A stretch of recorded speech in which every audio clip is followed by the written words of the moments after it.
Start से गाना।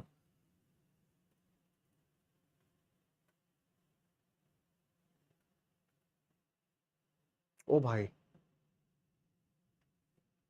ये कौन है भाई? ये बच्चों, I am your Kunal sir, actually the screen is not working, then lecture start at 5 PM। नालायक है एक नंबर के।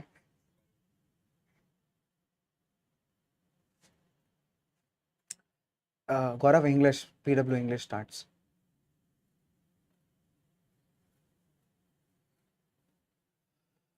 Hi guys, how are you everyone? Welcome back to this amazing, superb and amazing platform that is Physics Wallah. So, how are you all? It's great to be back on this platform, especially on this channel that is PW English. And a warm welcome and a hearty welcome to all my superstars from all the batches, from all the platforms, those who have been studying with me all throughout the year. You might be a little surprised that why am I speaking complete in English language. Let me tell you a very cute incident from last year's marathon. Actually, I was taking the complete social science marathon in pure English on this very same platform, on this very same channel last year. And there was a very cute person, very cute student who just came and asked, sir, आप हिंदी भूल गए क्या? मतलब आप English में क्यों पढ़ा रहे हो? So let me clear this doubt, है ना? एक बार मैं सारे बच्चों का डाउट यहाँ पे क्लियर कर देता हूँ. Sir, this is enough to score 95 plus. Yeah, if you can, if you are going to be like, if you are going to be very consistent throughout the marathon, then this is going to help you. Okay? So I'll use simple language, simple basic English language, so that you can just understand in a very basic and easy manner. So बच्चे, पहले मैं आपको हिंदी में थोड़ा सा बोल देता हूं, so that all the student can understand, and then we will start the class in English. ठीक है? Okay. So, Board Booster 2.0, hi guys, how are you? Okay.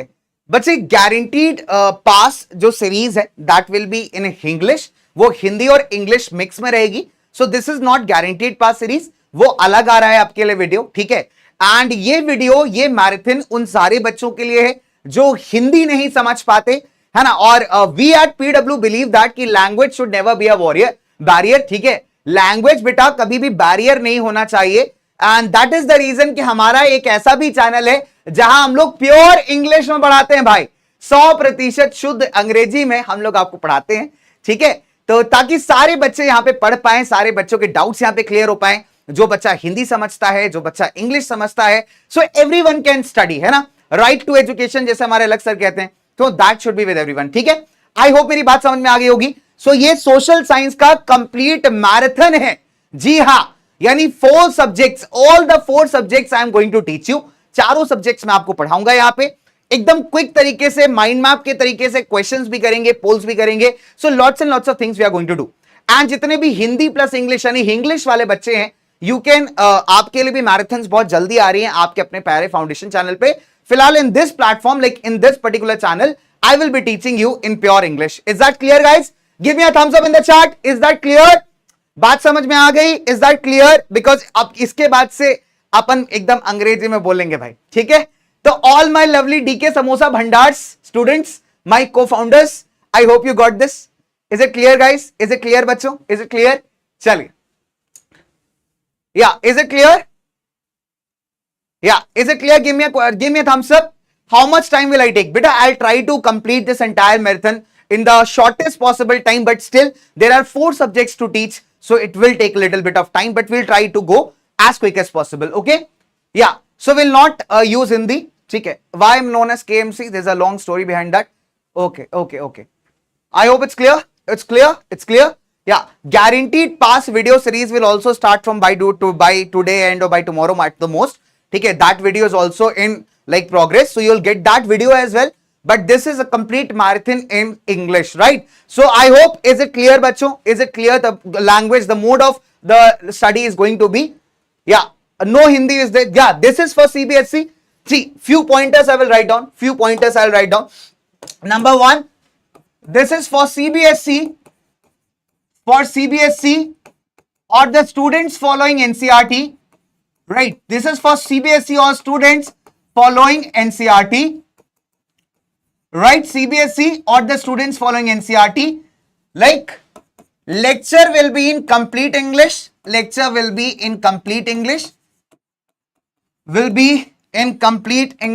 Okay? Is it clear? Lecture will be in complete English. That means for all my lovely students who find it hard to understand Hindi, or for them it's complete in complete English language. I hope this is clear. I hope this is clear.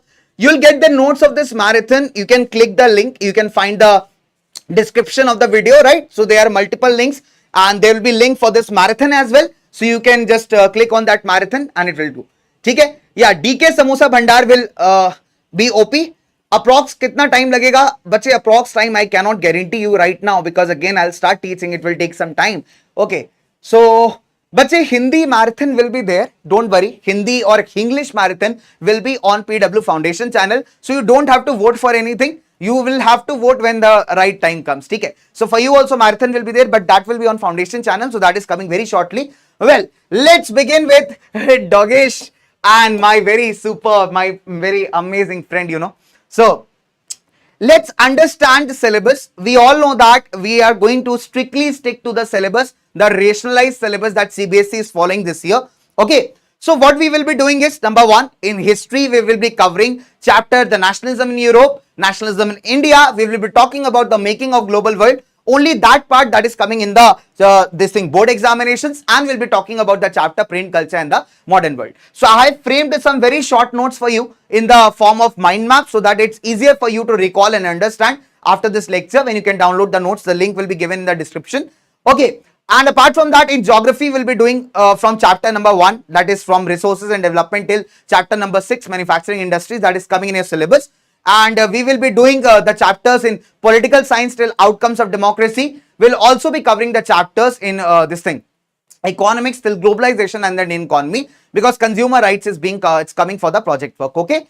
And at last but not the least, we will be doing a complete map work. Yeah, you heard that right. We will be doing a complete map work as given in your syllabus. I hope that's clear. I hope that's clear. Okay, so on this note, let's begin, bachcho, with the first topic, that is history. Okay, now tell me, how many of the students face difficulty in the chapter, the rise of nationalism in Europe? Give me a thumbs up in the chat, those who feel that, sir, this chapter, rise of nationalism in Europe, is very scary. It's just like a horror movie, set in the European counterparts. And you know, we just get a lot of confused in this. Okay, very, very simple. Bache, see, I told you very in the beginning, कि ये जो marathon है, this is on the channel that is PW English, and उन सारे बच्चों के लिए जो कि हिंदी नहीं समझ पाते, है ना? तो आपकी जो हिंदी वाली मैराथन्स होती है, हिंदी और इंग्लिश मिक्स वाली, वो फाउंडेशन चैनल पे होती है. तो बच्चे वो जल्दी आ रही हैं, आप उनको भी ज्वाइन कर सकते हैं. So this is for all the students जिनको हिंदी समझने नहीं आती and they are more comfortable in English language. Okay, so I hope बच्चे इस बात को आप समझ पा रहे होगे. ये चैनल ही प्योर इंग्लिश है ना? हर एक बच्चा इंपॉर्टेंट है, that is why this marathon also, right? चल, ओके, डन. चल, sure, बच्चे, will be covering your we'll be covering lots and lots of things, है ना? So I would request you to focus on this particular topic that we are going to study, that we are going to teach. ठीक है? So let's begin with the rise of nationalism in Europe. Now, let's understand what is Europe after all. It's very important to understand what is basically Europe. So many times what happens is people, they mistake Europe for a country. See, Europe is not a country, right? Europe is a continent. So we all studied in our smaller classes in class 3rd, 4th and 5th that what is a continent? Continent is a big landmass. So in this European continent, there were many regions or many countries, you can say, right? So number one, what we need to understand is that Europe, what is Europe? Number one, we need to understand is that Europe is a continent, right? Number one, that is Europe is a continent, right? And in this continent, we had certain regions, we had certain countries, right? So there were many countries, many regions, many countries, regions, states, any way you can call, right? Now, so basically the problem with Europe was that most of these regions or most of these states were under the control of kings. You must have heard about a lot of stories of kings and queens in your childhood. You know, we all used to hear that story that there was a king and there was a queen. They both got married and they both died, right? So we used to hear lots and lots of stories in the childhood with respect to kings and queens. So the problem in Europe was that most of the regions were under the control of king or a queen, right? Mostly kings, right? So queen was definitely the counterpart. So the problem with these kings were that they were very powerful and they were autocratic in nature. Now, what do you mean by autocracy? Autocracy means when all the power is in the hands of one person and that particular person has all the right to rule in whichever way he or she wants. So that is the meaning of autocracy. Now, the biggest problem in this autocratic type of structure was the sufferings of the common people. Because the common people like me and you, even in those times, used to pay a lot of taxes, but we did not have any rights. We did not enjoy any social benefits, any social privileges, right? And we were dominated by so-called kings, right? So basically what happened, there was a time period in the European continent when people started getting educated. When people got educated, when people started getting literate, their minds opened, right? In simple terms, if I may discuss, in very simple terms, they started thinking in a very new way, right? So they started questioning the power of these kings. Now, there was one more problematic thing in Europe, and that was the power and authority of the church. Now, you must be wondering, sir, what is a church? See, let me make it very simple for you. Like if you talk about the religion Hinduism, right? So many of us, we follow Hinduism, like including me. So we go to temples, right? We have temples where we have the statues of gods and goddesses where we go to pray, right? We go to pray to seek the blessings of the God. So in the same way, there's a religion called Christianity. And the Christian people, they worship Jesus Christ, right? So they have their own set of beliefs. So they basically go to the church, right? So church is the holy place for Christians. Now what happened? In this church, in order to manage the affairs of the church, we have certain officials, right? We have certain officials. So they are called as bishops or priests or the supreme head of the Christianity called as Pope. Now during the medieval ages, during the medieval times, these people, when they started getting money, they got corrupted. Now, money is one thing that can make you rich and it can also make you corrupted. So, when you start enjoying the luxuries of life, you become ignorant. And this is what happened in the case of these Catholic priests, right? In the case of these Catholic bishops. So, they became ignorant, they became very powerful, and they became very rich. As a result, they used to trouble the common people and they used to extract the money from the common people even for the most basic rituals. Right? Suppose if a child is born, if you have to keep the child's name, you have to pay the money. If someone dies, you'll have to pay the money. So there were multiple ways in which these guys used to extract the money. Now, what happened in Europe was when people started becoming aware of their rights, when people started to understand that what is happening with them is not correct, is not right, it is not justified, then they started revolting. What they started to do? They started revolting. Then ideas of nationalism, it started blooming in their minds. What happened was, people, when they started becoming aware, people were connected by a common bond that they all were oppressed. They all were somewhere or the other tortured by these so-called authorities, and this is what gradually started uniting them. People started becoming aware of their rights. They started becoming aware that they have to fight against such kind of people who are not giving them rights. They started to realize that they are working very hard, but still they are not getting the fruits of their labor.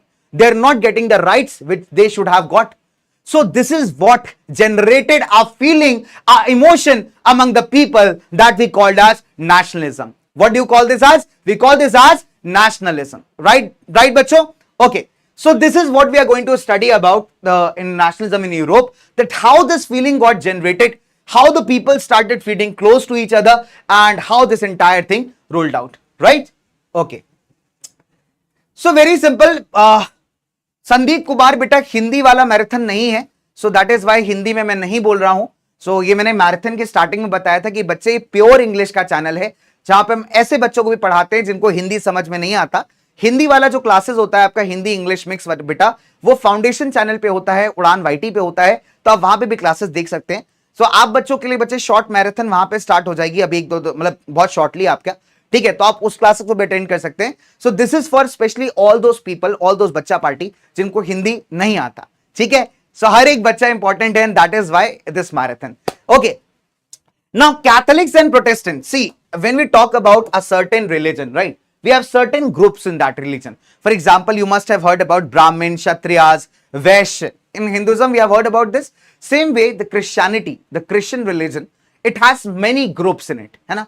The strongest one, the oldest one was Catholics. The guys who protested against these Catholics, their rituals, they came to be called as Protestants. So we'll be dealing with the this group in the chapter Print Culture.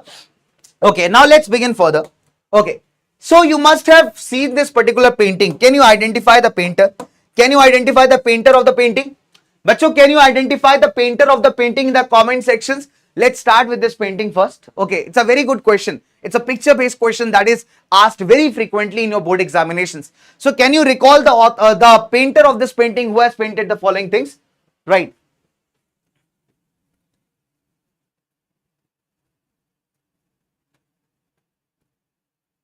Okay, very nice. Frederick Soro, very nice. Frederick Soro. Tanij is saying, sir, naam le lo. हाँ बेटा, very nice. Okay.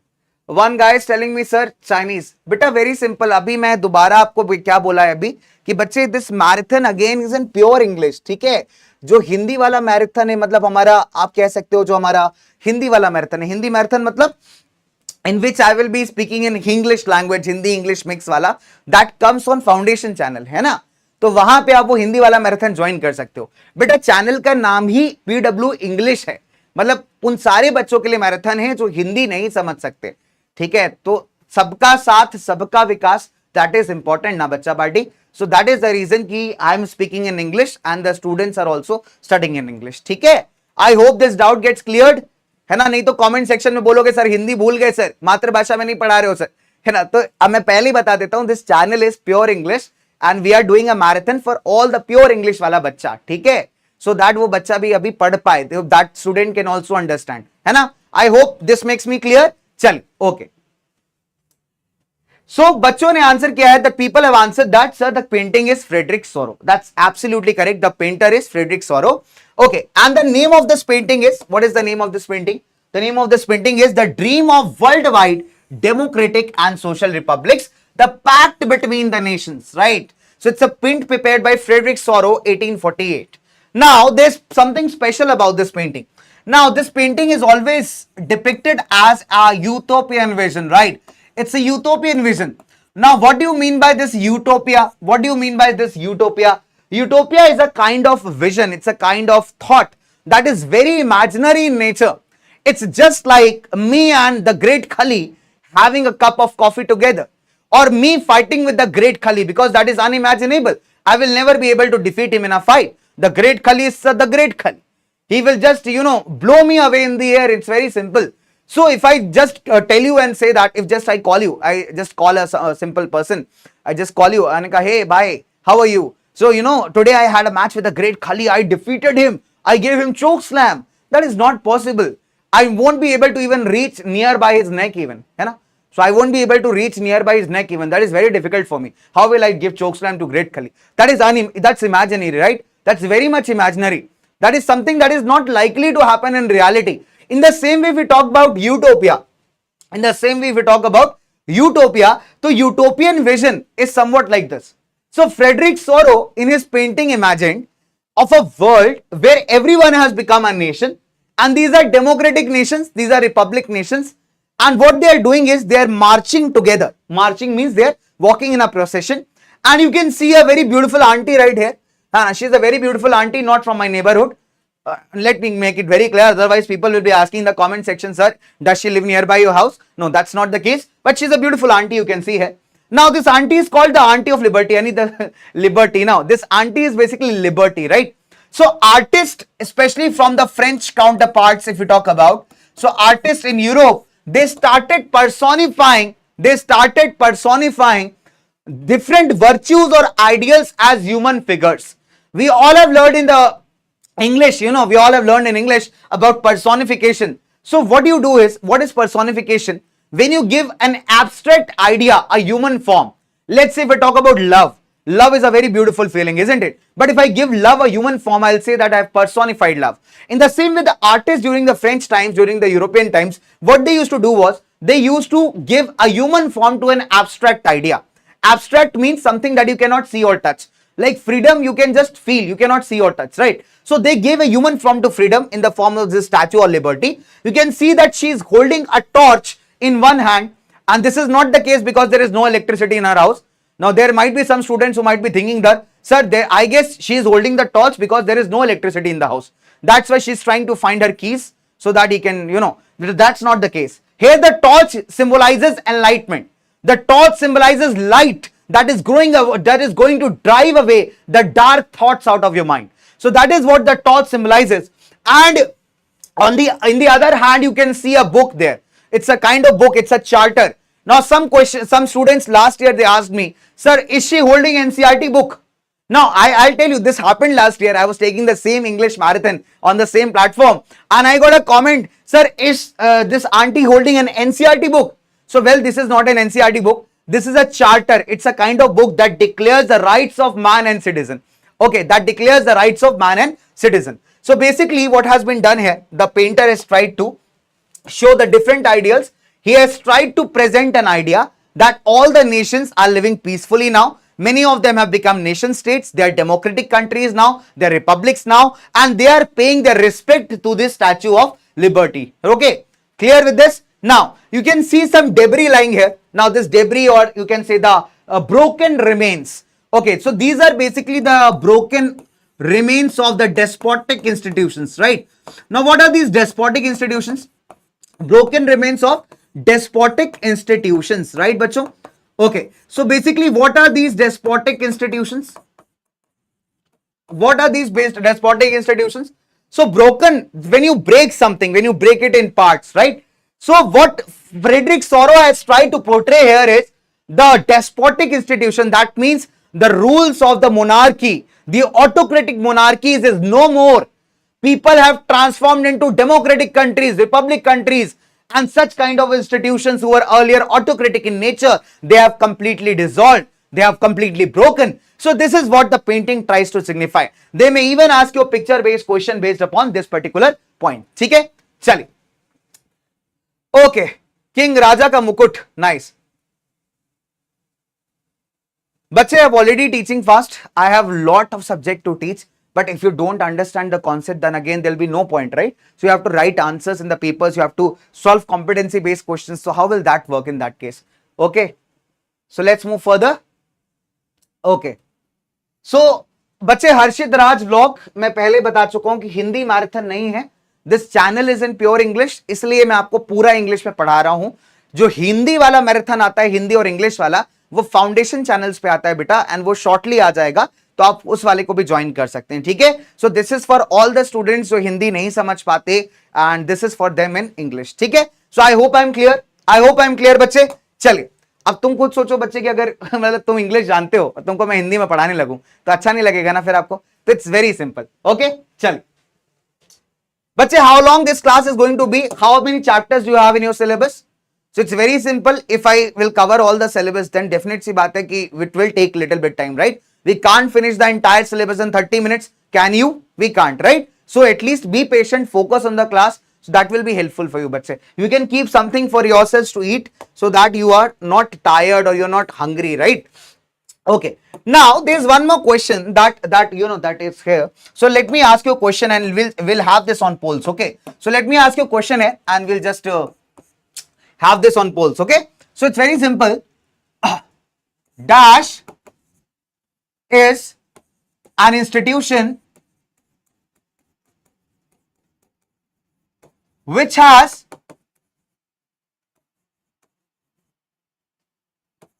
complete control over a defined territory. Over a defined territory. Done? Okay. We have four options here. A, B, C and D. Modern state, nation state, republic, or we have this as none of these. Okay. Chalo. So what I'm going to do is I'm going to release a poll for you guys. Okay, there'll be a 30-second poll. Whatever you feel is the correct answer, you just have to type it in the chat, A, B, C or D. So whatever you feel is the correct answer, just type it in the chat, A, B, C or D, whatever you feel like correct, and then we'll have the question answers here. So dash is an institution or a centralized authority which has complete control over a defined territory. Very nice, beta. Very, very nice. Very, very nice. Okay. Very nice. Adi, Vibhor, I can see a lot of people here. Yeah, so you can, yeah, this marathon is also good for you, helpful for you in case of writing answers. Yeah, but I'll teach all history, geopolity, economics, everything in one shot. Everything in one shot. Right, bacho? Everything in one shot. Hi, Devika. How are you? Bache, this is class 10th CBSE marathon. है ना? For class 9th content, you can visit two channels. One is PW Foundation and one is PW Hindi 9 and 10. So that is also for all the Hindi medium students for the Hindi content. So you can visit that channel. So आप उस channel को visit करके हिंदी वाला content पढ़ सकते हो. ठीक है? So I have the answers with me. So this question can also be asked as dash is an institution or centralized authority which has complete control over a defined territory. The correct answer is modern state, right? Now, what is the difference between a modern and a nation state? It's very simple. In a modern state, the ruler will have no connectivity with the people, right? The ruler is least bothered with the people. He is least interested what is going to be there. Okay, he doesn't have a common bonding with the people. But in the case of nation state, the ruler will have a common history with the people living in his area, living in his territory. They may have common language. They may have common culture. So this is what makes nation state different from a modern state, right? So option number E was correct here. And 40% people gave me the correct answer. However, that's a fair number that will keep on improving as we progress further in the chapter, right?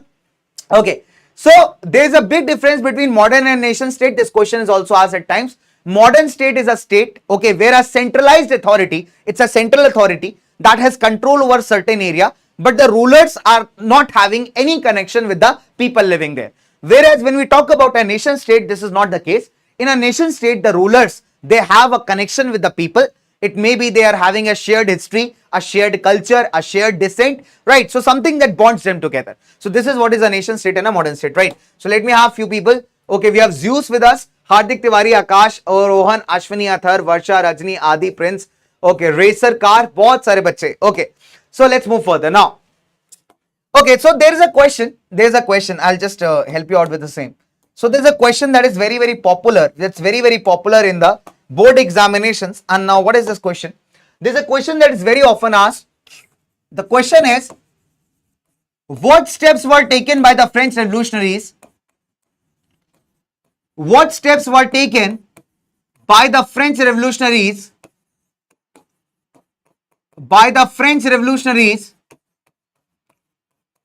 to create a sense of collective identity? By the French revolutionaries to create a sense of collective identity.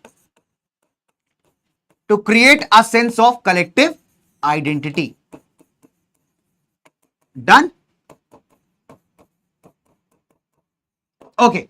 So this is a question that can be asked in 3 markers or 5 markers. Now, what are the points that we need to write? So we all remember that we had a revolution in France in the year, come on, fill in the blanks. In which year did we have a revolution in France? I want the answers in the chat. All my amazing superstars. Yeah, all the amazing superstars. So we had a revolution in France in which year? In which year? Okay. Very nice, very nice, very nice. Oh, so people started giving me the correct answers. Wow, that's really amazing. One student is asking, sir, आपने कब English सीखी? Oh, let me tell you one thing. I guess, you know what happened? This year we did not have that many English batches. So, जो बच्चे उड़ान से आए हैं or the people, those who have coming from the foundation platform, like PW Foundation channel, so they will be little surprised seeing me speaking in English because they all know that. Okay, now the point is, last year there were multiple batches we had. We had an Ignite batch on PW English platform. We had a complete board booster batch in English. So this year we are having more of YouTube content, free content. So that is why you people haven't seen me taking lectures in English, right? I have taken lectures last year as well. Okay, so this is after a long time I'm coming back on this platform. Okay, so Bacha Badi has given me the correct answer, sir. The revolution was in 1789. Yeah, that is perfect. right? So we had a revolution in France in 1789. And what was the result of this revolution? The result was very simple, that the power transferred, there was the power transfer from absolute monarchy, that is from Louis XVI, okay, to a body of French citizens, So we all remember then that when the revolution happened in France in 1789, then France turned into a constitutional monarchy, right? Do you remember your class 9 lectures? Do you remember your class 9 lessons, that what happened when 1789 a revolution happened in France? When the revolution happened in France, then the result was that France turned from an absolute monarchy to a constitutional monarchy. That means the leader of the government will still be the king, okay, but his power is going to be limited by the implementation of our constitution. So the real power now rested in the hands of the French people than being in the hands of Louis XVI. That same poor guy who was literally tortured by his wife. No, I'm really telling you the fact. His wife was beautiful, there's no doubt about that, but his wife was, she had her own, like you can say that, luxury choices, right? And that is the reason Louis XVI, my poor friend, he was, he spent his entire life in fulfilling the multiple choices, right? So basically what happened in 1789 when French Revolution took place, its result was the power transferred from absolute monarchy to the body of French citizens, or France became a constitutional monarchy. Now, so basically what happened, there were revolutionaries in France who, in order to create a collective identity, took some measures, right? So you can write these pointers in your board examinations, in your answer sheets, right? These are very good pointers, you can note them down. Okay, you will get the notes also, you get the link of the notes in the description of the video, you can check out after the session ends. Okay, so what happened here was, number one, the first expression of nationalism came with French Revolution. Second important point, during the French Revolution, what happened? The power transferred from absolute monarchy to a body of French citizens. That means from absolute to constitutional monarchy. Then what happened? There were certain steps taken by the French revolutionaries so that they can create a sense of collective identity among the people. Now, what were these steps? Number one, the ideas of La Patrie and Le Citoyen. So basically, the revolutionaries in France, in Hindi we call them Krantikari, right? So revolutionaries in France, they started promoting the idea of the concept of fatherland. Like in India, we call India as a motherland. We call it as Bharat Mata. That is a way of referring to our nation. In the same way, these revolutionaries also started referring to the nation as the fatherland or La Patrie. Okay, prior to the revolution, if you see, there was a culture in the French society of calling the males as Monsieur or Sir and calling the females as Madame or Ma'am.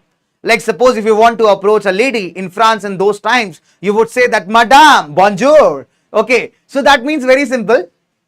So basically, this idea actually segregated the people, right? And the revolutionaries in France thought that why not design a common term for the people so that they can feel united and not discriminated. So they started calling people by the title of Le Citoyen, that means the citizen. So the ideas of Monsieur and Madame were removed and that was replaced by Le Citoyen, that means the citizen. Okay, second important point.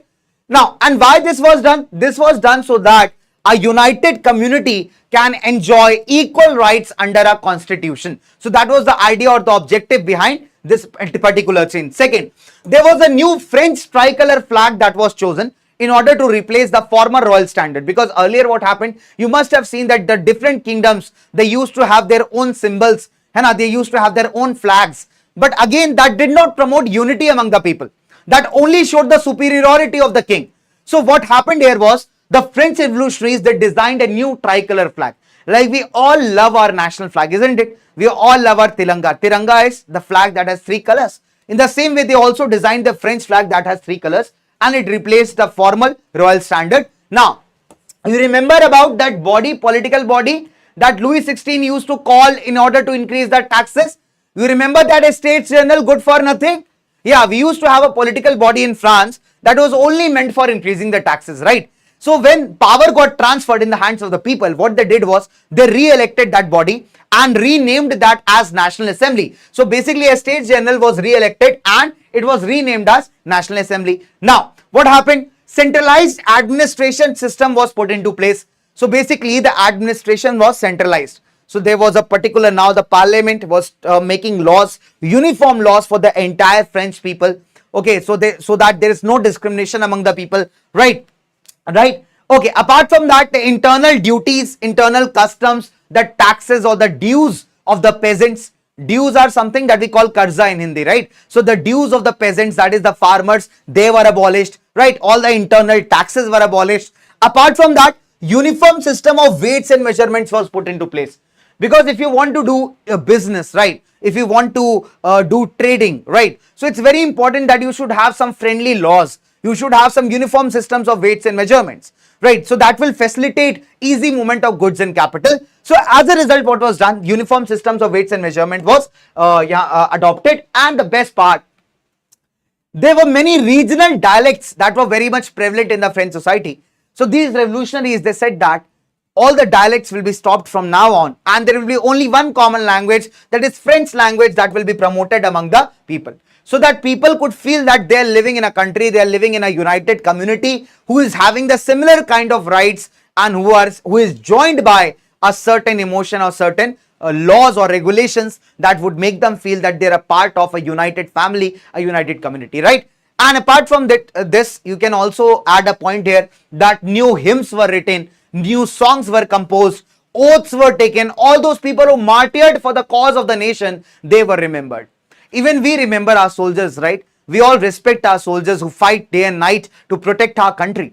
And we also remember them for their contributions, especially on the national festivals, whether it be Independence Day or the Republic Day. We all remember our soldiers, right? Who had sacrificed their life for the nation, who had died for the sake of the nation, who had died, sacrificed their life protecting the nation. So they are martyrs. In Hindi, we call it as shaheed. And English, we call it as martyrs, right? So we all remember our martyrs. We have patriotic songs that we always sing, right? So basically this kind of feeling, we can say, that was kindled in the entire French territory, right? So this is a very important topic. Now let's move further. Okay, now let's come to a very interesting personality in history, and that is Napoleon. Recently there was a movie based on Napoleon Bonaparte. However, I just missed watching that movie. So there were many recommendations also. Well, how many of you, chalo, let me ask you a very simple question. A very simple question on polls. Okay, so on polls, let me have this question on polls. Actually, the stylus is little bit changed, no? So that is why the friction is very less on the board. However, we'll just have a question here. So Napoleon was crowned French Emperor in dash. Okay, so we have four options, A, B, C and D. 1801, 1804, 1808, 1810. Okay, so we have four options and you know what to do. You know the drill. You just have to write the correct options in your chat and that will be recorded. That's all. Okay, so 30 seconds. Very nice. I can see some good students. Okay, very nice. Yeah, very nice. Now, who is this creating a gimmick in the chat? It's a pre-recorded stream. But one entire live person is standing right in front of you. I'm teaching with all my heart and soul. And then you come and say that, sir, it's a pre-recorded stream. But it hurts here. You know, you comment, it hurts here. Good comment, but it hurts here. It's not a pre-recorded stream, my dear. Okay, there's a difference between recorded and live. Hai na? Yeah, literally. But it hurts. And it hurts a lot. And there's no one to repair it as well. Okay? हाँ जी. तो बच्चे, the correct answer is very simple. Okay? Okay.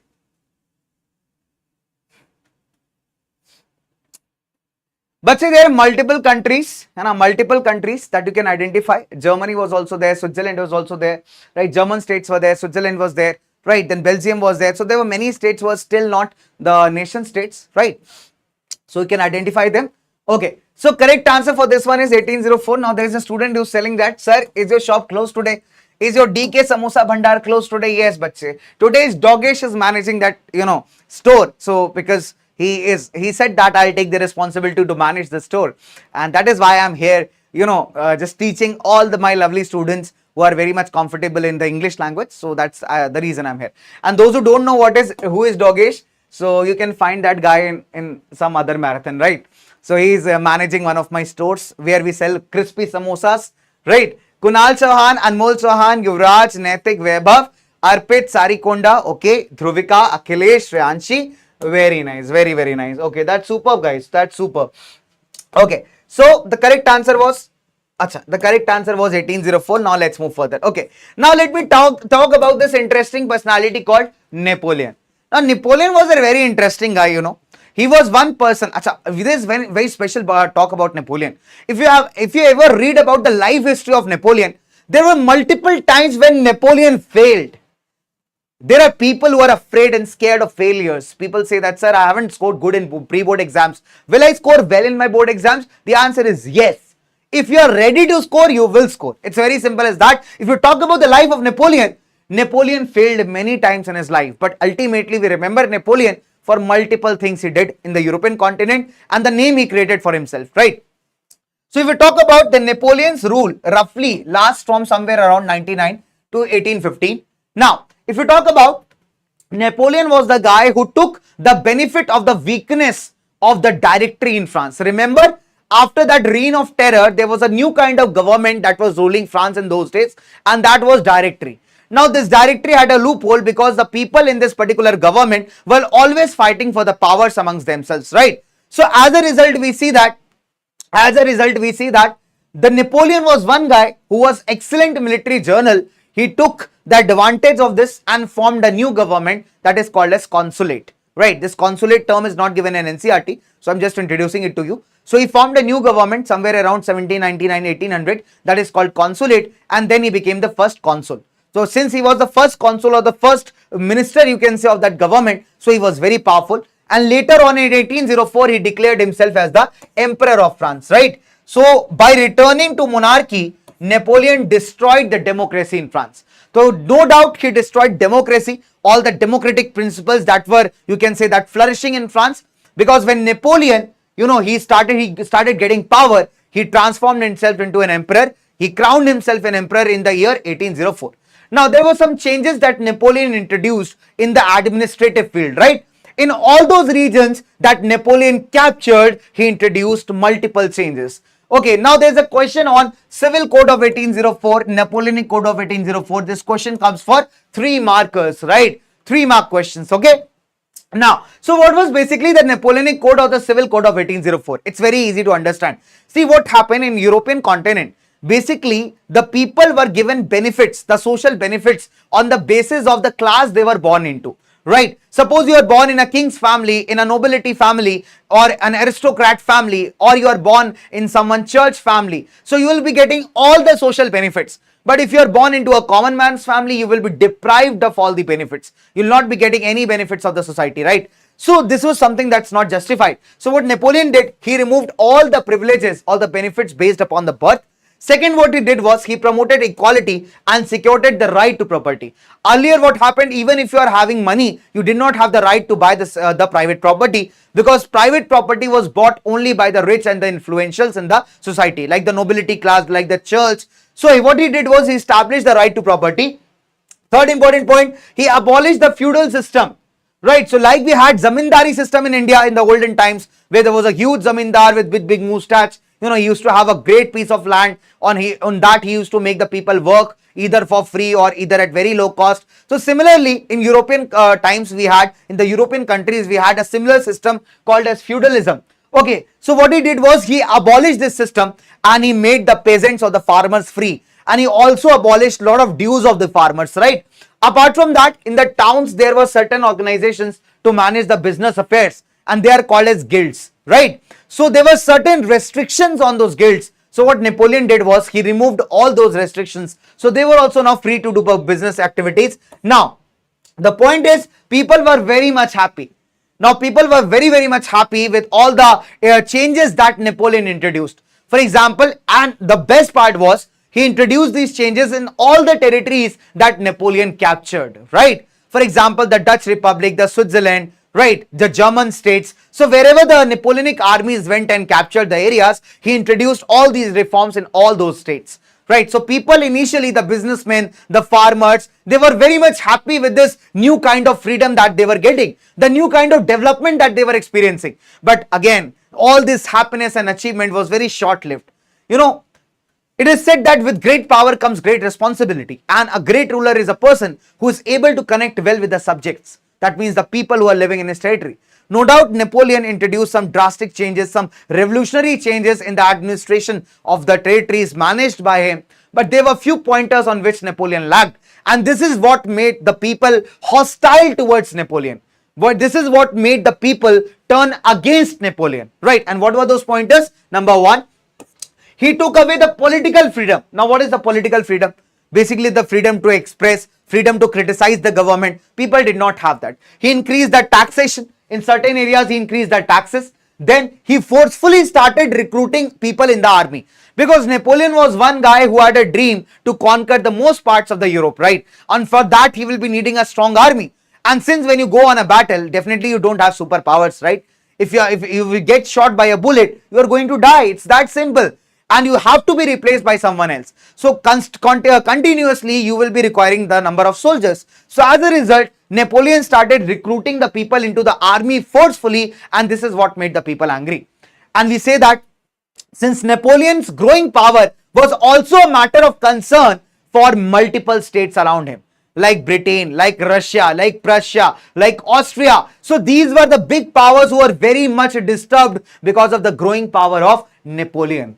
And that is why we see that these powers, they come together to crush the glowing influence of Napoleon. We witnessed two battles here. Number one, the Battle of Leipzig, that is 1813 to 14, where England, Austria, Prussia and Russia, they formed a coalition. They formed a big group against Napoleon. Okay. So what happened? Napoleon, in the initial phases, he was little bit successful against these countries, and he still won few territories. But again, in October 1813, he was defeated in the Battle of Leipzig, and he was arrested and then again sent to the Elbe, right? Now, again what happened? Napoleon returned back. Again, he tried to recapture back everything. And 1815, we see that Napoleon, he returns back to France, rules France for 100 days. And again, a battle breaks out between these four powers, that is England, Austria, Prussia and Russia and Napoleon. And this was called as the Battle of the Waterloo, 1815. You can call it, there's a very famous, I remember it's a very famous idiom or a proverb in English, that is the last nail in the coffin. Last nail in the coffin is like the final event. So 1815 turned out to be a final event in Napoleon's career and his achievements, and we see that he lost the Battle of Waterloo. So after he lost the Battle of Waterloo, Napoleon was sent to an island, that is of St. Helena, right, where he spent the last days, right? Okay, so finally what we see here is Napoleon's rule ended, and again these superpowers became super influential, right? Okay, so I have a question for you, and the question is very simple. Okay,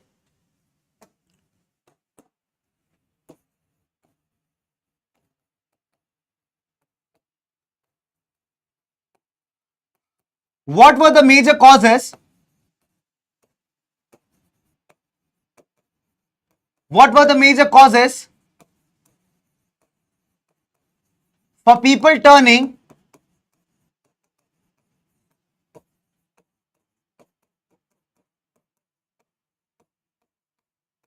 hostile towards Napoleon, right? Okay, so this is the question in very simple terms. We have four options here.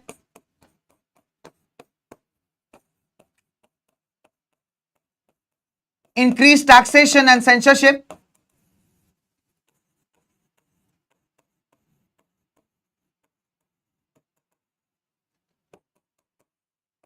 improved communication,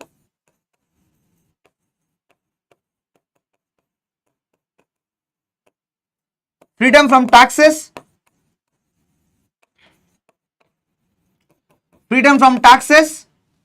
or both B and C. Done. So these are the four options we have. Now let me release the poll, guys. So if I'm releasing the poll, and here we go. 30 seconds poll, you need to tell me that what should be the correct answer. Okay, superb. Okay, superb guys, superb.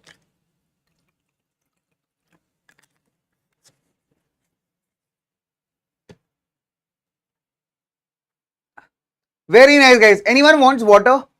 Shall I order few garam samosas from the DK Samosa Bandar? What do you say guys? Okay, very nice, very nice, very nice. बच्चे English I will teach on the foundation platform है ना my dear बालक. तो बालक बच्चा कह रहा है, अच्छा कह रहा है सर इंग्लिश में पढ़ाएंगे. तो बच्चा सर इंग्लिश में पढ़ाएंगे बट फाउंडेशन वाले प्लेटफॉर्म पे, ठीक है. यार थोड़ा हमारे इंग्लिश वाले बच्चे हैं, थोड़ा कंफ्यूज रहते हैं बेचारे, इनको भी थोड़ा पढ़ लेने देते हैं यार, है ना. तो अच्छे से पढ़ लें बच्चे, इनको पढ़ा दो थोड़ा अंग्रेजी में, एकदम देख रहे हो तुम. चलो चलो तो भाई very simple. The correct answer is increased taxation and censorship can be the most probable reason. So option number A was absolutely correct. 88% people have answered me the correct answer. That's really appreciable guys. That's superb bhai. Okay, Atharv, Nitish, Vaibhav, Anmol, Daring, Priyanka. Wow, that's superb. So डर के आगे जीत है. Daring Priyanka. Very nice. So बच्चे वैसे any daring experience you would like to share? हम बाद में बात करेंगे, ठीक है. चलो. Okay, now let's come to a very interesting concept, that is making of nationalism in Europe. Okay, hi, acha. Print culture. Ha, Tanish, we'll be doing the print culture beta. I cannot jump from Napoleon to print culture directly, right? And those who are, one person asked me the questions and changes by Napoleon. So beta, if you scroll back a little bit in the video, I was explaining that only, ki what were the changes introduced by Napoleon. So you can just reach out to that slide, right? So we'll be doing print culture also, but I cannot jump in the midst from Napoleon straight away to print culture, right? So that will create a khichdi, or you can say a porridge in the mind of the people, isn't it? So how many of you have eaten khichdi at your home? Khichdi. All the Indian households, we always know one particular dish that's called khichdi. So how many of you have ever eaten khichdi at your home? Acha, okay, very simple. Satyam beta, Satyam my dear, that only like I have discussed, right, a few minutes back. So do a little bit of hard work, scroll a little bit back, you'll get your answer. Okay, fine. Devesh, hi Devesh. Okay, acha, very nice Avinash. Sabudana khichdi and rice khichdi. Okay, I'm afraid of both, you don't have to be here. Devesh is saying sir wahi bana hua hai. Okay, very nice. Several times. Very eating now khichdi. Ashwag is saying, sir, I'm eating khichdi now. Okay. So if you understand this, see, if you can see this map, or you can talk about Europe. So Europe was also khichdi in that case. In khichdi, what we do is we mix multiple ingredients and then we prepare a certain porridge, you know. It's multiple types of pulses, multiple types of rice. So we are multiple things in which we, you know, just mix it up and we prepare this khichdi or the porridge. Now the point is, if I ask you, what taste are you getting out of khichdi, or which dal have I mixed? It's very difficult to make out here. You are least concerned about which dal I have mixed, which type of rice I have mixed, or whatever I have mixed. You are least bothered about that, right? In the same way, if you talk about this map, if you see this, okay, so basically this is a map of the Habsburg Empire. Okay, so basically Habsburg dynasty, Habsburg Empire. So this is basically a dynasty. Okay, just like we have dynasties in India, right? The Mauryan Empire, the Gupta Empire. In the same way in Europe, we had an Habsburg Empire. And this empire ruled over the territories of Austria and Hungary. It ruled over the territories of Austria and Hungary, right?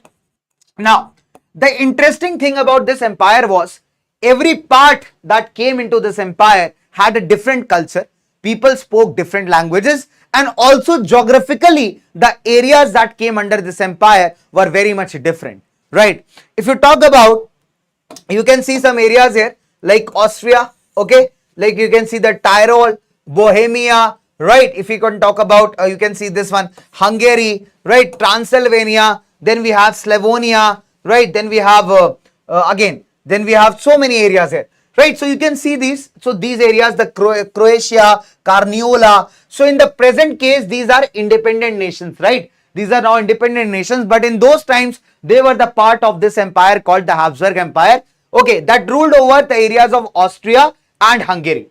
Now, interesting case in this empire was the different regions that came in its extent, the people living in these regions had a different language. Okay, they spoke different languages, they had different culture. Only thing that was common between them was their emperor. So there was nothing common in them. The only thing that was common between them was their emperor, right? Otherwise, all these regions that came under the extent of this empire had a different culture, had a different languages. Okay, the people living here were also very different. Some belonged from the rich aristocratic classes, some belonged from the poor farming classes, some belonged from the rich farming classes. So there was lot of variety in this entire dynasty. Now you have to create a feeling of unity among the people, a feeling of patriotism among the people, a feeling that should make them feel that they are the part of a united country, and that feeling is called nationalism. So how will you make that feeling? So that feeling will definitely not be made in 1 day or a 2 day or 3 day. So that will take time, right? That will take time to create. Now let's understand how this happened. Okay, so we come to the topic, the making of nationalism in Europe, right? So if we talk about, there were no nation states in Europe, right? We cannot recall of a nation state in Europe because people did not have a common identity or culture. Second thing, the people that were living in the different areas, they spoke different languages. For example, the people in Hungary, right? If you talk about the people living in Hungary, half of the population spoke Magyar language and the other half spoke a variety of other languages. If you talk about the people living in Galicia, most of the people spoke Polish language. So what we see here is, in the different kingdoms that were there in Europe, and the people living in those kingdoms, there was nothing common. People were different on the basis of their culture, on the basis of their language. The only thing that united them was their common emperor, that they were the part of a kingdom who had a certain emperor. That was the only common identity. Now let's try understanding the classes, let's try understanding the society of Europe, because this will help us to get a better idea of how Europe was doing, right? So let's try to get an understanding of the society of Europe. Number one, so if we talk about Europe, there were three major classes: aristocracy, peasant class, and the middle class. Aristocracy were the guys who were very rich. They had large land, large public estates, just like you can call them as modern days Ambani, right? So as in India, we have modern day Ambani, Tata. They have large properties, big houses, lot of money, So money, man, money, paisa. So they had a lot of paisa. So this class was called as aristocracy. Okay, this was an entire Europe. It's not the case of only few parts of Europe, but the entire Europe, this class was very dominant, right? So they had a large amount of lands. Again, they spoke French language for the purpose of diplomacy. Like in India, we speak English language to, at times to impress people, English. Okay, here I'm not trying to impress you guys, okay? It's not like that sir wants to impress us, that's why sir is speaking in English. It's not the case. I'm speaking in English for all those students who don't understand Hindi, okay? Because I know that there will be someone coming up with a comment, oh sir, that is the reason you are taking the class in English language. Okay, now we understand sir. Okay, you're trying to sir impress sir. And that is not the case, okay? So well, I'll talk about, so in general, if you talk about English language, so what happens in India also, we say that a person who is speaking English is a very educated, fine person, right? You always hold that person in high esteem. You give a lot of respect to that person. The same way if we talk about in Europe. So in Europe, what happened? This rich class, aristocratic class, they used to speak French language. So they used to speak the French language, and apart from that, they used to marry within their own classes. Nowadays also, if you see that if there is a rich guy, he will never marry a poor girl, or a rich girl is not going to marry a poor guy. That's very common nowadays also. The big fat Indian weddings, you have seen that rich people marrying into rich classes, marrying into rich families, isn't it? And that was also the common case in terms of Europe also. Now, if you talk about in terms of number, their population was small, but yet they were very influential and very dominating. Second class was the peasant population. So majority of people in European continents also were farmers.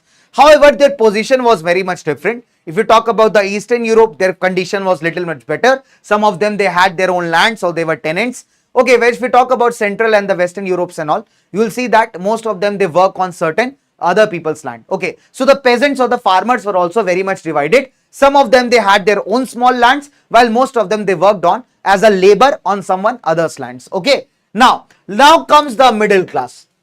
So as industrialization and urbanization started spreading soon in the European continents, so what happened? We see the emergence of a new class that was working in these factories, that was doing some kind of business activities, or the people who were working as teachers, as doctors, as lawyers. So this was the professional class.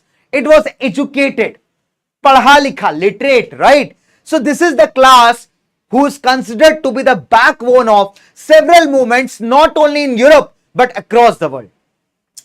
So it's always the educated people who get to understand that something is fishy around, right?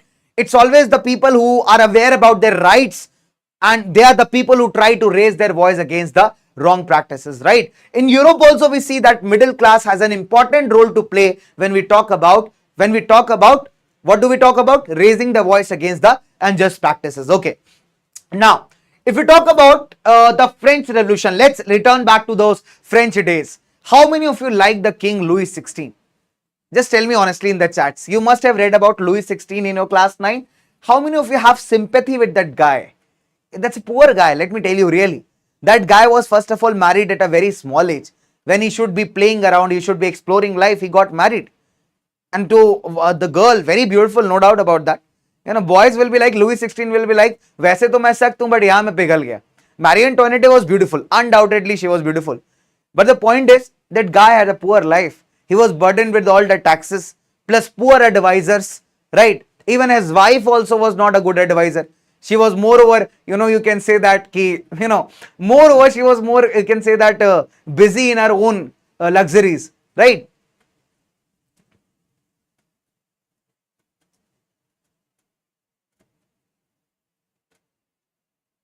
Okay, okay, okay.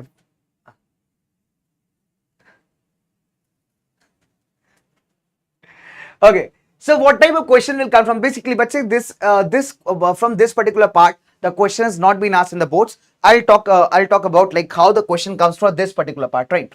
So there's a question that comes here. Right. So let me write down the question from this topic. So the question is very simple.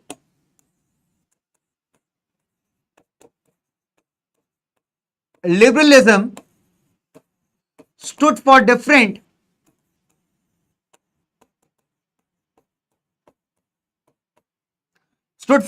meanings in different aspects, yeah, various aspects. In various aspects. Okay. Explain. Okay.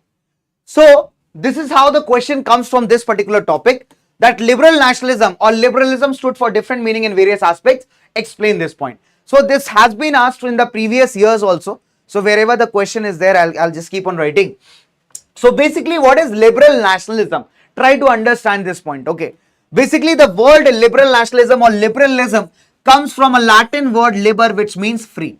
Right. So if we talk about liberalism, it stood for the freedom of the individual and equality of all before the law. So liberalism was a kind of concept. Okay. Just like we had satyagraha concept, right? We remember Gandhi ji and satyagraha. It was a kind of concept, a way of fighting the Britishers or the unjust authorities, right? In the same way, liberalism is also a concept which talks about freedom of the individual, any freedom of the people, and equality before the law, so that there's no one is being discriminated by any means. Okay. So we can understand liberalism in three common aspects: political sphere, economic sphere, and the social sphere. So in society, yeah, for the middle classes, the meaning of liberalism was that everyone should have the freedom and everyone should be equal before the law. If you remember the French Revolution, these were the common ideals in those times.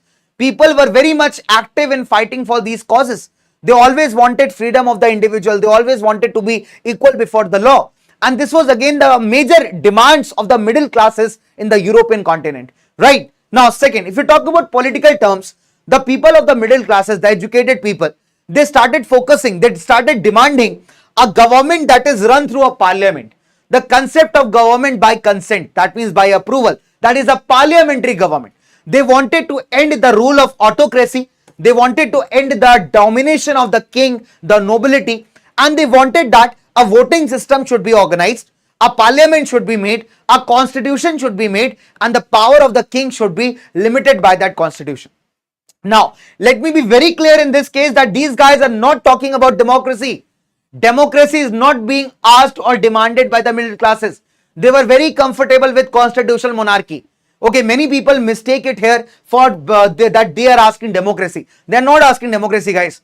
So basically, the concept was to make a government, to set up a government that is constitutional monarchy, where the leader will be a king, but his powers will be limited by a constitution. There will be a parliament. Parliament will have the representatives, and the people will be asked before taking a certain decision. So this is what liberalism stood in the political sphere. Now let's talk about economic sphere. So what happened in the European countries? Most of the business activities were very much regulated, because these kings and rulers, they used to take a lot of taxes on the business transactions, on the trading that was done, right? So it became very difficult for the people to operate the goods and capital. So basically, liberalism focused on the concept of abolishing all the unnecessary trade barriers, right? And abolishing all the government restrictions on the movements of goods and capital. If the government will allow to the free movement of goods and capitals, definitely the business will flourish and also the people will grow. So basically, they wanted to remove all such kind of restrictions on the movement of goods and capital. So this is a very interesting example in NCERT. Okay, so if you have heard about German speaking nations, now German is a language. Okay, so what Napoleon did, Napoleon created a group of 39 states where the people spoke German language. Okay, so created a 39 states confederation where the people started speaking the German language. Okay, now what happened in these German states? Every state had its own currency and the system of weights and measurement. Now this also brings me to a very great example, that is Kunal Kaprawala. Now in my previous birth, however, I have stopped believing in this birth and rebirth wala process, but still I remember in my previous birth I was a cloth merchant. And I was a person who used to sell kapra in Europe, or the cloth in Europe. Now suppose if I was in these German states and I have to go between two places selling my clothes, let's say Nuremberg to Hamburg, there are two places. If I have to sell my clothes, then what is going to happen here is, from Nuremberg to Hamburg, I'll have to pass through 11 tax barriers. So I used to sell clothes there. Fine cloth, beautiful cloth, wonderful cloth. Once you go and take this cloth, you will never return back. Okay, so I used to sell my cloth there. Okay, so just imagine if I'm traveling between 2 points, so I had to pay taxes at 11 places. There were 11 trade barriers, 11 tax barriers, and every place I had to pay 5% tax. Now imagine if I'll have to pay so much of tax, what will I save? That's a big problem. And apart from that, tax was implemented according to the weights and measurements of the product. So in those times, the cloth was measured not in meters but LA. So LA was the unit of cloth measurement in Germany, and every place had a different measurement for LA. So as a result, as a trader, as a business person, it's very difficult for me to trade between these states, as it will be very costly for me, right? So what happened? The middle class Germans, they realized this problem and they decided to come up with a solution. So what happened? Prussia was the strongest state, right? Out of these, all the German speaking states, there was a state called Prussia, and that was very powerful. So Prussia took the initiative and he said that let's form an organization or a customs union, and the objective of this customs union will be to abolish the unnecessary trade barriers and also to reduce the number of the currencies. Okay, in German language, we call such a customs union as Zollverein. So what was Zollverein? Zollverein was formed in 1834 at the initiative of Prussia. Okay, and its task was to reduce the number of currencies from over 30 to 2, and also to reduce the trade barriers, the unnecessary trade barriers that basically hindered the movement of the goods and the capital. Okay, so after the Zollverein was formed, the trade between these German states became very smooth. Also, the transportation system was improved. So as a result, people realized that if there is a uniform law throughout the country, then everyone will be very happy with that, right? Everyone will be able to function well and live well, right? So this is the concept behind. Okay, so fine. So we are done with this liberal nationalism. Okay, so let me have a question. So it's a very simple question out here. So it's a 1 mark question, a very much repeated question. So let me ask you this one.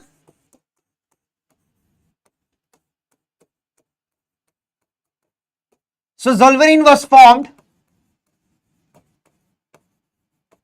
at the initiative of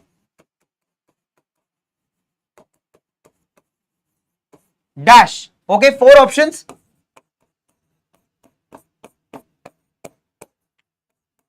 Russia, Britain, Austria, and Prussia. Done? Okay.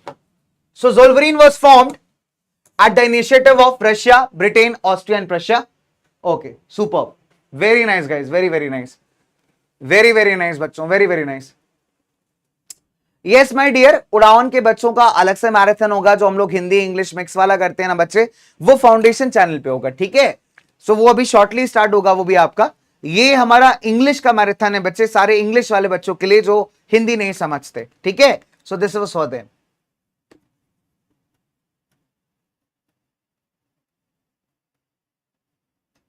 Sure Shraddha, I do that.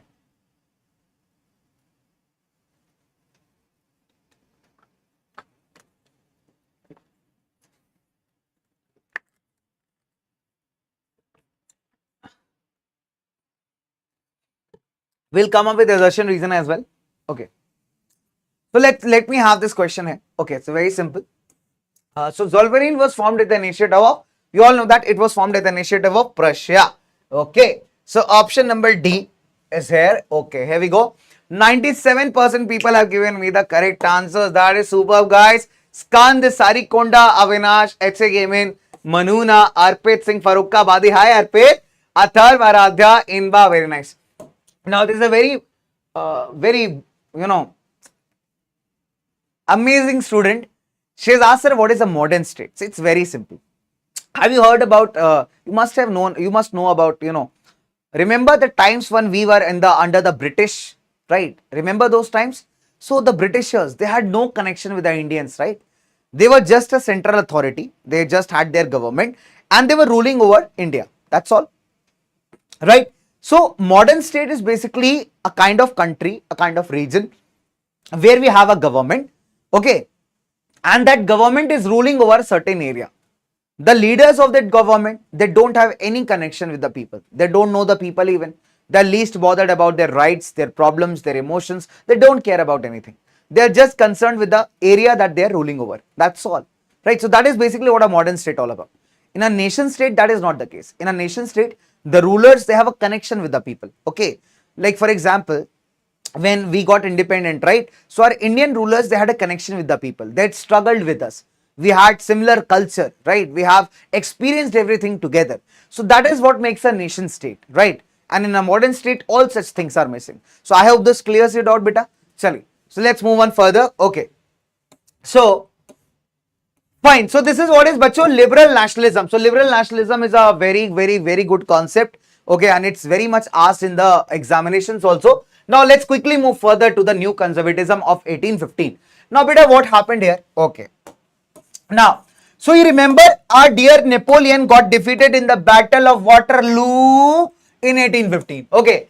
So our Napoleon got defeated in the Battle of Waterloo. He was kicked out of France. Hey Napoleon, just go. So he was kicked out of France. So what we realize here, what we see here is, number one, so basically the conservatism. Now what is this idea called conservatism? Now conservatism is an idea which believes that the old traditions and institutions, what are the old institutions? The church, the monarchy, the nobility. So these guys, they believe that these institutions should be respected. Their orders should be followed, right? So these are the guys who are still having a very orthodox thinking, very backward thinking, right? So they believe in the dominance of these institutions and they believe that these institutions should be well respected. So what happened when Napoleon got defeated in the Battle of Waterloo and he was sent out of France? So these big powers, that is Britain, Russia, Austria, Prussia, they thought that why not to reverse the changes that Napoleon had introduced. Okay. So what they thought was, they thought that let's reverse the changes that Napoleon had introduced in Europe. So they called a congress. Now what is a congress? It's a gatheration of people. Okay. In panchayat, you can call Hindi, you can call it as panchayat. So they called a congress of people in Vienna. So Vienna is a city in Austria. Okay. So Vienna is a city in Austria. So they called a panchayat in Vienna in 1815. Okay, and this was hosted by the Chancellor of Vienna, that is Duke Metternich. Okay, so what happened? Just write down here, Vienna Congress, hosted by Duke Metternich.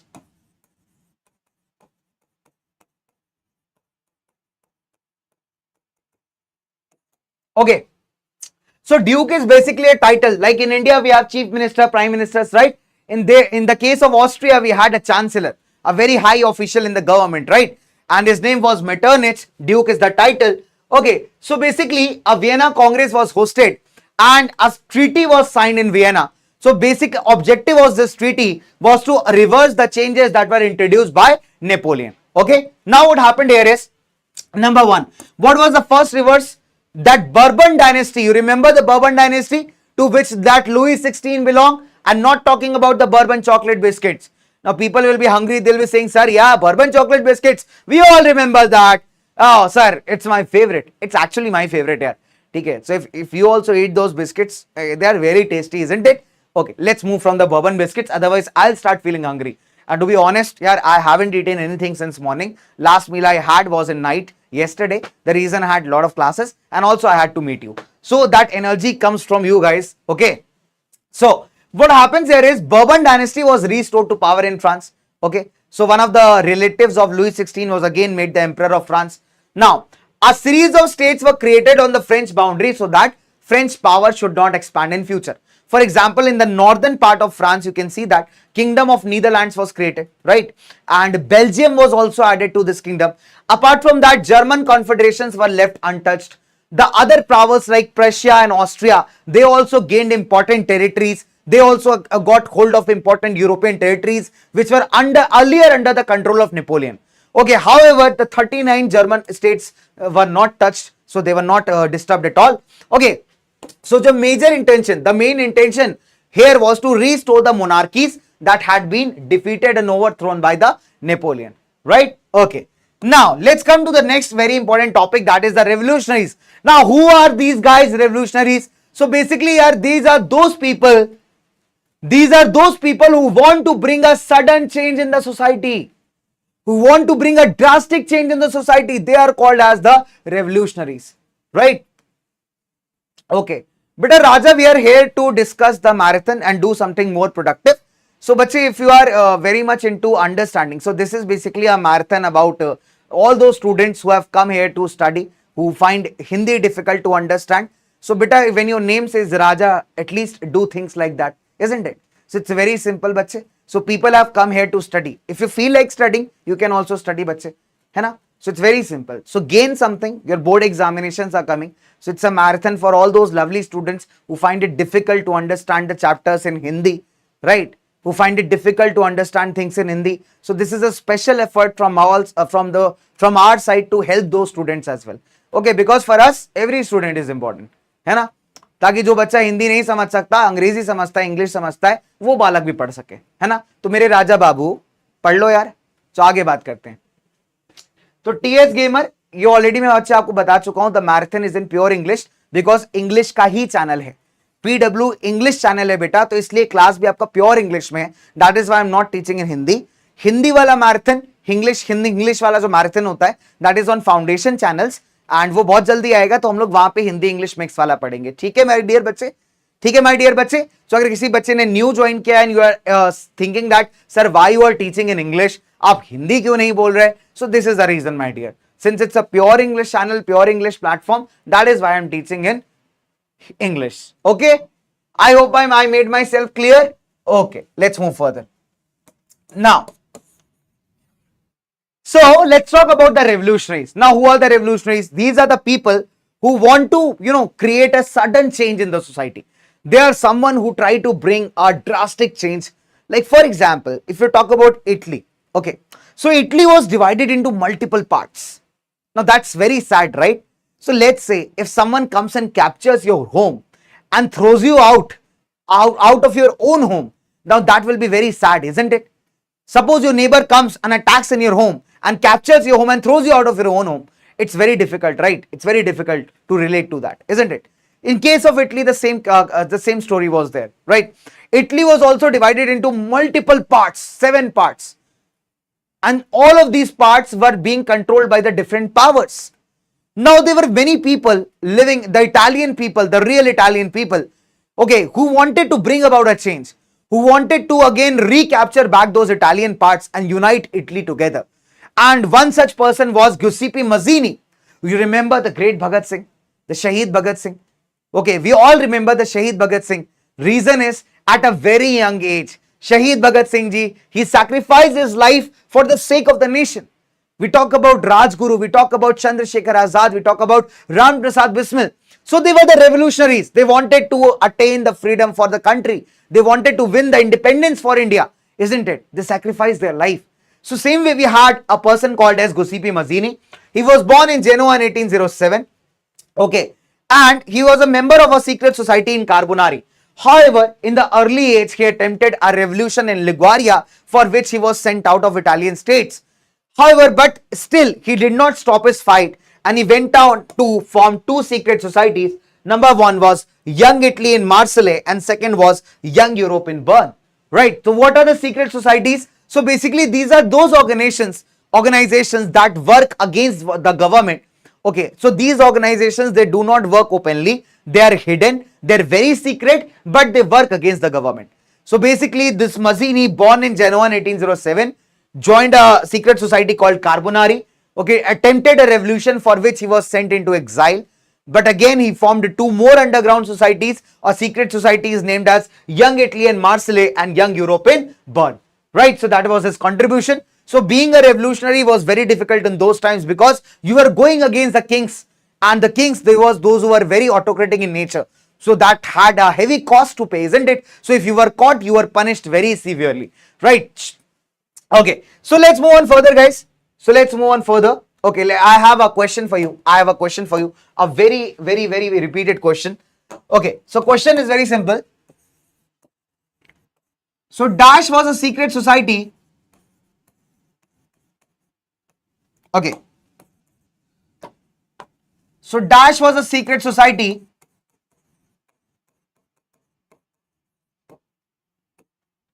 set up in Bern by Mazzini. Set up in Bern by Mazzini. Done. 4 options. Young Italy, Young Europe, Young Canada,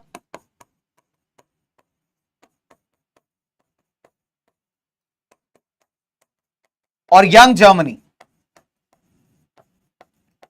So we have 4 options out here, guys, and let's start doing this. Okay, so 30 seconds, we have 30 seconds. Okay, super, very nice. But you just have to answer A, B, C or D. So your answer will be counted from the charts itself. Okay, my dear bacho. So you have to answer A, B, C or D, and then your answers will be counted from the charts itself. Very nice, beta. Very, very nice. Superb.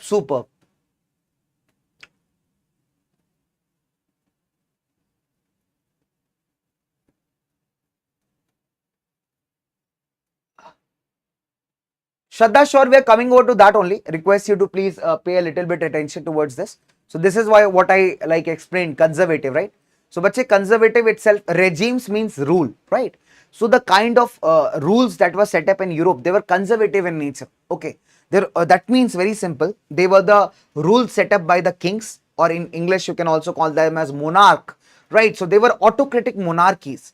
So these terms, autocracy, despotism, right, conservative, they refer to one common ideology, that is where the king has the absolute power. Okay, and the king is not ready to accept criticism. The king is not ready to give rights to the common people, and is only, interested in having the complete power with himself, and always giving benefits to the people who are in his empire, like in higher positions like the aristocracies or his ministers, which came in the nobility class or the people of the church. So this entire setup is called as a conservative rule or a conservative setup. Okay, so all these terms, despotism, despotic rule, autocratic rule, right? All these terms refer to this common ideology. I hope this clears your doubt. Okay. So the correct answer is young Europe. We just had this one prior to this slide. 83% are giving me the correct answers. Okay, Inba, Adi Pradeep, Sajal, Avinash, Archita, Atharv, Manuma, Deepti Kumari, Sia with us. So a lot of people here. Okay, so very nice. Okay, super. Now, so we talked about the aristocracy, we talked about the revolutionaries. Now let's move further. Okay. Now, it's very simple. Let's talk about a very important topic, that is the age of revolutions, 1830 to 1848. So we have come a lot far in the chapter, guys. We have come a lot far in the chapter. See, this is the European chapter. So world history again a little bit mixed up. But still, if you pay attention, we'll be able to solve this very quickly. Okay. Now, the age of revolutions, 1830 to 1848. Now, this is a very interesting topic. Very interesting topic. So, if we talk about this time period, if you have this timeline in history, 1830 to 1848. Now, this was a time period in Europe when the entire Europe was in chaos. Chaos means there was a lot of disturbance in the entire Europe, guys. So, there were revolutions going on. Lot of revolutions. Okay, people were protesting. They were not happy with their rulers. They were not happy with the kings. So as a result, they started protesting. Now what happened? Let's try to reconnect the events. You know, this, you remember this Austrian Chancellor Duke Metternich? So he had a very famous saying, and he said that when France sneezes, the rest of Europe catches cold. Why did he call so? There's a reason behind that. You remember, guys, the Treaty of Vienna 1815, the Bourbon dynasty was restored in France. Yeah, so that ruler, that relative of Louis XVI was not efficient at all. So that was a puppet ruler, you can say, moreover, right? And he adopted the exact same ways as his ancestors, as the previous rulers, that is having the complete power, not giving rights to the people, not listening to their demands. As a result, the people of France, they were again very much angry. Now they again started revolutions. They again started protesting against the king. As a result, what happened? In July 1830, the Bourbon king of France was overthrown and again a constitutional monarchy was established. So people were very much worried, people were very much angry because what happened in 1815, again the same history repeated, right? So this king who was appointed in 1815, he was again not able to listen to the demands of the people. He always tried to suppress them. He always tried to suppress their voices. As a result, finally the French people got agitated and they started revolting against the king. As a result, this king had to leave his throne and a constitutional monarchy was established in his place and Louis Philippe became the new king. Okay, Louis Philippe became the new king. Okay, so Louis Philippe became the new king. Now, because of this revolution, the people in Belgium, they got inspired. You remember after the Treaty of Vienna, Belgium was given to the United Kingdom of Netherlands. So the people in Belgium, they got inspired by France. Okay, and then they started their struggle for the freedom. So as a result, what happened? Belgium broke away from the United Kingdom of Netherlands. Okay, and Belgium became independent. Now, as these ideas were spreading, this also sparked off a movement in Greece. Now understand the history of Greece. Greece is very important, guys. Now Greece is said to be one particular region in Europe that has a great history, that has a great culture. Now, if you talk about the time period of 13th, 14th, 15th centuries, Greece is one place that was dominated by Christian people earlier. Okay, because Greece used to be a very much part of the Roman Empire at one point of time. And Roman Empire, this was an empire, this was a dynasty that was again ruled by the Christian rulers. Now, when this Byzantine, the Eastern Roman Empire, when its power started getting reduced, there was one more empire, there was one more dynasty that started to gain power in Europe, and that was the Ottoman Empire. Now, many people are confused that what are Ottomans? Who are Ottomans, right?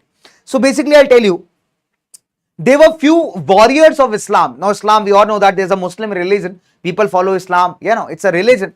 So there were few warriors of Islam. They were called as Ghazis. Okay. So one of these Ghazi, Usman, was very powerful. So he had a dream to build an empire near what you call as Turkey in the modern times. What you call as Turkey in the modern times. So he had a dream of building an empire around the same. So this person called Osman, right? So the Western people, they were not able to pronounce his noun well. So they were not able to pronounce his name well. Like if you see the Britishers, they have transformed many Hindi words into their own way. So in the same way, the Western guys, they used to call this person as Ottoman. So they could not pronounce his name Osman well. So they called him Ottoman. Right. So this guy Osman, he started the foundation of this Ottoman Empire nearby the areas of Turkey that you called as today. Okay. And this empire started growing in power. Okay. So there was a time when this Ottoman Empire first defeated the Eastern Roman Empire or the Byzantine Empire, then started capturing different parts of Europe. Okay. So the people living in Greece, they were very much scared. Now they got afraid. They thought that these Ottomans are going to kill them. Because again, that religious rivalry, Ottomans were Muslims and Greece people were Christians. So that rivalry existed between the two. So as a result, many Greek scholars, they ran away from Greece to different parts of Europe. And they took along with them a lot of literature, a lot of scientific developments, a lot of scientific text. And this is one of the reasons why we say that Greece, the culture of Europe was developed because of the contribution of the Greek people. Right, so this is the reason why we called Greece as the cradle of the European civilization. So we give a lot of credit to the Greek people for the development of the European culture. Right, so these people, they settled in the different parts of Europe, you can say. Okay, so what happened when these nationalist ideas started spreading in the entire Europe? So people who were still left in Greece, they got a hope, they got an inspiration to fight back for the freedom. Now they wanted independence from the Ottoman Empire, and as a result, we see that the Greek struggle for independence starts in 1821. Okay, the Greek struggle starts in 1821. Okay, so this Greek struggle for independence starts in 1821, and finally, after a great struggle, there was one more point. The people who were living inside Greece had support from the people living outside Greece. There were many European people who supported Greece. They had a sympathy with them. There were two reasons. Number one, because of the Greek culture. Second, because they were Christians. So all these Christian countries, they had a sympathy with the Greek people and they started supporting them. As a result, Greeks were successful in winning back their freedom from Ottoman Empire, and there was a treaty signed in Constantinople. So Constantinople is modern day Istanbul. Okay, it's a modern day Istanbul. We all have heard about Istanbul. So earlier it was called as Constantinople. Later it was renamed as Istanbul. So a treaty was signed in Istanbul or Constantinople in 1832 that made Greece as an independent nation. So we see that the July Revolution in France sparked off a series of events in the entire European continent. The immediate impact can be seen in the case of Netherlands. Then further we can see the same in the case of Greece also. Now how the Greece people, they got a lot of inspired from the revolutions, from the events of France, right? And again they started their struggle for the freedom. Finally they gained their freedom or independence from the Ottoman Empire. Right now, so let me have a question for you. So there is a very simple question for you. So let me ask you a question. So all of you guys pay attention here. Okay. So the question is very simple and it's a very good important PYQ. So which treaty recognized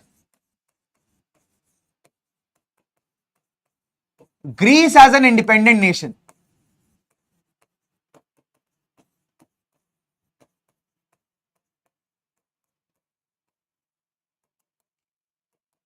Okay, which treaty recognized Greece as an independent nation? So we have four options.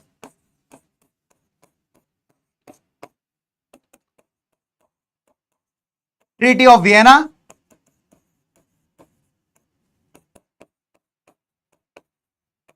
Treaty of Constantinople,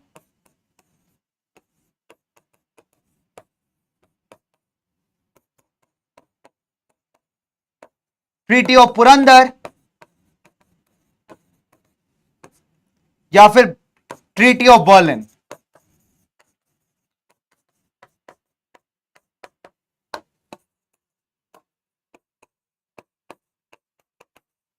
Okay, so we have four options out here, guys, and here we go. Okay, so 30 seconds. You have to tell me that which treaty recognized Greece as an independent nation. Very nice, superb.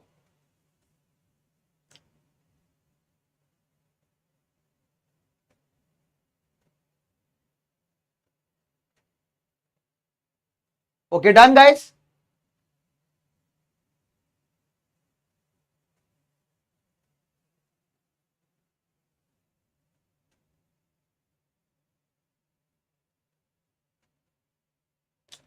Hardik Tiwari, my dear, beta, all the notifications with respect to exams and results, they are already, they are always updated in your notice or announcement sections.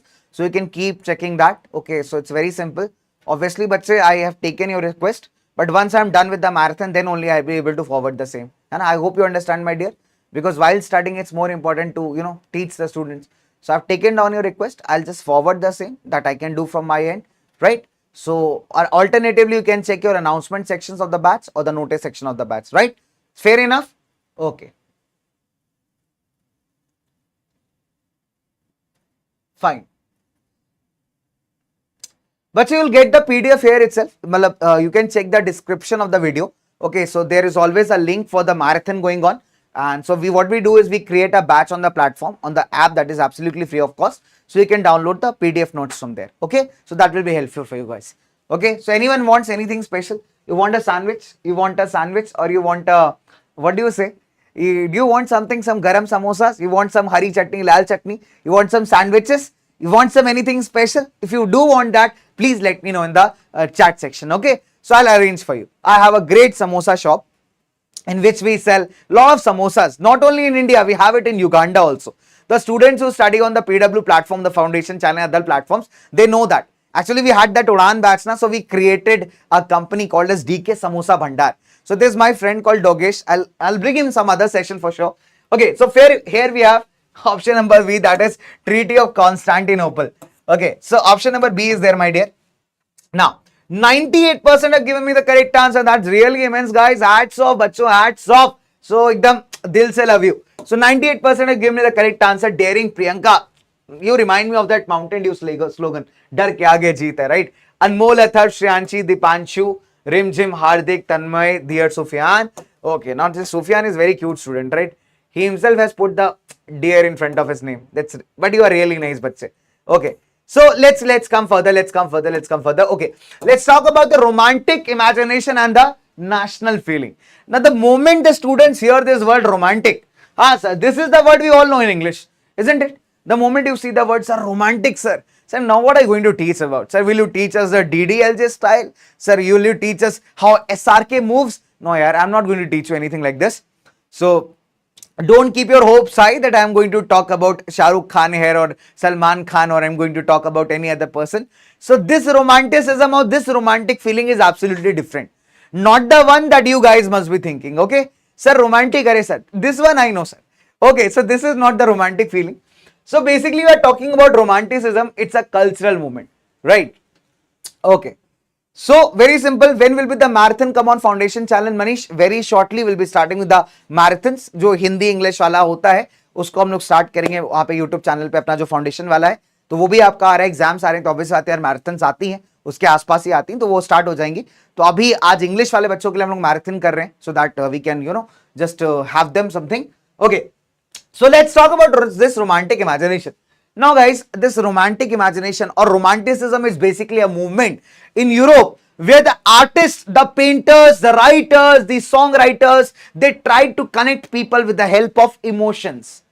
Like suppose, if I want to approach someone, let's say if I want to approach someone and if I approach a person very scientifically, like let's say ki if I want to, befriend someone of my class, I mean someone from the class I'm studying.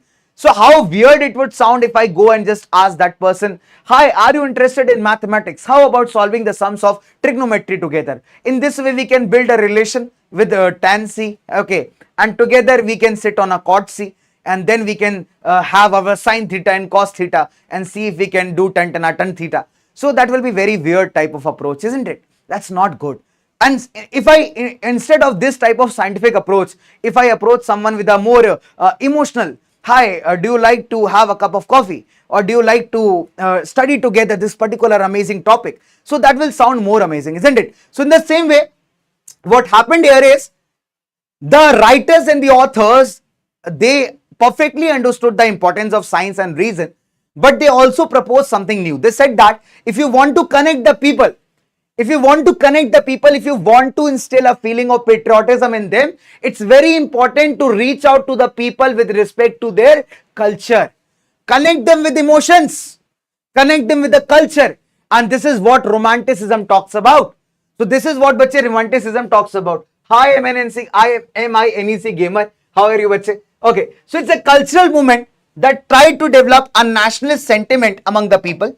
Okay, it rejected the glorification of science and reason. It said that science and reason is fine, logical thinking is fine, but at least you need emotions to connect to the people.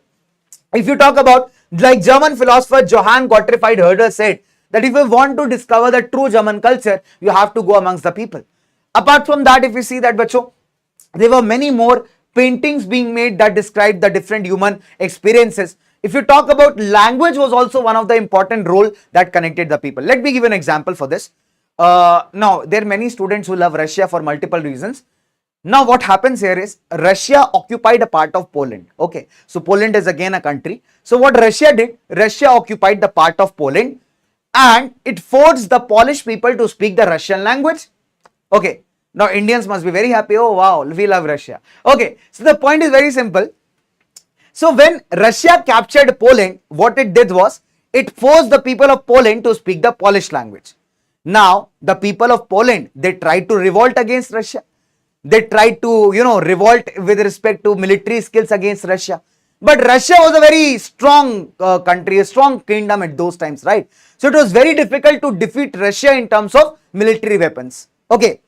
Now, so the people living in Poland, they started to use language as a symbol of resistance.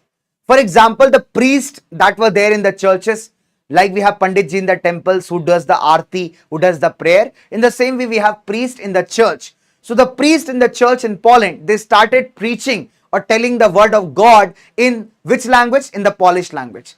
So they were asked to preach the word of God, to take the prayers in Russian, but they refused to use the Russian language and they continued preaching the people in the Polish language. As a result, these people were arrested, they were sent to Siberia in prisons, right? But still, language became a common symbol of defiance against the Russian domination. So this is how we can say that the culture played an important role in connecting the people, in generating that feeling of nationalism among the peoples. Okay, now, so far we studied that Europe was a patchwork of kingdoms where people were living but they have no common identity. Then we studied that there were certain revolutions that started coming up in Europe. We studied that the middle classes in Europe started having certain demands. They started asking for multiple rights. Okay, then we gradually studied that this particular time period, 1830 to 48, this was a time period when a lot of revolutions started happening. It started with France, then it impacted the other parts of the Europe as well. Then we also studied that gradually the people were coming to understand that we have to stand united. We need to form states in which people can live happily together. The leaders, the rulers of those states should be known to the people, should be sharing some common history to the people. And we also see a kind of romantic revival movement where the people focused on more on culture, more on traditions, more on emotions rather than on science and logicals. Okay. So far this is the case. Now, there comes a time in Europe where there was widespread hunger, hardship. Now, what is hunger? What I'm having right now. Really, I'm feeling hungry a lot. If someone has anything to offer me, please do. I would love to have a rice and dal at your home. That will be the most comfort food I can go for. Okay, we all have our comfort foods that we like to eat a lot. Okay, so let me talk about this hunger and hardship.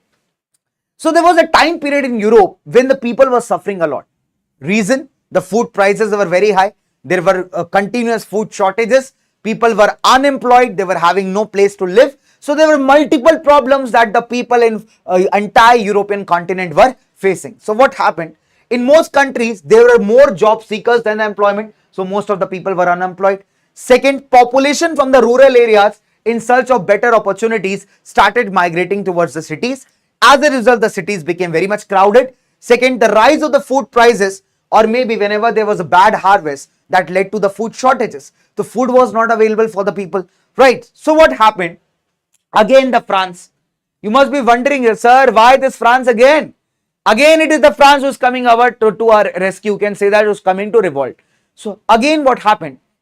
Remember in 1830, in July 1830, a revolution took place in France when they replaced the king. Okay, and the government, Louis Philippe became the new king. Now this guy, Louis Philippe, was also not able to solve the problems of France. People were unemployed, people did not have food to eat, people had food shortages, the food prices were very high, cities were crowded, so people they came out on streets on the Paris. Okay, so Paris is a city in France, so people of Paris, they were very angry against the government. So what happened? They came out on streets, they started demonstrating, they started protesting. Okay, and as a result, Louis Philippe, the king of those times, had to flee. Okay, so had to flee means had to run away. The people were very angry, the crowd were very angry because this ruler has also not made any difference to the France. So as a result, people were very angry. They were like, I will kill the king now. The king had no option but to swipe up his lungi and just tie it very tightly and run away from France. Okay, so that is what happened. And then what happened? Again, France turned into a republic. Voting was conducted. Okay, and again a national assembly was proclaimed. Right, so we also witnessed there was a place called Silesia. We also witnessed a revolt there in 1845 where the revolt was against the contractors. So basically the weavers who were asked to prepare the cloth, okay, so they were not paid better wages. As a result, they started protesting against the contractors who used to give them the work, and it turned out to be so violent that at the end 11 weavers were shot dead. So these kinds of revolts became very much common if you talk about in the cities of Europe, right? And particularly in France, if we talk about, because France was one country that was a house of revolutions, you can say. Anything happened in Europe, straight away a revolution sparked off in France. Okay, so let me ask you one more question here. Okay, let me ask you one more question here, and then we'll talk about the revolution of the liberals. Okay, fine.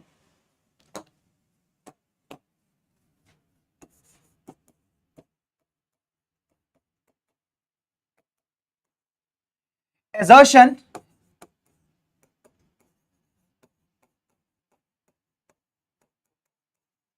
Metternich remarked, when France sneezes,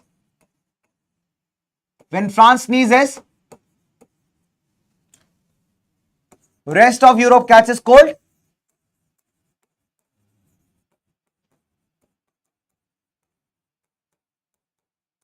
Okay, reason?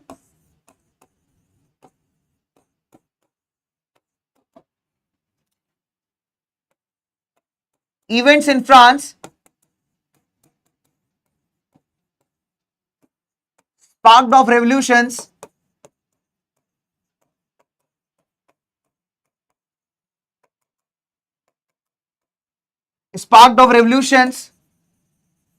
in other parts of Europe.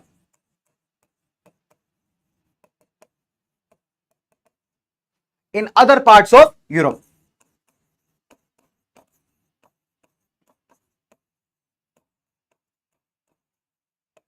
You have the four options. Both A and R true. R explains A.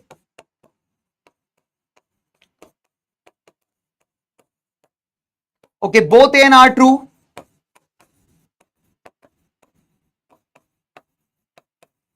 R does not explain A.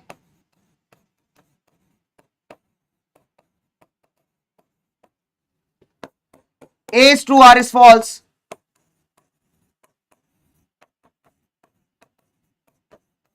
Okay, and A is false, R is true.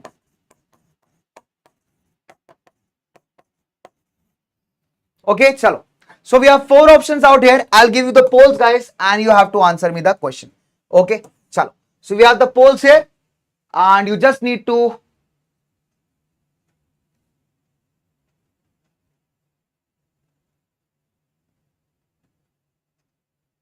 very nice, very nice. But the details of the exam you can always remember by practicing. See, the more the revision you do, the more questions you practice, the better you get in terms of bachcho, the recall of the chapter, because recall of the chapter is very important, very, very important. Okay, so the recall of the chapter is very, very important, right, bachcho? My dear, this is not recorded. Okay, this is not recorded.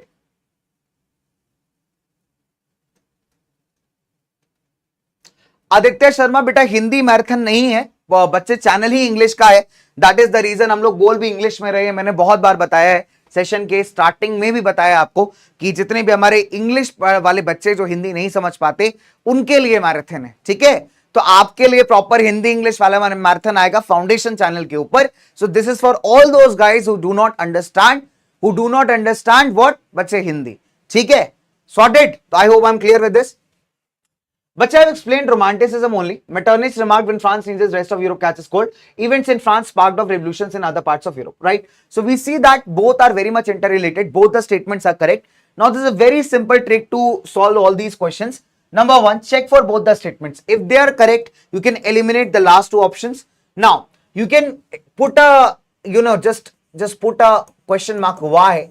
Okay, and if you are getting the answer in the reason, then first option is correct.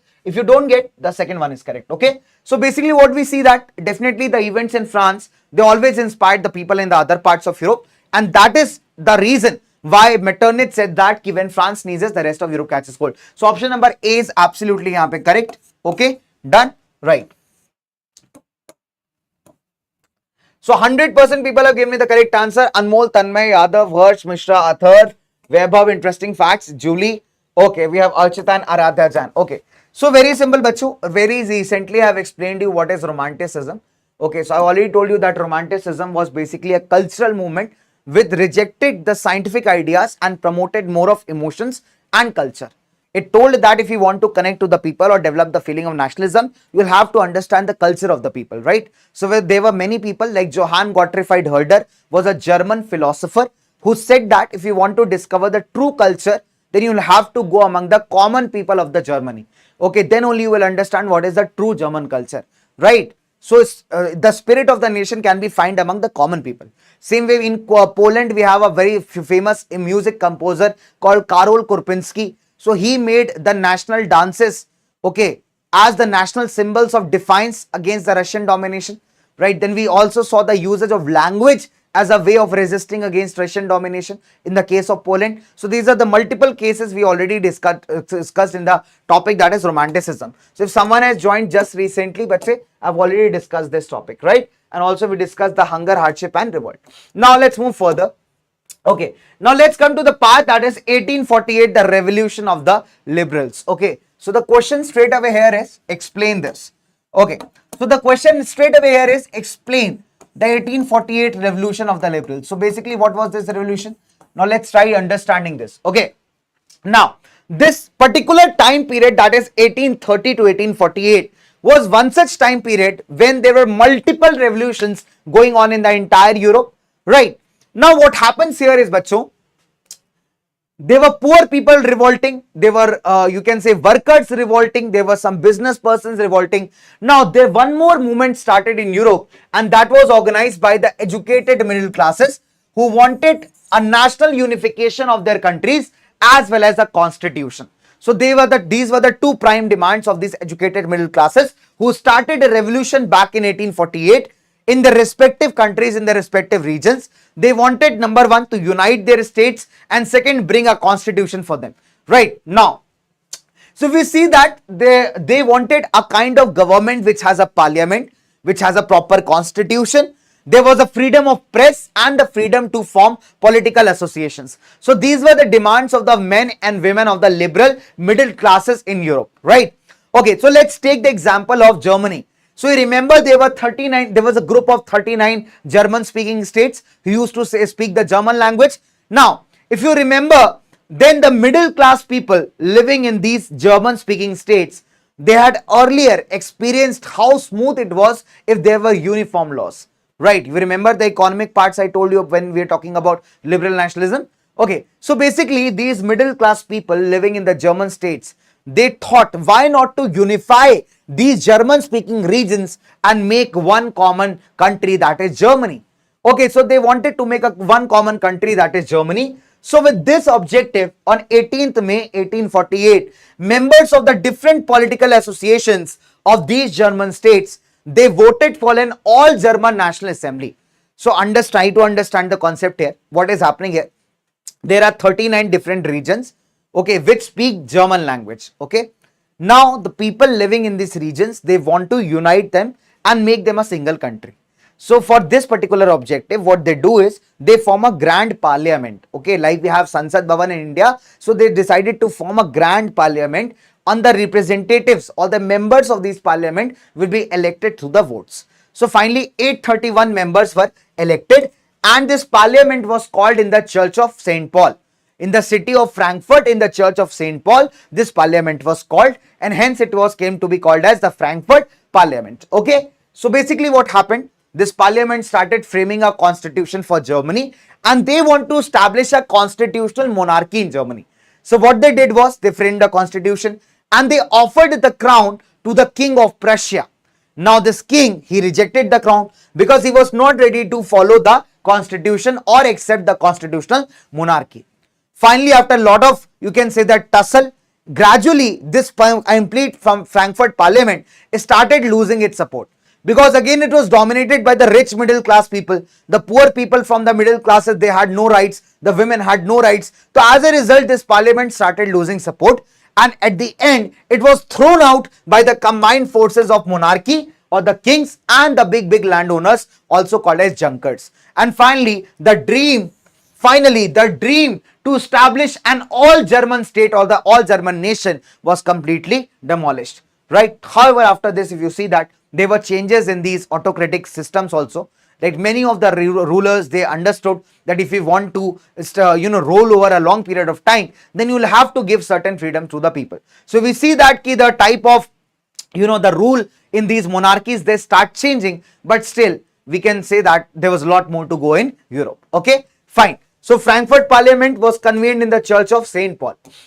Okay, with this, let's come to the second last topic, that is the making of Germany and Italy. We'll talk about the female allegories. We'll also talk about the strange case of Britain, and then we'll talk about the Balkan regions, which also is the final topic for your chapter nationalism in Europe. Okay, now, so we started around 140. It's lagbag almost 2 hours. This chapter is little bit lengthy. After that, we don't have that much lengthy content, so it will go with the good pace. Okay, let's talk about Germany. So this is also called as unification of Germany, the 5 marker questions. Okay, unification of Germany and Italy. Now let's try understanding how was Germany unified. So the Prussian chief minister Otto von Bismarck is called to be the architect of the German unification. Now he was a smart guy. What he did was, number one, he modernized his army, because he knew that if you want to unify Germany, you will have to fight battles with powerful forces like Austria, okay, like Russia. So you have to modernize your army. So what Bismarck did, number one, he modernized his army, Prussian army, and also with the help of bureaucracy or the diplomatic relations, what he did, he took on the leadership of unifying the German states.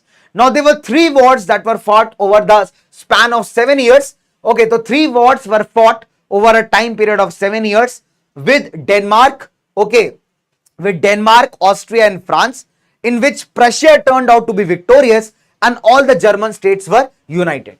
And finally, Kaiser William I of Prussia became the emperor of the modern German country. Okay, now if you see that the modern German state that was found, okay, the nation state of Germany that was found, right, that focused now on currency, banking system, improving the legal arrangements, and also making a more dynamic nation, right? So this is basically the unification of Germany. Okay, in very simple terms, so 3 wars over 7 years with Denmark, Austria and France. Prussia turned out victorious, and with the help of diplomatic relations, the Bismarck was able to unify the German states. Now let's talk about Italy. Italy also has an interesting history. So if we talk about Italy, Italy was divided into 7 parts, out of which there was only one part called Sardinia Piedmont that came under the control of an Italian prince. Rest all the parts were under the control of different powers. Like the northern Italy was controlled by Austria. The central Italian states were controlled by Pope. Pope was the supreme head of the Christianity. And the southern Italian states were controlled by the Bourbon dynasty of Spain. So basically we see that only there is one state that is controlled by an Italian person. Obviously, when Britishers were controlling India, we were fighting against the British. The reason is we don't want British in our country. We want an Indian person to rule our country. In the same way, the Italians will also want someone Italian to rule their country. The first task is to unite the different parts that have now been segregated. Okay, now what happens here is, Italy was divided into 7 states, out of which only Sardinia Piedmont was ruled by an Italian prince. Now, what happened? Initially, Giuseppe Mazzini, the revolutionary, tried to unify Italy, but he failed. So this task came upon the chief minister Cavour to lead the movement of what? Bache, unification of Italy. So with the help of Giuseppe Garibaldi, another revolutionary, Cavour was able to unite the different Italian states. Now there is a timeline for this. Number one, this guy called Cavour, the Prime Minister Cavour. Number one, what he did, first he made an alliance with France to fight against Austria, because he knew that Austria will one or the other day fight with respect to the states. So he made an alliance with France. He fought against Austria. Austria got defeated, and the northern Italian states were now under the control of Sardinia Piedmont. Seeing this, the central Italian states also voted in favor of joining Sardinia Piedmont. So north and central Italy is now captured. Okay, now the task is capturing the southern Italy. So what happens when Garibaldi is another revolutionary, when he comes to know that these many parts have been successfully captured by Sardinia, he leads his army of volunteers called the Red Shirts towards the southern part of Italy. He has a great fight with the Spanish armies there, but finally Garibaldi turns out to be victorious, and that part is also now merged with the other Italian states, and this completes the unification of Italy, and King Victor Emmanuel II becomes the ruler of the United Italy. Okay, so I hope this is clear. So in 1861, the Victor Emmanuel II becomes the king of the United Italy. Now, we have the third unification called as the strange case of Britain. Now, why this is called strange? I'll tell you the reason, because there isn't any fight here. There isn't any big revolution here to unify British states. Now, let's try understanding what were British states all about. So, there was no complete country prior to formation of Britain. There were different islands. Okay, one is Britishers, one is Scottish people, one is Ireland, other one is Wales. So there were different islands, right? Now, out of these, the English people, the guys who spoke English, they had their own culture. So these people were the most powerful. Now they decided to form a united kingdom by combining all these small states, right? So what happened in 1688, number one, England was established as a nation state. Okay, so the English Parliament, it took the power from the monarchy, and it went on to create a great kingdom called as the United Kingdom. Okay, so what first was done? First, they signed an act with Scotland called as the Act of Union in 1707, and that led to the formation of the United Kingdom of Great Britain. Now, the problem here was Scotland was forcefully made to join this United Kingdom. The Scottish ministers were not even able to speak their local language, that is the Gaelic language. They were not allowed to wear their national dress in the English Parliament. Also, they were not allowed to speak or participate in any kind of decision-making matters. Now, let's talk about Ireland. In the case of Ireland, the problem was little bit more dark. Reason is, if you talk about Ireland, Ireland was divided into two different Christian groups, that is Protestant and Catholics. If you talk about Britishers followed Protestant group. They were Christians, but they belonged to the Protestant group. In Ireland also there was a division between Catholics and Protestants. So definitely Britishers are going to side with the Protestants only. They're going to support the Protestants only, and Britishers were powerful. So Britishers started what? Supporting the Protestant people of Ireland and asked them to dominate over the Catholics and make them to join the Kingdom of Great Britain. And this is what happened. Finally in 1801, Ireland got defeated and again joined the Kingdom of Great Britain. So finally a new British nation was found. Okay, with the English culture being promoted, English language being promoted, thereby subsiding all the other cultures that they have captured. Okay, so this basically led to the formation of the Great Britain. Okay, one, done, chalo. So I have a question for you again. Let me have a question for you.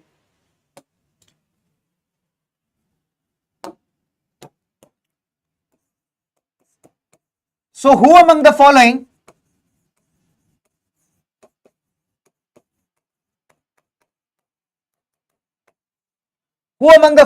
was also called Bismarck of Italy? Who among the following was also called the Bismarck of Italy? Done. You have four options, guys. Otto von Bismarck. Now it's a good question all in all. Many people, they mistake it. Okay. Count Cavour, Duke Metternich,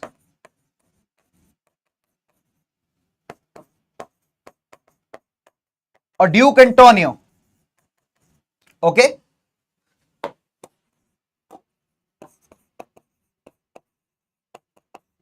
So we have four options here. Okay. And your time starts now. So who among the following was also called Bismarck of Italy? Otto von Bismarck, Count Kever, Duke Metternich, Duke Antonio. Very nice, guys. Very, very nice.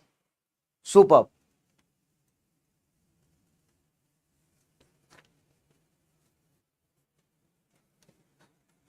Superb, bacha party. Superb, guys. Superb. Amazing. Amazing, amazing, amazing. Superb.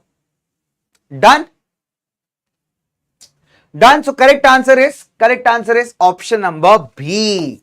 Yeah. So the question is, who among the following was also called Bismarck of Italy? Bismarck is the guy who helped in the unification of German states. And here we are talking about Italy. So we remember that Count Kever is the guy who was the person responsible behind unification of Italy. Okay. So option number B stands clear here. Okay. So we have 61% answering in favor of question number B. So Atharva, okay, this is bro. Anmol, Shranshi, Renuka, Manuna, Jadu Ka Ogi, okay, Sajal, Daring, Priyanka, FM Raj Gamers, Diksha, Deepti, lots and lots of people out here. Okay, superb guys. So you have done super amazing. Okay. So with this, we are coming almost to the end of the chapter, guys. And here we go. Okay, so let's talk about female allegories.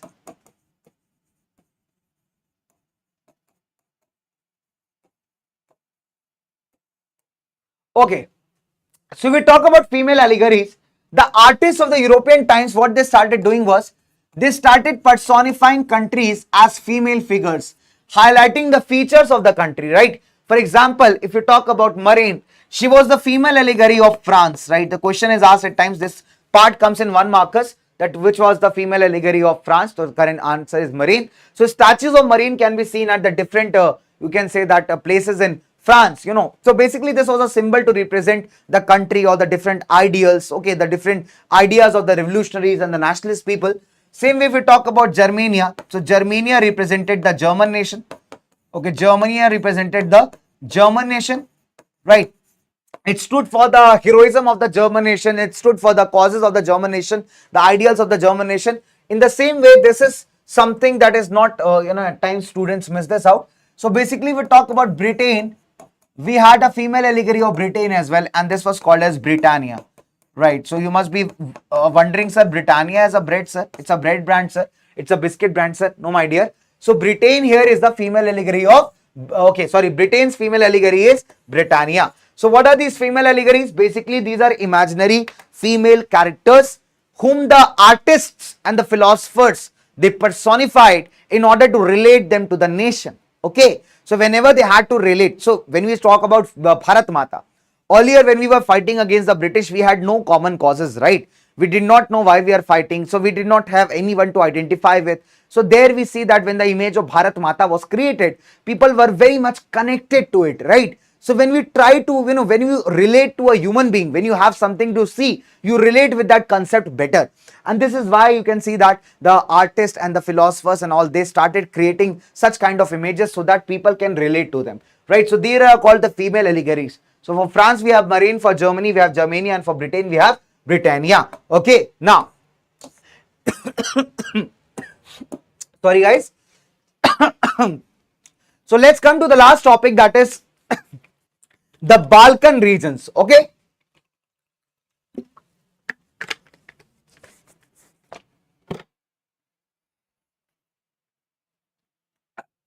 so let's come to the last topic, that is the Balkan regions. Now you must be seeing these Balkan mountain ranges here. Okay, so the region that composed of these areas, that is Bosnia Herzegovina, Croatia, Slovenia, Serbia, Kosovo, Albania, Macedonia, Greece. Okay, so basically this particular region was called as the Balkans.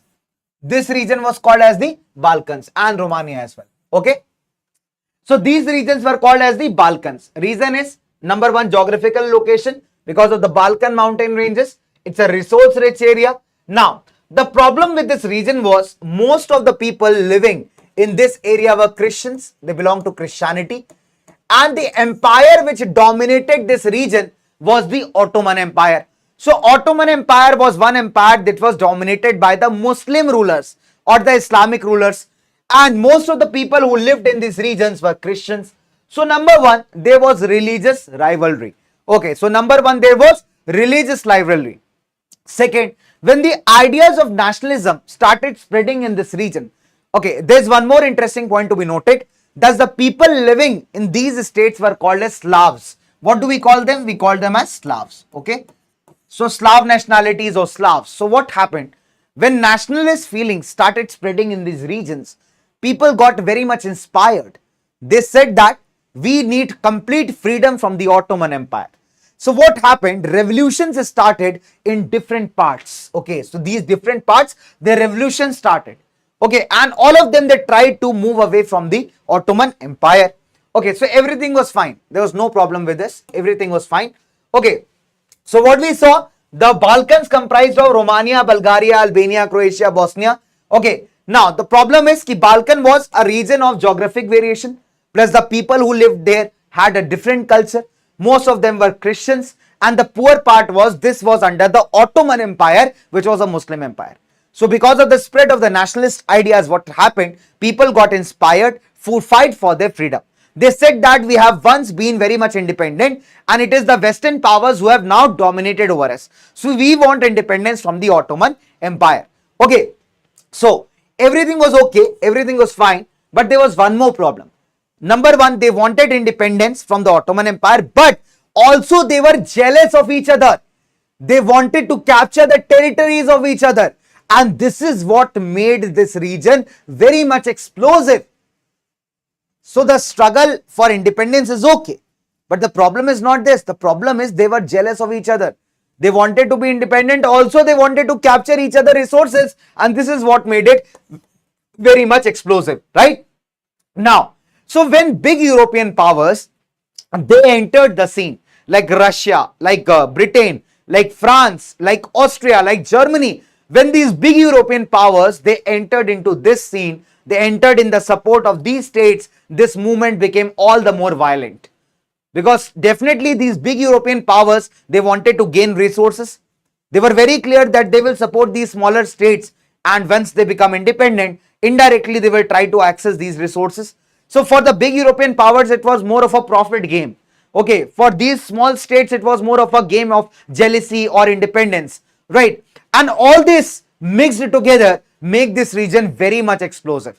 As a result, we see that in 1912 and 1913, wars broke out in this particular region. Okay, violence broke out in this particular region, also called as the Balkan Wars.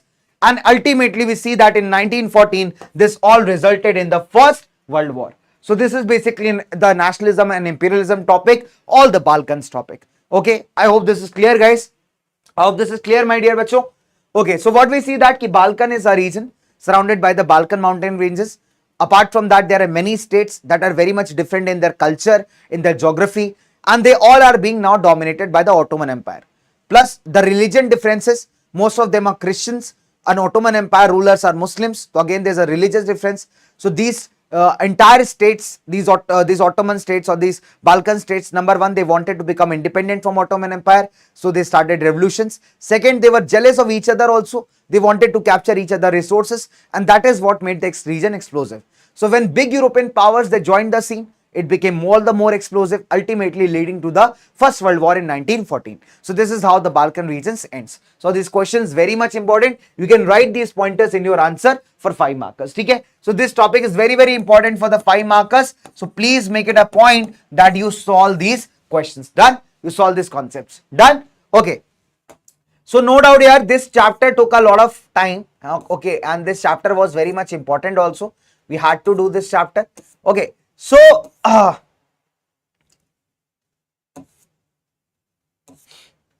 okay, so fair enough. Now, let me have a poll here. Okay, so let me have a poll here.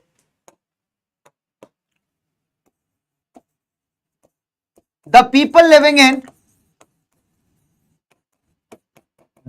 living in Balkan regions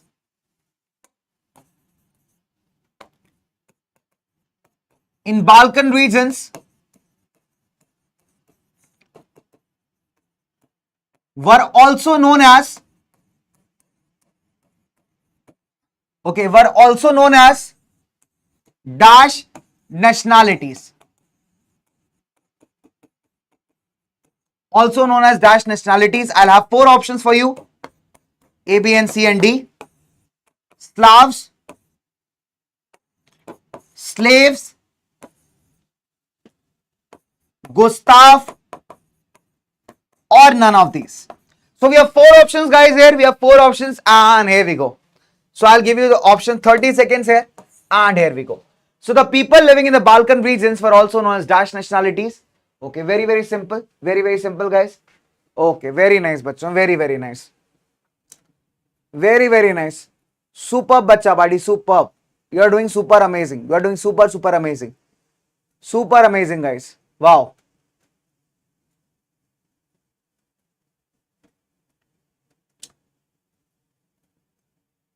I love you too, भाई मीनक gamer.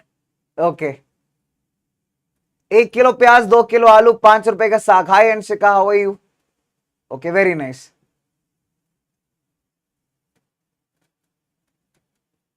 बेटा हिंदी का marathon नहीं है ना. सो बहुत simple है कि हिंदी का मैराथन नहीं है, and it's a pure English channel.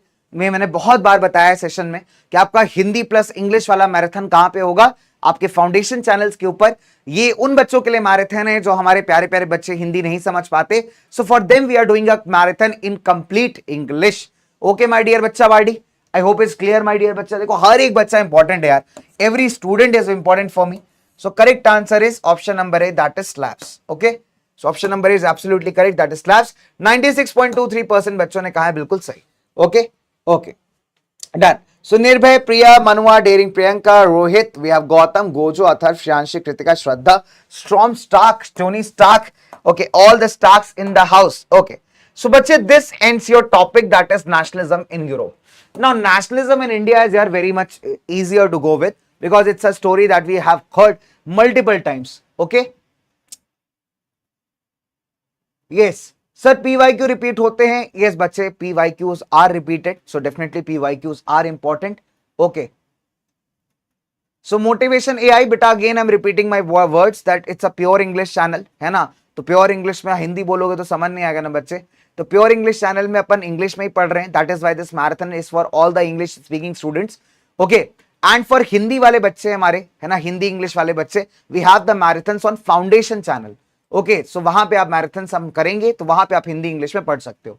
Right, okay okay, done. So let's, अच्छा, how many of you want break? How many of you want break? Sir break चाहिए. Okay, anyone who wants break? Anyone who wants break? किसी को break चाहिए? 5 minute breaks, 5 minute break, 5 minute breaks. Okay, 5 minute, 5 से 6 minute का break. ठीक है,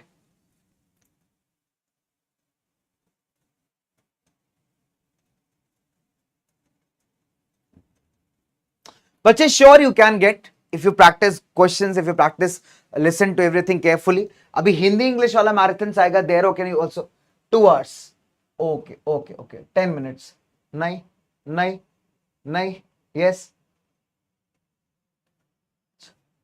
भाई 2 hours का.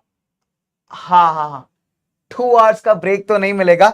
5 minutes ब्रेक लेते हैं एंड देन लेट्स कंटिन्यू. ठीक है, so let's get 5 minutes break. 5 minute break लेते हैं and then let's continue. Okay, तो let's take 5 minutes break. 5 minutes का ब्रेक लेते हैं. 5 minutes ब्रेक लेते हैं बच्चों एंड देन लेट्स कंटिन्यू. ठीक है, तब तक मैं बैटरी शैटरी भी चेंज कर लूंगा यहाँ पे and let's get started. Let's take a 5 minutes break. पानी वानी पी लो, कुछ खाना वाना है खा लो एंड देन लेट्स कंटिन्यू. ठीक है, चलो.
Hi, so let's return back guys. आ जाओ वापस, चलो.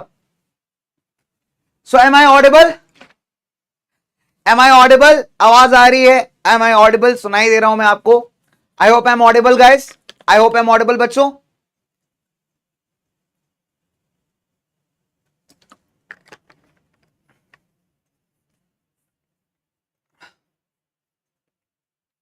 बेटा TV5 official, it's very okay. You don't like the subject, चलता है भाई, मेरे को पसंद नहीं था स्कूल में. Getting a 95 from a one shot marathon. बेटा देखो, मैं आपको झूठ नहीं बोलूंगा, it's very simple. Marathons are for the last moment studying revisions.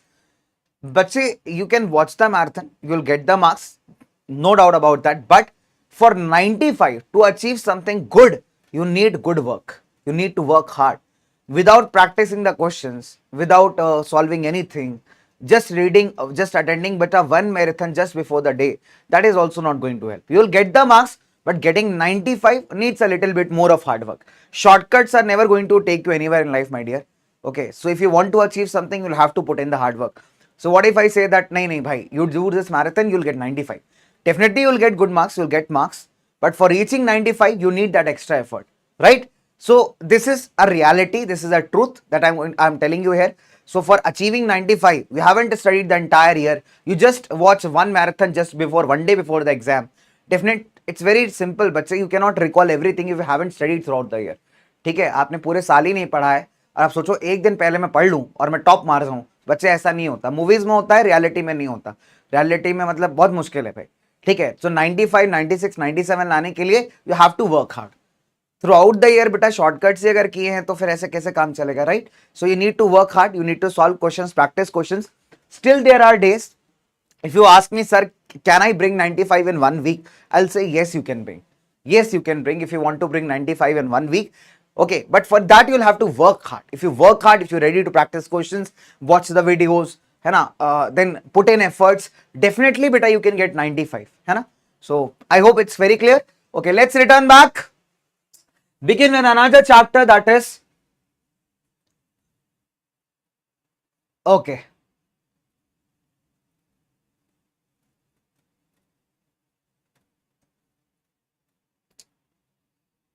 Okay, fine, fine, fine. Very nice.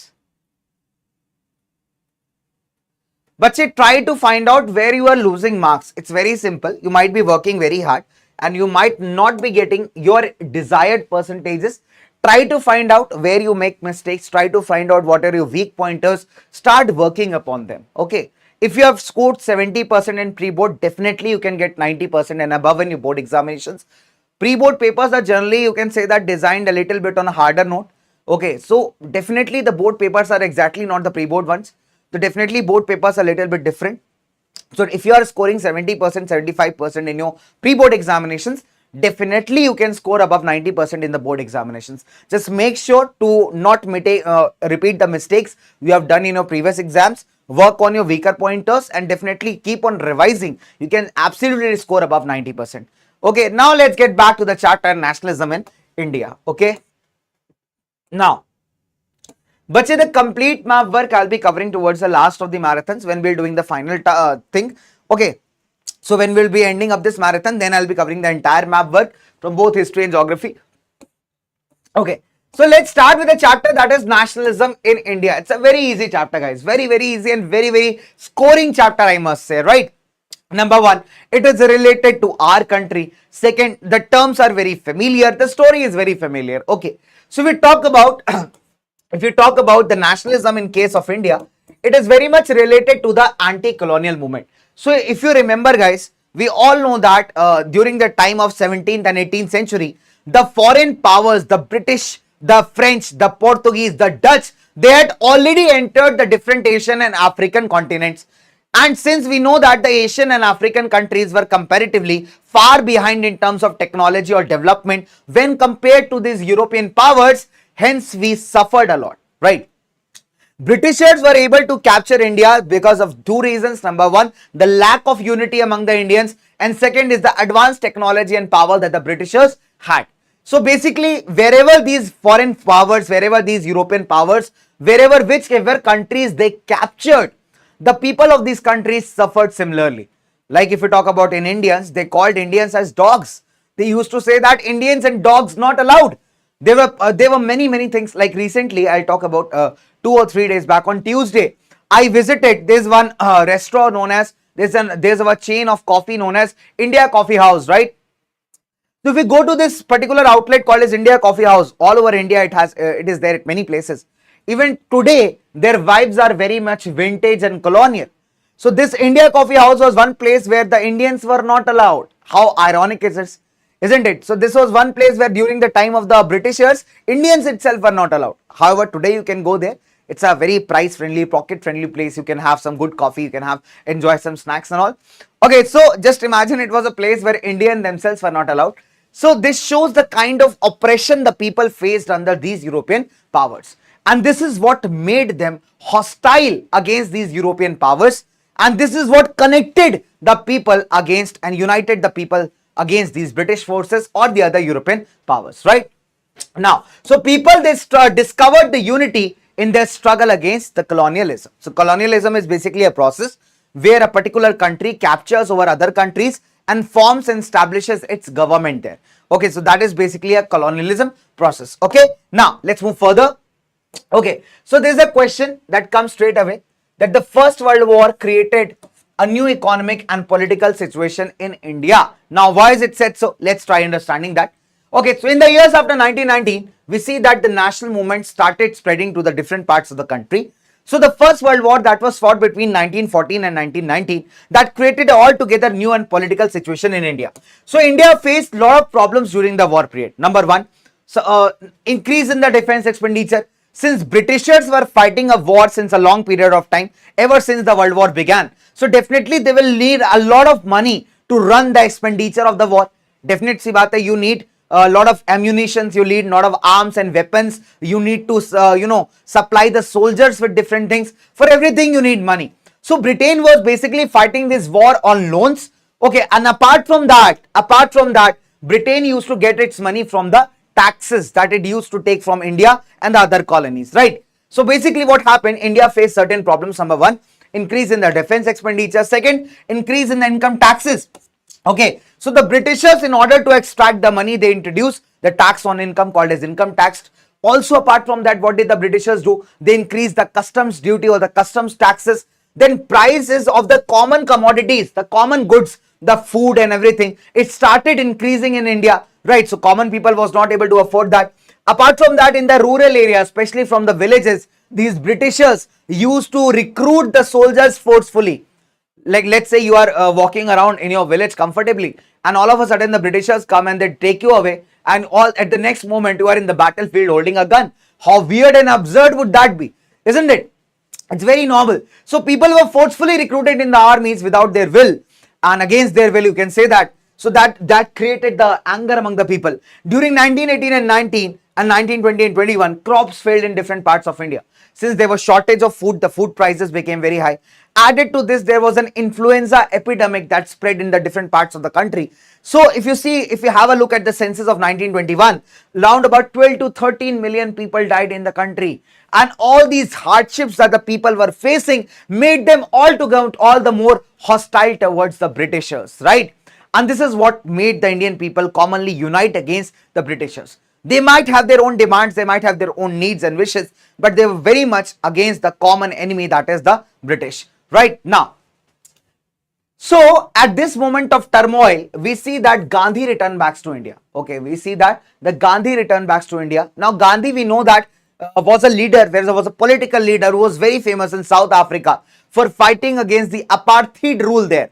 Because what happened, the government in South Africa, it discriminated the people on the basis of skin color. That means the black people were not allowed any rights. They were not even to board the common transportation. You must remember that incident. You remember that once Gandhi was traveling in a first class in South Africa and he was just thrown out of the train because his color was dark. He was a brown munda. That's the reason, bache, because he was thrown out of the train. So just for the pun. So basically what happened here, so Gandhi, we all know that, used the novel method of satyagraha and fought against the South African government, right? Now, it's very, very simple, bache. Now, okay, so it's very, very simple. So what do we understand? So satyagraha was a novel method of fighting So basically it was a non-aggressive method. Satyagraha said that if someone hits you right on this cheek, you should also show the other cheek around. And you should call the person, come on, fulfill your satisfaction. Okay, come on, hit me on the other cheek as well. Right, so basically Satyagraha believed in non-violence. You have to request to the oppressor, the guy who is oppressing you, torturing you. There will be a limit to everything, right? There will be extent of everything. So you have to request to the soul of the oppressor. You have to ask him to, listen to your needs. And the time will come when this person will understand. So Satyagraha is more of a non-violent approach. However, it is not passive resistance. It's an active resistance. It insisted on truth. It's a moral force. Okay. So Gandhi returned back to India in January 1915. Okay, so when Gandhi returned back, he first tried to understand the politics of India, because politics of India was moving at a very dynamic pace, So basically, Gandhi organized 3 satyagraha movements in its initial phase. One was in Champaran, the other was in Kheda district and the Ahmedabad. So Champaran movement was in 1917, Kheda in 1918, and again the Ahmedabad strike in 1918. Now there is a mistake with respect to the Kheda movements date in NCERT. In NCERT it's giving 1917, but that's not correct. Champaran took place in 1917, Kheda in 1918, Ahmedabad in 1918. Now let's try to understand what these movements were all about. See, so basically what happened in Champaran, it's a place in Bihar. So anyone joining from Bihar, give me a thumbs up. So it's a place in Bihar, it's a district. Champaran is a place in Bihar. So what happened here, there was a plantation system, indigo plantation system. Now indigo is a crop from which we prepare a blue color dye, a blue color which is used to further color the clothes. Okay. Now this indigo had a huge demand in the international market, and the Britishers were smart. So they used to get this indigo planted in Indian farms in Champaran, and the system was called as Teen Katya system. That means on the 3 parts of land, a farmer will have to grow indigo. Okay, the problem is these European planters, they used to buy the indigo from the farmers at a very low cost and used to sell it at a very high cost in the international market, making huge profits. But what happened? Germany, it invented an artificial color which was much cheaper and affordable as compared to indigo. So as a result, in the international market, the demand for indigo fell. Now, when the demand fell, the European planters started facing losses. Now, how to recover these losses? So they started forcing the Indian farmers to pay more revenue, to pay more rent. Okay, and this was the major cause of the farmers in Champaran. Okay, for the trouble. So basically, there was a farmer called Rajkumar Shukla. He approached Gandhi and requested him to visit Champaran and do a satyagraha in support of the indigo plantation farmers. Gandhi went to Champaran. Gandhi understood the entire situation. Okay, so and finally he started a satyagraha that ultimately ended in the favor of the indigo planters, and this Teen Katya system was finally abolished. Okay, so that was one of the prior victories of Gandhi in India. Let's talk about Kheda and this thing, Ahmedabad. So in Kheda, what happened? Due to adverse climatic conditions, the crops failed in different parts of Gujarat. Okay, so there was a crop failure. Okay, so as a result, the farmers were not able to pay the high rents as demanded by the British government. So they wanted that these rents should be remitted off for the particular season. And since Britishers were not ready to, just remit the rent. Remit matlab rent maaf karna, right? To remit the rent. So as a result, they requested Gandhi, and finally Gandhi, along with the local leaders, started a satyagraha that finally ended in the favor of the farmers, and the rent was remitted off. Now, if we talk about the Ahmedabad cotton mill strike, now what is this Ahmedabad mill strike? So basically what happened in the region of Gujarat, there was a disease called plague spread by the rats, okay, and the mouse. So that was very much in prevalence, okay. So what happened here? So during the time of plague, when this epidemic was entirely affecting the entire Gujarat state, so the mill owners, we know that Ahmedabad is known for the cotton textiles, So the mill owners, in order to attract the workers, they announced a bonus. They said that if you come for work, we'll give you extra money. Okay. So once this plague subsided, they took back the bonus. Now, since they were already warriors and the prices of the commodities were very high in the markets, so these workers, they started demanding a hike, an increase in their daily wages. So they said that increase our daily wages by 50%, then only we will come to work. Now, this was very much. Obviously, the cotton mill owners were not ready to stake this much amount. So they said that we will increase your wages only by 20%. So since there were no conclusive grounds, so ultimately what happened? These workers, they went on strike. Now, to solve this issue, Gandhi was called.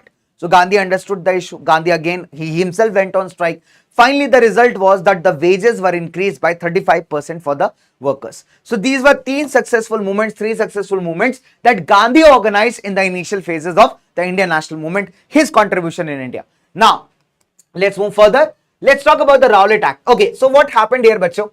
The nationalist activities were continuously increasing in the India, right? Now, the British government was very much disturbed and very much afraid out because of these nationalist activities. So what was happened? There was a committee formed. Okay, it was called a sedition committee. So the task of this committee was to suggest what can be done to control these nationalist activities. Okay, and the person who was heading this committee was Justice Sidney Rowlatt. So this committee was also called as the Rowlatt Commission. Now they suggested few reforms which were ultimately implemented in the form of Rowlatt Act. So this act was passed by the Imperial Legislative Council despite the opposition of the Indian members, and this act gave enormous powers to the police to arrest anyone protesting against the Britishers and put them behind the prison or put them in jail for a period of 2 years, right? Now, the worst part about this act was once you are arrested by the police, you cannot approach any court to file your case. You cannot be presented before the magistrate or the judge. You cannot hire a lawyer for yourself. Neither you can appeal anywhere for your case. So that is why it is also called as the Black Act, or popularly called as the No Appeal, No Vakil or No Dalil. So this was called as the Rowlatt Act of 1919. Now the point is, Gandhi decided to launch a Rowlatt Satyagrah that will begin with the Hartal on 6th of April. Okay, so Gandhi decided to launch a Satyagraha against this particular act, also called as the Rowlatt Satyagraha. Okay, so that was supposed to begin with the Hartal. Hartal is a strike on 6th of April.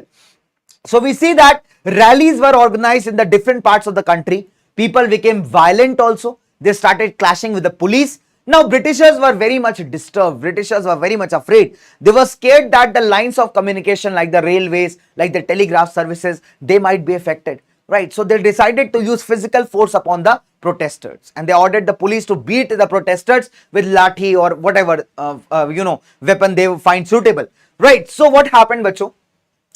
Around Punjab, the conditions were very much serious. And the local leaders of Punjab were picked up by the British police and taken to an unknown place.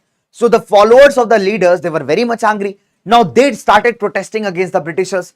Okay, so you remember that word dire? So basically there are two dires in the scene. Let me clear this for you. So what happened here is, the governor of Punjab in those times were Sir Michael Francis O'Dwyer. Okay, so the lieutenant governor of Punjab in those times were Sir Michael Francis O'Dwyer, DWYER. So he imposed martial law in the area. Now, according to the martial law, 4 or more than 4 people were not allowed to gather at a particular place. That means definitely you cannot protest, you cannot take out processions. So that was the idea behind the martial law. And the command to maintain peace and order was given to Brigadier General Reginald Edward Harry Dyer. So popularly called as General Dyer, right? So he was given the command to maintain the peace and order. Now what this guy did was very much brutal. Let me tell you what he did.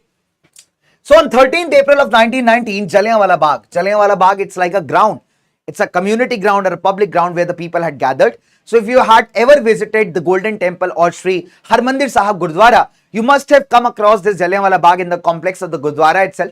It's a ground, it's an open ground, which used to have only single entry and exit. That means you have only one point through which you can go into the Bagh or the ground and you can come out of that, right? So this General Dyer, along with his soldiers, he went to that Jallianwala Bagh. He blocked the entry and exit and ordered his soldiers to open fire upon the people.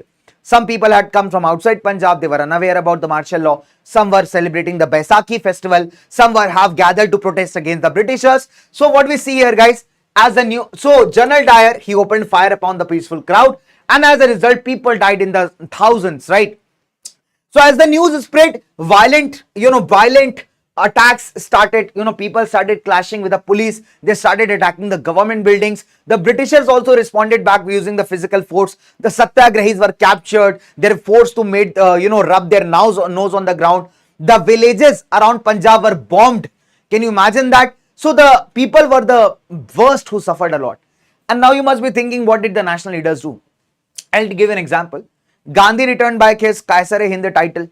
There are few more leaders who criticized, did a Kari Ninda, but could not do much about it, right? So you see that Gandhi called up the Rowlatt Satyagraha as the violence started spreading.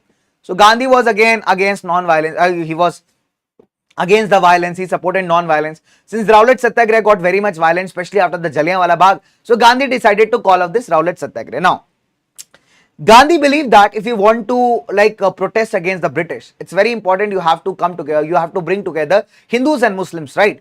So if you can bring together Hindus and Muslims, you will be able to perform a much wider and a much stronger event against the British.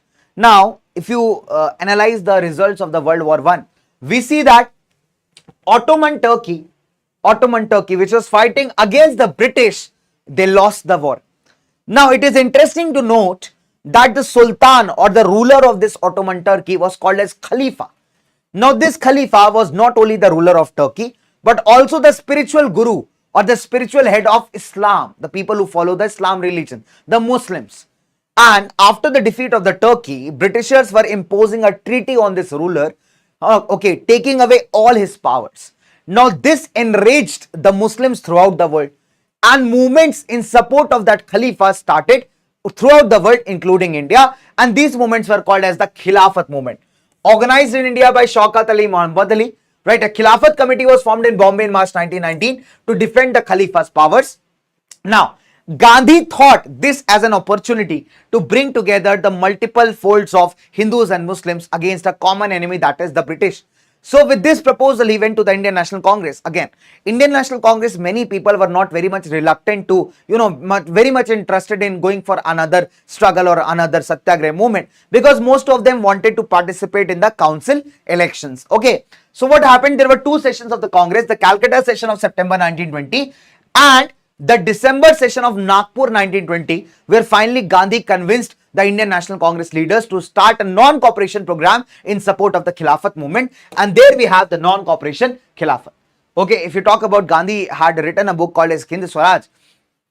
So in Hind Swaraj, Gandhi described that he said that in India, the Britishers are able to successfully, establish an empire because we cooperated. So if you refuse to cooperate, if you refuse to obey them, definitely the British Empire in India would collapse and Swaraj will come, right? So that is what Gandhi's views are about. Okay, let's talk about, now the question is very simple, why non-cooperation?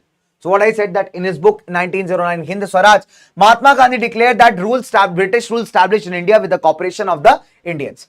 In December 1920, Congress session of Nagpur, the non-cooperation program was adopted. Now what happened, guys? Gandhiji proposed that the movement should unfold in the three stages. Number one, the people will start surrendering their titles. Earlier what happened, the government awarded certain titles for certain achievements, okay, to make the Indians happy as well. Okay, so basically number one, you will surrender back all the titles. Second, you will boycott all the government services like civil services, army, police, courts, legislative council, schools, foreign goods. And in case the governments responded back with the physical force, if the governments responded back with a brutal repression, we will launch a full civil disobedience campaign. So this is the idea of launching, this was how the non-cooperation movement has to be planned. Right, dosto? Chalo. So let me ask you a question here. So a lot of things we have done. Let me have a question. Let me have a question here. Okay, so you must be waiting for a poll, dear. Okay, let me have a question here.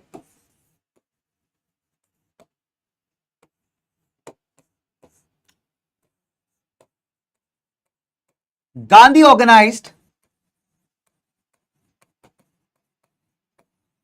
Satyagraha in Ahmedabad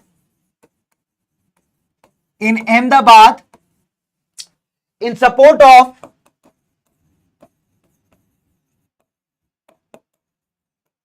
dash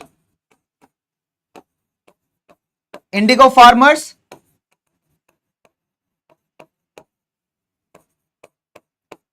poor peasants, cotton mill workers,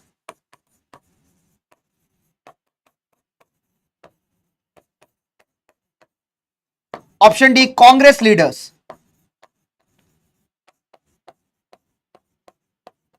Done? So we have 4 options out here, guys, and you need to just answer them. So I'll release the polls. If the answer is very, very simple. Okay, the process is very simple. I'll release the polls and you have to just tell me the correct questions or just correct options. Okay. So here the poll release, and I can see a lot of people.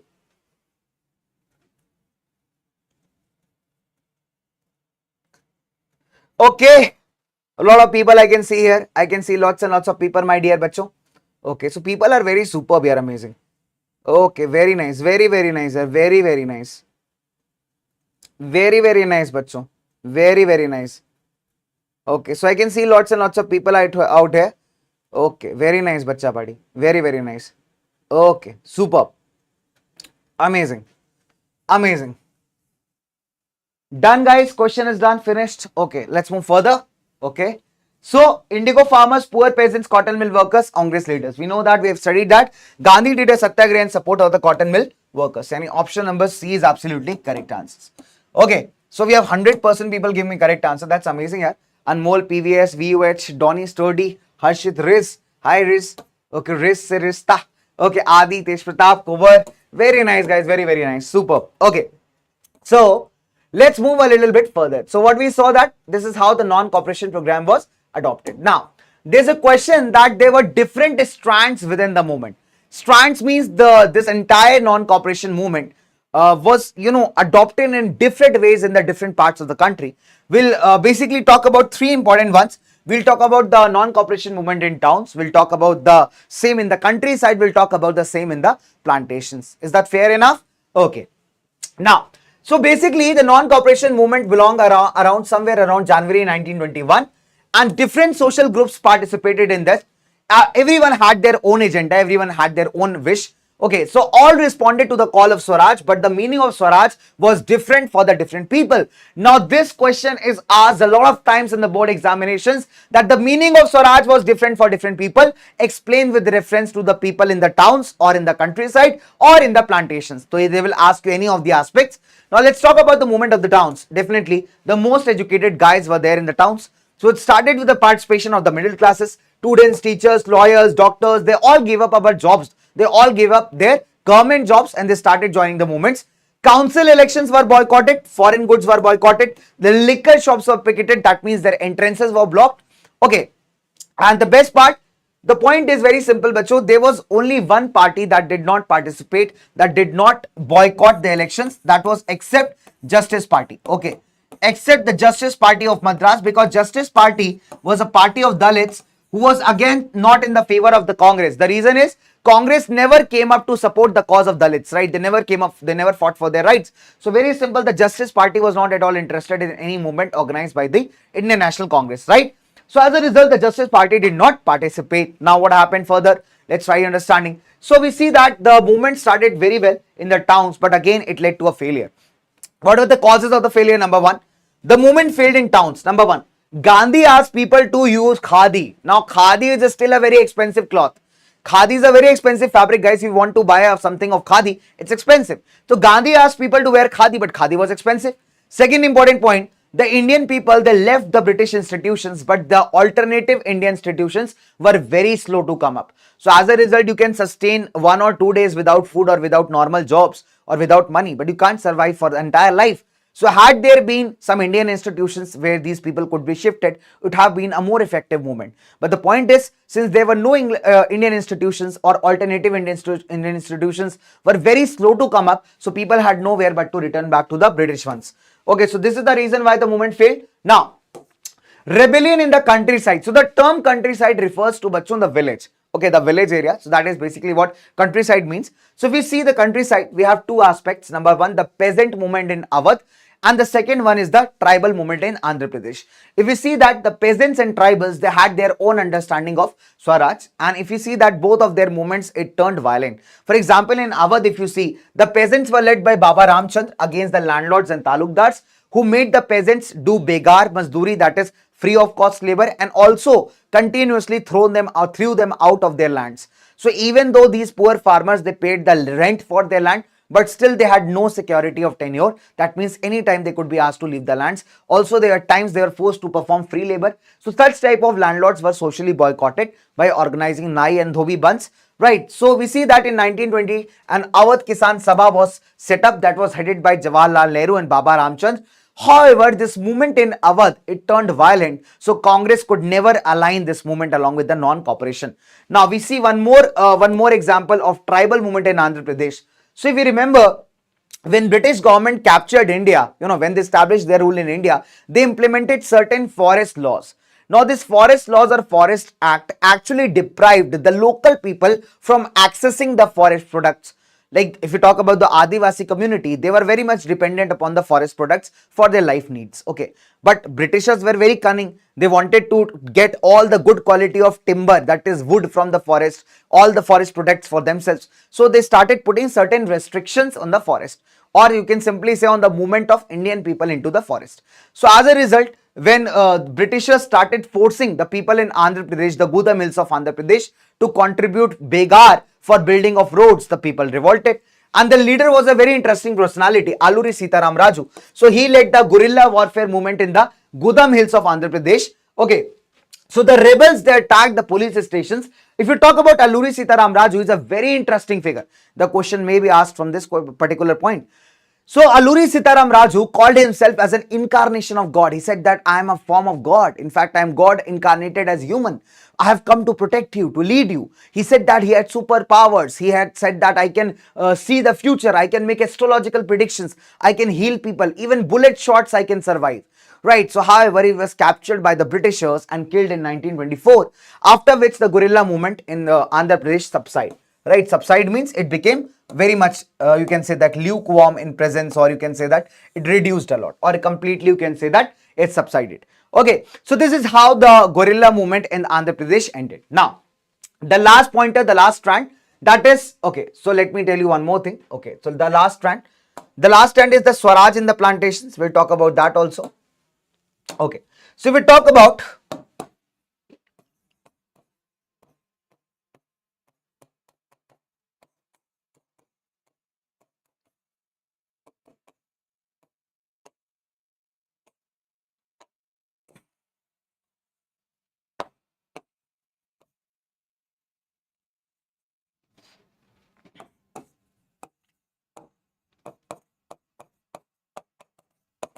okay, so just pay attention towards the boards, bacho. Okay, so we talk about the workers working in the plantations of Assam. So they were basically restricted by an act. So this act was Inland Immigration Act of 1859. Inland Immigration Act of 1859.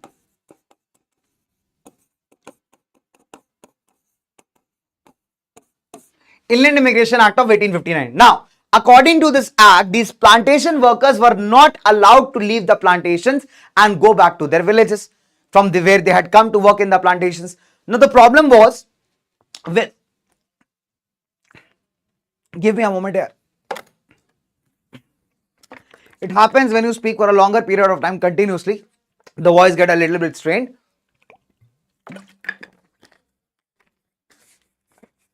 I guess everything is fine. Okay. Yeah. So where were we? So I was telling you, bachon, that according to this act, that is Inland Immigration Act of 1859, the plantation workers of Assam, they were not allowed to leave their plantations and go back to their villages. Okay? So what happened when this non-cooperation movement spread? So these people thought that now Gandhi Raj is coming and they will get a land in their own villages and they will be allowed to freely move in and out of the plantations. As a result, what they did was they defied the authorities and they started moving out of the plantations in a hope to return back to their villages, right? However, they were very unfortunate because what happened, that there was railway strike, the boats were not functioning. As a result, they could not find a means of transportation that could take them back to the villages. Unfortunately, they were caught by the police, they were beaten up, again sent back to the plantations. So what we see here is, no doubt, the non-cooperation movement was not a very huge success. It spread in the different parts of the country. Okay, it impacted a lot of people. But when the people were chanting the slogans of Swatantra Bharat, they were going beyond their own locality and they were trying to identify themselves with an all India movement. And that was the best part. That was the best part about this entire struggle. Okay, now, A very uneventful thing happened in Chauri Chaura, which actually forced Gandhi to take back this non-cooperation movement. Okay, so what happened? This happened actually in 4th of February 1922. Chauri Chaura is a place in Gorakhpur. A peaceful demonstration in a bazaar turned into a violent clash with the police when police fired upon the peaceful protesters. Okay, so in return, the protesters became very angry, so they burned down the entire police station, in which 22 policemen died. So as Gandhi saw the violence spreading, he just called off the non-cooperation movement. Now it had some severe impacts also. Number one, people in the Congress were not very much happy with this, because this movement had a lot of efforts. Second, it was also in support of the Khilafat. You remember that Gandhi started a non-cooperation support of Khilafat. However, the problem of the Khilafat was not solved. So the Muslim leaders who had a hope of getting a solution, and they felt like they are betrayed. Okay, all of a sudden Gandhi has stopped the movement, and that is not very much justified. So that discrimination between that Hindus and Muslims, it started widening, right? So this is somewhere some negative inflammation. Now, okay, so what happened? Now, many leaders within the Congress, they wanted to participate in the elections, like C.R. Das and Motilal Nehru. See, they formed a Swaraj party in 1923 within the Congress, and they felt that if you want to make some kind of reforms in the Indian administration, you have to be in the assemblies and suggest for the reform, fight for the reforms, okay, rather than doing some kind of movement, right? However, if you talk about the young leaders like Jawaharlal Nehru and Subhash Chandra Bose, now they were more or in favor of the complete independence. Okay, now let's move further. So this is a very nice question that is often asked in the 3 markers. The factors that shaped the Indian politics towards the late 1920s. The number one is the worldwide economic depression. If you see that during the time of 1928 to 1930 or 31, the entire world was, you can say that, suffering from a great economic depression. And to a larger extent, the sector which was the worst hit, that was agriculture sector. So agriculture products, especially the products in the international market, the prices were declining, and all those farmers who were involved in the international trade of agriculture products, so they were the worst hit. Okay, so what happened after 1930? The agriculture prices completely collapsed. As a result, farmers were in turmoil. Apart from that, Simon Commission. So basically what happened, the Conservative Party, the Tory government refers to the Conservative Party government in Britain. So basically what happened, in Britain what happened, it was a time of elections, right? In 1919, a proclamation was done that after 10 years, we will be sending a royal commission to review the administrative changes in India. However, it was the time of elections, and the Conservative Party did not want to lose elections in Britain. So it formed a royal commission, okay, under Sir John Simon, and sent to India in order to look into the constitutional structure of India.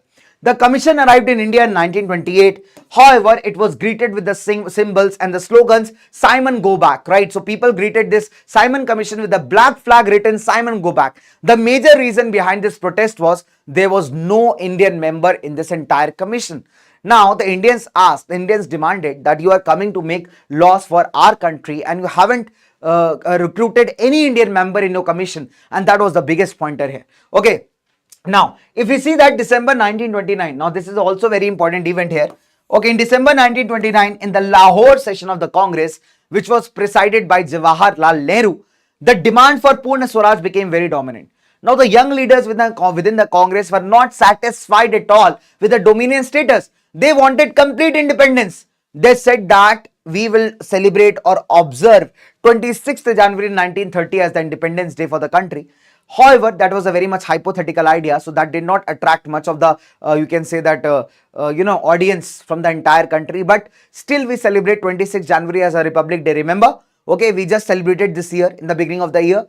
So this is in order to give respect to that Purna Swaraj resolution that was taken in the Lahore session of the Congress. Okay, so I hope this is clear, my dear bacho. I hope this is clear, my dear bacho. Okay. Now, let me ask a question to you. Okay. So, we already covered a lot part of the chapter, I guess. Hai na? So, we already covered a lot part of the chapter. Now, let me ask a good question to you. Okay. So, very simple.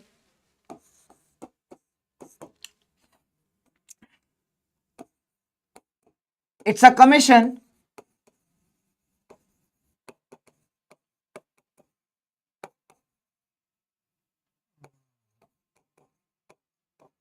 that arrived in India in dash, okay, to suggest administrative changes.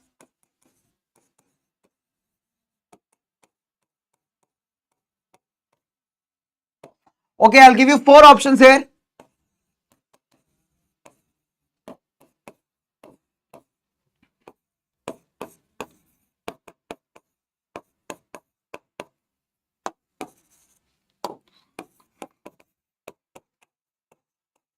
Okay.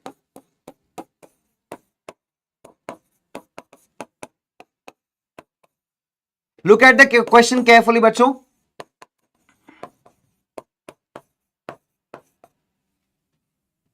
Okay, done. So we have 4 options. So it's a commission that arrived in India in dash to suggest the administrative changes. So I'll release the polls for you. 30 seconds polls here, and here we go. Very nice. Very nice. Very nice, bachcho. Very, very nice. Rohit HCR to beta, board exams are there, है ना? You are still busy in your own affair. That's very bad, my dear. Oh, my dear. Okay. Devendra Rathore, bache, let me get free from the marathon. It's supposed to launch today but today itself. So let me get free from the marathon. Then only I'll be able to look out into something else. Right? I hope that makes it clear. That makes it clear, my dear. Okay, very simple. Very, very nice. Okay.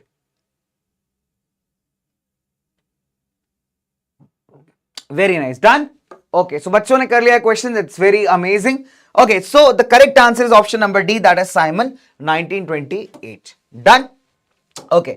So, Simon Commission, 1928. Option number D. 72% people have given me the correct answers.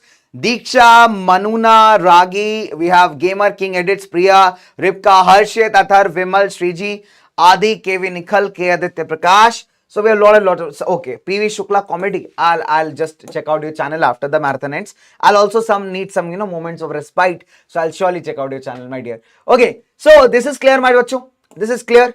Okay. Now let's come to some very, very, very amazing topic. That is, this is a 5-marker topic, my dear students. 5-mark topic. That's a short type of question. Ki why Gandhi used salt as a symbol of resistance. This is a 5-mark topic. It's a very, very important one. Okay, so please make sure that you do very nicely. Okay. Now, how many of you would love to eat your food without salt? I'm not talking about the sweets. Obviously, you can't have salt in motichur ka laddu, hai na? So, very simple. How many of you would love to have your food without salt? Without salt. Bina namak ke khana. Kitto acha lagta hai. Will it taste good? Without salt. Just imagine you are eating without salt. Will your food taste good? Will your food taste good? No, not me, isn't it? Okay, very nice.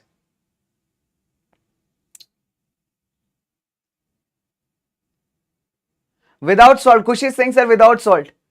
Nah, not possible. Not me, not possible, right? Exactly. Yeah, definitely, but so we cannot eat it without salt. It's very difficult for us, isn't it? So this fact was known by the Britishers as well, guys. Britishers knew this, that Indians cannot have their food without salt. We love food, isn't it? We love food a lot. How many of you love food? How many of you guys are very foodie? You love food, sir. I need something to munch on. Well, I am feeling very hungry today, and very honest note, I am feeling very hungry today. Reason is I am very much, Okay, so the point is, how many of you are very much foodie? You love food a lot. Sir, food is, it's love, sir. True love, sir. Me, sir. Okay, very nice. Without salt, impossible. Yes. So, yeah. So, I like to eat cats. Who is this? Harshit? You like to eat cats? Is it sure? Sir, samosa khalo. Sure, I'll do this. This is a detailed lecture. Yeah, definitely. But say I'm like one student saying, sir, I cannot study without something in my hand. And that's a very cool thing. I always say, whenever I do the recorded lectures even, and then also I always say that get something, get hold of something, get something to eat. That will keep you energized. That will keep you full. Right, bachon? So just. So this particular fact was very much, understood by the British also, that you cannot, do without salt. So you have to use salt in your food. So these guys are very cunning. Ek number chindi chor, I call them. Right. So this is the perfect term to describe these guys. Chindi chor. Chindi chor is like, they are very cunning people. So they imposed a tax on the salt. They imposed tax on the salt. They said that, okay, well, guys like salt a lot. Come on, pay tax on it now. Gandhi was very much angry. What is this, man? Bro, what the problem, dude? So what is this? So Gandhi was very much angry, And Gandhi thought, why not make salt as a symbol of protest? Because salt is one thing that even the rich eats and the poor eats. So both of them, they eat the salt alike. So salt is very important even for the rich and the poor guy. Both of them will be eating the salt. Okay, without salt, life will be like, very much, poor. Right? So let's try to understand this. So basically, the Britishers had a monopoly over manufacturing salt. Monopoly means only the Britishers can manufacture the salt, and also they put a tax on the salt. Okay. So Gandhi chose salt as the medium that could unite the nation as it was consumed by all the sections of the society. Now what did Gandhi do? So the viceroy in those times were Viceroy Irwin. Okay. So Gandhi, he wrote a letter. He used to write a lot of letters. He even wrote a letter to Adolf Hitler. However, Hitler did not respond. He was like, Jane do. So he wrote a lot of letters to Hitler also. You must have seen that in chapter Nazism. You remember? There were some letters published, my dear friend Hitler, this and that. Hitler was a zyada hawa aane de bhai. Okay, so Hitler was in that case. Okay, so he wrote a lot of letters. So he wrote one letter to Viceroy Irwin also. Now Gandhi wanted to basically collaborate the demands of the multiple classes so that an all India mass movement can be organized. Okay. So Gandhi roughly, he wrote 10 to 11 demands which he wanted the Britishers to fulfill. However, Viceroy Irwin, he did not pay any attention to these demands. He was simply like, okay, fine. Gandhi, most of the time you're just writing the letters. Hey, come on, just remove the letter. We are least bothered with whatever you are demanding. Gandhi was like, come on, bro, you are taking me lightly. This is not done. Irwin, bro, you are taking me lightly, bro. I am asking you for certain demands. Believe me, if you don't fulfill my demands by 11 March, I will launch my Dandi March. Irwin was like, okay, fine, just go. Okay, just do whatever you want to do. No, I'm least bothered. So Gandhi was like, bro, you're taking me lightly. That's not done. Okay. So if you don't accept my demands, I'm going to launch a Dandi March. Irwin did as he wanted to. He did not accept the demands of Dandi. As a result, we see that Gandhi launched the Dandi March. So on March 12, 1930, Gandhi started the famous Dandi March from Sabarmati Ashram to Dandi, that's a coastal town in Gujarat. And finally, it was like approximately 240 miles. So Gandhi covered the distance in 24 days. Okay, 10 miles per day was very calculative, you can say. Okay, so he stopped in the different villages. People used to come to him, listen to him, and lots of people joined, along with them in this march. So finally on 6th April 1930, Gandhi reached Dandi. It's a village in Gujarat, and he broke the salt by law by manufacturing, by boiling the seawater and manufacturing the salt. And thus began the civil disobedience movement. Now the civil disobedience movement was something that actually ruined the sleeps of the Britishers, because Viceroy Irwin was also not predicted that such a thing is going to happen. Now, how is it different from non-cooperation? The people were asked not only to refuse to cooperate but also to break the colonial laws. So people started boycotting the foreign goods, they started not paying the taxes, they breaking the forest laws. Okay, so these were the things that people started doing, that they started breaking the laws. Earlier they were refusing to cooperate, now they started breaking the laws. Okay, now British government is very simple. Okay, British government is like, the moment you protest against them, they are like, hey, lathi nikal re daya. So they are like that, I've seen that Daya of CID. Everyone, I mean, CID is one show and its Daya is very popular, and that dialogue, Daya darwaza tod. So Britishers were like that, ke lathi nikal re daya kamar tod. So the moment you protest against the Britishers, they will be back with the same resorts. Okay, they will be straight away ordering the police that you straight away use the brutal repression. You beat the people. Once you start beating the people, automatically they will stop doing the protest. So you won't imagine that 1 lakh satyagrahis were arrested. 1 lakh satyagrahis were arrested. Even men and women were not even spared. So that was the kind of brutality that the Britishers showed. Okay, so they followed a policy of brutal repression. British government arrested all the leaders, including Gandhi and Nehru. So what happened? Because of the violence spreading, what did Gandhi do? Gandhi called off the movement. Now that was a Moi movement for all the people who were having high hopes, because different classes of the people, they joined the civil disobedience with their own aspirations and hopes. Now it was a great setback for them, So they would be singing at those times, Moe, Moe, hai na? Just imagine the Jats and Patidas who had participated in the civil disobedience. They had their own demands. The demands were not completed. Gandhi called off the movement. So all those guys who have participated in the civil disobedience movement, with a certain hope, with a certain aspiration, certain demands. And when this movement was called off abruptly, so they all had that moment, mohe mohe, hai na? It's very, very simple. So they all had that moment called mohe mohe, isn't it? So the point is very simple. Gandhi also, had a very much dilemma. So Gandhi could not do much about it because there was so much violence spreading. All the leaders were getting arrested. Okay, satyagrahis were getting arrested. So Gandhi had no option but to call up the movement. And this is what he did. Finally, there was a Gandhi-Irwin Pact signed. Now this is a very important one. Okay, so this is a very important one. The Gandhi-Irwin Pact. Now what is Gandhi-Irwin Pact? Pact means an agreement. Let's suppose like me and all my lovely viewers, we had an agreement. I can say that Kunal and PW English viewers pact. So in the same way, Gandhi and Viceroy Irwin, they signed a pact on 5th March 1931. It's a very important question. Okay. So according to this, Gandhi went to London to attend the second round table conference. So round table conference, basically it was a conference, it's a meeting. It had 3 sessions. First and the third one were boycotted by Congress, but the second one was attended by Gandhi. Okay. And Gandhi had its own swag. That's very interesting to note. Let me tell you a very interesting event here. So Gandhi went to London for a round table conference in this, with that costume. You know what's the costume? That dhoti, and a wonderful dhoti, stylish dhoti. And since he was very fit, abs were not visible, that's a different part, but he was very fit. So he had that shawl over his bare body. He was, very much confident, bare body, muscular, bare body, and that dhoti. So one of the journalists asked Gandhi, have you put on enough clothes to meet the king? Now, Gandhi was very much, savage. So Gandhi responded, I guess the king has enough clothes for both of us. Interesting one. So the media person asked Gandhi, you are dressed up like this, wearing a dhoti, just a shawl to cover your bare body. Do you feel that you are going to meet the king? Are you even dressed up according to the formation, according to the occasion? So Gandhi was savage. He was a savage, bro. He said that, king has enough clothes for both of us. So, that was a kind of state. Okay, so let's move further. So basically, the round table conference failed. Now, the round table conference failed. When round table conference failed, Gandhi returned back. He said that again I will launch the civil disobedience. So again launched the civil disobedience around 1932. But this time many people who had that Moi Moi movement in the first case, they did not join. So by 1934, the civil disobedience movement lost its momentum. Okay, done. It lost its momentum. Fine. So this is how the Gandhi-Irwin Pact and the CDM ended. Now let's talk about this itself is a question, guys. How the participants saw the civil disobedience movement, this itself is a 5-mark question. Now, this is going to be super amazing. Okay.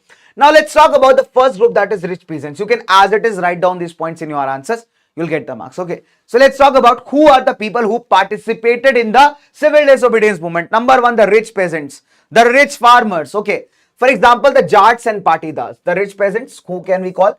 The Jats of Uttar Pradesh and Patidars of Gujarat.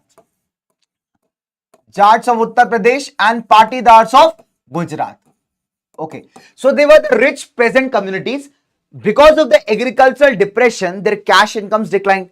Okay. So as a result, they requested the British government to reduce the revenue, which the British government refused. So they joined the civil disobedience movement. Right. So they did not rejoin the movement as their rates were not revised and they did not benefit out of the first phase of civil disobedience. Right. Second are the poor peasants. Now the poor peasants, they wanted the rent of the lands to be remitted. Now the point is, most of the big zamindars were the friends of the Congress. So they were actually the funding material. So you can see that Congress received the funds from the big businessmen and the big zamindars. If Congress supported the poor peasants or the poor farmers, then big zamindars will get offended. How will Congress get the funding? Now that's a big dilemma for Congress. So Congress did not support such type of no rent campaigns, right? So Congress was unwilling to support these campaigns because it was having a fear that it may upset the rich peasants and the landlords. Then the business classes. See, business class was more disturbed because what happened?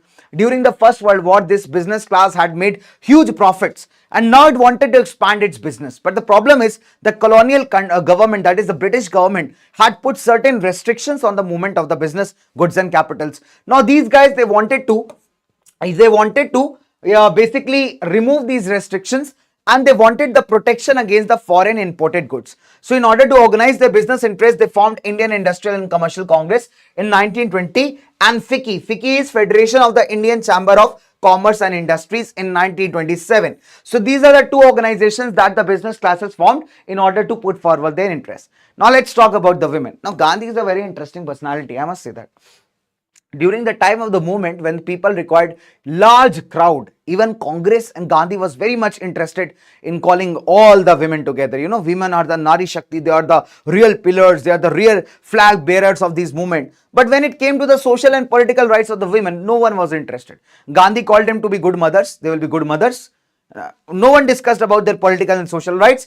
So the worst, you can say that the worst sufferers of injustice and inequality were the women. So they participated in all the movements, all the manufactured salt, they participated in all the marches, they picketed the foreign cloth. But in the end, what happened? Congress was not ready to support for the women's political and social rights, and that is how ironical it is. Okay, so there's a line in NCRT again, which shows that Congress and Gandhi both were not interested in supporting women's political and social rights. Okay, so this is how we see that the participants saw the movement. Now there is one more question, that is limits of the civil disobedience movement. Okay, so limits of the civil disobedience. So what do we call limits? That means who did not participate. Again, 5-mark question. Okay, so limits of the civil disobedience, that means who did not participate. So there were many people who did not participate in the civil disobedience movement. Number one, let's talk about the Dalits or the untouchables. Okay, so they did not actively participate in the movement. It's very simple, because they were looking for the political solutions. They clearly knew that, they clearly said, when it comes to the social and political rights of Dalits, Congress is nowhere to be seen.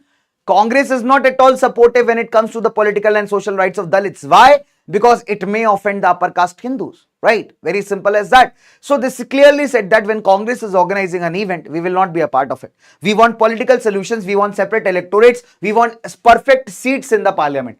Dr. B.R. Ambedkar, he was a champion in fighting for the cause of the upliftment of Dalits. So B.R. Ambedkar was the leader of Dalits. He formed an association in 1930 called as the Depressed Class Association, right? So when second round table conference happened, Gandhi and Ambedkar, they both clashed with the question over the question of separate electorates. See, basically, Dr. Ambedkar, he wanted certain number of seats reserved in the assembly or the parliament. Okay, and these seats have to be on the basis of majority. Let me explain you how. So let's suppose there is an area X, okay, and there are 100 people living. So Ambedkar said that there should be a guarantee given that out of those 100 people, only a Dalit member will stand for the election, and the people who are going to vote for him should also be from the Dalit community only. Okay, so he wanted the person to standing in the election to be from the Dalit community, as well as the person voting also from the Dalit community, right? So that he can be very much assured that they are going to have some political power. Now Gandhi opposed this. Gandhi said that this way the country will get divided. This is not good. It will lead to separation. Okay, so as a result, finally you can say a compromise was worked out in the form of Pune Pact of 1932 between Gandhi and Ambedkar. So that gave Dalits the reserved seats in provincial and central councils, but they were supposed to be voted by a general electorate. That means Dalits will get reserved seats, but a Dalit candidate will be voted by, the voters will be from the general composition, yani a mix of all the categories, and the candidate can be from a Dalit category, right? Even we know that even if you see in the today's scenario also, we have a provision of reserved constituencies in the constitution. Okay, where the constituencies are reserved for SCs and STs, where the candidate standing in the election belongs from this category. However, the people voting for him can be from the common category. Okay, now if you talk about the leader of the Muslim League, that is Muhammad Ali Jinnah, also wanted reserved seats for the Muslims in Central Assembly. But if you see that the Congress was very much not aligned with this. In 1927, an all-party conference was called, where M.R. Jaikar of Hindu Mahasabha objected to Jinnah's demands, and that was the last way we can ever hope for a reconciliation between Muslim League and Congress. So all the last hopes were shattered in 1927, and the gap between the Muslim and the Congress, they started widening. So they were also not very much active participants in the civil disobedience movement. Okay, so these are few of the pointers of the limits of the civil disobedience. Done, bacho? Now, the last topic of this chapter, that is the sense of the collective belonging, after which we will be coming over to the chapter that is making of the global world. So it is very small because only few parts are coming, so we will be very quickly coming over to the chapter. Okay, so the sense of the collective belonging. Now what is this? This is a very important topic, very important topic, right bacho? So basically what happened, the nationalist leaders, they felt that if you want to create a nation, if you want to, unite the people, it can be done along with the struggles that we are doing, along with the movements with that we are doing. We also require some kind of culture and emotions to connect the people. Okay, so basically there are multiple ways through which this can be done. Number one, the creation of popular images. Like if you remember, 1905, Bengal was partitioned by Lord Curzon. Okay, the main idea behind this was to divide Hindus and Muslims. However, in response to this partition, Swadeshi and boycott movements started in the entire country. And we see that the Bankim Chandra Chattopadhyay or Bankim Chandra Chatterjee, he created the first image of Bharat Mata. And again, the first image was painted by Abanindranath Tagore. So this is how the Bharat Mata look. Okay.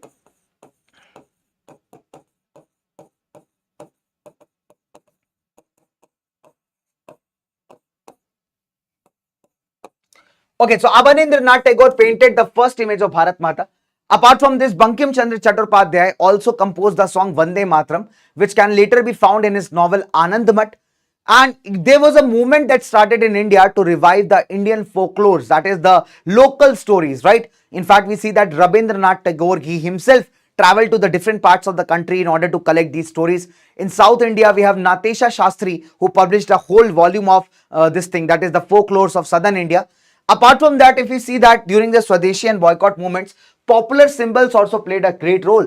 Like if you see that, bacho, people started carrying a tricolor flag. In fact, in 1921, Gandhi also designed a Swaraj flag. It was tricolor, red, green, and white. Had a spinning wheel in the center that focused on the idea of self-help. So these types of symbols basically made the people all the more come closer, and also instilled in them a feeling of patriotism and nationalism. Right.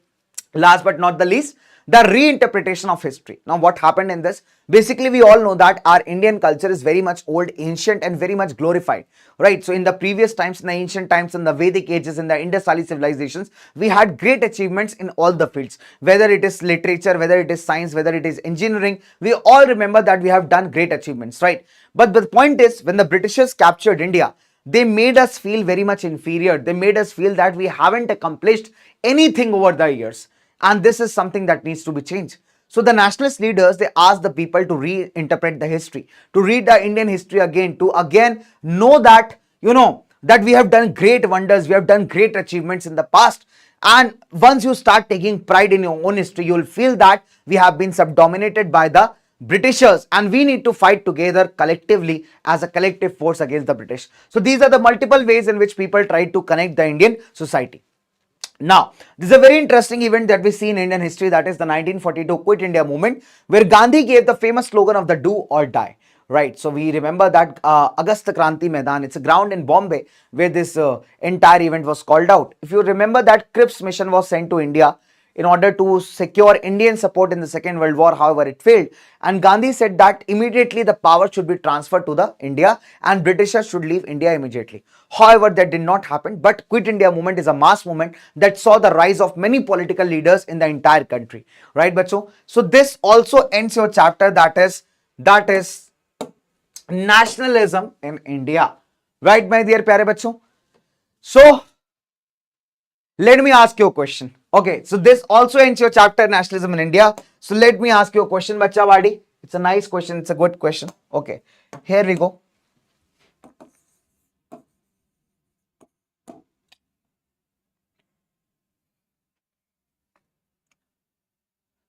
Okay, so the question is,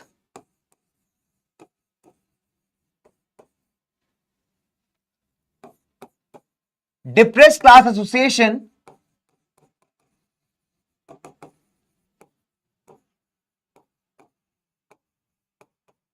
was formed by Dash in 1930. Done? Okay, so we have four options out here.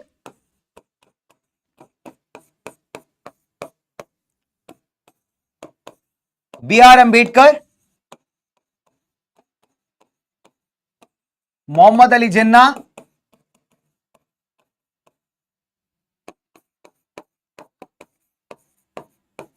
Periyar Ramaswamy, and Baba Phule. Done. So we have four options out here, guys. So I'll release the polls for you, and let's start 30 seconds polls. Okay, superb, superb. So Depressed Class Association was formed by Dash in 1934. Options we have got. Very nice, guys. Very, very nice. Superb. Amazing. Okay, very nice. Superb. Okay. This someone is saying, sir, take my name, sir, take my name, sir, take my name. Who is this? Who is this? Utsav. Sir, take my name. Okay, very nice, guys. Very, very nice.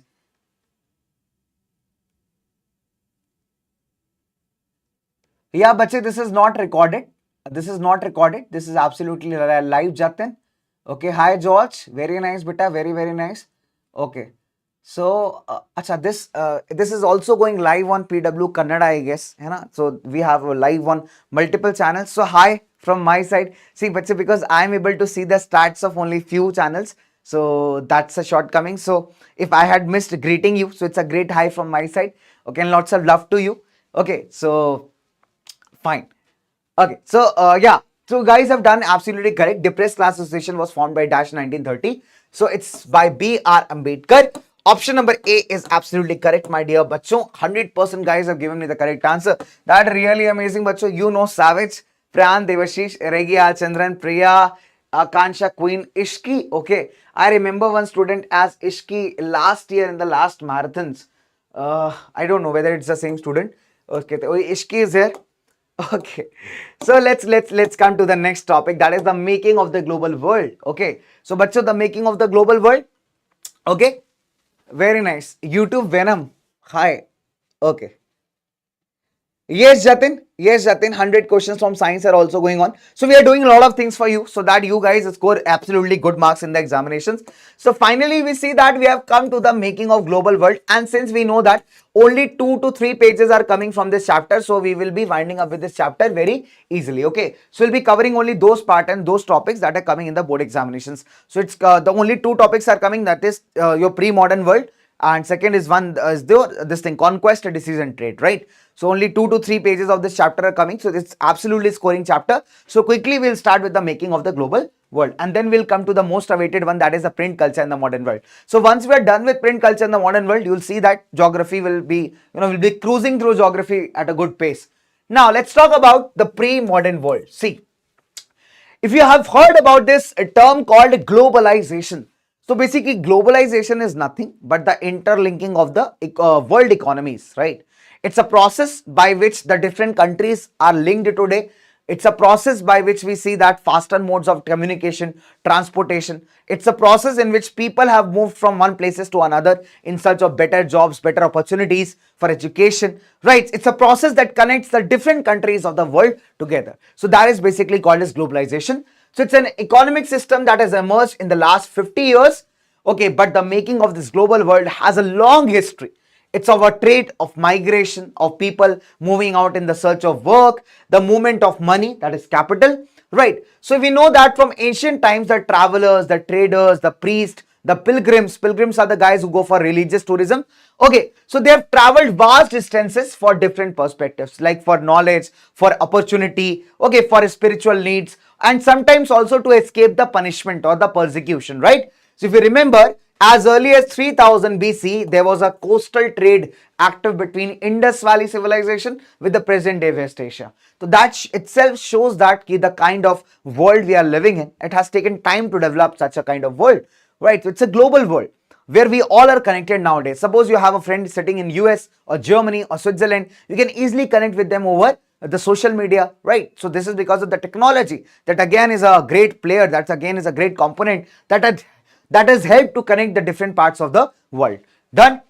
Now, so let's talk about Silk routes. Now this question is very important. This question is mostly asked in the 2 marks. The Silk routes are a good example of pre-modern vibrant trade and the cultural exchanges. Now why do we call this? Let's try to understand. So, do you know what are the Silk routes? Silk routes were basically those routes over land and over sea which were used by the traders for the trading of different articles. Especially the Chinese silk used to travel through these routes to the western countries, and hence it got the name Silk Route. Okay, apart from this, the textile or the fabric from India, the spices from India also used to travel from India and China to Europe and the different parts of northern Africa. Right, so these are those routes. Okay, now if you see that in exchange for spices and textile from India, and we received precious metals like gold and silver that came from Europe to Asia. Apart from that, if we see that these routes are the ones over which the different people have traveled, and when these people traveled along with the trading articles, they also shared their knowledge, their culture, their tradition, their feeding habits, right? In fact, if we talk about the religions like Buddhism, so they have also spread through these routes. Remember, King Ashok sent his daughter and son to preach, you can say, Buddhism in Sri Lanka. So these were the routes that were utilized through which the different things have expanded in the world, right? Now, there's one more question that is asked, that food offers many examples of long distance cultural exchange. Explain. It's a 2-mark question again. So let's take the example of food. So how the food that was eaten by one particular community or in a certain region traveled to the different parts of the world. Let's talk about your favorite pasta. Like for me, Alfredo pasta is my favorite. That is the white sauce pasta, right? So we call the white sauce pasta as pasta Alfredo, and the red sauce pasta as pasta arrabbiata. Okay, so well, pasta is somewhat made from, at times it is made from wheat, it is made from wheat only, So basically pasta is something that we all love to eat, isn't it? White sauce pasta, red sauce pasta that you call. So pasta was basically introduced in Italy, you can say, by the Arab traders. Now that's so interesting. So Arab traders, so whenever the traders, they, went to some other countries, some new places, they always carried their food along. So wherever they went, they introduced their culture and food in those places. For example, the Arab traders introduced pasta, right? Let me write this down. So Arab traders introduced pasta to Italy.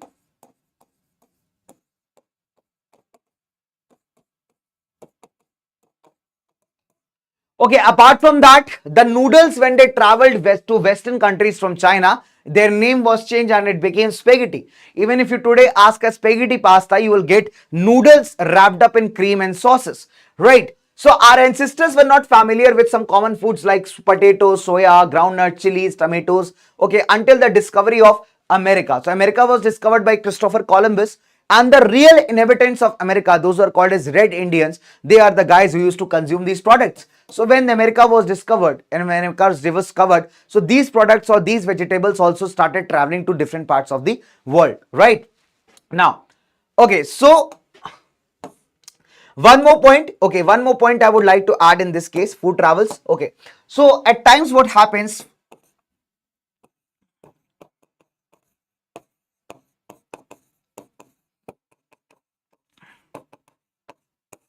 okay, at times what happens, a food can make change of life and death, and this stands very true in the case of Ireland's potato famine. So what happened, let me tell you. You remember we studied in nationalism in Europe that Britain captured Ireland. Now there was a problem with Britain. Britain's agriculture was not very much flourishing. Okay, so there was not very much agriculture products that were being produced in Britain, but Britain's population was increasing. So ultimately they had to manage the food. How will they manage the food? So what they used to do was they used to grow food, lot of food in Ireland, and used to import it to Britain. But the point is that food was comparatively costly. So the poor farmers, the poor people of Ireland could not afford that food. So they started planting potato. Potato is aloo that we eat in my samosa, isn't it? So aloo. So they started planting aloo or potato, and that potato became the very much common and popular food among the poor people of Ireland. So what happened, once that potato crop got destroyed by a fungal disease called potato blight. So this blight is a disease in which the entire crop is affected, and the Irish people got so much dependent on the potato that when this potato crop get destroyed, they started dying in large numbers because of starvation. They could not afford other crops. Potato was a simple and humble one. It's a very easy to afford. So when it destroyed, so many people, they died because of starvation. How bad is that? So many people, they left Ireland to other places in search of better opportunities. So this is how a crop can, at times decide your fortune, at times decide your destiny. Right now, let's talk about a very interesting concept, that is conquest, disease and trade. See what happened in the mid 16th century. Okay, so let's try understanding. So what happened in the mid 16th century? It's often said that the world shrank greatly. Now what is the meaning of the world shrank greatly? Understand this point. Basically it means that the different parts of the world which were earlier not connected, they started connecting very much. Okay, now how is that possible? See, remember we talked about the Ottoman empires, how they controlled the entire European region. Now the Turkey, if you talk about Turkey, Turkey is a very interesting place. There's a water body, there's a, you can say there's a part of sea or a part of strait that passes through Turkey. It's called Bosphorus Sea. So Bosphorus is a kind of sea, it's a water body that connects Asia to Europe. Now it's very interesting to know. And the person who will have the control over that Bosphorus will have the control over the trade as well. Okay, so since Ottoman Empire was having the control over Turkey, over Bosphorus, so definitely it became difficult for the other Western countries to pass through that, right? So they started looking for new routes, new exploration started. So they started looking for new sea routes, okay? And as a result, we see that two major countries were discovered by the European powers. One is India by Vasco da Gama, who landed on the coast of Calicut near Kerala in 1498, and the other one was America, discovered by Christopher Columbus. So once the sea routes were discovered, many European powers were attracted by the wealth of these countries. India was very wealthy, India had a lot of wealth, India had a lot of resources. Same way, America also had a lot of resources. So these countries, these European powers started getting attracted to these India and America, right? So as a result, a lot of them started coming through the sea in order to trade with India. So earlier, India was the only, you can say, big player in the Asian market. Okay. So because India's location, if you see the geographical location, it's very strategic. So if you have to go from Asia to Europe, you'll have to pass by India. So as a result, India was having a lot of trade opportunities. Okay. But when the European guys, they entered into the scene. So what happened? The entry of the Europeans, they directed some of this trade towards them. So earlier, India was the only big player who was dealing in all these trades. So when the Europeans entered here, they started carrying the trade towards their countries, right? Apart from that, America's vast lands and abundant crops and minerals, they also made the European countries lot of rich. Because you see that the American people, they were cut off from the entire world for so long time. So they were not having power, they were not modernized, they were not advanced. Okay, so it was very easy for these European powers to dominate over those innocent people, right? And this is what they did. And they started exploiting the resources of America, right? So we see that by the mid 16th century, the colonization of America by Portugal and Spain was underway. So these two European powers, they started to colonize America, right? And what they did, let's try imagining. Okay, so there's one special point, that Europe's most powerful weapon was not a military weapon. That means they did not use any gun or any missile or any tank to colonize America. What they used was a biological warfare, a biological weapon. Remember China, it spread a particular virus called as COVID. So there are many theories which still hint to the fact that it was a biological war that China wanted to do with the world in order to increase its domination. However, again, conclusive evidences are still not present, so better not to comment. But still, there are many theories, many researches that give a hint towards the same. And owing to the nature, the kind of country China is, it's very much understood. So if we talk about, there was a smallpox kind of disease. So this disease was like, if you had this disease, there will be blisters all over your body. So there will be blisters all over your body. फोड़े कहते हैं हिंदी में इसको हम. Okay, and they were very painful and the people can die. The American guys, they were very much, cut off from the entire world so far for so many years. So they had no immunity to this particular disease. As a result, what happened? These people, the Portuguese and the Spanish guys, they carried an infected person and they released this infected person in the American areas that caused the infection of smallpox to the local population. And once the people died, they used to clear the area and capture that, right? So if you see that till 18th century, China and India were among the world's richest countries. Can you imagine? India was called Soni ki Chidiya. So there was a logic behind that. India was that rich, right? But okay. So from 15th century, China started to go into isolation. China started to cut off its connections from the rest of the world.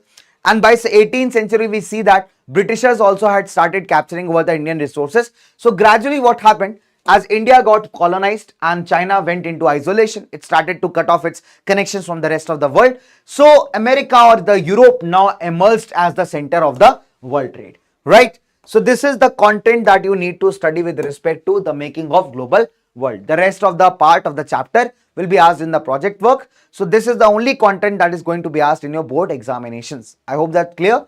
I hope that's clear, my dear bachu. Now, let's.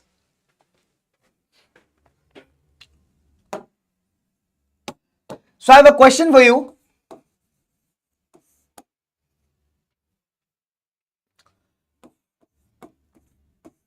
So the question is,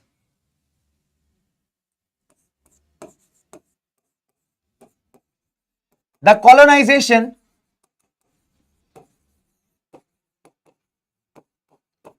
of America was underway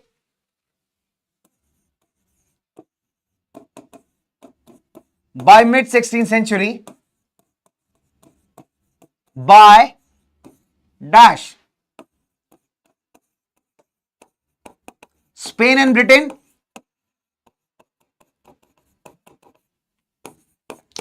Spain and Portugal,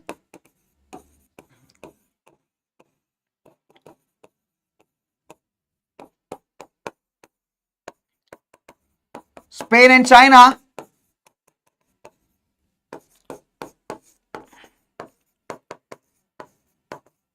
Spain and Netherlands. Done. So, bache, this is the question. 4 options you have got. I'll release the polls here, and here we go. Superb. Superb.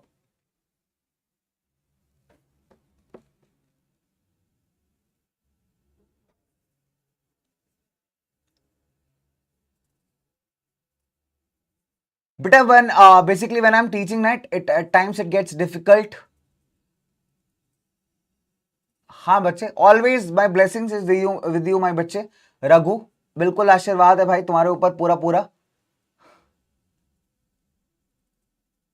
Rinku, what is your doubt my dear? What is your doubt बच्चे?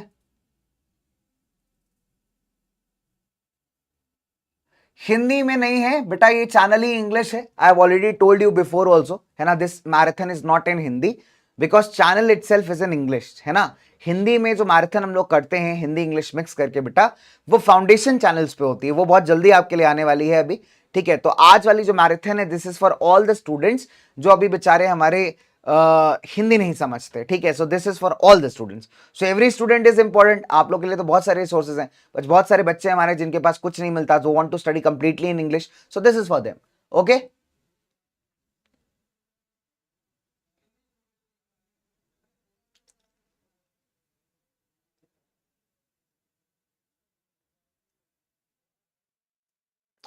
खुशनुमा अली बेटा, हिंदी वाला जो marathon होता है वो foundation channel, PW का foundation channel है ना बच्चे, वहां पे होती है, ठीक है. तो वो अभी स्टार्ट होगी, तो वहां पे आप हिंदी इंग्लिश मिला के पढ़ सकते हो, ठीक है. उसमें हिंदी ज्यादा रहता है थोड़ा सा. So this is a channel जो कि प्योर इंग्लिश पे है, and that is why we are doing it in pure English, ठीक है. तो वहां पे भी अभी आएगी, तो आप वहां पे कर सकते हो, ठीक है. देवांश बेटा, जितना तुम स्पैम कर रहे हो उतनी देर में अगर तुम डाउट लिख देते ना, मैं खड़ा हुआ था तो देख ही लेता भाई.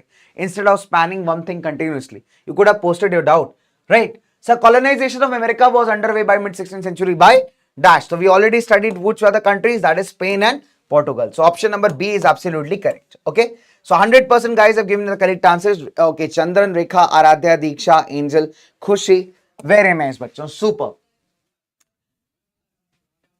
Yes my dear bachche, all the students joining. Britain unified. Bachche, British unification, there is no certain date because Britain, basically when we talk about United Kingdom of Great Britain, there was not a country that was unified. Just imagine the fact. Okay, so there were multiple islands that were joined together to form this union, that is United Kingdom of Great Britain. Scotland was added in 1707. Ireland was added in 1801. So there is no fixed date, right? So these are the multiple dates are there according to the different islands. The way they were joined, it kept on changing, right? So Ireland was last joined in 1801. Fine. So that is why the case of Britain is very different. We have already covered this in the chapter Nationalism in Europe. Okay. So my dear bachcho, let's come to the, okay, the age of industrialization is not coming in your syllabus of this thing, board examinations. So students watching from south can definitely join the class. That is why we have kept in a language that is comfortable with most of the students. Okay. So because there are many people who join from east parts of India, northeast parts of India, southern parts of India, right? So it's a session purely designed for all those students who find it difficult to understand Hindi. So they're more comfortable in their local language or English as a common language, right? So this is to help out all such students. So yes, you can join bacho. So we have already covered most of the syllabus. We are now come down to the last chapter of history, that is print culture and the modern world. Because history is very vast, okay? History is very vast, it's very lengthy. So you can talk about these 3 to 4 chapters of history are equivalent to a lot many chapters from geography. So geography is comparatively, it will like glide as fast as it can, right? But history is little bit lengthy. Okay, now we have come to the lengthiest chapter of the entire history syllabus, and that is print culture and the modern world. So this chapter is lengthy because we have 9 subtopics in this. However, I'll try to go very smoothly with this chapter. Okay, now there's one problem. Let me get the AC on because there's a lot of heat inside the studios. So you can take a water break, Hana. You can take a water break, drink water, and then let's start with print culture. Okay?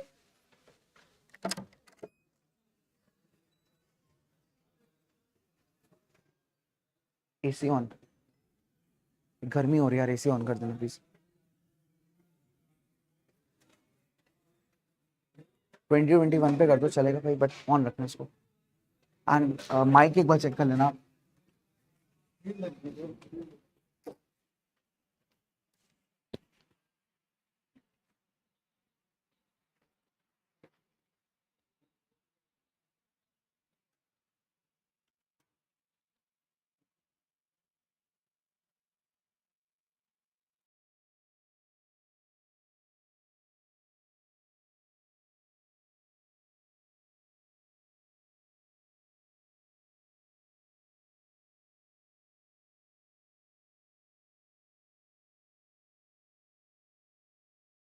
Okay. So I just went to change my microphone because again the battery gets drained out. We have already been studying for so long hours. Okay, so I guess you must have had your water break, and with this I am back.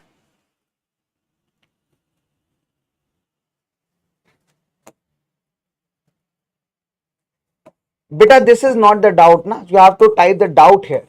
How does the tension between national pride and the push for European unity impact the effectiveness of collaborative efforts and decision making within the European Union? Bache, my dear, I guess the doubt is very much, number one, first of all, not very much related to the syllabus because we don't have this topic. So I would also request you further to, help me out with your board because there, if you are from any particular state board, so definitely the doubt will be very much different. Okay. So, if you talk about, let's say, collaborative efforts, now, if I talk about in geopolitics terms, and I'll just clear a very simple thing. Number one, according to CBSC, the doubt is not there, but still I'll clear for you. So, if I talk about in general geopolitical terms, if I talk about in normal geopolitical terms, you must have seen that in the recent times, there are many countries who have backed out from the European Union. Okay. There are many countries. Recently, we saw that. There are a few examples if you come across. So, there are many countries who backed out from the EU or the European Union. The reason is the internal tussles. Okay. The internal tussles. Now, if your question is the tension between the national pride and the push for European unity.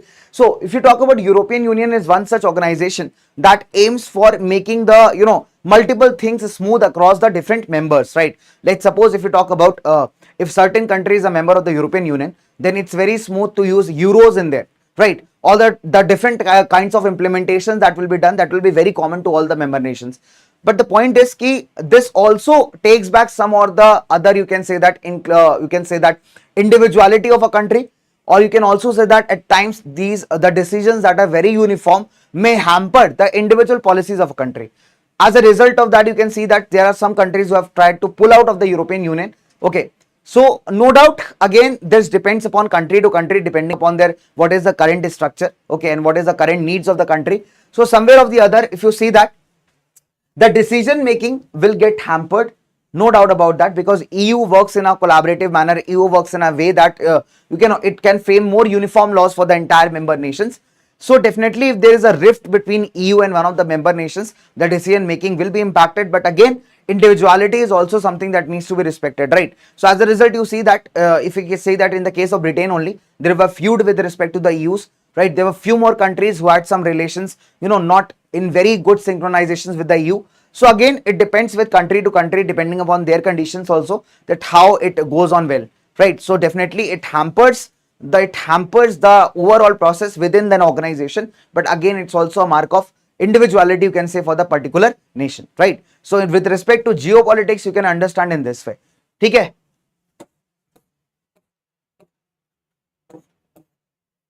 So I hope this makes it clear. I hope this gets you a little bit of answer. Okay. So again I said that this is with respect to the geopolitics, the type of political situations that are happening in the different worlds. ठीक है, चलिए.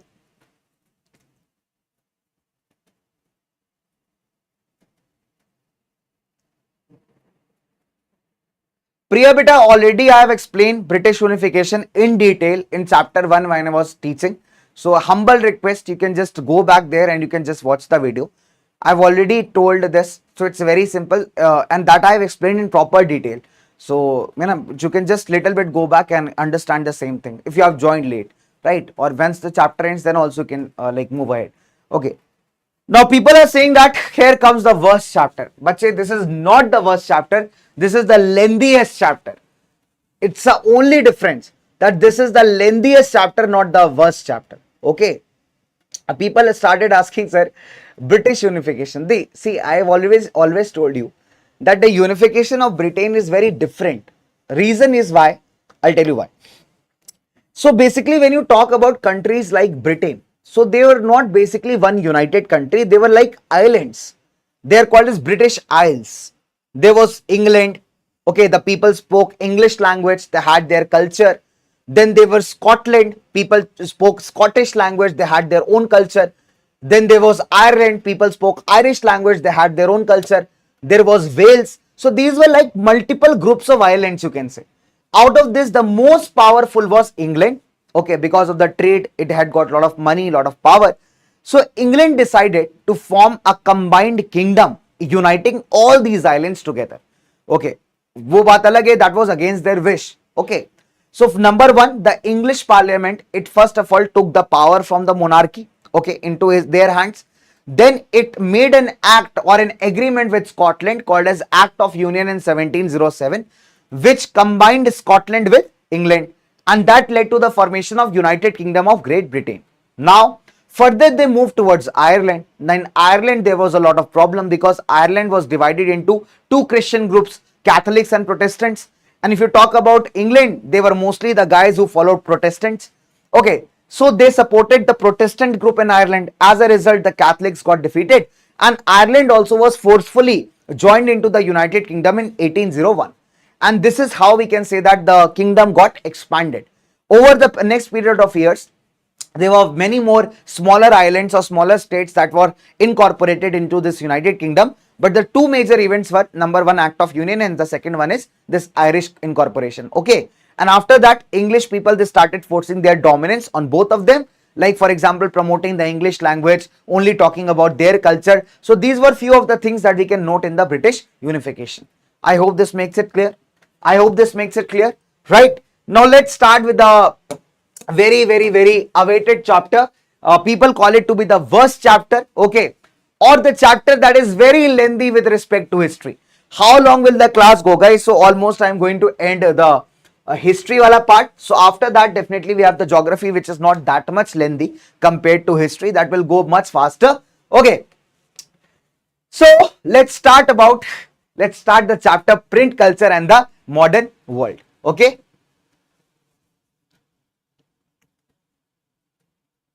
Okay.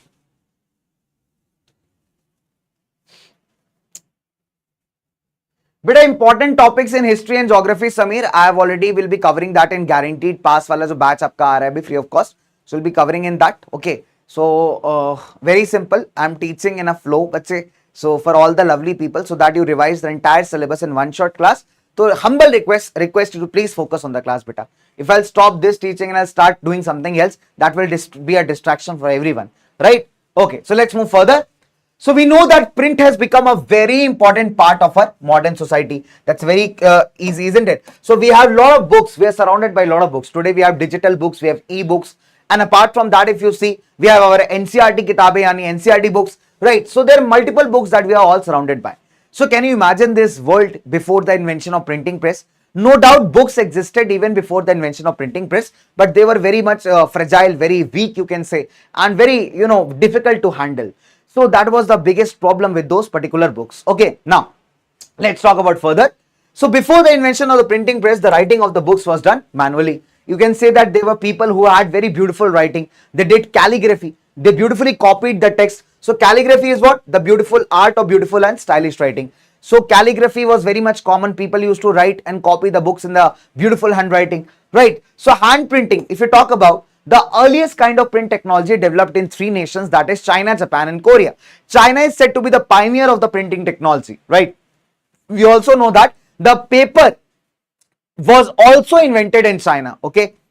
So these are two important things to note down. Number one, the earliest kind of print technology was developed in China, Japan and Korea. And the second is the paper was also developed in China. Okay, now let's talk about, so earliest print technology was developed in China, Japan and Korea.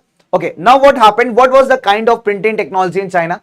In China, we used to use the woodblock printing technology. Now what is this woodblock printing technology? So have you ever seen that mehendi designs? I mean, girls can relate that better. So whenever we have festivities in India, girls, they love to put mehendi on their hands, isn't it? On their hands and palms. So have you seen that at times when you go to that mehendi wale bhaiya, he has a wood block, thing carved out of stone, right? And that there are some designs made into that wood block. He dips that wood block into mehendi and then pushes on your hand, isn't it? So similar kind of technology you can imagine in the case of China. So there were wood blocks that were, engraved with the letters of the Chinese alphabet, and then they were dipped in ink, and then they were pressed across the sheets of the paper. Since sheets were very thin, very light sheets of paper were there, so both the sides could not be printed. Okay, so what they used to do was print on the one side, and they used to attach 5 or 6 sheets of paper together, and hence this type of book was called as the accordion book. Okay, now there's a very important question that if you talk about China, now this is a very, very important question with respect to China. In China, it is said that the imperial state, that is the government of China, was for a very long period of time the producer of the printed material. Now we all must have heard about the IAS IPS exams in India. Okay, you remember, bacho? There's a dialogue in one of the web series in India. I don't remember that web series, in which we have this character called Munna Bhaiya. He says that Bhaiya padhai karo, IAS bano. So this IAS or the civil services exams in India is done to recruit the civil servants, isn't it? Right. So in China also they had such a kind of system in order to recruit the civil servants. For this an exam was organized. Now definitely if you have to appear for exam, you'll have to prepare for the exam. So books were produced in large numbers, and the entire cost of producing the books were borne by the Chinese government. Okay, so that is why we say that for a long period of time the Chinese authority was a great producer of the printed material.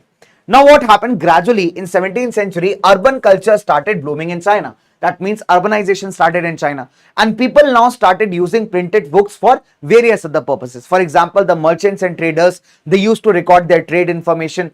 People used to study books in their free time. It became a leisure activity. Like women were studying about different, you can say that topics. Even some rich women, they had a lot of time. They started printing about their lives. So there was a multitude of literature, you can say, available in the Chinese markets. Now, in late 19th century, when the Western powers started establishing their trading post in China, they started coming to China. They brought along with themselves a lot of modern technology. Okay, so when these European powers, they came to China in 19th century, they also brought with them the latest technology, the latest printing technology. Okay, and we see that Shanghai, there's a city in China called as Shanghai. So that became the center of the new print culture. Why? Because there are a lot of Western style schools that were opened in China, especially in Shanghai. And since in schools there will be students, and students will be requiring the books, so books were printed in large numbers. As a result, we say that Shanghai became the hub of the new print culture. Now, let's travel to Japan. If we talk about Japan, around 768 to 770 AD, the Buddhist missionaries. Who are the Buddhist missionaries? The people who are preaching and promoting Buddhism. So the Buddhist missionaries introduced the technology of printing from China into Japan. The Buddhist Diamond Sutra was the oldest printed book that was printed back in AD 868, right? And from then on, interesting practices started to develop in Japan, right?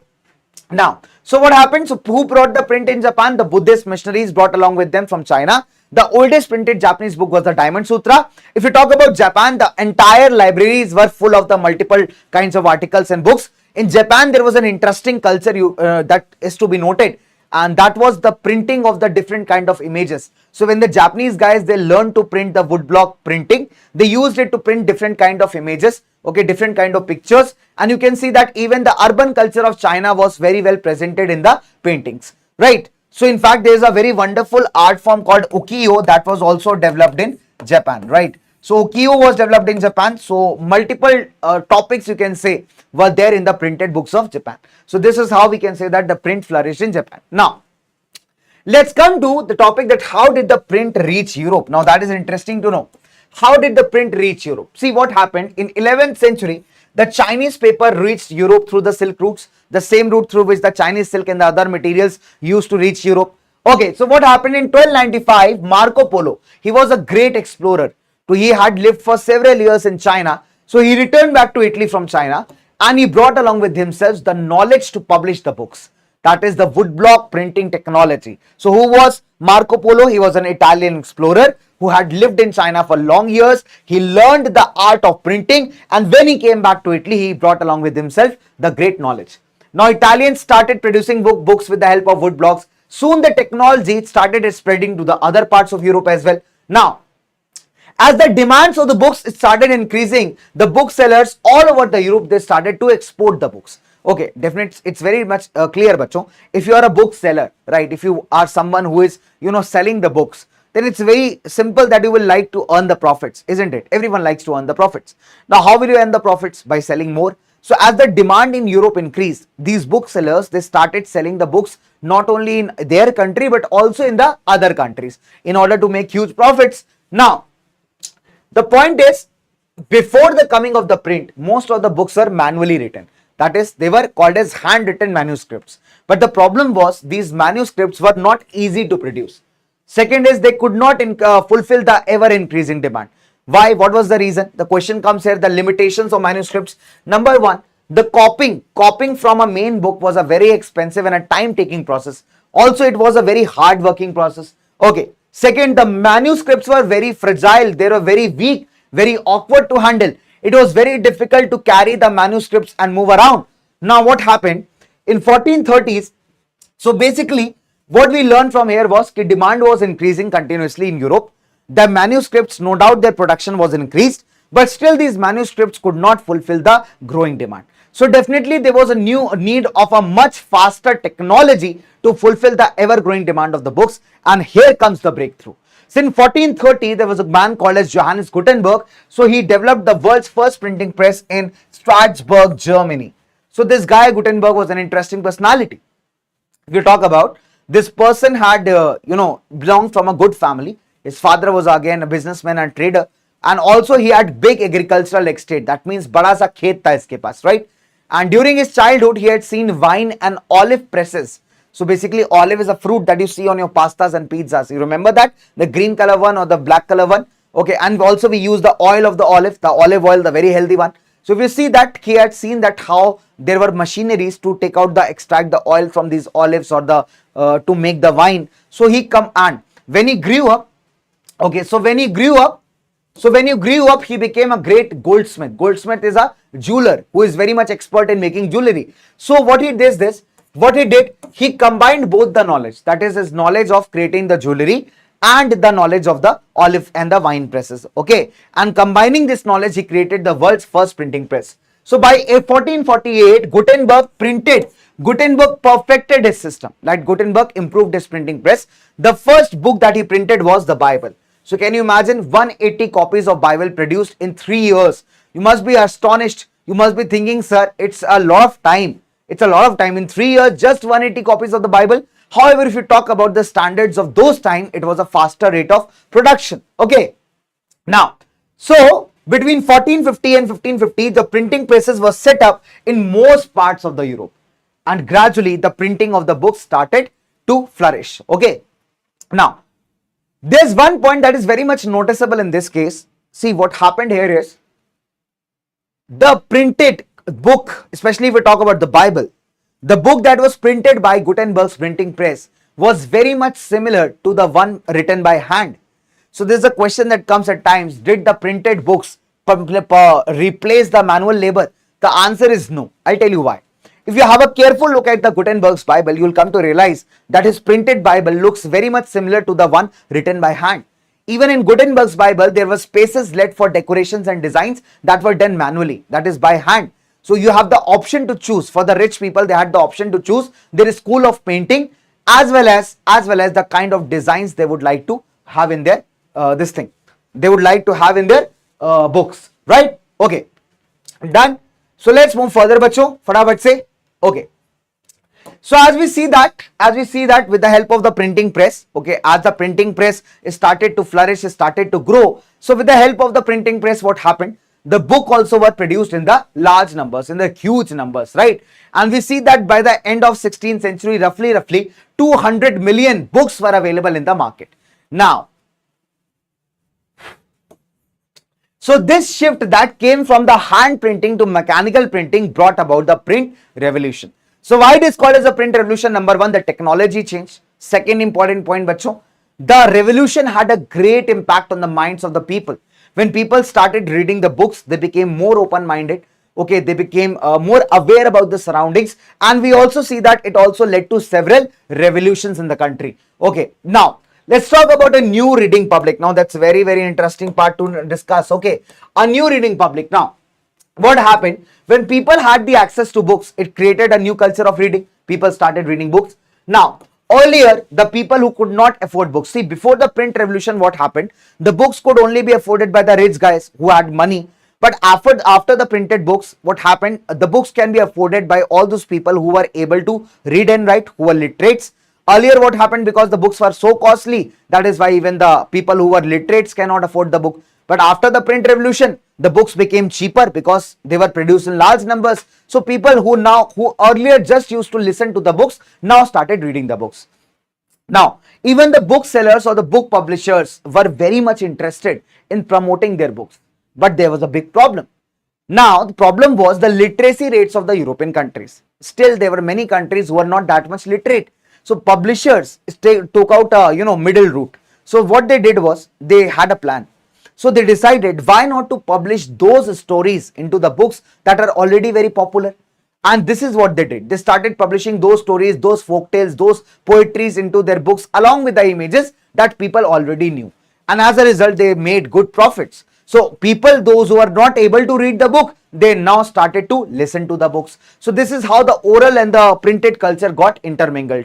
Right now, okay, so printers began publishing popular ballads and folk tales. Okay, now let's talk about the print and the descents. Now, what happened? It is a very interesting this thing. Okay, so this is a very interesting point. Okay, so there's again a very interesting point called as religious debates.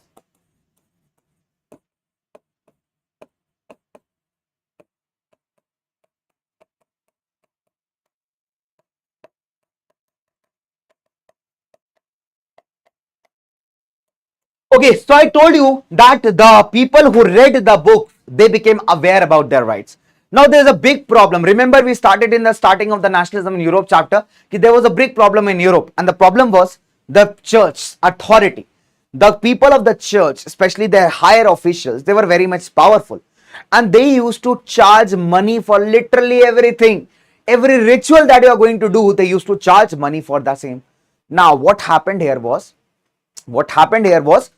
that the church started getting corrupted. Okay, the people of the church, the officials of the church, since they started getting money, so they started leading a life of luxury and at the cost of the common people.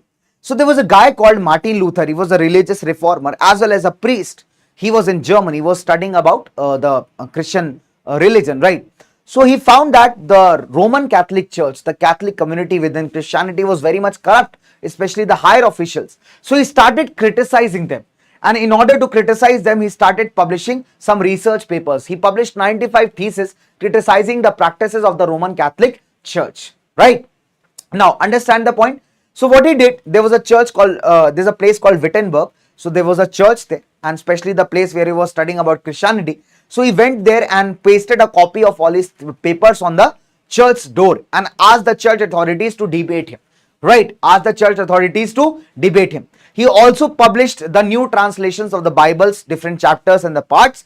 And when the people read them, the people got provoked. And that also led to the beginning of the Protestant Reformation movement. So it's a movement which started to reform the corrupt practices of the Christianity or the Roman Catholic Church, right? So Martin Luther's writings are called to be one of the leading pioneers of the Protestant Reformation movement. Okay, now So what we saw here is when people started reading the books, their mind opened, they opened up to new possibilities, they opened up to new dimensions, and they started questioning everything.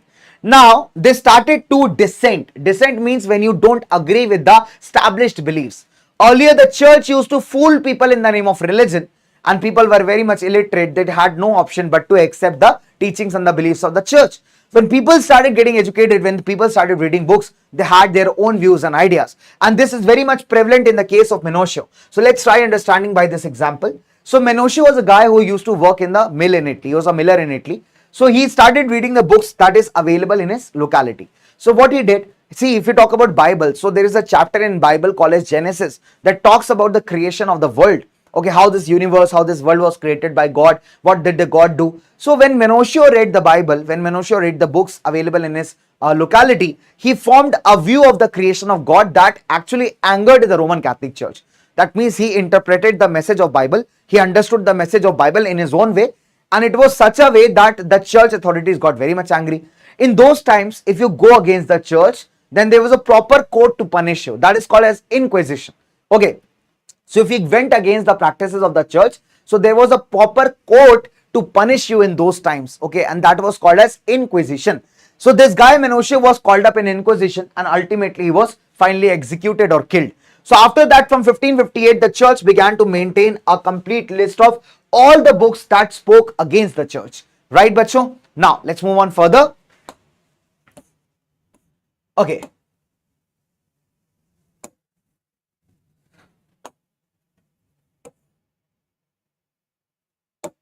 Fair enough. So this was the Martin Luther wala part. So we have already discussed this. So Martin Luther also said that print is the ultimate of gift of God and the greatest one. This question also comes for 1 marks at times. Okay, so this is very important one, right? So we already discussed this part. So let's move further. Now the reading mania.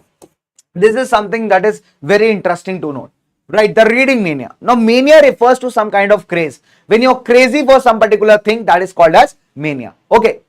Now what happened? By the end of the 18th century, in some parts of the Europe, the literacy rates increased. And what was the reason behind this? The reason is very simple.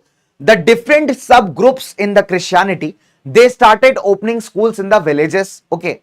And as a result, there were many farmers and artisans who started getting literate. So as a result, literacy rates in Europe increased in many parts. So what happened? The people, when they became literate, they started demanding more and more books. For example, in England, penny chaps books were carried by the peddlers known as chapmen. Now, who are the peddlers? Peddlers are the guys who, go into localities and sell some things out. You must have seen some kind of people coming into a locality to sell multiple things. Like there are people who said sabji, okay, sabji le lo, sabji walas, right? The people who sell groceries. Have you heard them in your localities, in your areas, in your colonies? They come in the morning, aloo hai, baigan hai, tinda hai, mooli hai, gajar bhi hai, halwa bana lo, right? So, jhadu le lo. Jhadu, fool, jhadu. You must have seen that. These kinds of people, they come in your locality, they sell some things. So these are called as peddlers, right? So people who sold the penny chap books, they were called as the chapmen. And they were called penny chap books because they were sold like at a very cheap cost, just for a penny, just like 1 rupees. Okay. So in France, again, there were some cheap quality books being sold, that is called as bibliothèque bleue. Now this bibliothèque bleue, they were low priced books at a very low cost, and they were printed on a poor quality paper and covered with a low quality blue cover. That is why they are called as bibliothèque bleue.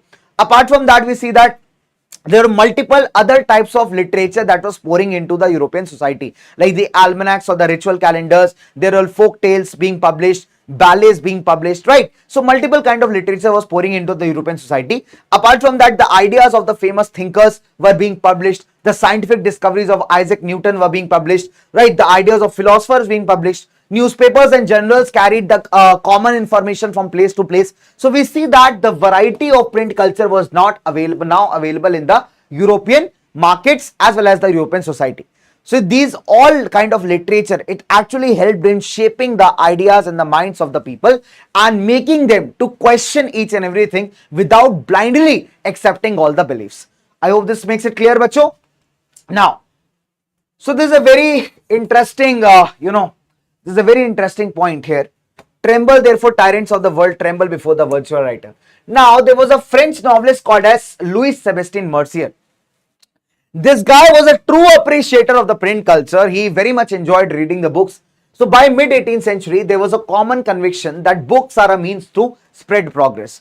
People started believing that if you start reading the books, you will learn a lot of things, you will gain a lot of knowledge, and also that will help to bring about positive changes to the world.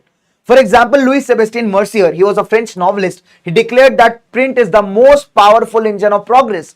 If you want to make progress, if you want to grow in the society, then printed books are the perfect ones. Mercier said that tremble therefore tyrants of the world, tremble before the virtual writer. Now what did Mercier say so?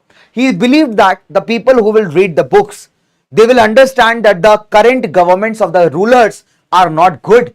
They are not giving them rights. So definitely people will start revolting against such rulers, and this will finally end the despotism. Despotism refers to a rule where the ruler is not at all worried about the demands of the people, where the ruler is very much powerful. So that kind of rule is called as despotic rule. Okay. So Mercier believed that people, when they will read the books, they will get enriched, they will learn, they will have knowledge, and they will fight for their rights, and finally this despotic rule will end. So that's why he says that tremble therefore tyrants of the world, tremble before the virtual writer. Done? Okay.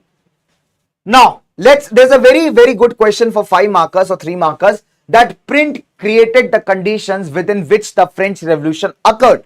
The question is, many historians say that it is because of the printed books that people in France got a lot of inspiration and they turned away against their own king or the royalty. So there's a very important line that print culture created the conditions within which the French Revolution occurred, and that is a perfect line.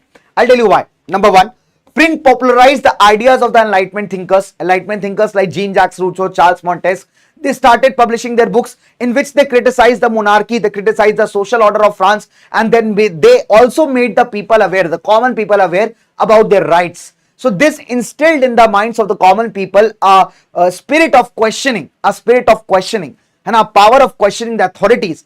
Earlier they used to blindly follow whatever the king used to say, but now they started questioning the authorities. Now, if you see that print created a culture of dialogue and debate, the people who were earlier not ready to, they were very much afraid to discuss anything, they were very much afraid to go against the rulers, against the kings. Now they got the courage to protest, they got the courage to fight, so they got the courage to discuss and debate the political matters. So this is what the print created. By 1780s, we see that the entire French society was filled with the literature that mocked the royalty. That means there are multiple pictures and cartoons being released in the French markets that made fun of the French monarchy. It showed that the French monarchy and the nobility is enjoying their life, and the common people are suffering here. The common people are suffering here, and this is what made the people of France all the more hostile towards the French monarchy and the nobility. So people started feeling hatred towards the king, right? Now, however, if we see that, bacho, all the kinds of printed material was available in the market. If there were the ideas of philosophers and thinkers, there were also books being printed by the church and the different authorities to make their image clean. So people had the option of reading both the types of literature. So they accepted few, they rejected few, but all the more print culture opened the possibility of thinking, debating and discussing, right? So these are the pointers you can mention in this particular question. Now that's a beautiful question here, bacho. Now let's talk about the 19th century and then we'll come to India and the world of print. Okay, so this chapter is also going to finish pretty cool. Okay, so let's come to the 19th century, right? So here we'll discuss about 3 important pointers. If you want to do some yoga, you can do. Like my neck is paining right now at the moment, so I'll do some yoga like this, and it's all good to go. Okay, so the 19th century, guys, the 19th century. Now, what does this tell? So here we'll read about the importance of the printed books with respect to the children, women and workers. Okay. Now, so what happened? Children, when primary education became compulsory in most of the European countries, then children became the important readers. Likewise, you are the children, you are an important readers. Now that is a different point, that you don't reopen your NCERT books throughout the year, and then towards the last you are waiting for some shortcut solutions. Oh, that's a plight of every student life. I can relate to it, right? We don't open our books throughout the years. We are like, okay, bro, let's chill. Still a lot of days are left in the exams. Then again, let's chill. And when finally the exam is overhead, you'll be like, sir, tell me something, where to study, sir? Shortcut, sir. Sir, most important question, sir. Sir, which topics are going to be asked in the exam, sir? Sir, can you get the CBSE paper for us? I've even seen these type of comments here. It's lovely, it's cute, but no doubt, but say it's scary at the same time. because again throughout the year, there's a big year and we all are lazy guys. We agree with this, and we all are lazy people. So every student can relate this. Even when I was a student, somewhere or the other, I can also relate to you, isn't it? It's very, very common, right? Let's move further. Yes.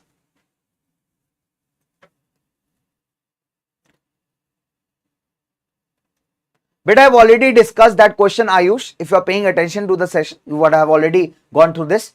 Okay. Okay. But both the sessions are good. Morning session is also good. Top 100 is also good. Top 100 we have tried to prepare for the most expected question.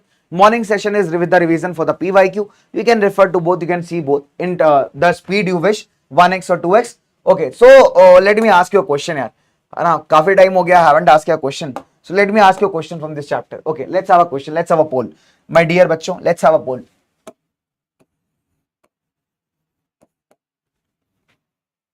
Okay. So the poll is simple.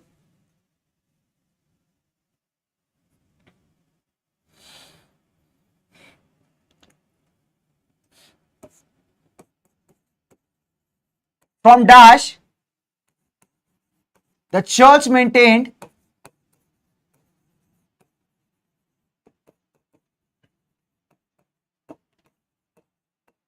an index of, index means list, an index of prohibited books.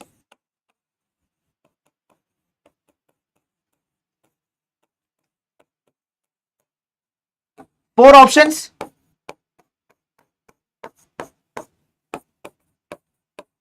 1458, 1558, 1658, 1758.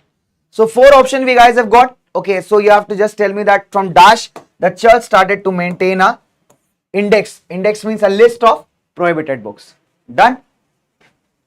Very nice, guys. Very, very nice. Deepak is saying, hi sir, am I late?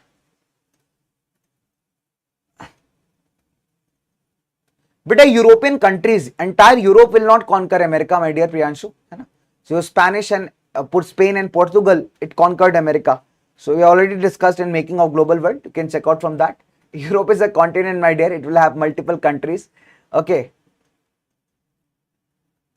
बेटा कृष्णा हिंदी वाला channel नहीं है बच्चे. हिंदी वाला जो Hindi English mix channel चलता है, मतलब जो क्लास चलता है वो चलता है पीडब्ल्यू फाउंडेशन चैनल पे. तो उस पर भी हम लोग मैराथन करेंगे. This is for all the students who don't understand Hindi, जिनका हिंदी नहीं समझ आवत है, तो उनका लिए हम अंग्रेजी में जो है यहाँ बतावत है.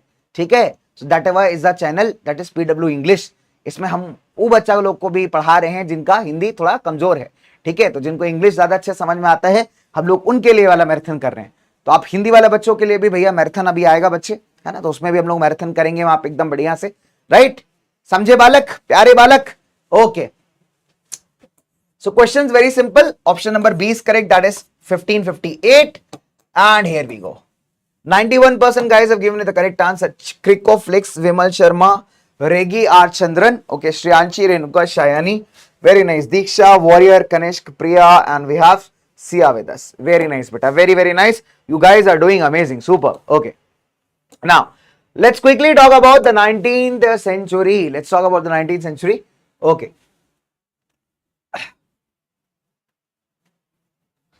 Hi Anurag. Okay. Now, so what happened? In 1857, in France, a children's press was started that started publishing literature purely for the children. Okay. Then apart from that, we see that they were Grimm brothers. So Grimm brothers, okay, they published a collection of the fairy tales in 1812. So remember them, Grimm brothers, they published a collection of the fairy tales in 1812 for the children. Apart from that, women also became the important readers as well as writers. Okay, penny magazines were started especially for the women to teach them proper behavior, how to manage the household. In fact, if we see that in 19th century, so there were many famous women novelists as well. For example, George Eliot, Jane Austen, Bronte sisters. So they started highlighting women in a more positive way, right? In 19th century, lending libraries or the public libraries in England started, and they became a very fine medium for educating the white collar workers. That means the guys who are working in the offices, for the different workers working in the factories, and the middle class people, right? So we see that whenever these guys got time off from their offices, they started to use that time for self-educating and self-improvement. So there were public libraries which were set up where they can go and completely educate themselves by reading the different books. Okay.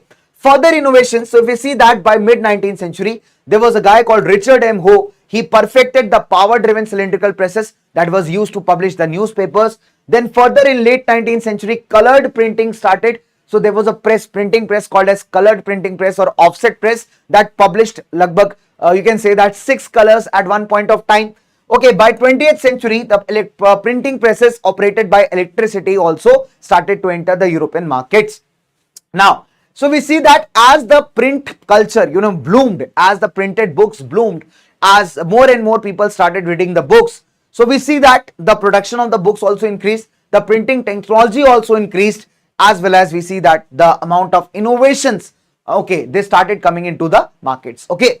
During the time of the Great Depression, the publishers were very smart. First, they had a fear that the people may stop buying the books because of the lack of money. So what they did was, whenever you purchase a book, you must have seen that a good book, a costly book, is a hard cover over it. Okay. So whereas a very cheap book will have a paper cover over it. So what they did was they replaced the hard cover with a paper cover, and so that people can easily afford such kind of books and they may also not face the losses. Okay.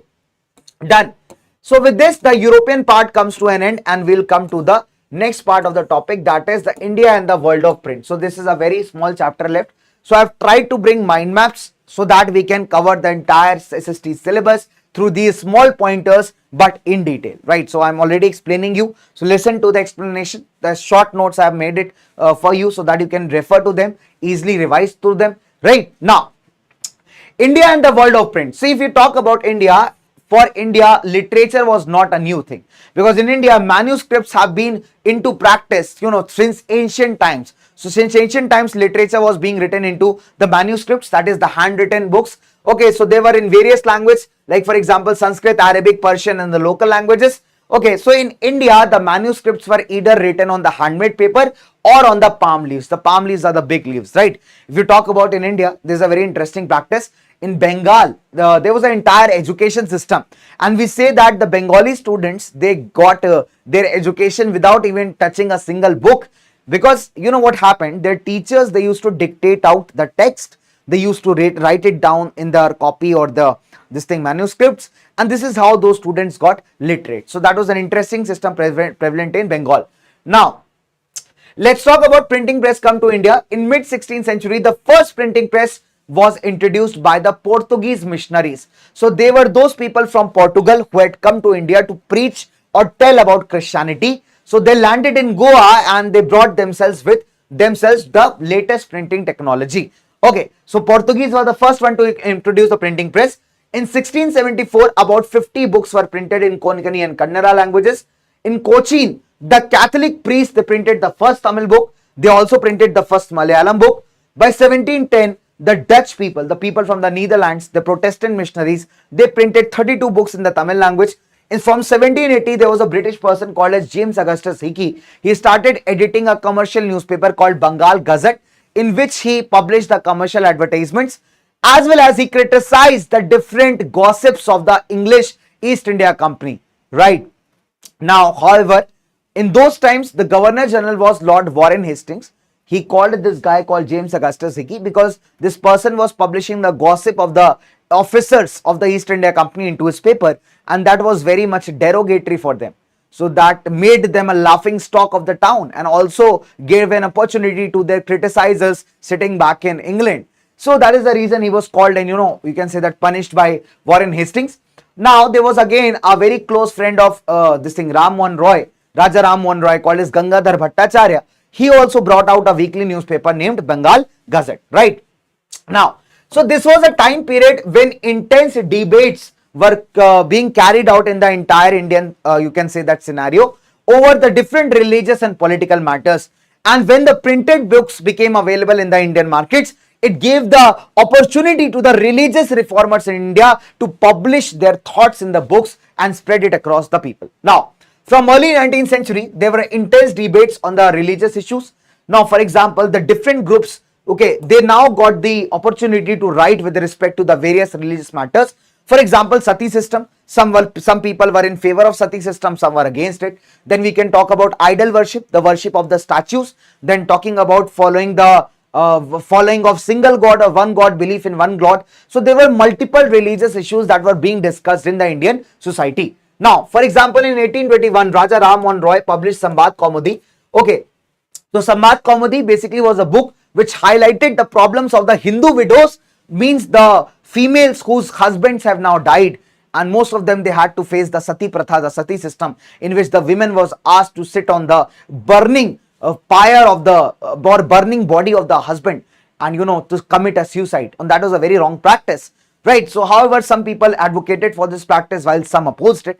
So Raja Ram Mohan Roy had discussed the problems of the widows in Samvad Kaumudi. To oppose his ideas, Hindu Mahasabha started Samachar Chandrika.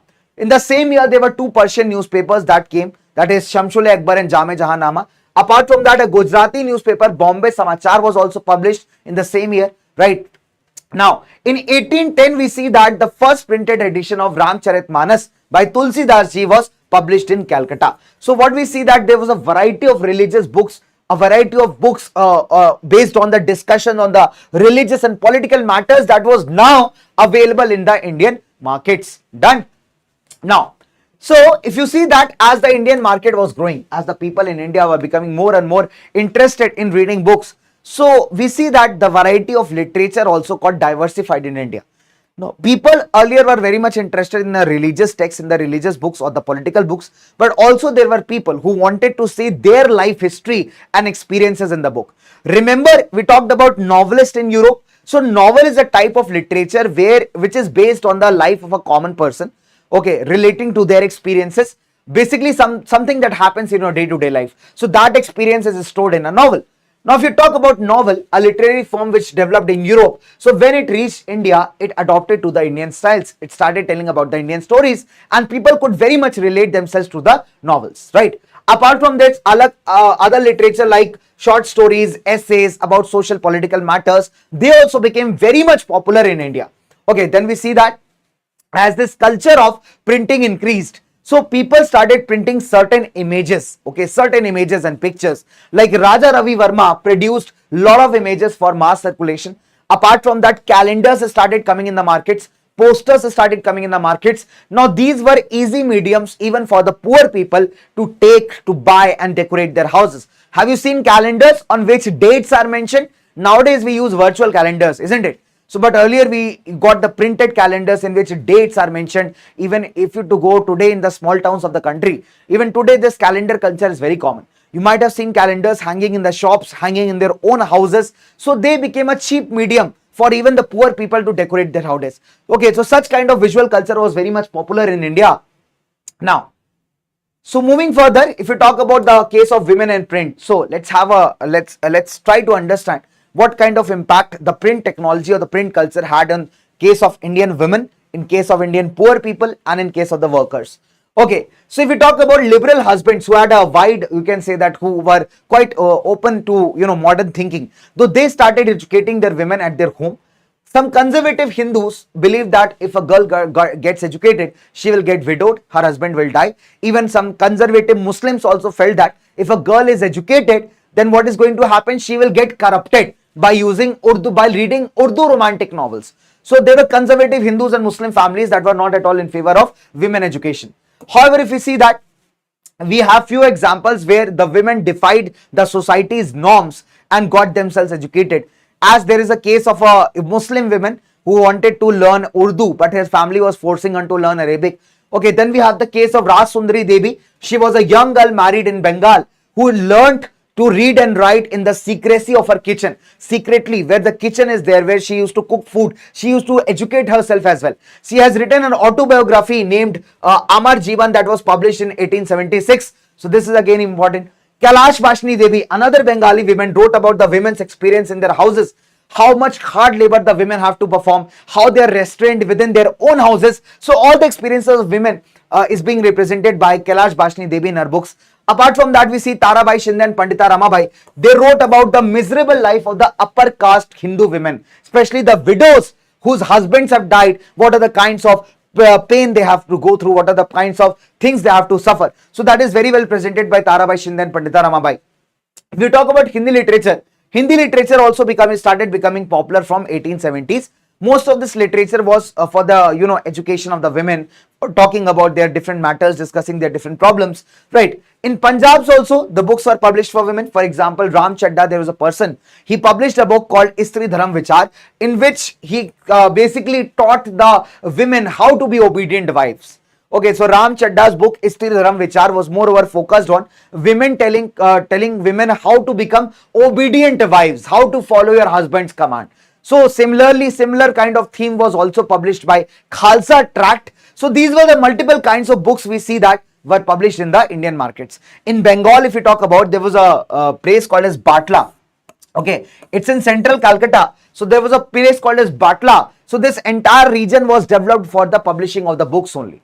You won't believe, guys, even those books that were very much scandalous, the books that were very much, obscene, vulgar books that had vulgar content, that nowadays people search on the Google and websites. So that kind of vulgar content was also available in Batla market. Okay, so this is the kind of Indian print we can talk about. Okay, now let's talk about how did the print impact the poor people.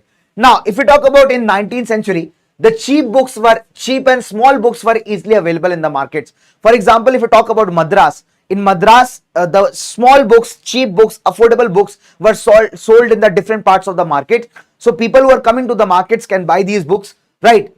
Now, apart from that, from the late 19th century, a lot of people started writing about caste discrimination. For example, Jyotiba Phule, he's a very famous Maratha pioneer who supported the low caste protest movements. So he has written about the caste discrimination in his book Gulamgiri, published in 1871.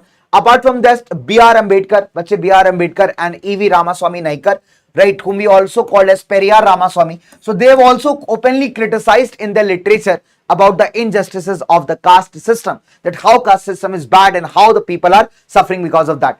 In fact, if we talk about the mill workers, also started writing about their experiences. Like for example, Kashi Baba. He was a mill worker working in a mill of Kanpur. He wrote about the caste and the class discrimination in his book called as Chote aur Bade Ka Sawal, right? Especially talked about the difference between upper class and lower class people, the one in working in the factories, the kind of experiences they are having, right? So there was another mill worker who wrote under the name of Sudarshan Chakra, right? So he wrote many poems. So all these poems were compiled in a combined work called as Sachi Kavitaएं. In fact, if you see that by 1930s, even the cotton mill workers of Bangalore also set up the libraries for educating themselves. Earlier, the same thing was done by the Bombay mill workers. So they had opened up these libraries to educate themselves. Now you must be wondering that where did they get the fund from? Where did they get the money from?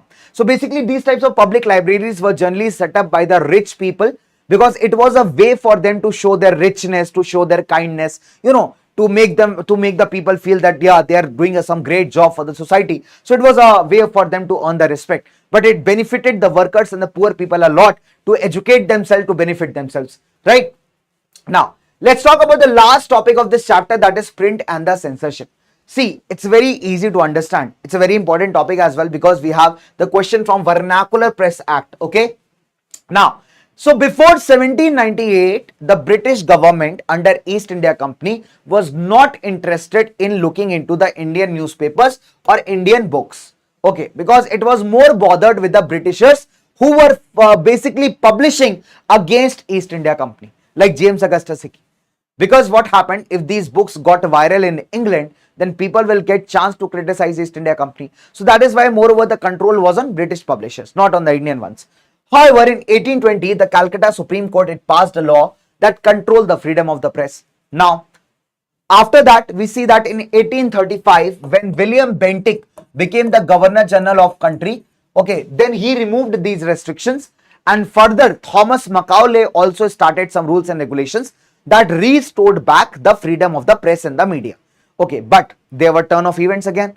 In 1857, we all know that there was a great revolt against the British that shook the British Empire. Okay, so this is one of the causes why the Britishers' attitude towards the freedom of press changed. Britishers started to realize that there are many newspapers in the local languages that are criticizing the British and their rule. And if they are not stopped, then the people will again rise in revolt against the British. So what they did was they introduced an act in 1878 called as the Vernacular Press Act. Okay, so this was modeled on the Irish press laws. So what was this Vernacular Press Act? Vernacular means the local language. Every person has a local language. Some might be speaking Kannada language, some might be speaking Tamil, some might be speaking Malayalam, some might be speaking Hindi. So everyone has its local languages, right? And if you want to connect to someone, it's better to speak in the local language, isn't it? So this was the case here.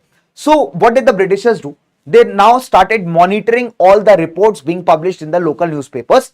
They made it sure that none of the reports are against the British empires. If they found such reports being published, first they warned the newspaper to not do the same again. If the newspaper did not listen, then that was banned. And apart from that, all their machinery was also captured by the Britishers. So this was basically the Britishers' Vernacular Press Act, right? However, even after this, we see that a lot of newspapers, nationalist newspapers, started growing in the entire country. Take the example of Bal Gangadhar Tilak. There were two newspapers that he brought out. One is Maratha and one is Kesari. So basically, when revolutionaries in Punjab were very badly treated by the Britishers, he wrote about this in his paper Maratha and Kesari. And as a result, there was widespread protest in the different parts of the country. He was also arrested for this in 1908. But we see that, bachon, with this, what do we understand?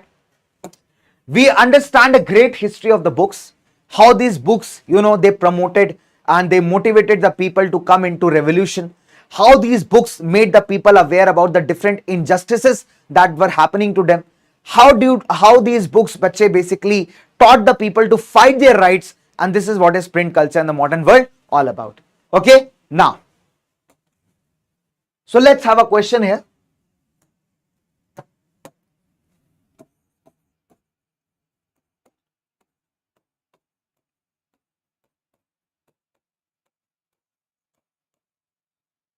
Vernacular Press Act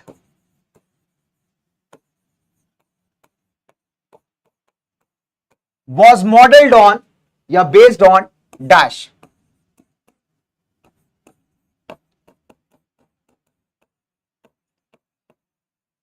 British press laws,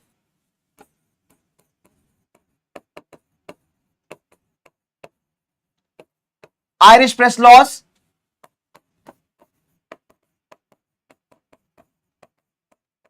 African press laws. Option D, none of these. Okay, so you have four options, guys. I'll release the polls for you, and we have four options, and here we go. So Vernacular Press Act was modeled on dash: British press laws, Irish press laws, African press laws, and none of these. Okay, done. बेटा JMT Hindi में class नहीं है. The reason is the chapter, again, the channel, the platform is PW English. So again, this is for all the students जिनको हिंदी समझ नहीं आता. आपके हिंदी वाला जो मैराथन आएगा बेटा, वो फाउंडेशन चैनल पे आता है, वहां पे ज्वाइन कर सकते हैं. ठीक है.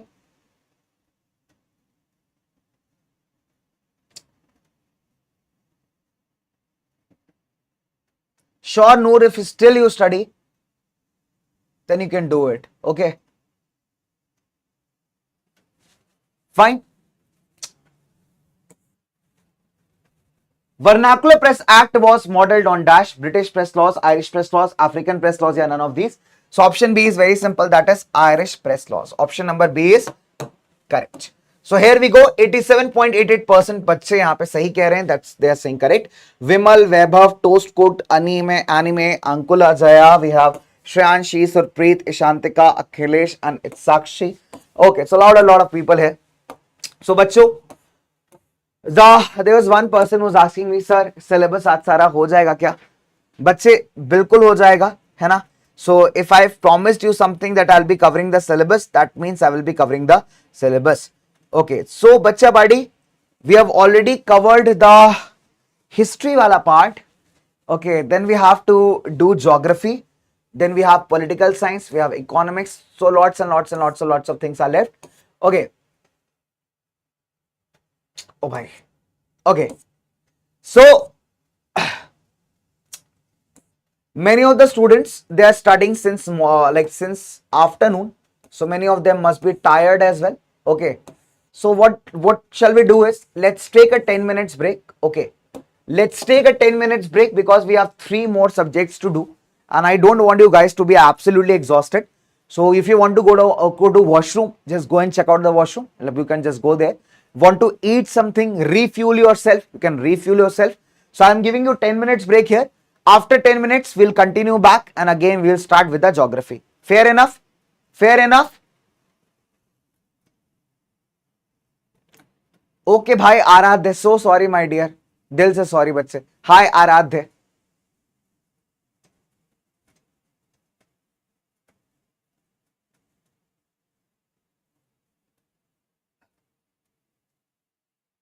हाँ बच्चे, that's Batla in Bengal. Bengal, you can say the central Calcutta area. Okay.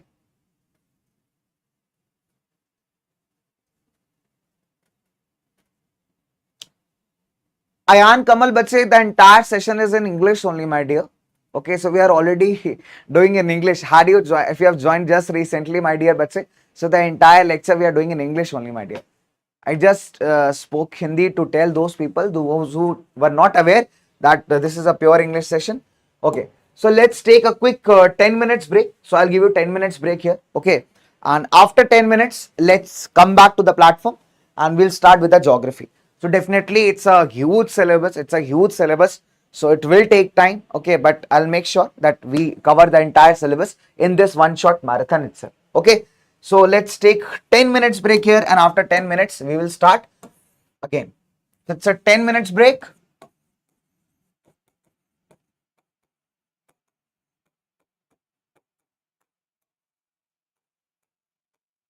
Okay.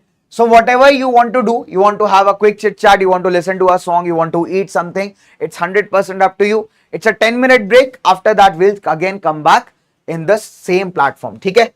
Sure. Fine बच्चों. Fine बच्चा बाड़ी. Okay. चलो.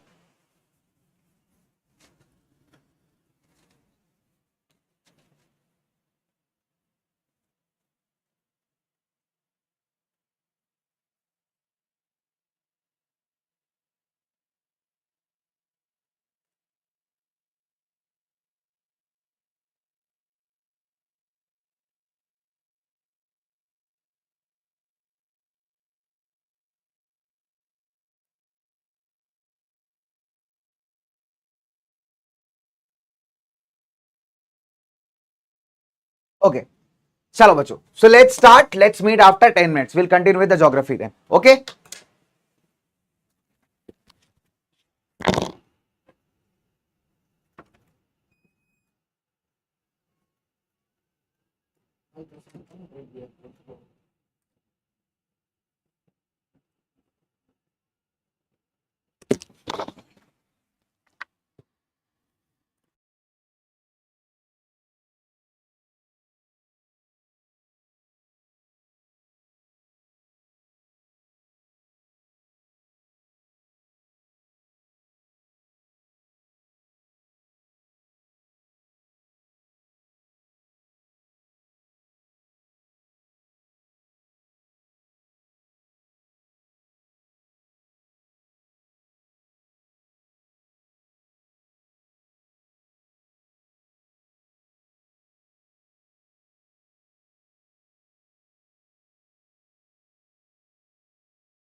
चलो सो भाई आ जाओ वापस जल्दी से, देखो 1 मिनट एक्स्ट्रा ही दे दिया तुम लोग को।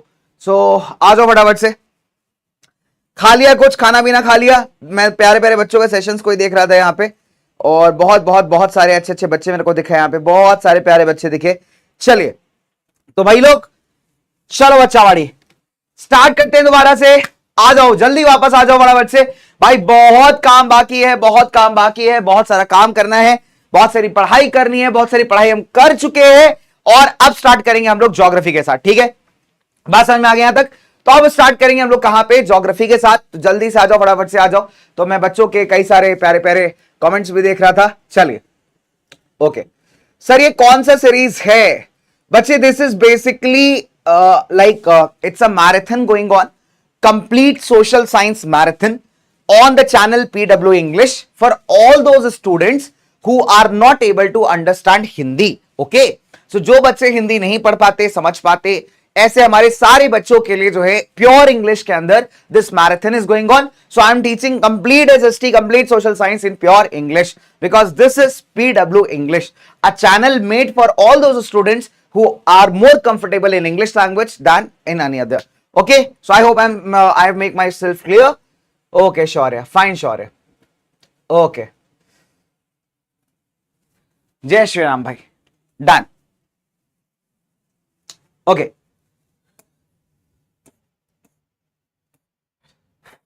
Now so let's begin fast बच्चे, लेट्स बिगिन फास्ट है ना, because already we have already okay. Hi Devesh, आप कहां पर हो भी बच्चे? I am in the studios from where I take your classes. So let's begin with something that is called resource and development. Okay, so in very simple terms bachcho, we all know that ki something that is able to satisfy our demands, our needs is called as a resource. For example, if I am feeling thirsty, right, if I am feeling thirsty, I can use the bottle which is there in this bottle. I can use the water, isn't it? So the water which is there in this particular bottle, okay, that will quench my thirst. It's very simple, that will quench my thirst.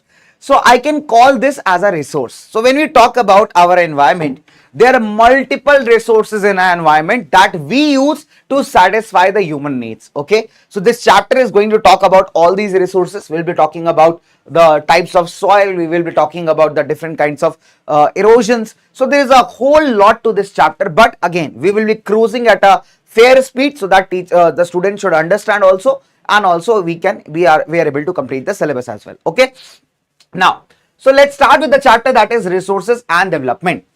Now in simple terms, what are resources? Resources is anything that is available in the environment that can be utilized to satisfy the human needs, provided we should have the technology to access it. Again, it should be economically feasible, that means it should be affordable, and third is it should be culturally acceptable, that means it should benefit everyone.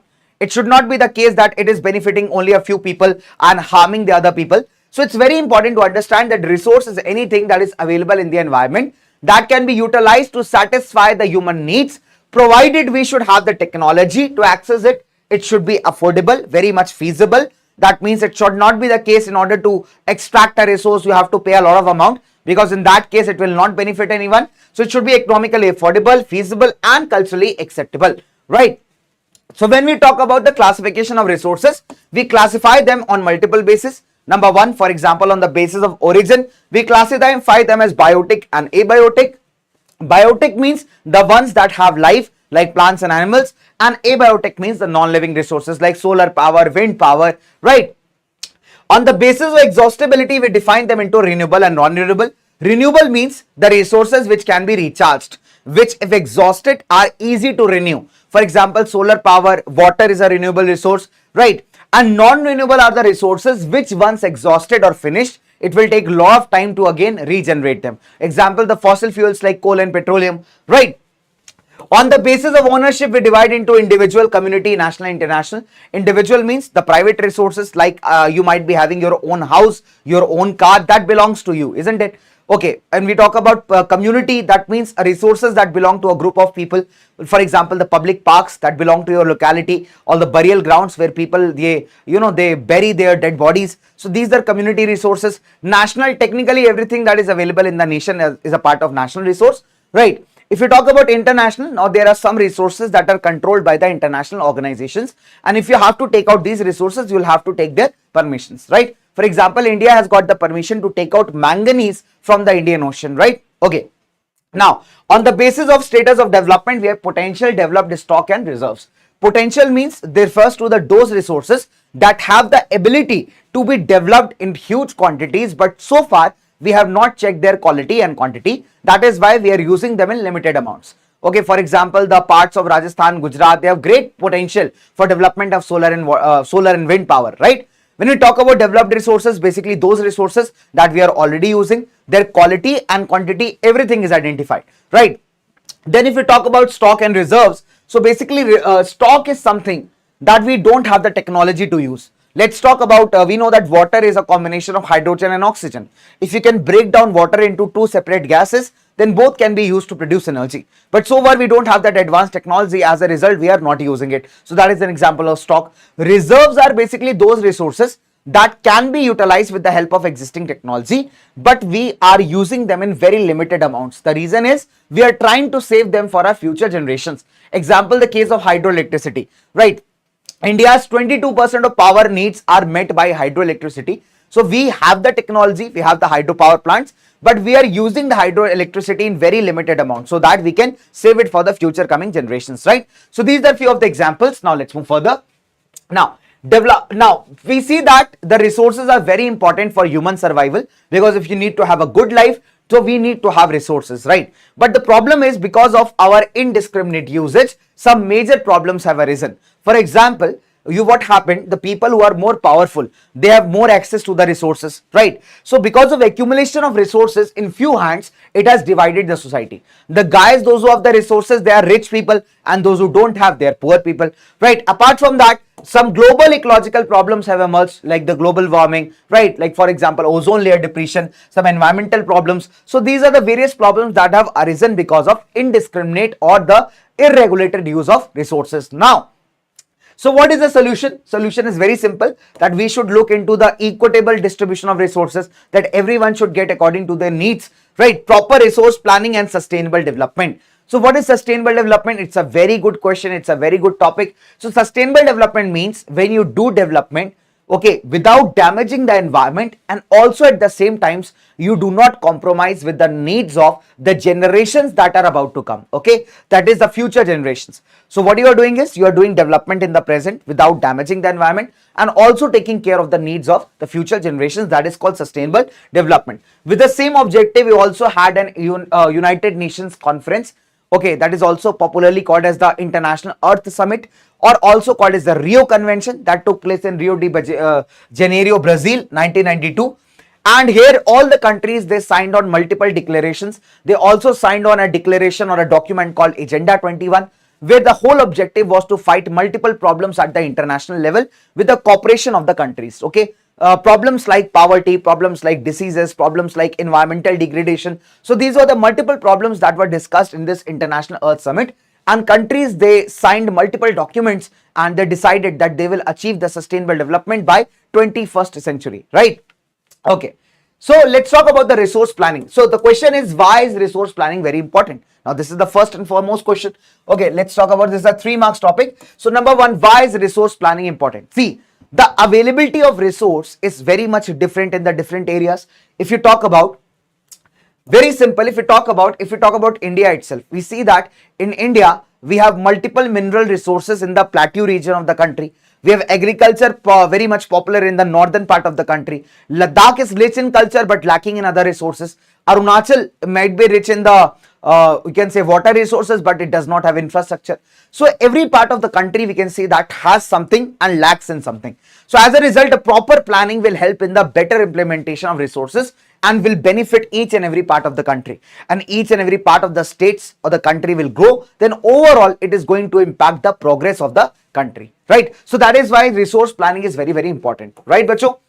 Now, so if you talk about resource planning in India, there are 3 components of it. This is a 3 marks question. What is the components of resource planning in India? So there are basically 3 components. Number one, whenever we try to plan a resource, whenever suppose there's a news that India has found reserves of petroleum, so what will the petroleum ministry do? Number one, they will try to identify the place where the petroleum is found. Okay, so they will do proper survey of the area, they will prepare a proper map of the area. Okay, so they will find out what is the quality and quantity of the petroleum deposits. So number one step is identifying an inventory of the resources across the different regions of the country. So once you come to know that we have certain deposits of minerals or petroleum or anything, then you need to have a proper planning structure. Okay, now, so it's important to realize that what kind of technology will be needed, what type of engineers will be needed, what is the different kind of permissions from the ministries you will need it. So that is called as the planning structure. So the second step in resource planning is, in India, evolving a proper planning structure with the proper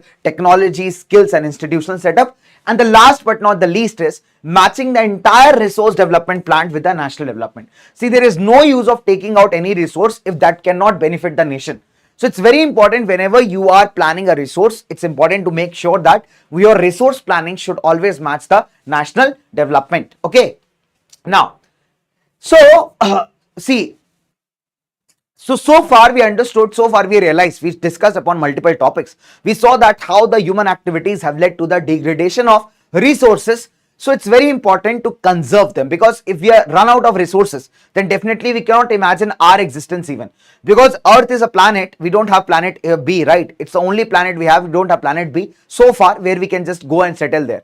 Okay, even Martians or aliens will not be very happy to welcome us, because the kind of activities we do, they will not be at all ready to welcome us, right? Because we are destroying our own beautiful Earth, isn't it?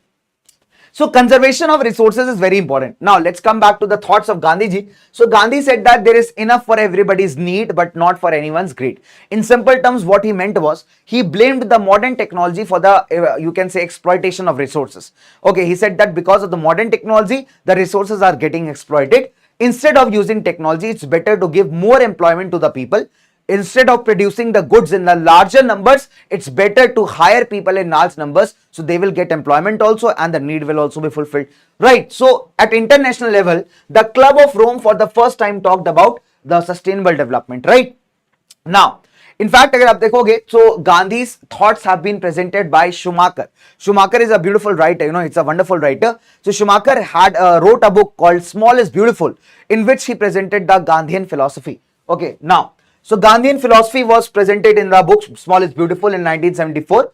Apart from that, the Brundtland Commission report in 1987 introduced sustainable development for the first time as an organized concept, and it was also published in a book called Our Common Future. So this point is very important with respect to one marker category. Okay, so this is very important, bache, with respect to the one marker category. Now, let's talk about the land resources. So we all know that land is an important resource. We use land for multiple purposes, isn't it? We use land for multiple purposes. We use it to build our houses. We use it to build schools, colleges, movie halls, cinema halls, malls, shopping malls. Also, we use it for the agriculture purposes, isn't it? So land is a very important resource. It supports lot and lots of things. Okay. Now, if we talk about land distribution in India, about 43% of the land in India is under the plain areas. Okay, so it's very important for you can say agriculture activities. If you talk about 30% of the land area in India is under mountains. So mountains are a source of lot of rivers. So water availability is very good in such a region.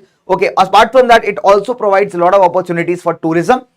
Now, about 27% of the area is under the plateau region, and we know that in India, plateau region is a storehouse of minerals. We have lots and lots of minerals in the plateaus. Okay, now, moving on further, how do we utilize the land? Now, this is a very important concept. So, question comes at, a lot of times this question is asked for 5 markers. That what are, how do we utilize land? Okay, so we talk about the land utilization.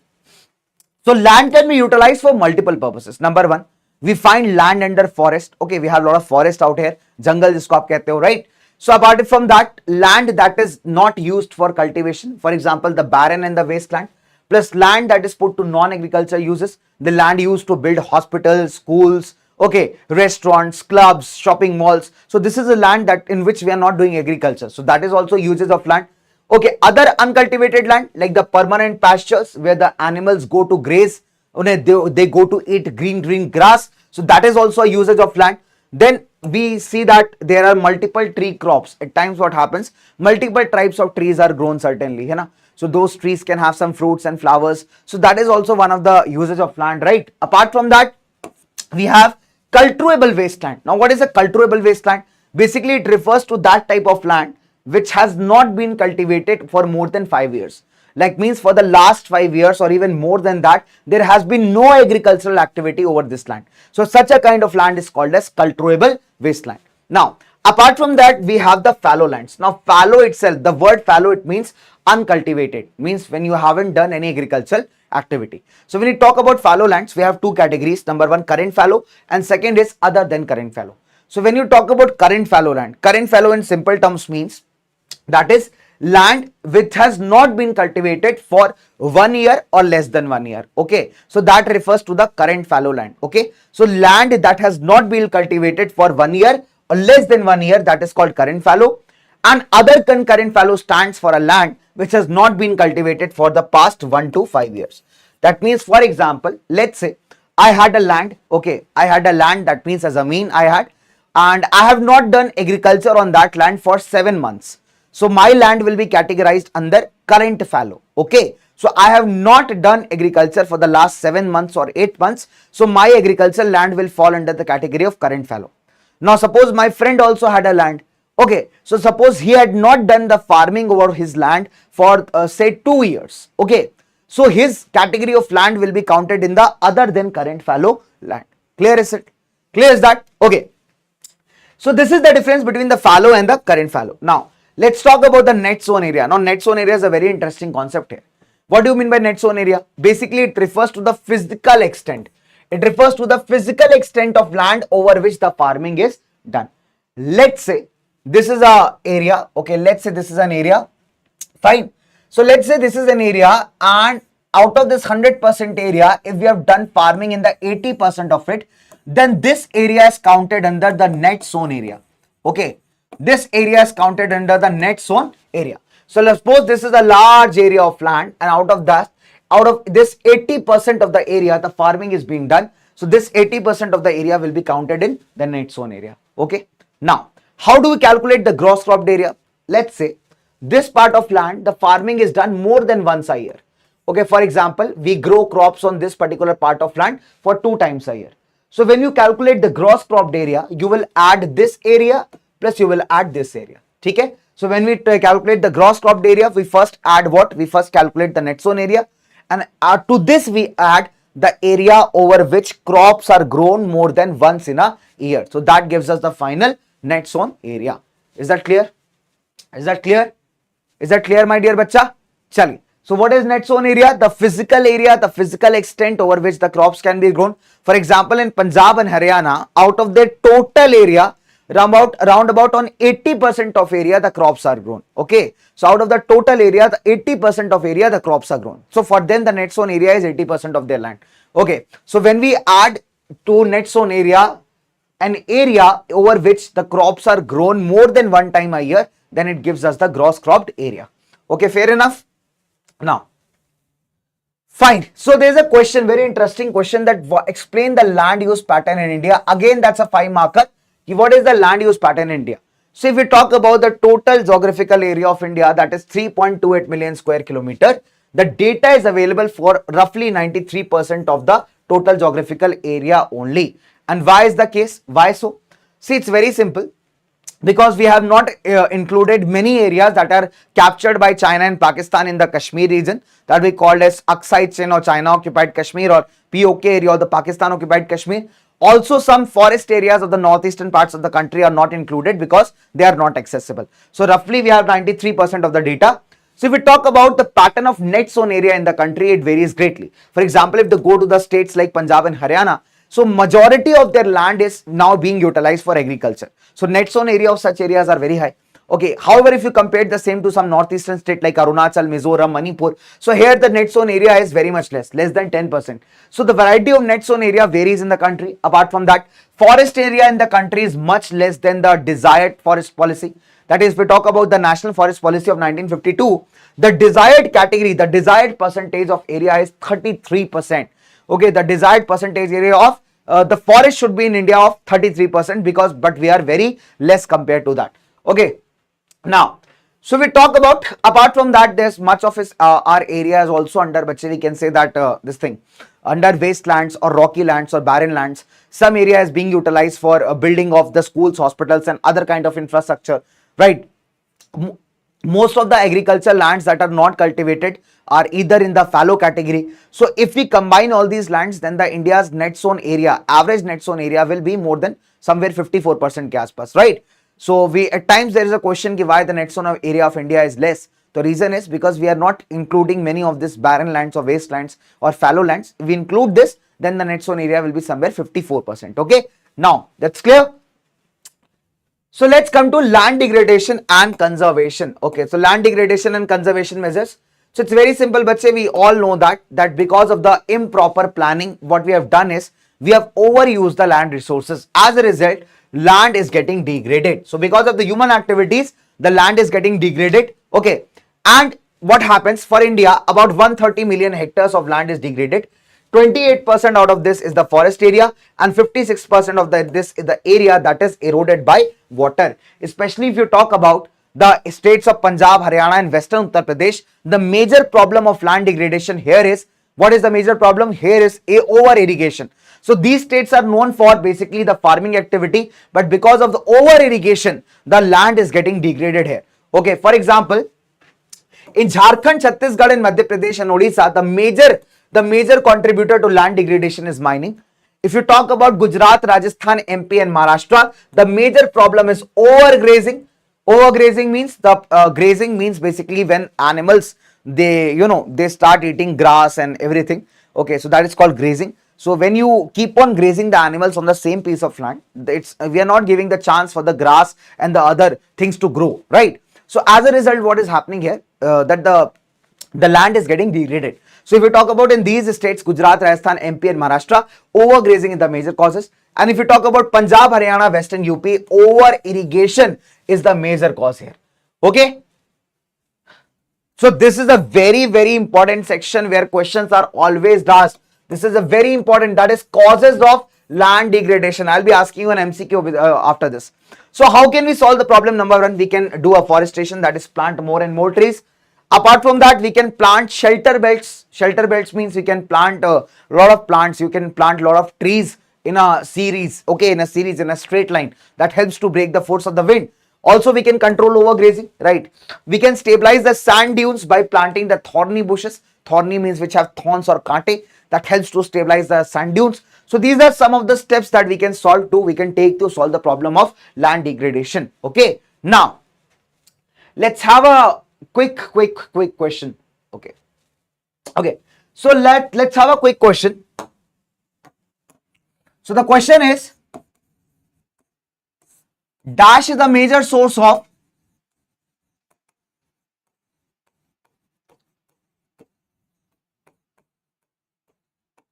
land degradation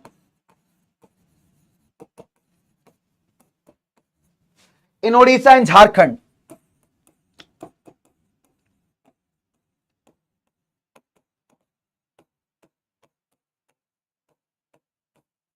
Okay, we have four options out here, bachcho. Over irrigation. Okay, over irrigation, mining, overgrazing, or both A and C. Both A and C. Done? Okay. So let me release the polls for you. 30 seconds polls, and here we go. So dash is the major source of land degradation in Odisha and Jharkhand. Four options we have.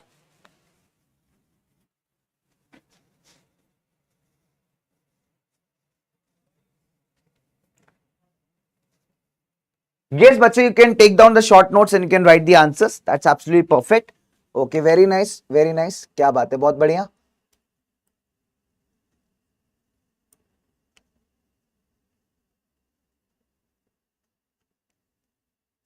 Okay, very nice, my dear. Very nice. So we have been studying for like lagbhag 5.5 hours. Oh, super.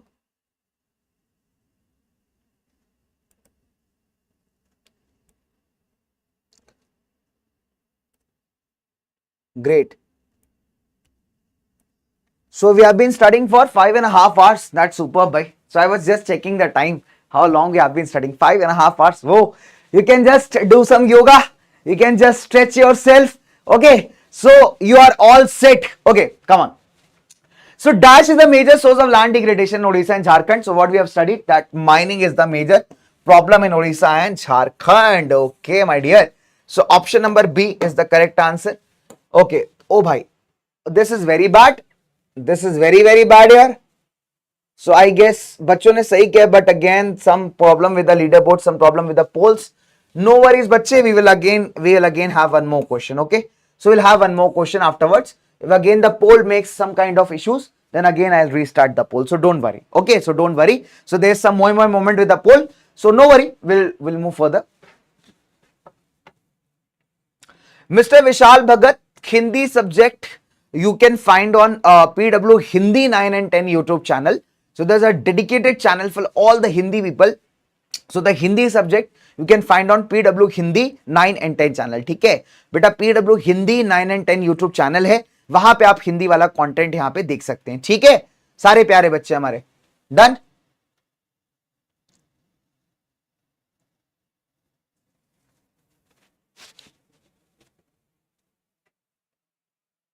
I hope Vishal Bhagat ji, this is clear my dear बच्चे. This is clear my dear. Why to fear? चलिए. Now let's come to the last topic of this chapter, that is soil as a resource. So as I told you, I'll be doing the map work towards the last. So let's come to the last topic of this chapter, that is soil as a resource. ऐसे stretch कर लो and you will feel good. Okay. Now, so we know that but soil is a very important resource, isn't it? Because soil has a lot of microorganisms. Soil is that source where we grow our food grains, where you get the food from. So soil is a very important and amazing resource, isn't it? So when you talk about the formation of soil, there are various natural forces like the change in temperature, the rainfall, okay, winds and glaciers, the activity of the decomposers or the microorganisms. So there are multiple factors that lead to the formation of soil. Okay. Now, so in India, we have multiple soils and we have divided them into certain categories. So we'll start learning them by one by one. So number one, this is my favorite. So have you heard about the superstar Allu Arjun? Like I like his movies a lot. There is his one of his movies called as DJ Dhruv Jagannath. That's one of the favorites here. So Allu Arjun is a very famous superstar. So I always call this soil as Allu Arjun soil. And this soil's favorite subject is social science. Okay. So you can always remember this is a Allu Arjun soil and it loves to study social science. That means it has sand, silt and clay. Okay. So this soil contains sand, silt and clay. So it is a very famous soil, Allu Arjun soil. As Allu Arjun is a very stylish actor, in the same way, this soil is also very fertile. I mean, that is very good for cultivation. Now it is formed by three major river systems, the Ganga, Indus and the Brahmaputra, the big. Okay, now in Rajasthan and Gujarat also you can see these soils extending through a very small corridor. Okay, most of the northern plains is covered by this alluvial soil. Also some parts of Rajasthan and Gujarat also can find this alluvial soil. Right. In fact, if you see that in the eastern coastal plains, wherever these Mahanadi, Godavari, Krishna and Kaveri rivers are making deltas, there also you can find this alluvial soil. Now, what can you grow in this? You can grow sugar cane, you can grow rice, you can grow wheat, you can grow other cereal and pulse crops. Okay, so we have two major criteria in this alluvial soil. Okay, so one is Bhangar and other one is Khadar. So Bhangar refers to the old alluvial soil. You will find that these types of soil are very rough in texture. So they have these kankad modules. Kankad is what? Small stone type structures you will find in the soil.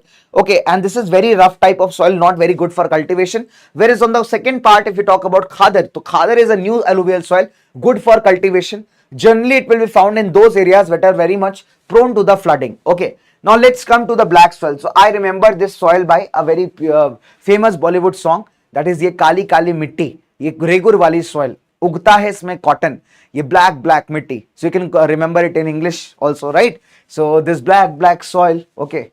So we also call it regur. We grow it in cotton. So ऐसे करके you can right, you can learn. So black soil is a very great soil. ठीक है. Now it's suitable for cotton. It is also known as the regur soil. It's extremely fine, very smooth, right? So if we talk about, it has a lot of clay material. It has a good moisture holding capacity. Okay, so it can hold moisture for a long period of time. What it is rich in? It is rich in calcium carbonates, magnesium, potash and lime. Also, it is poor in the phosphoric contents. So it does not contain phosphorus in good amounts. Other things it contains in good amounts like calcium carbonate, magnesium, potassium, lime. If you talk about black soil region, the majority, the Deccan Plateau region is full of the black soil, like Maharashtra, Saurashtra, Malwa, Madhya Pradesh, Chhattisgarh, right? In fact, if you see that, it also can be found in the river valleys of Godavari and Krishna. So it's a very good soil, and it's very important that in the drier climates, this soil develops cracks. So, and it's very important after the rainfall, you should plow this soil, otherwise it becomes very sticky, right? So these are few things to be kept in mind. Okay. Now, let's talk about red and yellow soils. So basically this develops on the crystalline igneous rocks in areas of low rainfall. So wherever there is low rainfall, wherever there are igneous rocks, generally the Deccan Plateau region. Okay, so you can find it in the Deccan Plateau region in eastern and southern parts. Okay, so where you can find these soils? Odisha, Chhattisgarh, Middle Ganga Plain, and also the Piedmont zone. So what is Piedmont zone? So whenever there is a end of a mountain, so whenever the hills end, wherever the hills end, this particular, the base of the hill, suppose the hill ranges are ending here, so this particular zone is called as the Piedmont zone. Okay, so whenever you will go to the Piedmont zone of the Western Ghats, we know that India, on the western parts of India, we have a series of mountain ranges, okay, or the hill ranges that are called as the Western Ghats. So wherever this Western Ghats is ending, there you can find the Piedmont zone. Okay, so here also we will having the red and yellow soil. Okay, so when there is moisture in this soil, it appears to be yellow. So yellow is in the hydrated form. Okay. Now, let's talk about the next one, that is laterite soil. So laterite basically means brick. So laterite comes from a word later, which means brick. So it develops in the areas which are having high temperature. Okay, wherever there is a very much high temperature and high rainfall, in such areas you can find the laterite soils. Okay, now the point is humus content, that is the organic content of this soil, is very low. The big reason being these soils are formed because of a leaching process. Now what is a leaching? Understand very nicely. In every soil on the rocks, if you talk about, there are many important components. There are many components that are very easily mixable with the water. Okay, that very easily get mixed with the water, or they're very easy soluble in water. So what happens whenever there's a heavy rainfall? We see that these soils are found in the areas of heavy rainfall. So what happens? These soluble components of the rocks, they get mixed with the rainwater and they get washed away. Okay, and then they get deposited somewhere else. So this is basically called as a leaching process. Okay, so these soils are formed by the leaching process. Done, right? So that's why they're important. They're missing. They're very much poor in the organic component, right? So where you can find these soils? Karnataka, Kerala, Tamil Nadu, Madhya Pradesh. Okay, and the hilly areas of Odisha and Assam. So it's very important. You can just remember three states that will be good to go. For example, Kunal ke Tau, you can remember by this: Karnataka, Kerala, Tamil Nadu. So if you want to find laterite soil, you'll have to go into the house of Kunal ke Tau. Kunal ke Tau is, that is Kunal is me. Kunal ke Tau is Karnataka, Kerala, Tamil Nadu. So this way you can form your mnemonics. It's easy, right? Now, so if you see that it is used to grow tea and coffee in the hilly areas of Kerala, Karnataka and Tamil Nadu. And if you talk about Tamil Nadu, Andhra Pradesh and Kerala, it is also used to grow the cashew nuts that we call kaju in Hindi. Okay, so it is also used to grow the cashew nuts that we call kaju in Hindi. Now, let's talk about the next quality of soils, that is the arid soils. Now, what is arid soils? See, basically the term arid means somewhat which is dry. Okay, the term arid means the dry conditions. And we can find the dry conditions in those parts where there is very less rainfall, like the desert areas of Rajasthan, few dry parts of UP and Haryana.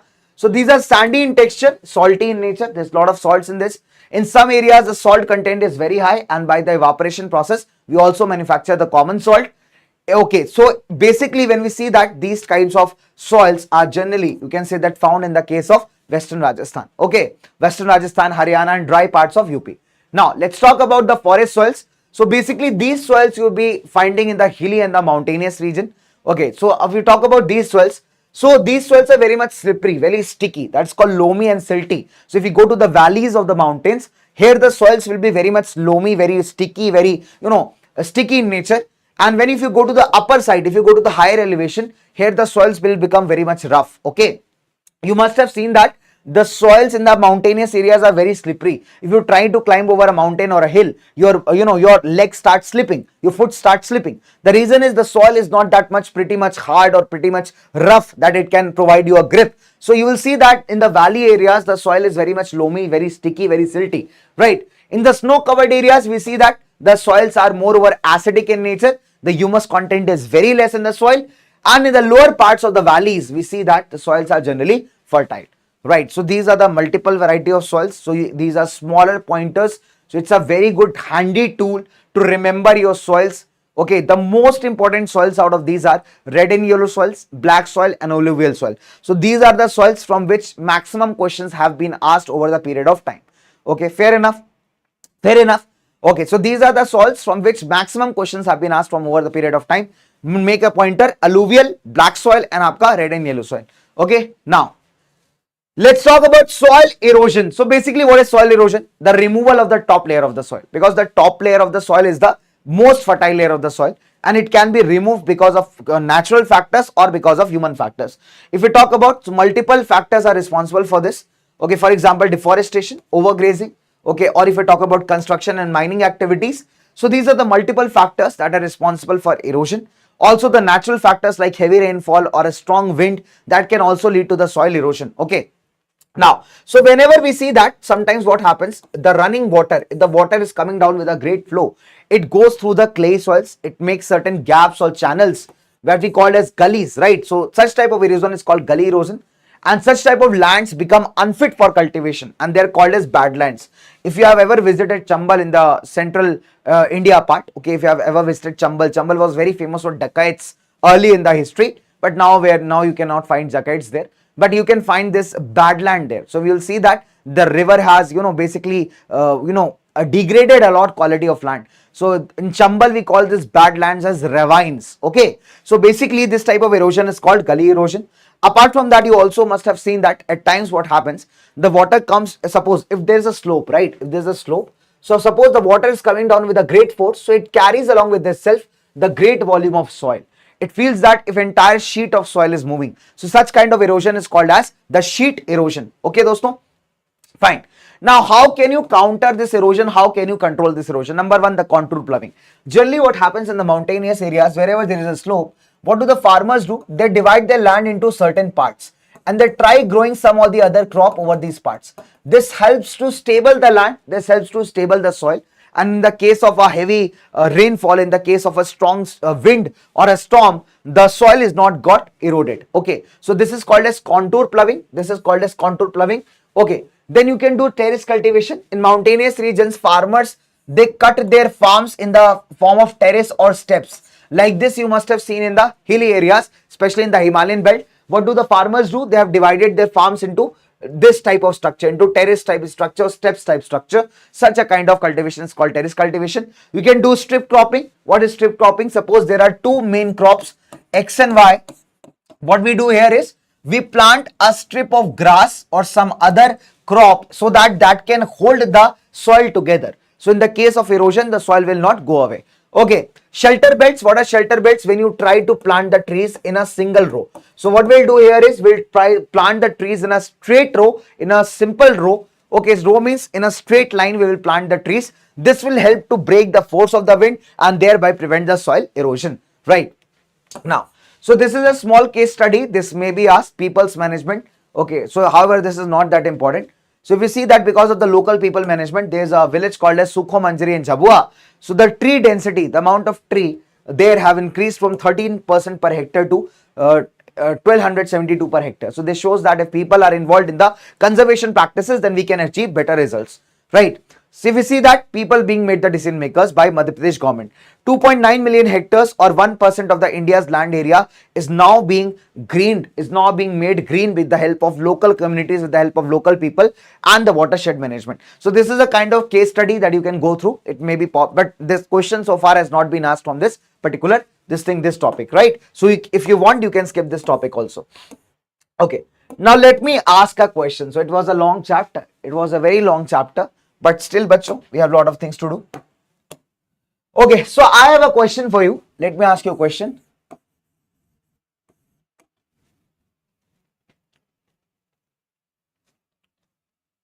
Question is, it is a crop that grows well in regular soil.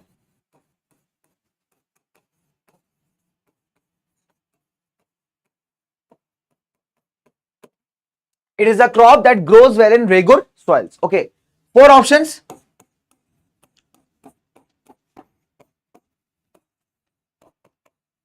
Rice, wheat, jute, cotton. Okay. So, bachcho, they have 4 options here and let's start the poll. So, it is a crop that grows well in the regular soils, rice, wheat, jute and cotton.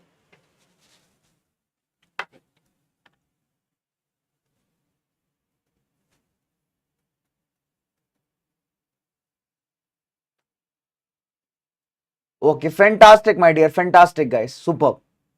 Superb, superb, superb. Amazing, guys. Amazing, amazing, amazing. So, you are the real source of my motivation, है ना? So, शायद Singh sir जितने आशिक लोग हैं chart में सब fail होंगे. हाँ, बात तो सही है ना? For them, you know, everything is temporary. Their ashiki thing is permanent. चलो. The correct answer is cotton. तो भैया cotton ले लो cotton, cotton ले लो cotton. Option number G is correct. 100% guys have given me the correct answer. Adi Chaudhary 1600 meters marathon दौड़ रहे थे तुम. SMXXL Lofi Quarrel edits Mr. Pawan. Okay, very nice.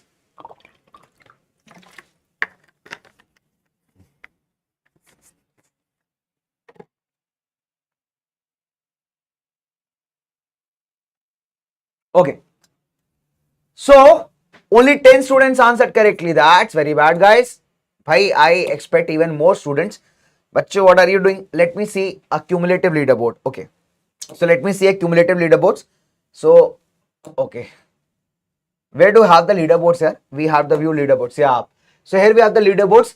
Atharv has attempted 14 questions and has done 14 out of 14 correct. Okay. Priya has attempted 15 and done 13 correct. Shriyanshi is doing very nice. She has attempted 12 questions and given 11 answers correct. That is superb, guys. So you can see your cumulative leaderboards as well, and that is amazing. Okay, so that's really great. That's really great. 502 students have participated. Let me ask you one more question. Let me ask you one more question here. Okay. Now the question is very simple. Alluvial soils are rich in dash. 4 options. Let me give you this one, is easy one.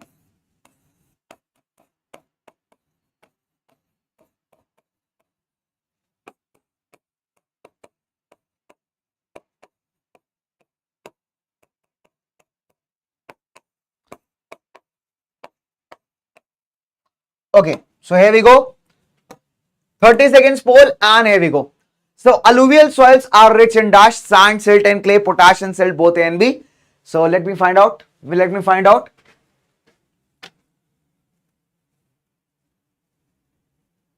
Kanpur DPS Kalyanpur, long memories with the school. बेटा हिंदी का class नहीं है ना, तो this is a pure English channel. So यहाँ पे class उन बच्चों के लिए हम कर रहे हैं आज जो को हिंदी नहीं आता जिनको, so they are comfortable in English. So that is why we are doing the class in English, है ना. हिंदी वाला जो मैराथन चलेगा अभी वो हम लोग पीडब्ल्यू फाउंडेशन चैनल पे करेंगे, तो वो शॉर्टली आपके लिए आ रहा है वो भी. सो वहां पे हम हिंदी इंग्लिश मिक्स वाला मैराथन करेंगे. अभी वाला जो मैराथन है बच्चे, this is for pure English students. Okay,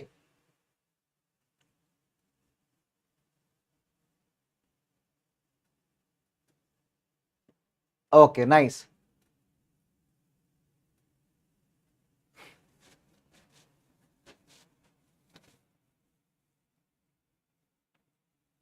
But see, if we're talking about, the English marathon, again, the marathon is very simple. Marathon has an objective to teach the entire syllabus along with the questions to the students in a span of, let's say, because it's entire syllabus, so it takes around 8 or 9 hours for sure.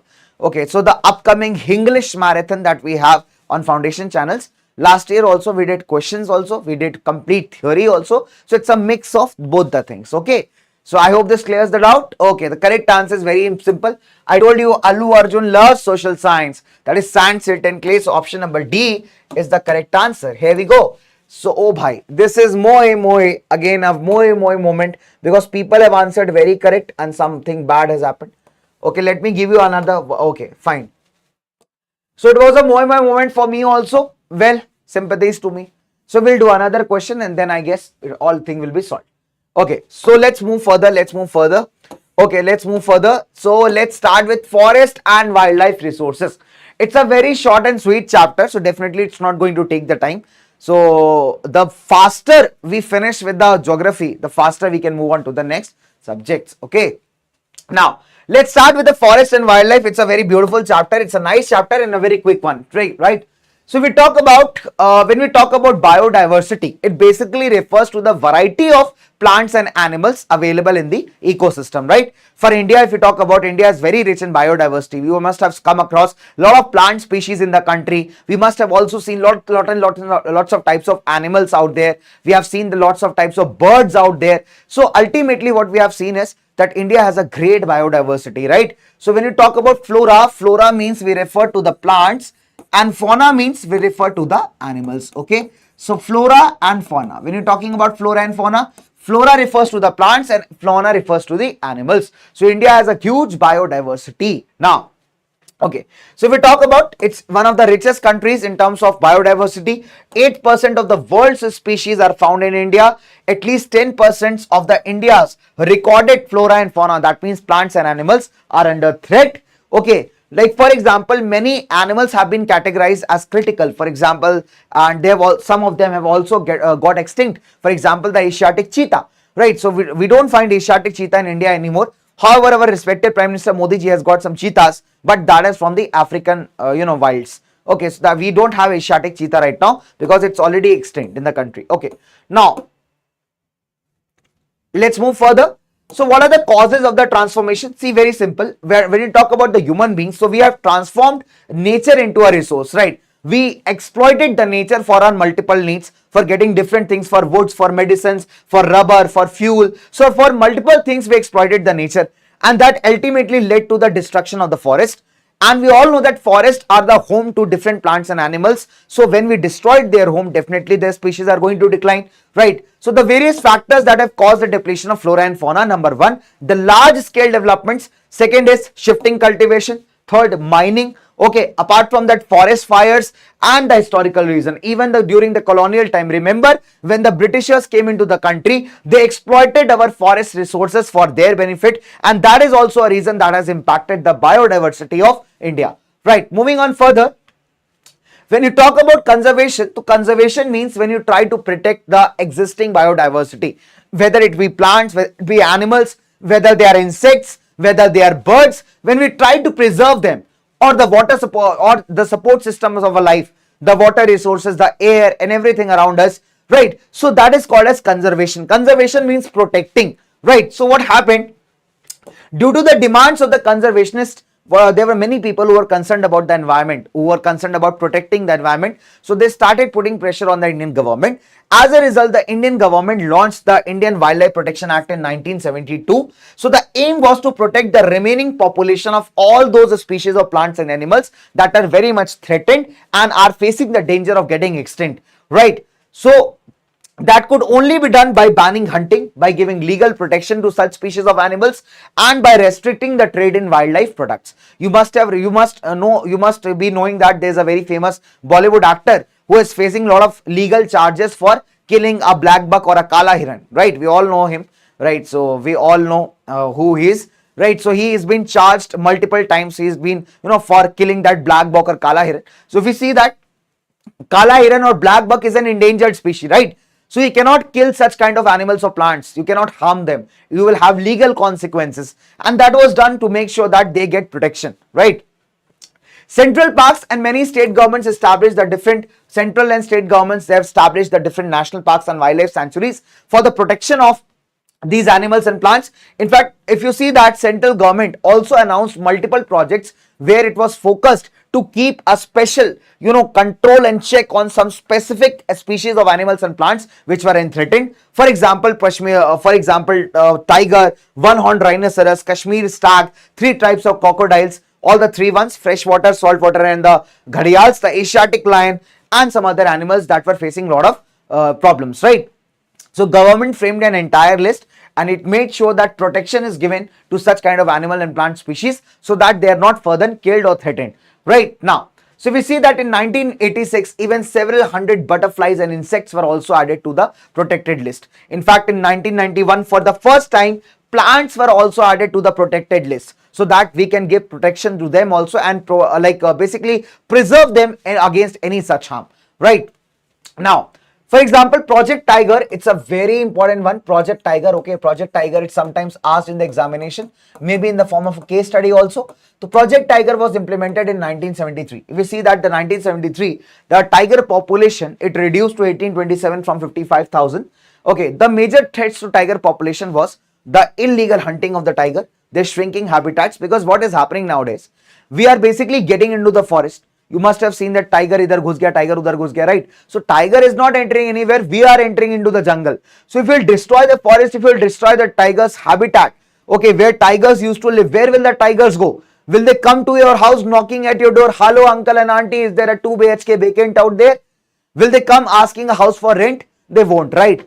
If the tiger's habitat are destroyed, also the animals on which tiger used to hunt and eat his food, they will also die. They will also die because of lack of food. Okay, multiple reasons. So as a result, tiger population is continuously decreasing. We can't expect a tiger family standing right in the front of a door asking for a butter chicken. Auntie, butter chicken bana hai kya? I want something for my family. Okay, or we can't imagine tiger and his family coming to ask a house on rent. Uncle, 3 BHK khali hai kya? Rent pe milega, udhar jungle uda diya aap logon ne. So these types of things cannot be imagined, right? It's very simple. Very simple. So when you are destroying the habitats of the tiger, where will they go? So the tiger population was continuously declining, isn't it? Continuously declining. So one more problem. So we see that the tiger skins had huge demand in the wildlife market. Apart from that, the bones of the tiger were used to prepare some ancient medicines. So that is the reason that illegal hunters, they started poaching the tiger, they started killing the tigers. And since the world's maximum tigers are found in India and Nepal, so these two countries became the prime targets of such illegal hunters. Right, so finally Project Tiger was launched. Okay, finally Project Tiger was launched in 1973 in order to protect the tiger. Done? Clear with this? Clear with this? Okay. Now these are some important tiger reserves. Now I am going to ask you a question with respect to this. Some important tiger reserves. Corbett National Park in Uttarakhand, Sundarban National Park in West Bengal, Bandhavgarh in Madhya Pradesh, Sariska Wildlife Sanctuary in Rajasthan, Manas Tiger Reserve in Assam, and Periyar in Kerala. Okay. So have a clear look at these lists, because I am going to ask you a question from the same very list. Okay, so let's have a question here.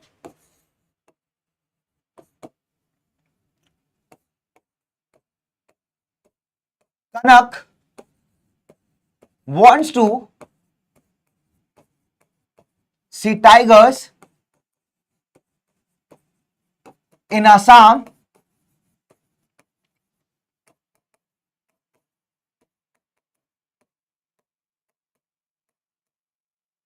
in their natural habitats.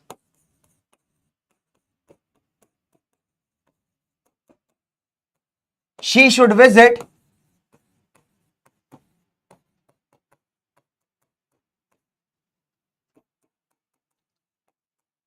Dash Tiger Reserve or National Park. Okay, so she should visit Dash Tiger Reserve or National Park. 4 options: Corbett, Simlipal,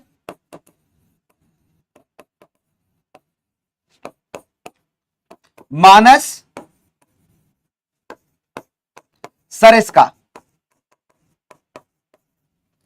4 options. So where should she visit? Okay, 4 options here, and here we go.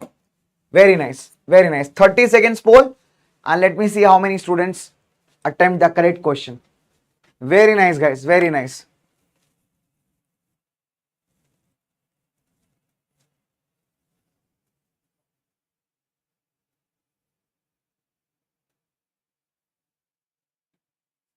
Superb, superb, superb. Okay. Done? Okay, done, my dear? Fine. So what should be the correct answer? What should be the correct answer? So Kanak wants to see tigers in Assam in their natural habitats. She should visit Dash Tiger Reserve. Very simple. Corbett simplified. Simlipal, Manas, Sariska. We just studied that. So she should visit which tiger reserve? That is Manas. So option number C is absolutely correct. 87.5% people have answered me the correct. Surpreet Kaur, Priya, Madhu, Adi Pradeep, learn with Shelly, Apurva, Shabnam, Vansh Kumar. Amazing, superb guys, superb. So the correct answer is option number C, that is Manas Tiger Reserve. Fantastic. Now, let's talk about very important topics, the last topics, that is types and the distribution of forest and wildlife. Okay, and after that we'll be moving to again 2 to 3 the last topics of the chapter, and the chapter is wind up after that. Okay, now so Bachawadi, let's come to this. So we see that in India, much of the forest and wildlife resources is either owned by the government or managed by the forest department or other government authorities. Okay, so if we see that we have classified the forest into different categories. Number one, first category is the reserve forest. It covers half of the total forest land. Like let's say that out of the total forest land in the country, half of the land is covered under the reserve forest. So it is very valuable as far as conservation of wildlife is concerned. Then if we're talking about the protected forest, as the name suggests, we are protecting these forests from other further degradation. Okay, so almost 1/3 of the total forest area comes under the protected forest. So we are trying to protect this from further degradation. Okay, this is managed by the forest department. That unclassed forest. Now there are some kind of forests and wastelands that belong to both government as well as some private individuals or some communities. For example, there are forests in the tribal areas, and tribals, they're very much dependent upon the forest, right? So these forests are managed by them. So these are categorized under the unclassed forest, the forest that and wastelands that belong to both government and private individuals, right? Now, sometimes we call reserved and protected forest as permanent forest also, right? So whenever the forest department will take some forest products, for example, wood or any other things, then these category of forests are also called as permanent forest estates. Okay, so sometimes if someone questions, the question is what is permanent forest estate? So remember, sometimes reserved and protected forest are also called as permanent forest estates.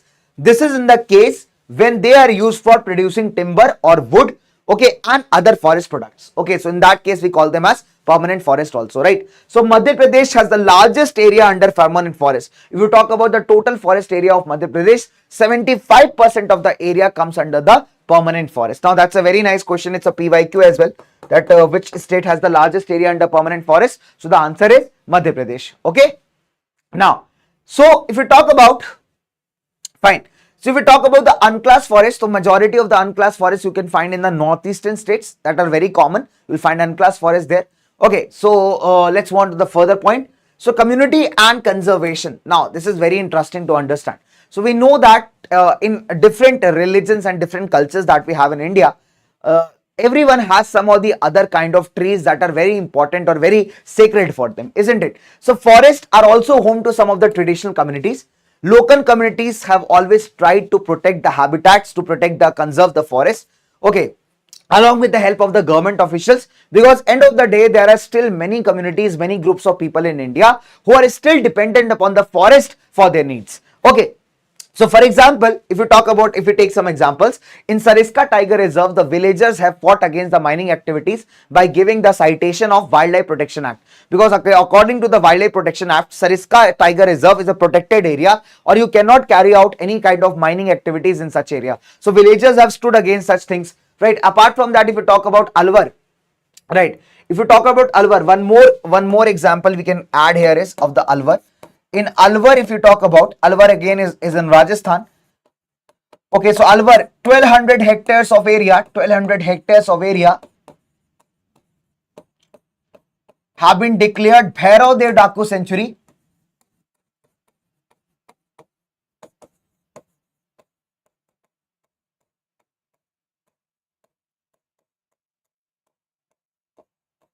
Okay, have been declared 1200 hectares of area by 5 villages of Alwar. Okay, the 5 villages of Alwar have declared 1200 hectares of area as Bhairav Dev Daku Sanctuary, and there are the regulations and rules are set up by the villager itself. So without their permission, you cannot visit this entire 1200 hectares of area. You cannot do any kind of hunting. Also, you cannot do any kind of encroachment. That means you cannot enter this Bhairav Dev Daku Sanctuary without the permission of the villagers. Right, so this is a very good example of community and conservation. Right, apart from that, if you see that famous Chupko movement that was started by Sundarlal Bahuguna in the this thing again back in the Chamoli district in Uttarakhand. Now it lies in Uttarakhand. So it started in the Chamoli district in Uttarakhand, launched by Sundar Lal Bahuguna, very famous environmentalist. So here what happened, the government has given contract to the private company to cut down the trees. But if you see the geography of Chamoli, it's a very sensitive area, right? So people stood against that, and they started hugging the trees in order to prevent them from being cut down, right? So that's a great example. Apart from that, farmers and citizens groups have launched certain andolans, yeah, like Beej Bachao Andolan in Tihri, Uttarakhand, and Navdanya Andolan. So they have showed that a good amount of crops can be grown without using the chemical fertilizers or chemicals to boost the crop production. So they basically moreover target on the organic methods of farming. So they have clearly shown the andolans like Beej Bachao or Navdanya have clearly shown that you can grow good amount of crops even without using the chemical fertilizers, right?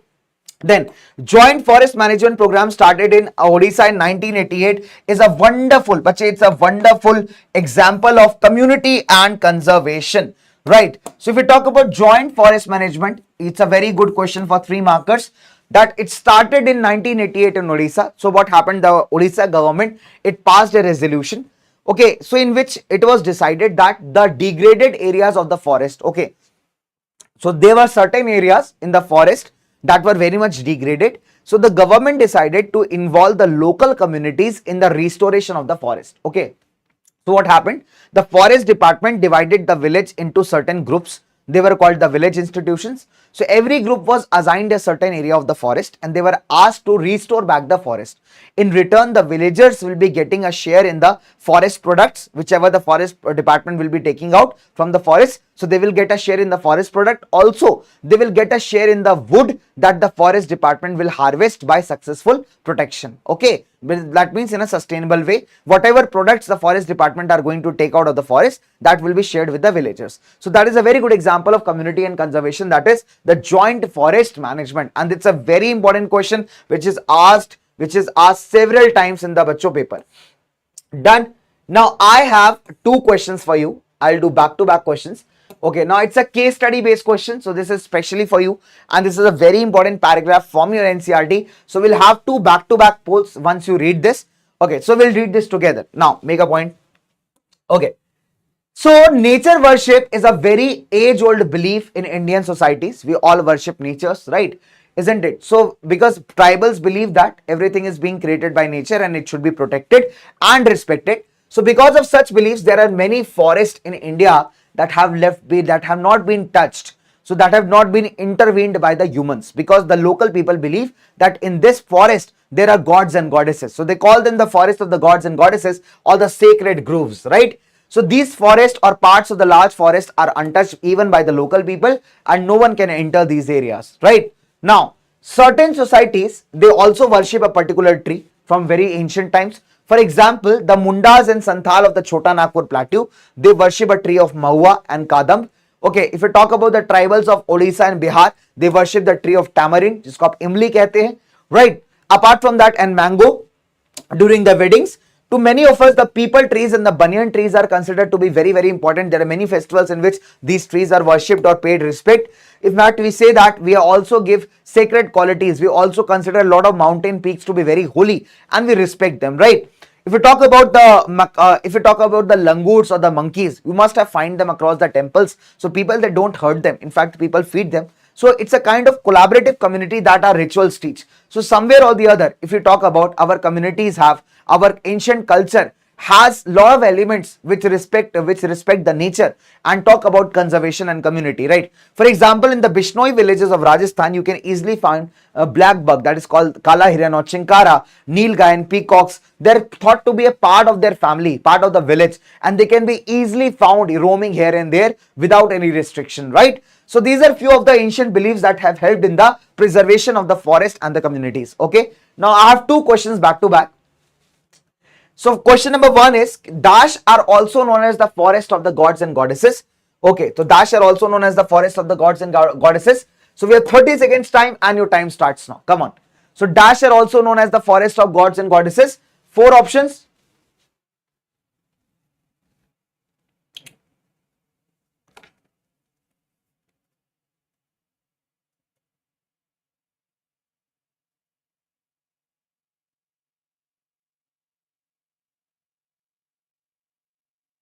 Done बच्चों?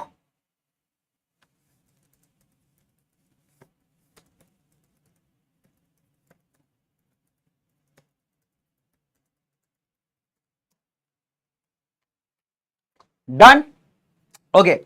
So correct answer very simple. That is sacred groves, yani option number B. So sacred groves, option number B is the correct answer. And here we go. Okay, 84% people have given me the correct answers. Harshit, Rishabh, Prayan, Aditya, Shayani. There are only 11 students who have answered correct. Let's come to the next question. What happened to this by? Chal jao, bro.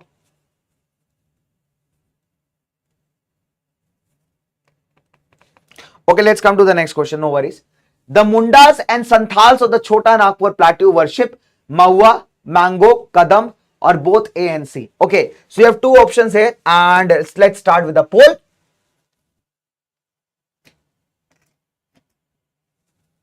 Okay, so 30 seconds, guys. Come on.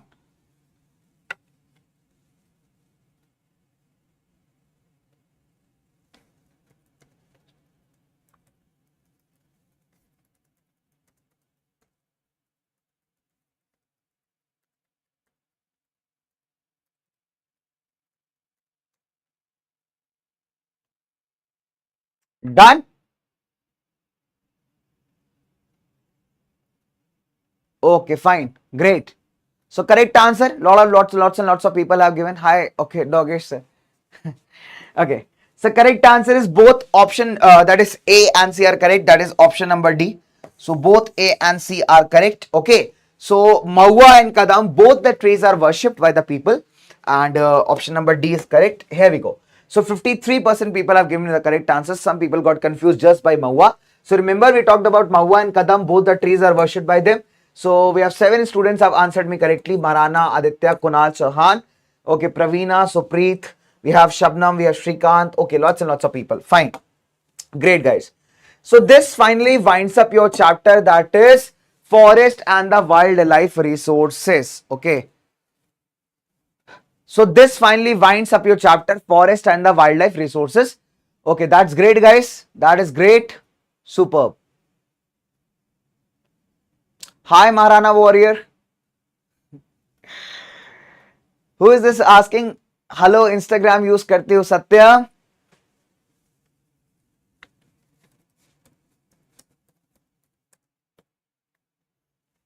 Okay. So, बच्चे, very simple. I'll not load you with a lot of stuff. So, suppose we have 4 subjects to go. Okay. So, let's say I'll watch a time. So, we have been studying for long hours. Okay. No doubt about that. So, we have been studying for long hours. So, I'll try to see how far we can complete geography, how fast we can complete geography. If I feel that the people are getting lots of exhausted, in that case, we will cover civics and economics in another session. If not, then we'll cover it today itself. So, okay. So first, let's try covering the geography. So it depends upon how fast we cover geography. If you are able to finish geography within the time frame, we'll go ahead with civics and economics. But I'm not going to stuff you with a lot of things so that you can come back and at least watch the lecture again. Okay. So if I feel that the students are, loaded with lots and lots of chapters at one point of go, so then we will do a part 2 of the marathon as well. Okay. Fair enough.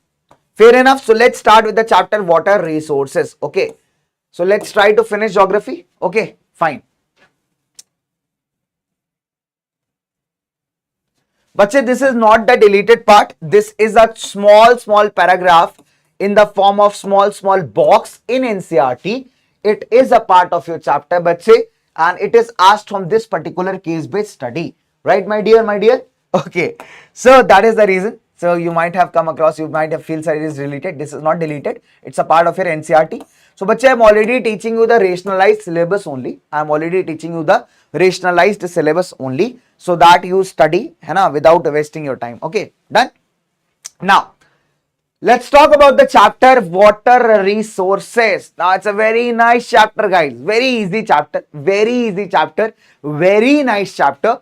And we'll try to go with this chapter very quickly, very fast. Okay, now let's talk about, see, this is a very famous saying by Samuel Taylor Coleridge that water everywhere, not a drop to drink. Okay, water everywhere, not a drop to drink. That's a very famous saying by Samuel Taylor Coleridge. He was a very famous poet, So let me talk about water.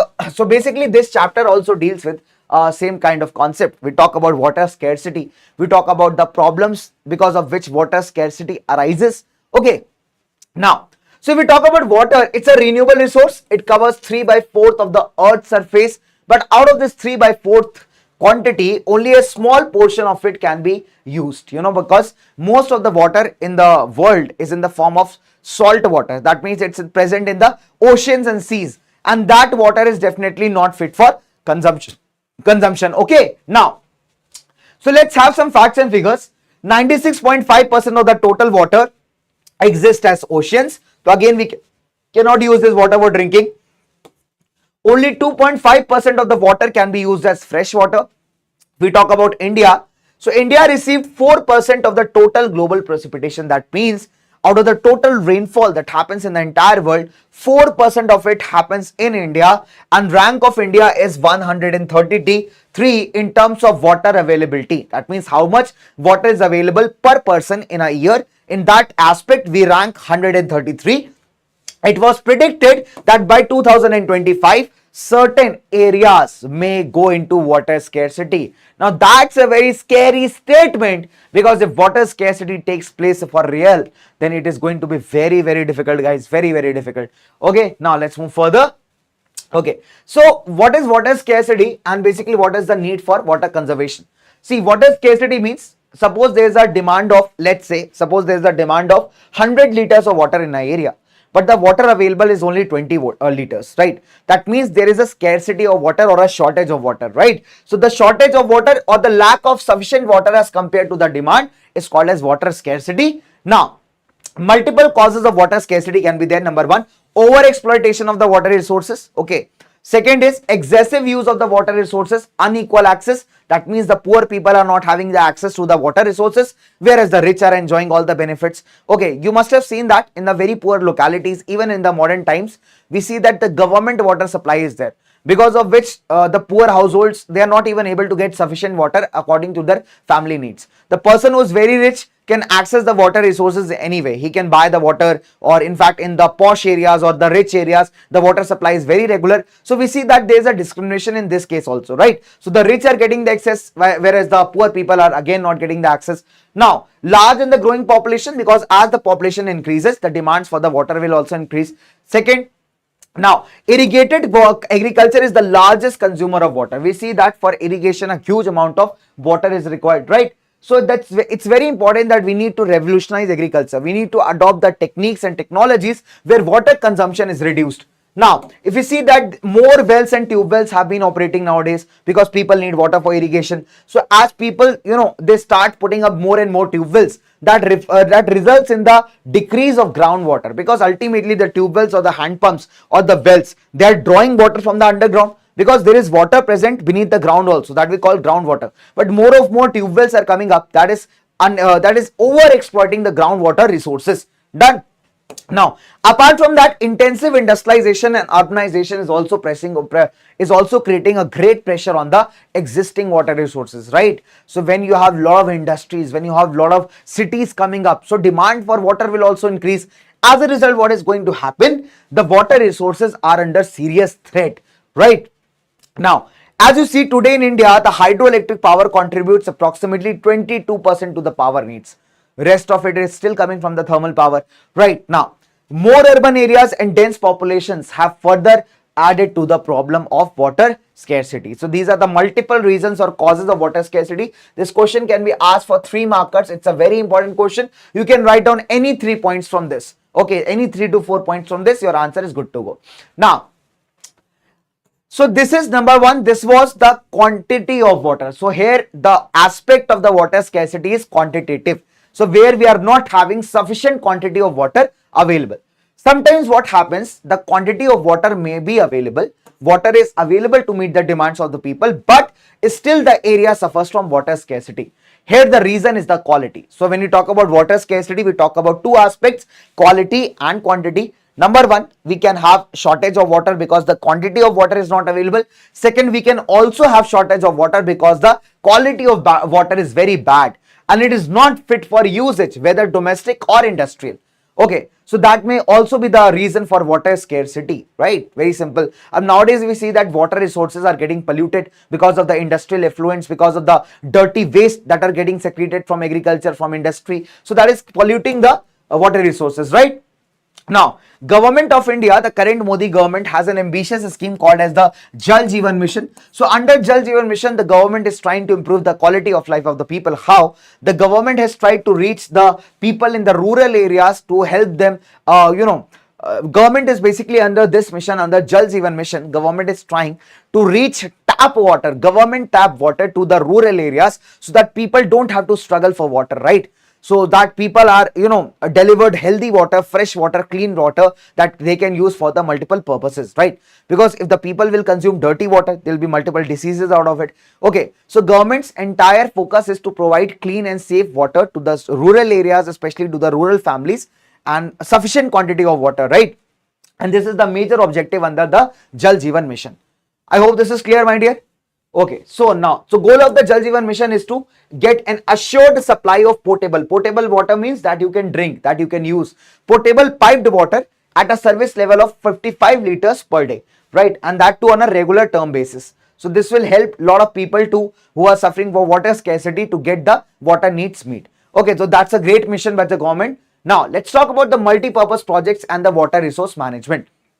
Okay, so from ancient times we have seen that complex hydraulic structures like dams and all have been already built. Artificial lakes were built in the olden times. For example, take that examples of Kaling. In Kaling, Odisha, you will find a lot of dams being built. Nagarjun Konda, Andhra Pradesh, Benur in Karnataka, Kolhapur, Maharashtra. Right, if you see that in 1st century BC, this is a place called Sringaverapura near Prayagraj, okay, earlier known as Allahabad. So here the flood water of the Ganga was carefully harvested and utilized for various purposes. In 11th century, Bhopal Lake was formed. It is one of the largest artificial lake of its time.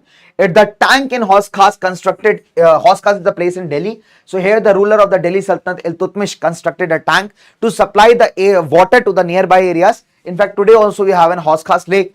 Apart from that, during the time of Chandragupta Maurya, we see that a lot of dams, lakes and irrigation systems were developed. So Indians are not new to the water harvesting system. So we already have this technology. We have been following it since the ancient times. So if we talk about traditionally, in the earlier times, the dams were basically built to control the river water, to control the flow of the river water that can further be used for agriculture, for the irrigation purposes, right? Today dams are built not just for irrigation but for multiple projects, for multiple purposes like electricity generation, water supply to industries and domestic areas, flood control, for recreation activities, for breeding of the fishes, right? So there are multiple objectives that these dams serve, and hence they are called as the multi-purpose projects. Okay, now for example, you remember the Bhakra Nangal Dam. Bhakra Nangal Dam is built on the Satluj Beas river, okay, somewhere at the junction of Haryana and Punjab and Himachal. So this dam, basically this Bhakra Nangal project, is used for hydropower generation as well as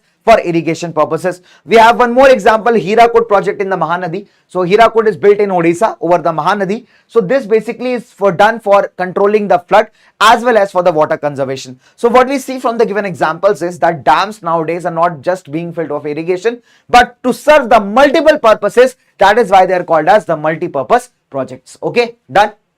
Now it's a beautiful question, that is it's a 3-marker to 5-marker question. Compare the advantages and disadvantages of the multi-purpose projects. Now that's a wonderful question here, that compare the advantages and disadvantages of the multi-purpose projects. Number 1, if we talk about the advantages, we can generate electricity. It is used for irrigation, water supply for domestic and industrial uses, flood control, recreation, that means people, they go to visit dams. It also is becoming a hot spot for the people for tourism purposes. Inland navigation, used to basically for water transportation and for the short distances, and fish breeding. So these are multiple advantages that the dams have. Now let's talk about the dam disadvantages, right? So number 1, when you build a dam across a river, so it's very simple to understand. See, what is happening, the river is having a certain flow, right? So if you build a barrier across the river, definitely the natural flow of the river will be impacted. Now, river is not alone. The river water also has a lot of aquatic animals which are dependent upon the flow of the river, right? So they migrate from one place to another along with the flow of the river. And as a result, when you dam a river, when you build a barrier across the river, it stops the natural flow of the river, right? And that also impacts the migration routes of the aquatic animals. Also, when you stop the flow, what happens? A lot of sedimentation takes place. The heavy particles, the sand and silt, they starts getting deposited, right? So these are some of the disadvantages that are you can count about with respect to the multi-purpose projects. It destroys the habitats for the river's aquatic life. What happens, especially the areas which are very prone to flooding, if you build a dam in those areas, then what happens when the river water is at an all-time high, the low-lying areas, they get submerged, they get down in the water. So that is again a big problem. Okay, at times unsuccessful in controlling the floods. If there is a very excessive rainfall, you must have seen that the dam gates are not able to hold that much water, and when the dam gates are opened, they add to the misery of the floods. So already there is a lot of water in the oceans. Okay, sorry, lot of water in the rivers, and once you open the dam gates, the water level again increases. So that leads to severe floods, right? So these projects have some very large dams, in fact, have been built that have impacted the tectonic plate movements, even causing earthquakes. So that is also very much adverse consequence. Also, when the water gets deposited somewhere, what happens? Let's say the flood water gets collected somewhere, then that water is a dirty water, right? And that may lead to many waterborne diseases. So again, that's again a very harmful thing for a common life, for the common plantation or vegetation, if you talk about. So these are the multiple disadvantages that these projects have. Okay, moving on further. So we see that many movements have arisen against these projects. For example, if you talk about like the Narmada Bachao Andolan, the Tihri Dam Andolan, okay, the biggest problem behind these projects is number one, they displace the local communities. For example, the Narmada Bachao Andolan. There's a very famous environmentalist, Medha Patkar. So she started a movement against the Sardar Sarovar project. Now, there was a big environmental concern behind this. Okay, the environmental concern was if you build the Sardar Sarovar Dam, then 40,000 hectares of the forest area will be submerged in the water, right? That will drown in the water. So apart from that, the local communities are the worst victims of it, because what happens when you build a dam, you need a lot of land, you need a lot of land. So where will this land come from? You take the land from the people who are living nearby the forest, the tribal communities. So they have to give up their land, their source of livelihood. So they are the most displaced ones. So basically, Narmada Bachao Andolan focused on two things. Number one, the environmental conservation. Second, the rehabilitation of the displaced communities. Rehabilitate means to give them a new opportunity to settle them at a new place, give them the sources to earn. So this was the major thing.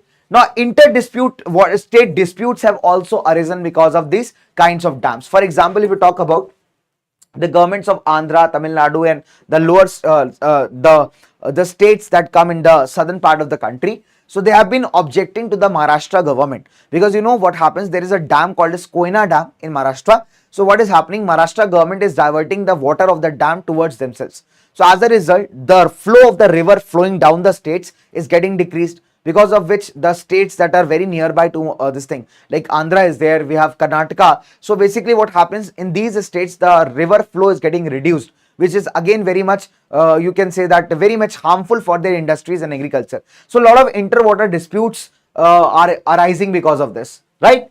Okay, fine.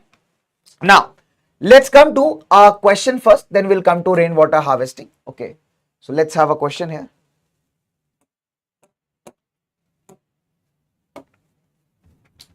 Okay, so let me ask you a question here. Okay, so the question is simple, bacho. Which among the following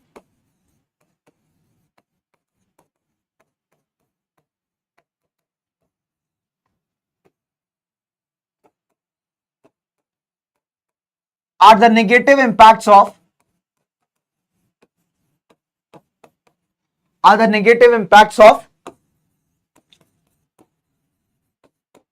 multi-purpose projects?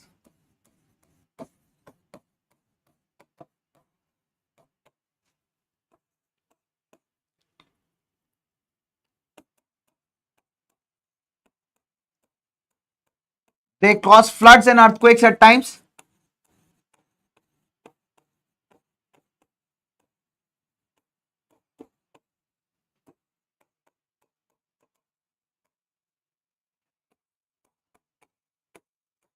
Interstate water disputes.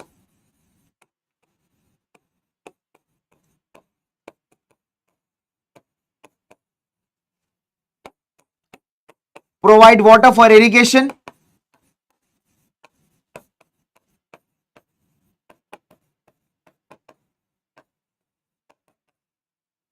And option number D, both A and C. Okay. So there are 4 questions out here, bacho, and we have 36 seconds here. Sorry, 30 seconds here, and your time starts now. So very simple questions, very simple options. Very nice, guys. Very, very nice. Very simple options.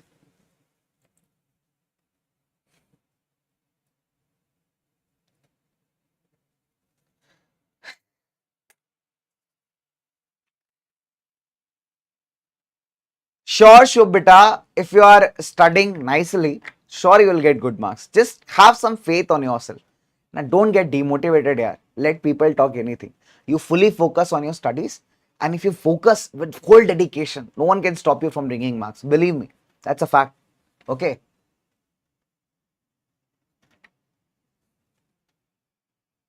But I have given absolutely correct answer. Negative impacts. Hi from Agra. Oh, wow.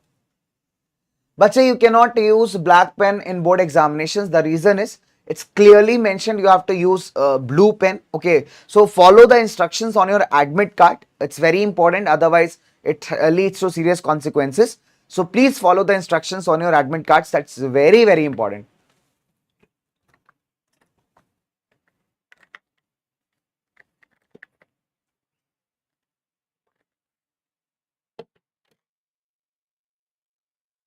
Okay, done.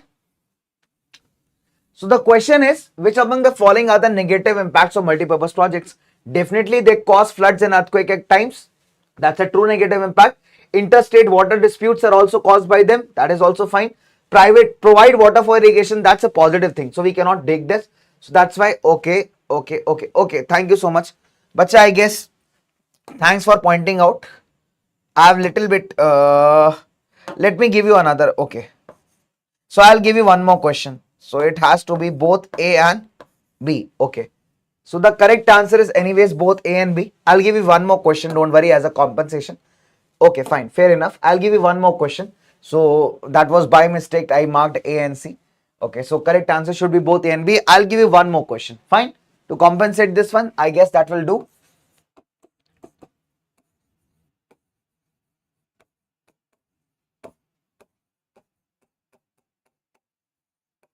Can be caused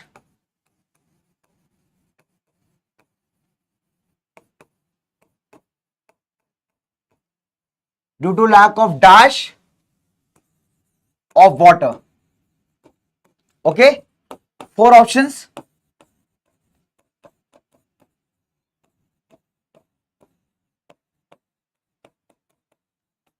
Quantity and quality. Quality and price.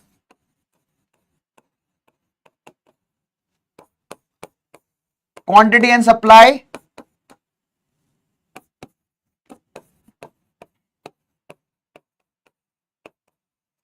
Or option number D, none of these. Okay. 4 options बच्चों यहाँ पे. So we have 4 options with us. 30 seconds again, and here we go. Here we go. Very nice. Very, very nice. Hi, Devika.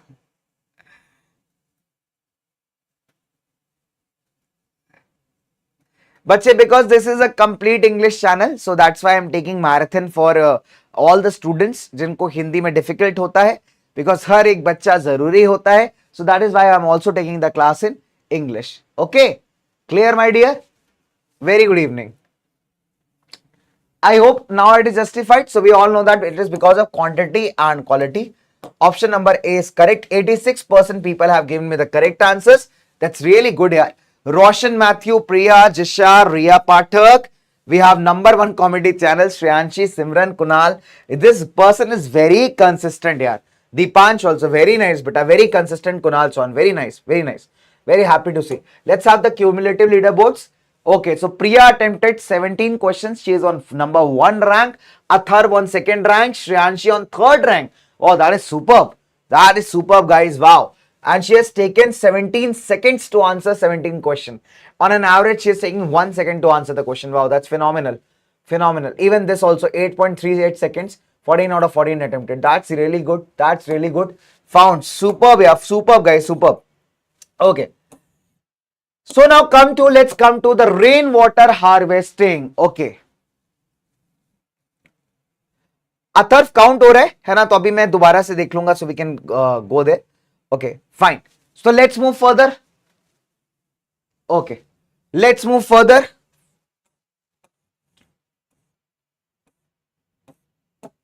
Okay, so let's talk about, देखो, let's talk about rainwater harvesting. So what do you mean by this term? It's a very, very easy term to understand. Very easy term to understand. Okay. We all know that rainwater comes from the clouds. Okay. Whenever it rains. So a lot of this water gets wasted. What if we try to save this water? Because it can have multiple uses, right? So you can use a lot of water. A lot of water can be preserved, can be used, can be conserved. Isn't it? So very simple. Rainwater harvesting. It refers to, it's a simple method. Okay, so what is rainwater harvesting? Basically, it's a simple method in which what is done, rainfall is collected so that we can utilize it in the future terms, right? So what happens here is, bache, the rainwater collected can be utilized, it can be stored or directly used for multiple purposes, right? So this is called as the rainwater harvesting. Now let's move further. Now, so there are multiple techniques for rainwater harvesting. Number one, if you go to the hilly and the mountainous region, what do the people do is, they build some diversion channels. They build channels like this. Okay, that is called as gulls or pools, especially in the western Himalayas. Now, what they do is, whatever rainwater gets collected, they divert this rainwater with the help of these channels to the agricultural fields. Okay, so that's a very smart way to conserve water. Second, rooftop rainwater harvesting is commonly practiced in Rajasthan to store the drinking water. The water gets collected on the roof of the house. Then with the help of a pipe, it is again transported to a tank and there it is stored. Right. If you talk about in the floodplains of Bengal, which is very prone to flooding, what do the people do? They have developed inundation channels. So again, they are type of, you can say that small tunnels, or you can say that small canals. So what the people of Bengal do, they divert the flood water with the help of these channels towards the agricultural fields. Okay. Now, if you talk about in semi-arid and arid regions of Rajasthan, the agricultural fields are converted into rain-fed storage. What do you mean by this? In the dry areas of Rajasthan, okay, the semi-dry or the dry areas, what happens whenever it rains? People they don't remove the rainwater. What they do is, they allow the rainwater to accumulate in their agricultural fields. What does impact does it have? So basically, when rainwater gets accumulated, gets collected in the agricultural field, it basically helps in moistening the soil, okay, making the soil more moisturized. On now, then it becomes very easy for them to carry out the agriculture. Okay. Now, so let's talk about, so very simple, such type of structures are called as khadins in Jaisalmer and it is called as johad in other parts of Rajasthan. Okay. So such type of things are called as khadins in Jaisalmer and johads in other parts of Rajasthan. Done.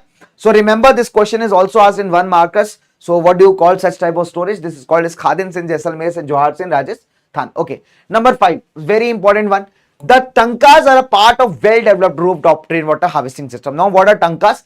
Tankas are basically large tanks. Tankas are basically large tanks. So what happens here is, whenever there is rainfall, okay. So what happens here is, whenever there is rainfall, so this entire rainwater gets collected on the roof. Now with the help of a pipe, it can be a PVC pipe, there's a large tank in which this entire rainwater can be stored. So this large tank is called as tanka. So usually what happens is, this is mainly practiced in Rajasthan, especially you can say Bikaner, Falodi, Barmer, for saving the rainwater, because these are the drier areas, and when all the other sources have dried up, the water stored in the tanka is the most useful resource. In fact, you can see that many houses have built these tankas in their courtyard or in the underground basements, and some of them even have built rooms adjacent to these tankas, right? So they have built rooms adjacent to these tankas, right? So this helps to keep the rooms cool even when in the summers outside are very harsh, In the western Rajasthan, the temperatures can reach up to 50 degrees Celsius. In those point of time when all the resources are dried up, the water is stored in the tankas are very helpful. The people, they also build rooms adjacent to these tankas, and the rooms also remain very much cool, so they can beat the summer heat. Okay, so the first shower of rain is generally not corrected, as it's very dirty. Okay, so rainwater in Rajasthan is also known as palar pani, right? So this is a very good question. It is often asked in the board examinations that what is rainwater locally called. So rainwater in Rajasthan is also known as palar pani. Done? Okay, now this is a very superb fact that Tamil Nadu is the first state who has made rooftop rainwater harvesting compulsory. That means if you don't install this rooftop rainwater harvesting, it can also attract some legal punishment. So that is an interesting fact to know. So there are legal provisions for the people to punish the people who do not do it. Okay, so this is a great way of this is a great way of recharging or restoring the groundwater. Now, this is an important case study. It's an important one. There's a village called Gendathur in Mysuru, Karnataka, right? It's a very remote village, backward village. But however, the villagers are very smart when it comes to rainwater harvesting. So what they have done is they have installed rainwater harvestings in almost all the households, almost all the houses that are there in the villages. Okay, so nearly 200 households have installed this rainwater harvesting system, and because of the amount and quantity of rainwater they are saving, the village has earned a rare distinction of being rainwater rich. So that's a great achievement in the part of the village. Now, so if we talk about Gendathur, it receives an annual rainfall of 1000 millimeters. That's a good volume, and 80% of the collection of the rainwater is done very efficiently. So approximately 10 fillings or 10 times every house collects the rainwater, approximately 50,000 liters of water annually. So with the help of this, the entire village is able to save a lot of water in the entire year. So that gives us a great practice of rainwater harvesting. Now, okay, so this is again a very interesting concept, a very interesting case study, that is bamboo drip irrigation. So have you seen the sticks of bamboo? Bamboo is basically very much hollow, hollow means it is empty from inside. So it can behave as a pipe, it can behave as a pipe. So there's a 200-year-old system of tapping the stream water with the help of bamboo stick. It is called as bamboo drip irrigation system. Okay, so what do the people in Meghalaya do? They make a complete network of bamboo pipes. Okay, they make a complete network of bamboo pipes. Okay, and what they do is, suppose there's a nearby stream or a nearby river, so they try to first fill the water into this bamboo stick, and the water travels through the different bamboo channels. Okay, so these bamboo channels or the bamboo sticks are placed at certain angles that helps the movement of the water. Finally, the place where they want to drop the water, there the flow of the water reduces, and drop by drop, the water gets poured into the roots of the plant. So what happens, this minimizes the water wastage, as well as this is a very efficient way of water harvesting as well as utilizing the stream water, right? So that is bamboo drip irrigation in Meghalaya. That's a very interesting practice. Okay, now this also winds up your chapter, that is water resources. Now let's have a question out here. Let's have a question with the students. Okay, so the question is very simple. Okay, so the question is very simple.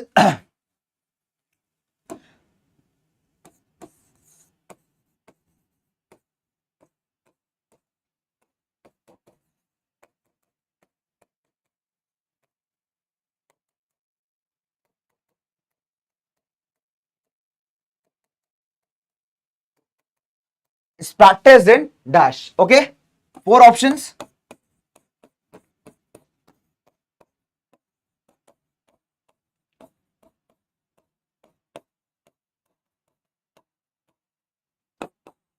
Meghalaya, Odisha, Karnataka. Done? 30 seconds out here, and here we go. So bamboo drip irrigation is practiced in dash, Arunachal, Meghalaya, Odisha and Karnataka. 4 options. Very nice.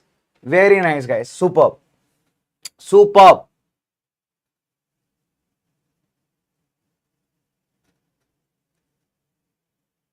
Very nice, Roshan. Beta, you can just mark the correct option here, A, B, C or D, and here we can have.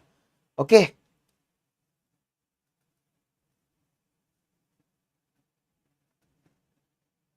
Superb guys, superb, amazing. बेटा English marathon is on PW foundation channel. It's a pure English channel बच्चे. सो मैं शायद करीब ये बात 20वीं बार बोल रहा हूं कि भाई ये प्योर इंग्लिश का चैनल है और आज हम उन बच्चों के लिए मैराथन कर रहे हैं जिनको हिंदी नहीं आता और who do not understand English. So English marathon we will be doing on foundation channel. ठीक है, ये चैनल ही बेटा प्योर इंग्लिश है, पूरा इंग्लिश भाषा वाला चैनल है to help all those students who don't understand Hindi और इंग्लिश. आई होप बच्चे अभी क्लियर है कि क्यों I am speaking in English और taking class in English. Right, very good evening.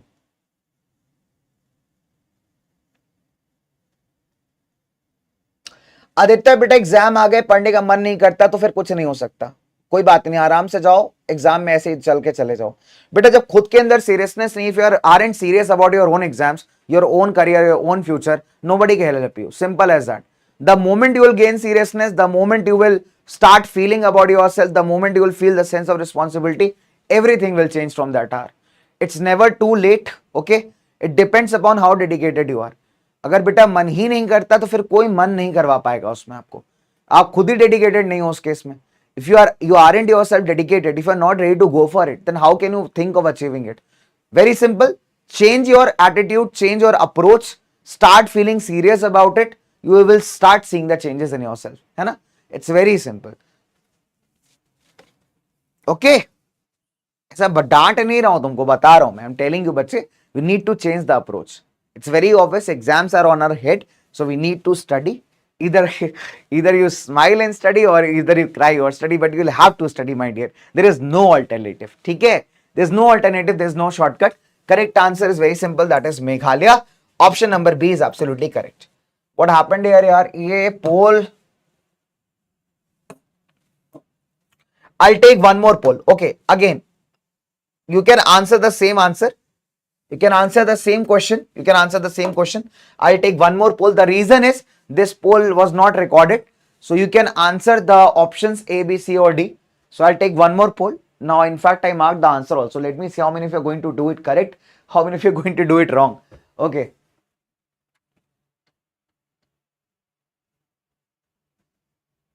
Now, don't mark it wrong, guys. Absolutely 100% result I need. Okay. Again, answer was very simple. That is Meghalaya. Let's have the results. Okay. So now, oh bhai, 5% still marking it wrong, guys. I just marked the answer right in front of you. That's Meghalaya. Still 5% people. Bacho.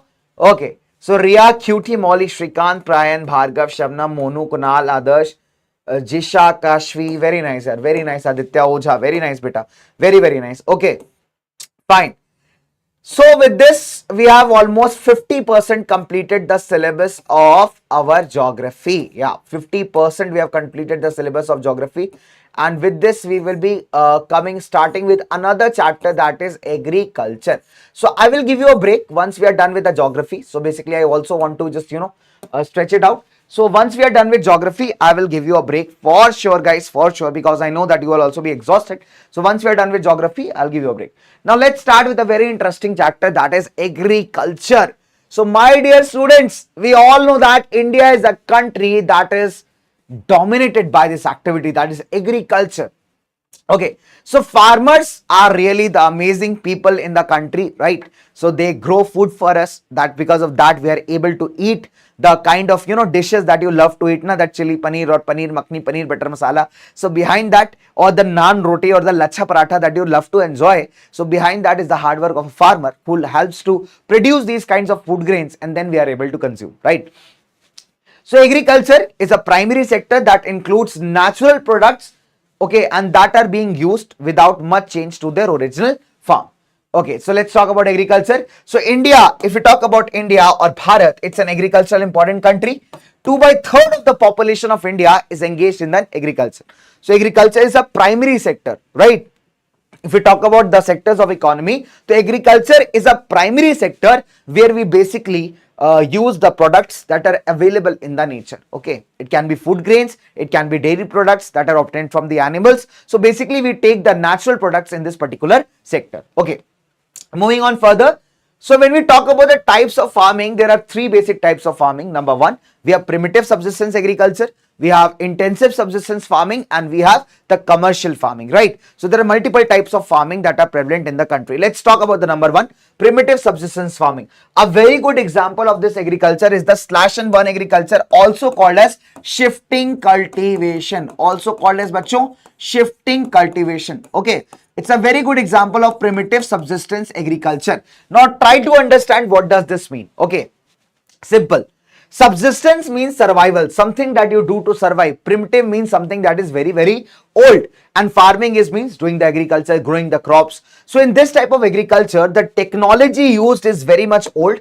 Basically, the farmer does the entire agriculture with the help of the family, and we're using the small tools like digging sticks or hoe or dowel. These are very small tools. These are not modernized tools, right? So most of the agriculture is done by the farmer to fulfill the family needs, to fulfill the needs of the family, and done with the help of the family members.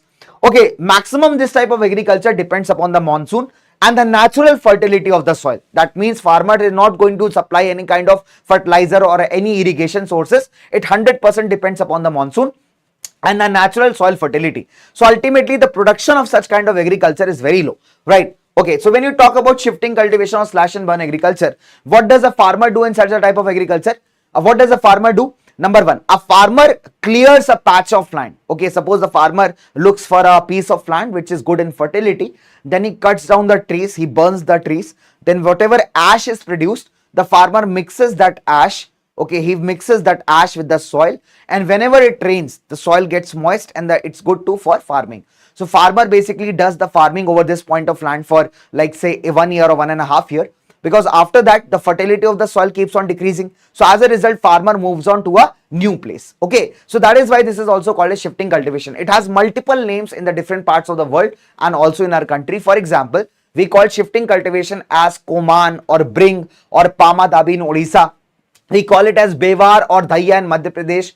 We call it as Kurwa in Jharkhand. We call it as Khil in the Western Himalayas. We call it as Valtre in the southeastern Rajasthan. So there are multiple names by which this type of agriculture can be called. We call it as Jhuming in the northeastern part of India. Okay, now let's come to the next part, that is intensive subsistence farming. Now what is this intensive subsistence farming? See what happened in our, we all know that in our Indian society, there was a culture of dividing the land. Okay. Let's suppose there was a great Tau. Tau means there was a man. Okay, he had 4 bhau. That means he had 4 sons. So let's suppose this Tau or this uncle had 10 acres of land. So what he will do at the time of his, whenever he is alive, so he will always love to transfer some part of the land to his sons also. That has been a culture in India. There is a Tau, there is an uncle. He had 10 acres of land. He had 4 sons. So he decided to divide his land. So each son will get how many hectares of land? 2.5 hectares. Now these sons will have more sons. Okay, so they will also divide the land amongst themselves. So basically this culture of inheritance means getting something from your parents or their parents. This culture of inheritance has led to very small size of lands. Okay, because the land got divided over the period of time. So the farmers are having very small size of land at the moment, and they want to take out the maximum productivity out of that land. So they want to take out the maximum productivity out of that land.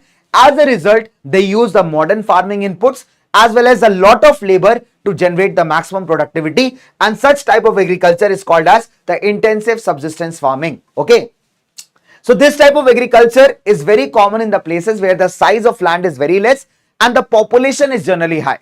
Okay, so this type of agriculture is called as intensive subsistence farming. In this, the farmer has 2 major objectives. Number 1, to fulfill the needs of the family. Second, to produce a little extra to earn some income by selling in the market. Okay, now let's come to the next one. Okay, so next is the commercial farming. Plantation is a very good example of this type of agriculture. So plantation, okay, so commercial farming. When you talk about commercial farming, basically it's an agriculture that is done to sell the crops in the market. It is done by using all the modern farming methods like the use of HYV seeds, the chemical fertilizers, the insecticides and the pesticides, all the modern machineries, so that we get a higher input, we get a higher productivity from this piece of land. Again, this agriculture is very much expensive because it needs a lot of money, it needs a lot of labor to perform this type of agriculture. Plantation is a very good example of this. Okay, when we talk about plantation, it's a type of commercial farming where we grow a single crop over a very large area, very large area. A single crop is grown over a very large area. For example, the tea and the coffee plantations. So in the tea and coffee plantations, only in tea and coffee will be grown over a very large area. So such type of plantation is an example of commercial farming. Okay, fine dosto. Chalo. So these were the types of the commercial farmings. Now let me have a question from you. A quick question. Okay.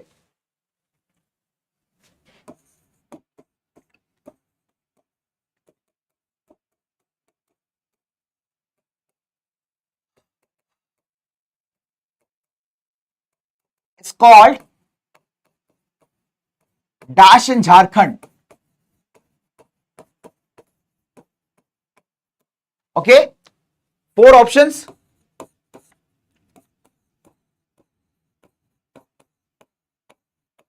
Pamadabi,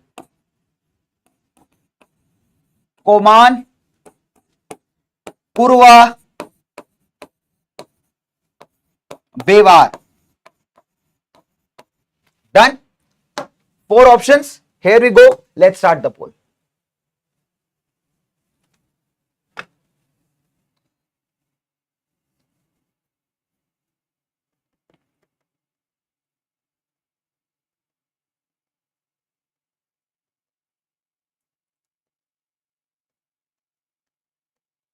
Aditya, very simple. I'll be teaching with a geography. Okay, so we have few chapters left. So already if it exceeds 8 hours or 8 hours 30 minutes, I'll cover the economics and civics in the next part. Okay. So this is what I said, because I also know that if it's a 12-hour video, it will be very difficult for you to watch. So we'll cover the geography at least, and then we'll try to cover civics and economics in the next session. Okay, so that you also have sufficient time to absorb the data, absorb the content. Okay, my dear. So this also I perfectly understand, my dear bache. Okay, so correct answer, I just told you that it's Kurva in Jharkhand. So we call that as Kurva, and here we go. Option number C. 100% people have given me the correct answers. Wow, 5 students answered correctly. Shehbaz Poetic Universe, Shabnam Sachin Pratap, Kunal Chauhan. Wow, that's nice. Yeah? Kunal is doing really good. Yeah, hats off from my side. Bache, Kunal Chauhan, very well efforts, very good efforts. Okay, very good efforts. Nice. Okay. So see here, I have given you a complete list of the country along with the name of the slash and burn agriculture. Like in Mexico, we call it as milpa, in Venezuela as conuco, in Brazil as roca, Central Africa as masol. So you can go through this list. Let's move further. Okay, now let's talk about the cropping patterns in India, or the cropping seasons in India. So India has basically 3 cropping seasons. Number 1, the romantic rabi, second is the kharif, and third is the zaid. Why I call it a romantic rabi season? The reason is this season basically comes during the winter months, and winter are the months where you have little bit of rainfall, little bit of sunshine, and a little bit of cold weather. That is a perfect romantic weather, right? So that is why I call these crops as romantic rabi. So rabi crops are grown from basically they are sown from October to December, and they are harvested between April to June. Important crops, that is wheat, barley, peas, gram, and mustard. You can remember any 3. Okay, kharif, if we talk about, they are grown with the beginning of the monsoon in the different parts of the country, and you harvest these crops by September and October. Important crops that we can grow during kharif season is paddy, maize, jowar, bajra, moong, urad, cotton, right? So these are the major crops that we grow during kharif. Rabi are basically the winter season crops. You will sow these crops around October to December, harvested by April to June. Kharif crops are sown with the beginning of the monsoon season, harvested by September and October.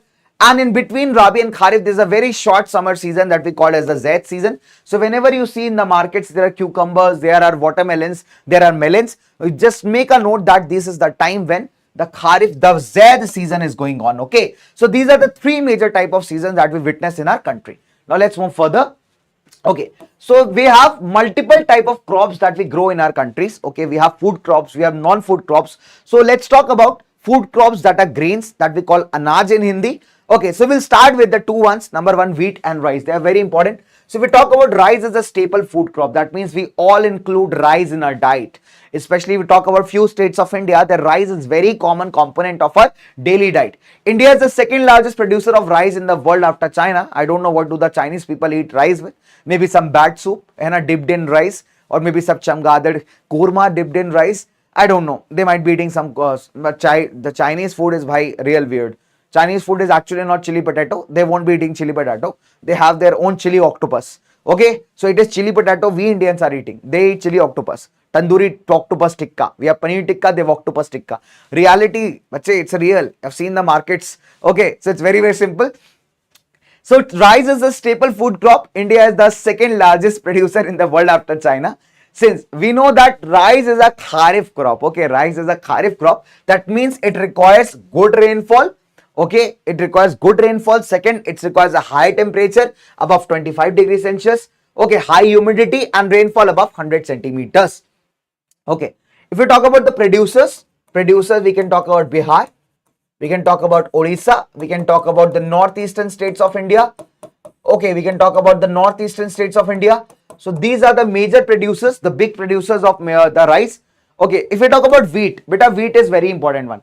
It's a second most important cereal crop. Okay, it's a main food crop in north and northwestern part of the country. Again, wheat is a rabi crop. Since it's a rabi crop, it's a romantic crop. That means it requires a cool growing season with 50 to 75 centimeter of rainfall distributed throughout the season. That means it should not happen that all the rainfall should happen on 1 or 2 days. It should be distributed evenly throughout the season. Apart from that, it needs a bright sunshine during the time of ripening. So when the crop is ready to be harvested, it needs a good and bright sunshine. The major wheat growing regions are the Ganga Satluj plains, the northern plains of the India, and the deltaic regions, the Deccan Plateau's black soil region. Okay. So little bit of black soil region of the Deccan Plateau and the Ganga Satluj northern plain regions. So this is the major areas where we can grow wheat. Okay, done. Now let's talk about millets. See, millets are again a very important crops. So millets basically refer to the mota anaj. Dekho mota anaj. Okay. So millets are basically the mota anaj. They're very nutritious. They have lot of nutrients in them. They're very rich in multiple nutrients. Okay, let's talk about jowar. So jowar is one millet that is very important. It is the third most important food crop with respect to area and production. If you talk by area wise and production wise, it is the third most important food crop, right? It's a rain-fed crop, so definitely it will grow in the areas where there's rainfall or there is moisture. Okay, mainly states which produce jowar are Maharashtra, Karnataka, Andhra Pradesh. That means that is MAK, or you can remember like this. So Meri Mummy Kanjoos, I remember like this. Okay, so I remember is always like this, that Meri Mummy Kanjoos. Okay, however she is not Kanjoos. So Meri Mummy Kanjoos is Maharashtra, Mummy say Madhya Pradesh, and for K you can write Karnataka. So Meri Mummy Kanjoos, that is Maharashtra, Madhya Pradesh and Karnataka. So these are some of the major producers of the jowar. Okay, now let's talk about bajra. So bajra grows well in sandy soils. Okay, it also grows good in the shallow black soil region. Okay, so bajra basically again is a millet. It's a mota anaj. Major states you can find bajra is Rajasthan, Uttar Pradesh, some parts of Haryana. Okay, some parts of Gujarat and Maharashtra. Okay, so you can remember like this. GMU, you can remember like this. RUP, RUP. You remember like this. RUP, that is RUP, that is Rajasthan, Uttar Pradesh, and this thing. So you can remember like this. You can remember like this. RAM. RAM is Rajasthan, Uttar Pradesh, and your Maharashtra. Okay, so you can remember like this. RUM, that is Rajasthan, Uttar Pradesh, Maharashtra. 3 states are more than enough. Okay. Now, apart from that, ragi. So, what is ragi? Basically, it's a crop of dry regions. If you go in the hilly areas, ragi dishes are very, very common, right? Okay. So, it grows in a variety of soils. For example, red soil, black soil, sandy soil, loamy soil. So, it grows on a variety of soils. It's a crop of dry regions. That means it can grow in the areas that does not have much rainfall. It's perfect for this. Okay. So, major producing states are Karnataka, Tamil Nadu, Himachal, Uttarakhand, Sikkim, Arunachal. So I told you if you go to the hilly and the mountainous regions, you will always find ragi being used in the Pahadi cuisines. Ragi being used in the Pahadi food or the mountainous food. So you can remember Himachal, Sikkim, Uttarakhand, Arunachal as the major states that produce your ragi. Okay, simple. That is Meri Mummy Kanjoos, Ram, and this is again the Himalayan states you can remember. It's very easy. Okay, now let's come to your favorite bhutta that you love to eat by applying some nimbu or lemon and a lot of masalas, you know. So basically, let's talk about bhutta or the maize. Bhutta. So what is bhutta or the maize? Very simple. It is also a kharif crop. Since it's a kharif crop, so definitely it will be requiring temperature between 21 to 27 degrees Celsius. And maize grows well in the old alluvial soil. That's a specialty about maize. that it grows well in the old alluvial soil. Now this can be utilized as by the humans also as well as by the animals also. Okay, so it is used both as a food as well as the fodder crop. So it can be utilized both by the humans as well as by the animals. Major states Karnataka, Madhya Pradesh, UP, Bihar. KMUB, Karnataka, Madhya Pradesh, UP, Bihar. Okay, Kunal, my. Okay, so in Hindi you have multiple ways to refer to this. In English also can refer to this. Okay, Kunal, my ultra best friend. Yeah, you can write this. Kunal, my ultra best friend. Okay, best friend, the F friend is silent. So you can remember by this, Kunal, my ultra best friend. That is Kunal's Karnataka, M Madhya Pradesh. Okay, or U is Uttar Pradesh and B is Bihar. 4 states are enough. Kunal, my ultra best friend. Okay, or my ultimate best friend. You can always remember it like this. Okay, Kunal, my ultimate best friend. That is Karnataka, Madhya Pradesh, Uttar Pradesh and Bihar. 4 states are more than enough. Okay, now let's talk about pulses or the dalein. We all love to eat dals, isn't it? We all love to eat dals in our food. So pulses are a very important crop in India. If we talk about India is the largest producer and consumer of pulses. So India is the largest producer as well as consumer of pulses. We follow the tagline, उगाएंगे भी हम and खाएंगे भी हम. So we are the guys who produce the most and we are the guys who consume the most. Okay. So major source of protein in a vegetarian diet, like people like me are dependent upon the pulses for, the major protein, because I cannot kill a chicken and eat, because chicken will be giving a lot of abusive language to me in that case, isn't it? Obviously you kill a person and you start eating with all the zyka and the taste, how bad that person will be feeling. Okay, so that's the reason. So I was also one point of time in my school time and used to eat a non-vegetarian, but I left after my school. After my class 10th I left. After my board exams, I stopped eating non-veg. Okay, so because I started feeling pity for the chicken, right? Just imagine, isn't it? I'm just eating the chicken, his soul is watching me, giving me all the abusive language. It's so bad here, isn't it? So it's very, very simple. So major source of protein in a vegetarian diet, the best part, they need very less moisture.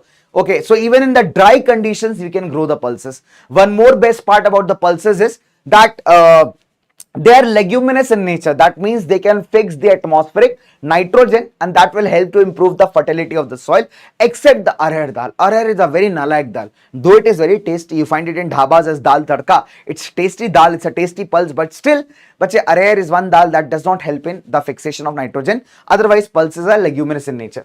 Major states, it's very simple. MUR, that is Madhya Pradesh, Uttar Pradesh, Rajasthan.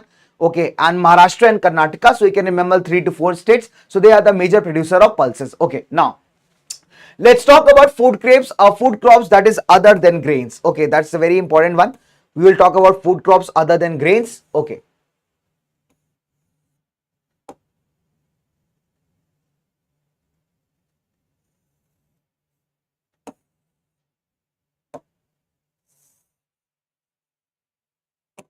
Fair enough. Fine. So let's talk about number 1, that is sugarcane. Sugarcane is ganna that we all love to enjoy its juice. Ganne ka juice and summer seasons are a different romantic story altogether, isn't it? Now, if we talk about the ganna or the sugarcane, it's a tropical as well as a subtropical crop. Okay, that means it can grow in both the regions. So if we see that India, we have 2 basic regions. This is called as the tropical region, and the above part is called as the subtropical region. So basically sugarcane can be grown in both the areas. It grows in a hot and humid climate. Okay, temperature required is 21 to 27 degrees Celsius and the rainfall required is 75 to 100 centimeters. If you talk about the major states that produce sugarcane, that is UP, Maharashtra, Karnataka, Tamil Nadu, Andhra Pradesh, any 4 states you can remember, right? Let's talk about oilseeds. So oilseeds, one more point, that it needs a lot of manual labor. Because if we talk about sugarcane is one crop that needs careful human supervision, because you cannot use machines to cut sugarcanes because of the sucrose content that is very fragile. So if the sugarcane is cut in a very wrong manner, the sucrose content will be wasted and the whole, you can say the entire power of the sugarcane lies in the sucrose content. That is the sweetness of the sugarcane. Okay, let's talk about oilseeds. Oilseeds refer to those seeds basically that are used to take out oil, right? 12% of the total area is covered by the oilseeds. And out of that, the most important one is the groundnut. We use these oil seeds for cooking oil, Okay, for also it is used in the production of soaps, cosmetics, medicines. So we have multiple usage of the oil seeds. Okay, I'll show you some. Okay, so basically the most important oil seed is the groundnut. Okay, groundnut again is a kharif crop, so basically go in the kharif season. Then we have mustard or sarson, it's a rabi crop. Then we have sesame or the til, that is again very important one. We make laddus of til, we also take out the oil of til. Then we have the castor seeds, which is again used for medicinal purposes. Then we have the linseed, again it is used for multiple weight management medicines and the different purposes. Okay, cotton seed, then we have coconut seed used to produce coconut oil, then we have soybean seeds used to produce the soybean oil, then again we have the sunflower seeds, we also produce oil using the sunflower seeds, and then we have the rapeseed that is used in multiple medicines and cosmetics and also for the oil production, right? Now, let's talk about the tea cultivation. Okay, my dear bachcho. So what is tea? Tea is something that we all need a lot, isn't it? At this point of time, where well, I am a coffee lover, die-hard coffee lover, but I will not be, I will be very much okay with a good, strong cup of tea also, because that will help me to give lots of energy, isn't it? So tea is the example of plantation crop. If you talk about, tea was introduced by the Britishers in India. So we were not aware about this tea crop. So tea is something that we drink on a daily basis, and we always say that India runs on chai. Okay, so that is very true, because right in the morning you must be seeing that in your household also, mama must be preparing the tea for your papa and the other family members. In all the tapris, the local tea shops that we found, people must be sitting sipping a cup of tea. Okay, so tea is an important, you can say that, plantation crop. It requires warm and moist climate. It should be frost free, okay, with frequent rainfall throughout the year. Major states, if we talk about, are Assam, hills of Darjeeling and Jalpaiguri, West Bengal, even in the Karnataka also tea plantations are there. Now, let's come to my favorite, that is coffee. So Indian coffee is known for its good quality throughout the world. Okay, so if we talk about, it was introduced by Baba Budan.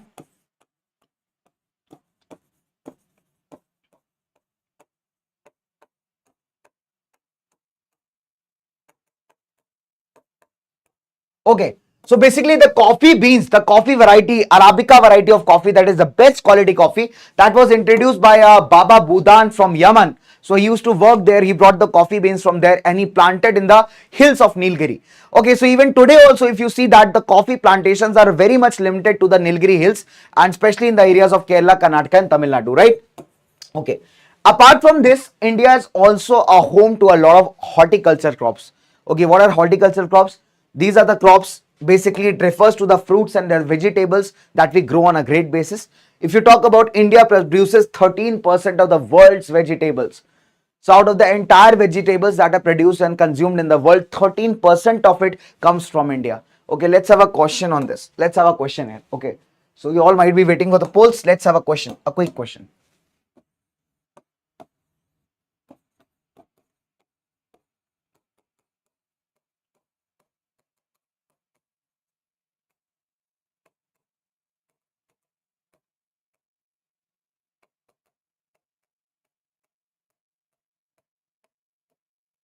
Dash.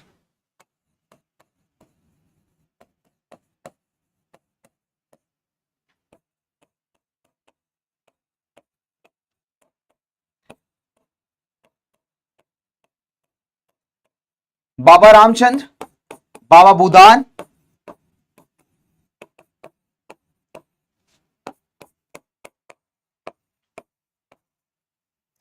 Baba Ramdev,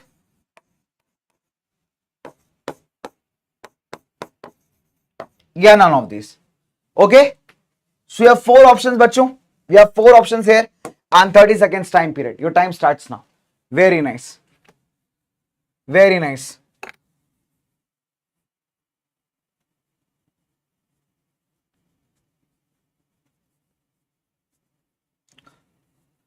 Study life, sir. Class कब end होगा बच्चे? Very simple, my dear. We have two more chapters to go from geography. After that, I'll end the class. Okay, so we'll keep it to maximum to 8 hours only. We'll do a part 2 of this marathon as well. Otherwise,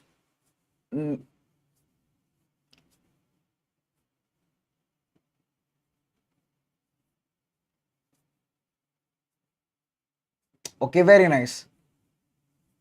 बेटा हिंदी का marathon नहीं है. Okay, so very simple. It's a marathon in pure English for all the students.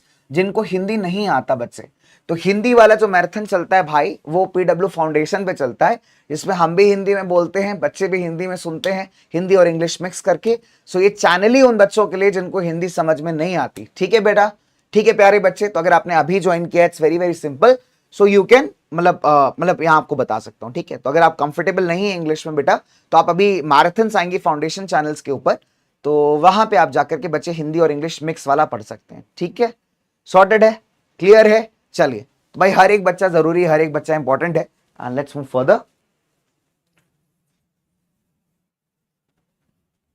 Okay, so correct answer is option number B, that is बाबा Bhutan. So let's come with this. Okay भाई, यहां तो मोह हो गया यार तुम लोग के साथ, it's very bad, it's very very bad. This poll is getting stuck. Let me have one more question. Let me have one more question for you. Okay, so question is very simple.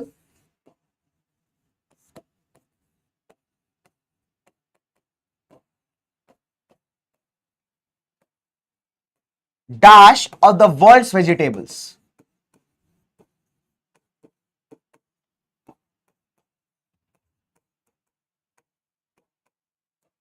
Okay, done?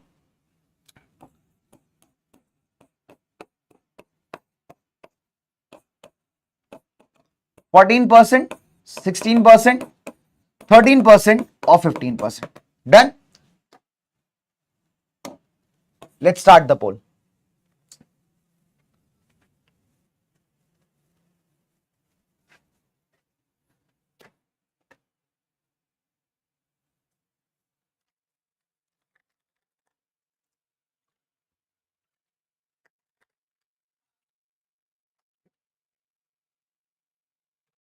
Okay, hi Budanian, how are you?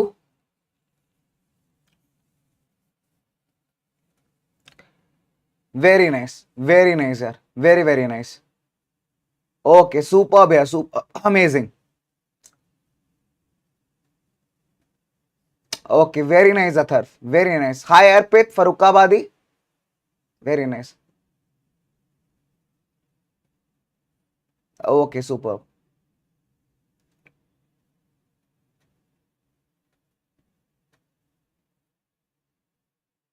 Okay, so बच्चे हिंदी का कब होगा भाई? हिंदी वाला जो है बच्चे, that will be on PW foundation channel, तो आप वहां पे ज्वाइन कर सकते हैं। वो आपका शॉर्टली स्टार्ट हो जाएगा 1-2 दिन के अंदर। ठीक है, सॉर्टेड। चलिए, okay.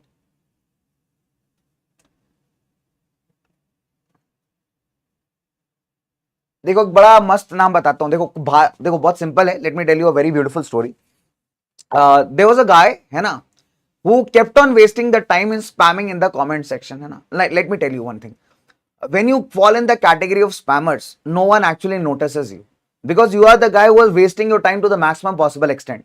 And these people, when they sit to give the exams, they're still, looking here and there, because most of the time they spend in spamming the comment section. So bache, let me tell you, spammers are one category of students. They are not students actually. Let me tell you very, very carefully. So spammers are one category of people, because students, they are so much involved into studying that they don't have time to spam or waste on the chats. So spammers are those category of people, those who have nothing to do in life. Okay. And if in case bache, they, spammers are one guys who always seek attention. They are like, sir, attention de do, sir, attention de do, bhai. ठीक है, so बच्चे, all those students who are seriously studying, it's a humble request to just focus on the lectures, okay, to focus on what you are doing, because spammers have no life to live. Very simple as that, है ना। तो it's like उनका जीवन में ही spam करने में चला जाएगा। तो करने दो यार, कोई दिक्कत नहीं है। ठीक है, so let's move further. Very, very simple. So let the spammers live their life and let's focus on what we are studying. Okay, it's very simple as that, because end of the day, what matters the most is students are the ones who should get benefit. Okay, and that is the reason. Okay, so PW के ऊपर ना भाई एक चीज पता है खास क्या है? We are one person, we who focus on each and every student. चाहे वो बच्चा कहीं से भी आ रहा हो, that is the best part. ऐसा नहीं होता कि सिर्फ हिंदी वाले बच्चे पढ़ा रहे हैं, ऐसा नहीं होता कि बेचारा जो बच्चा सिर्फ इंग्लिश पढ़ रहा है उसी को पढ़ा रहे हैं। So why this platform as PW English is also there is for all the students who don't understand Hindi.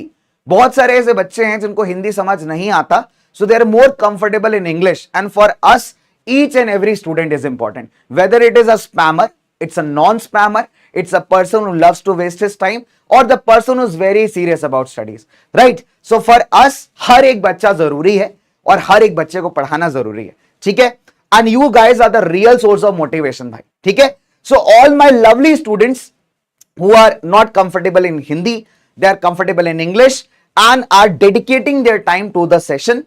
पहली बात तो दिल से सैल्यूट यार, lots of love to you guys, and let's focus back on the chapter. Let's focus back on what we are doing. Okay? So multiple distractions life में आएंगे, तो सही समझदार व्यक्ति वही होता है जो distractions को साइड करता है और लाइफ में आगे बढ़ता है.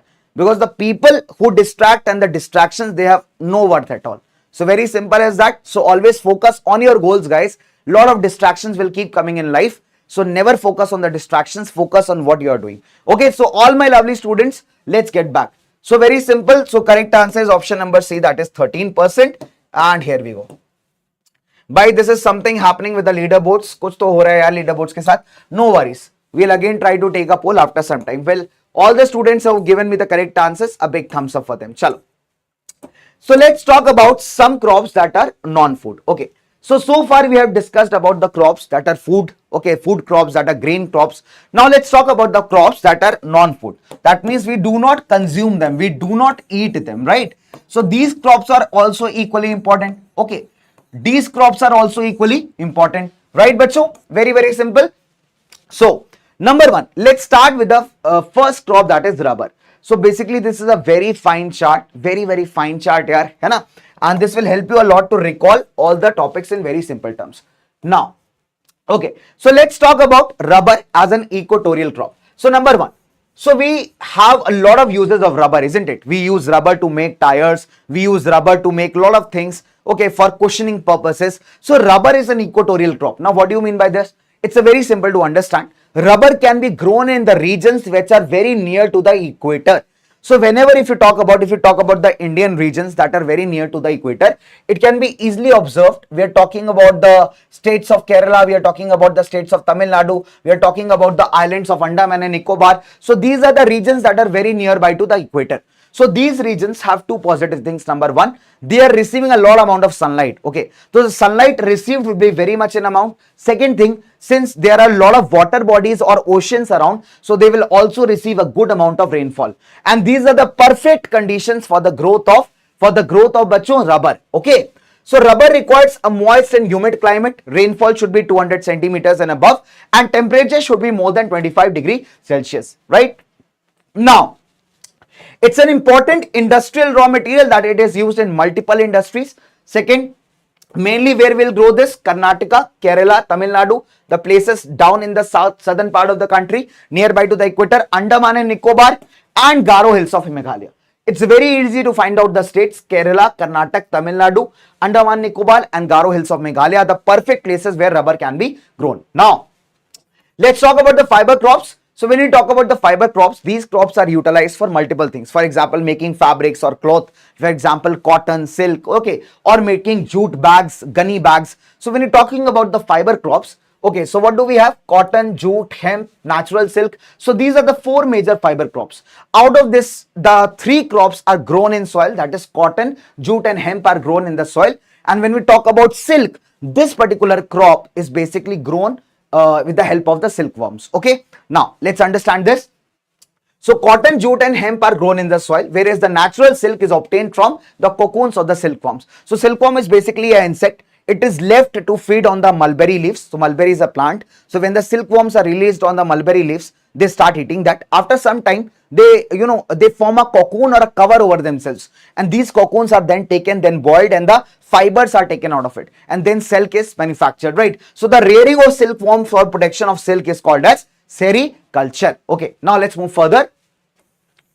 Okay, let's talk about cotton as a kharif crop. Okay, now when we talk about cotton as a kharif crop, it requires high temperature, it requires light rainfall, and very important, 210 frost-free days. Now you must have seen that especially during the winters, what happens, there's a white colored powdery substance that gets deposited on the plants. So that is basically the frost. Okay, now what happens here is, it requires a higher temperature, it requires a light rainfall, and 210 frost-free days and a bright sunshine for the growth. Okay, so these are important factors. They may also give you a question, they may give you the climatic condition, and they may ask you to identify the crop. So cotton is one crop that has been asked frequently over the period of time. Okay, now, so cotton grows in black soil. We all have studied that in the first chapter also, that black soil is very perfect soil for the growth of cotton. So especially Deccan Plateau is the ideal region where you can find the cotton plants, right? For example, the region of Maharashtra, Gujarat, MP, Karnataka, right? Tamil Nadu, Telangana. So basically this region is the perfect region for the growth of cotton plant.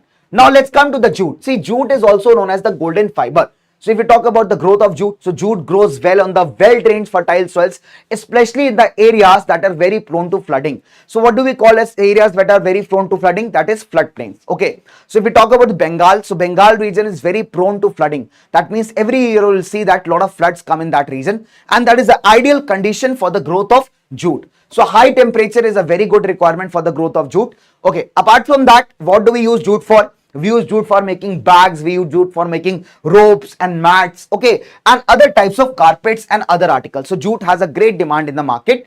Okay, so if we talk about the major jute producing states, West Bengal tops the list, then we have Bihar, then we have Assam, Odisha and Meghalaya. Okay, fair enough. So what are the major states? West Bengal, Bihar, Assam, Odisha and Meghalaya. Okay, now let's move further. Okay. So this is the last and the most important topic, bachon, of your entire chapter, that is technological and your institutional reform. See, we all know one important fact, that agriculture is one activity on which our country depends heavily. Even today, if we talk about in terms of employment, agriculture has a great contribution. So when we talk about the time of independence, when India got independent, Indian agriculture was in a very poor state. There were many reasons for that. Okay, the number one, the first reason was because the Britishers have exploited the Indian agriculture. As a result, what happened? Indian agriculture was in turmoils. Zamindari system, that was a very bad system, because of which a lot of lands were under the hands or accumulated under the hands of one single person. Okay, so the task of the newly elected government was to improve the Indian agriculture, because that was very important to fulfill the demands of food grains for the Indian people, right? Okay, now let's move further. So more than 60% of the India's population, it depends upon the agriculture. So after independence, our government made some important institutional reforms like collectivization, consolidation of holdings and cooperation. Okay, very simple. Let me simplify this for you. So what did the government do? The government, first of all, it collected all the scattered lands in the area. Then it took away the land from different zamindars, abolished the zamindari system, and it consolidated, that means joined together the different lands, so that farming can now be done over these lands. So farmers were asked to perform farming on these lands. Okay, as a result, productivity will increase, right? So these were some few of the reforms. Then when government realized that again these reforms are not working well, so what did the government do? Government introduced some revolutions called as the agricultural revolutions in 1960s and 70s. The first one was the Green Revolution. So here the entire focus was to make India self-sufficient in the food grains, so that we don't have to import food grains from some other place, right? So very simple, in 1960s and 70s, Green Revolution and White Revolution took place. See, White Revolution is also known as Operation Flood. Okay, so this particular revolution was aimed at boosting the dairy production. Okay, so this particular revolution was aimed at boosting the dairy production, whereas the Green Revolution focused on the self-sufficiency in food grains. There was one more revolution also called as the Blue Revolution. Okay, so Blue Revolution basically focused on improving the production of the fisheries, okay, the fish production. So there were three agricultural revolutions. Number one, green; second is white, also called as Operation Flood; and the third one is blue. Okay, now apart from that, the government also launched multiple schemes in 1980s and 90s. For example, crop insurance against any kind of climatic disaster, against any kind of destruction of the crops. So farmers were given insurance with respect to this. Establishment of the Grameen banks and cooperative societies, so that farmers can get easy loans at low rate of interest. That is very crucial. Okay, apart from that, Kisan credit card and personal accidental insurance scheme, these were launched. In Kisan credit card, farmers were given a certain amount of credit, using which these people can purchase or buy the agricultural products, okay, in on credit, and then they can repay back whenever they have the money. So these were some of the schemes that were introduced for the betterment of the farmers. Then special weather bulletins were organized, agricultural programs were organized to educate the farmers with respect to the agricultural needs. Okay. Apart from that, minimum support price was introduced for the farmers. That means minimum support price is that price at which the government is ready to buy the crops from the farmers. So this, at least it's a type of incentive we give to the farmers for producing the different crops, right? Then remuneration price. Okay, apart from that, so these activities were basically done so that the farmers can be prevented from the scam of the middlemen. Because earlier what happened, there were multiple middlemen that we call dalal in Hindi. Okay, that used to buy the crops at a very less price from the farmers and sell it at a higher price than the international or the national markets. So as a result, in order to stop such kind of exploitation of the farmers, the government decided to announce certain prices so that government directly will buy the crops from the farmers. Okay. Now, so again, the chapter ends on the note of Bhudan Gramdan. Now, this is very important. Why? Because Bhudan Gramdan can be asked in the form of a case study. See, what is Bhudan Gramdan? Understand it very nicely. Okay.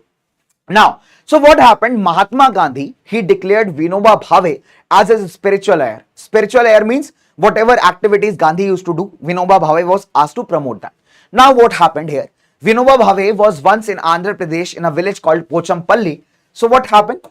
He was basically promoting the idea of Gram Swaraj, the concept of Gandhi. So he was carrying out a Padyatra. Like Padyatra means when you walk and go to some places. So he was in a village called Pochampalli in Andhra Pradesh, when all of a sudden what happened? A farmer came up to Vinoba Bhave and requested him to ask the government to distribute the land among the landless farmers, the landless people, those who did not have their own land. So now Vinoba Bhave was very much astonished. He said that all of a sudden, how can I arrange for the same? So at this very moment, there was a person called Sri Ramchandra Reddy. He stood up and he distributed 80 acres of land among the landless farmers. And this act was called as Bhudan, right? Inspired by this, there were many people who donated entire villages to such landless people. They gave a lot of land to these landless people. Okay, so this movement came to be called as Bhudan Gramdan, also known as the bloodless revolution, since because there was no fightings, no bloodshed, so hence it is also called as the bloodless revolution. So Bhudan Gramdan is very important with respect to bacho, your case study based questions. Okay, now so let's have a question here. This also ends your chapter agriculture.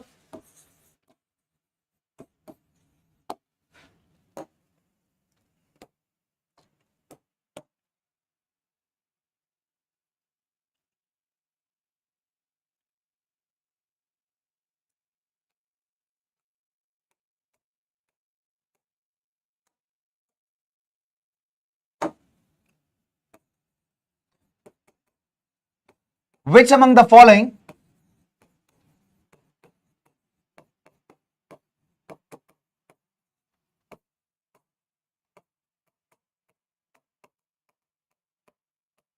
was also known as the bloodless revolution?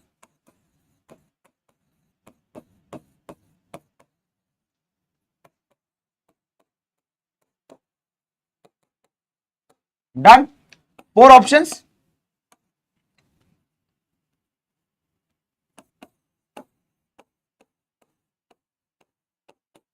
भूदान जीवन दान, option B जल जीवन mission,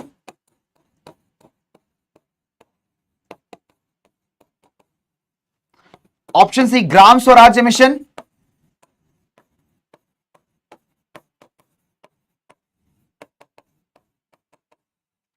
and option D बच्चों भूधन ग्राम दान.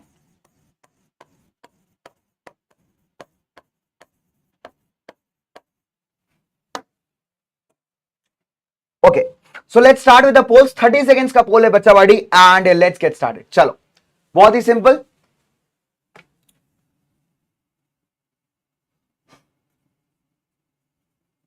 Good evening Anushka.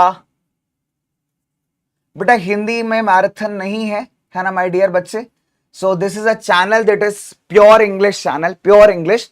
Hindi वाला marathon foundation channel पे चलेगा बालक, ठीक है. तो it's a pure English channel, that is why मैं प्योर इंग्लिश में आपको पढ़ा रहा हूं. तो जो हिंदी इंग्लिश वाला चैनल मतलब जो आपका मैराथन होता है ना, that is there on foundation channel. तो अभी शॉर्टली आने वाला है. So here we are doing a marathon for the students जिनको हिंदी समझ में नहीं आती, ठीक है. समोसा अभी भिजवाता हूं, रुक जाओ. ओके, हाय उड़ान 3.0. But a board itself is an amazing experience. You should not worry about that. You will love giving the boards. Because first of all, you'll get a chance to go to some other school to give the board examinations. That paper, that feel, that is unmatchable, guys. Believe me, it's people, they unnecessarily scare you from the board examinations, but it's a very beautiful, it's a very, very beautiful experience, guys. Believe me, it's a wonderful, beautiful experience. You will love giving the board examinations. Do not be afraid, do not be scared. Just keep on practicing, the questions, and that's all. So correct answer is Bhudan Gramdan mission. So you don't have to be scared, my dear. Option number D is here. Okay, my dear, some problem is there with the polls. I'll have to restart it. Just give me a moment. I'll have to restart this polls. Okay, so there is some issue with the polls. I'll have to restart the polls.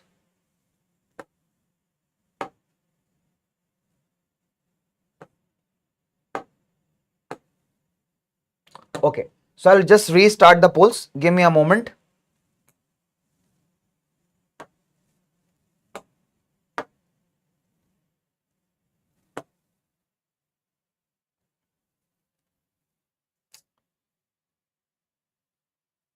Okay, so just I'll restart the polls. Give me a moment, guys, and then we will be good to go. Okay. Fair enough.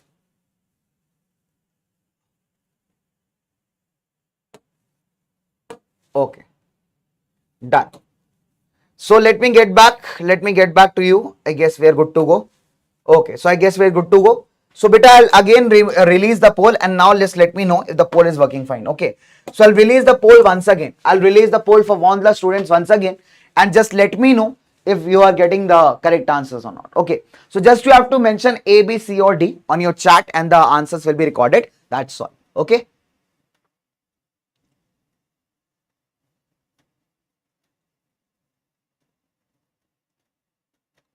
Aniket, beta, let me finish with the session first.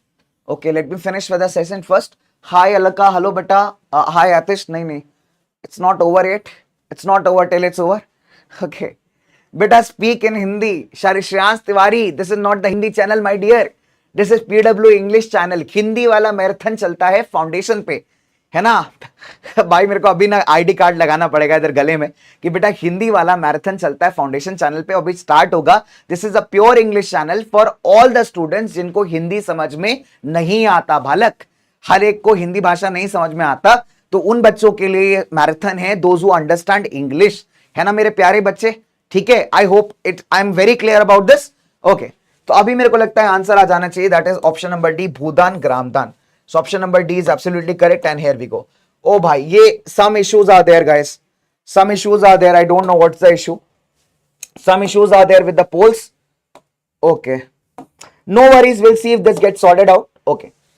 Now, let's start with the another chapter, the second last chapter for geography, guys. We have been studying for continuously 7 hours 32 minutes approximately. So let's start with the second last chapter of the geography, that is minerals and energy resources. Okay, so here we go. But say so a lot of people say, sir, what are minerals? Mineral is nothing but, you can say, a kind of element that is extracted from the rocks. They may look something like this. It's just an example how the minerals look, right? But minerals are really very, very important for our survival, because we use the minerals in multiple sources. We use it in multiple things. Okay, so let's move further.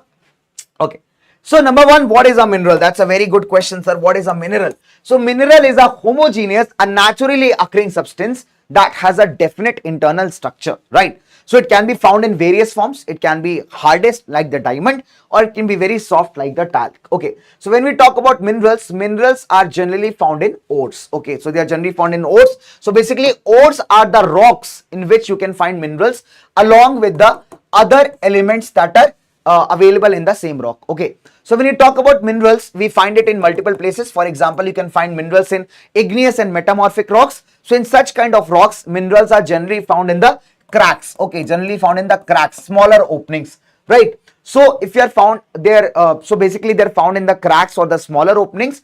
Okay, if you talk about the sedimentary rocks, the minerals can be found trapped in the layers, because these rocks, if you see, are in the formation of layers. So minerals can be found trapped in the layers. Now, if we talk about some minerals are found by decomposition of the rocks. When the main rocks, it breaks down, the soluble components of the rocks, it gets washed away with the water. Then whatever is left out, in that also we can find minerals. Example, bauxite is a very good example for this. Then at some times we can also find minerals in the alluvial soils, right? So for example, if there is a valley, and if you find out the floor of the valley that is covered with the alluvial soil, in that also at times we can find the minerals. Also at the base of the hills also we can find the minerals.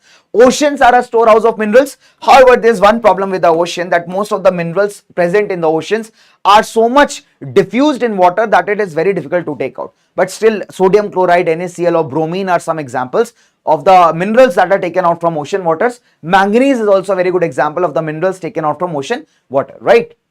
Now, moving on further, how do we classify the minerals? But it's very easy to classify. So how do we classify the minerals? Number one, we classify the minerals into three forms, that is metallic minerals, non-metallic minerals and the energy minerals. Okay, so when you talk about metallic minerals, we divide them into ferrous, non-ferrous and precious. Okay, ferrous, that means that contain iron, for example iron ore, manganese, nickel, cobalt. Non-ferrous, that means that does not contain iron, example copper, lead, bauxite. And precious minerals, example gold and silver, something that is loved by your mothers. Yeah, very simple. And Papa, it's a very hefty price on the Papa's pocket. Let's talk about non-metallic minerals that does not contain metals in any form, like mica, potash, salt, sulfur, granite, limestone. Energy minerals that are used to produce energy, like the coal, petroleum and the natural gas. Okay, now let's move further.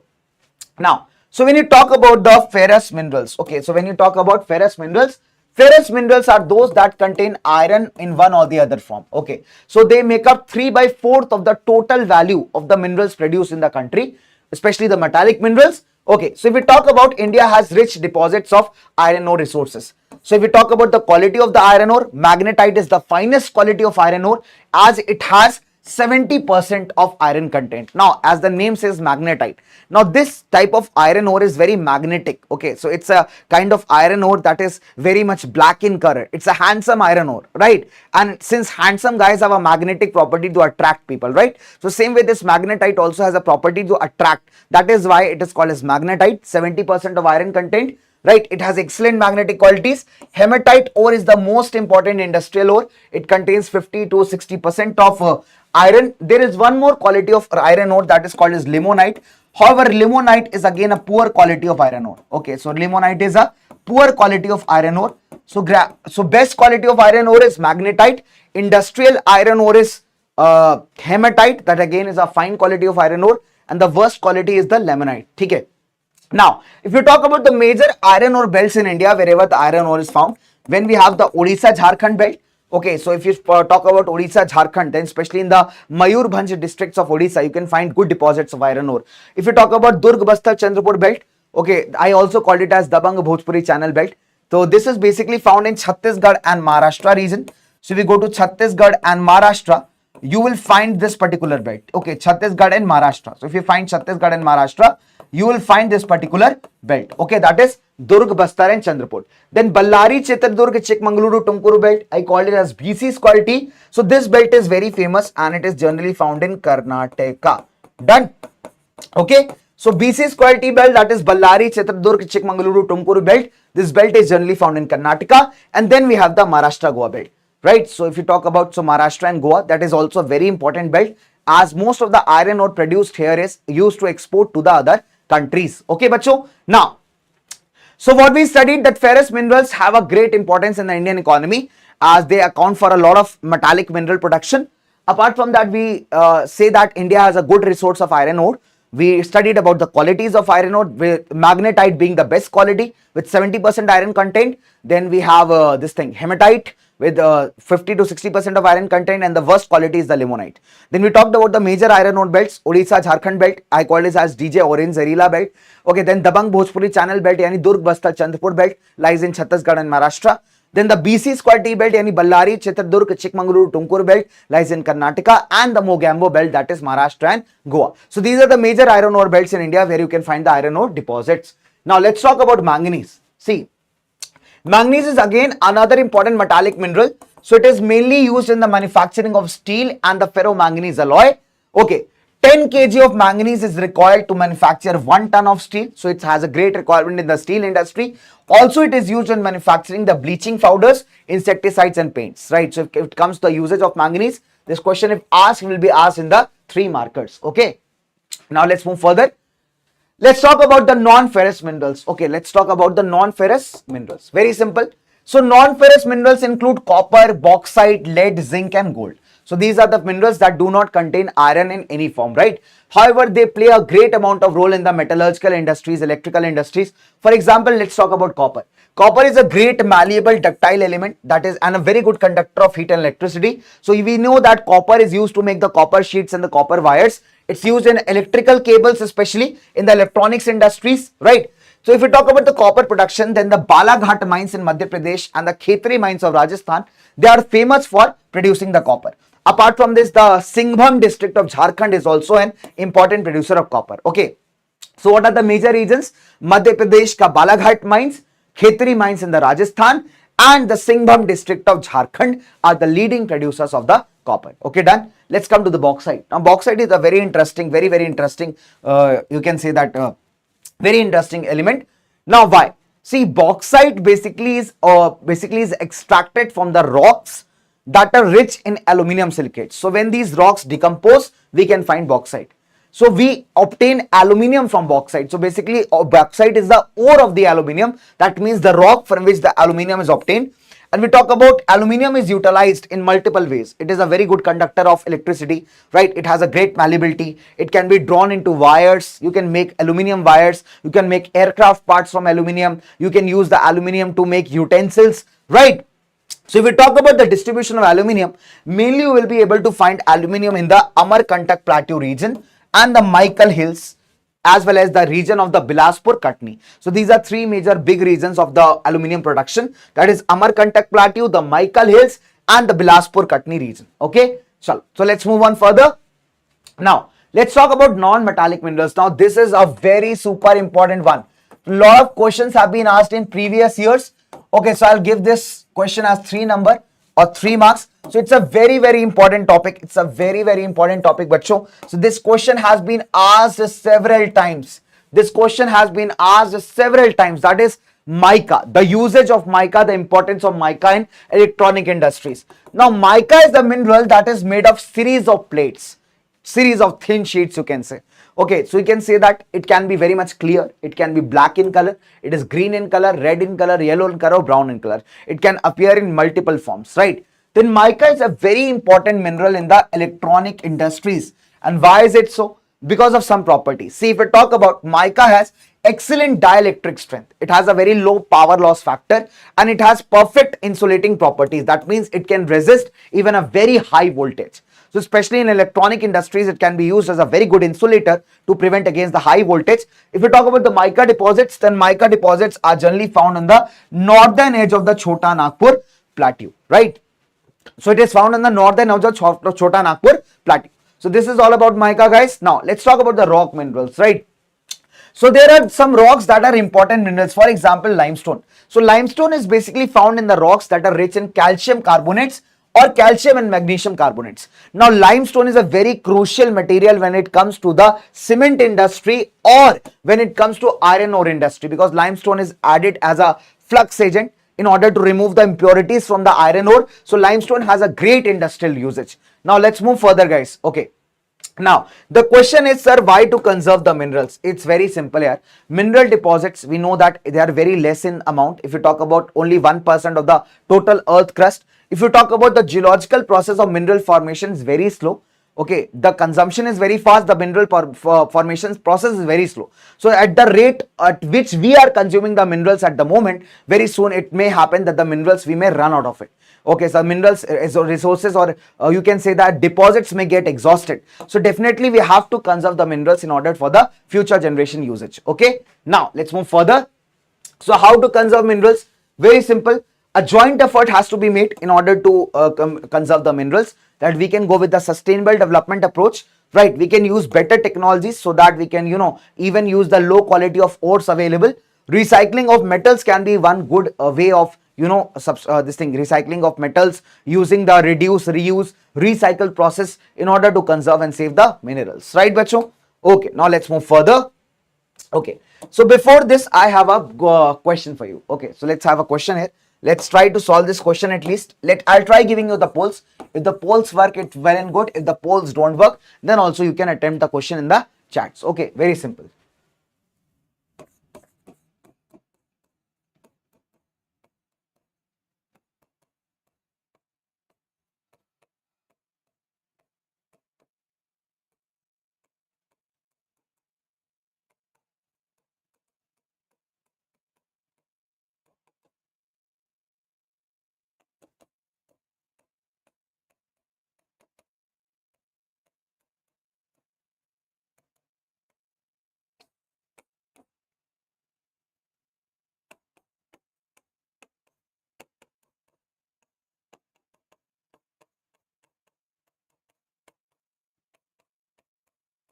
Due to its dielectric strength,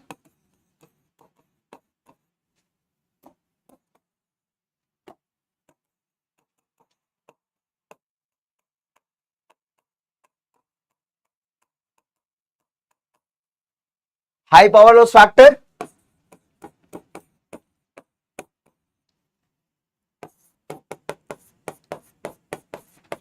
electric strength,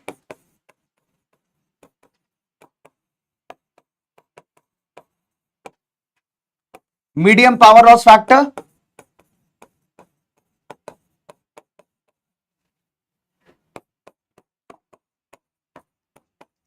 due to low power loss factor,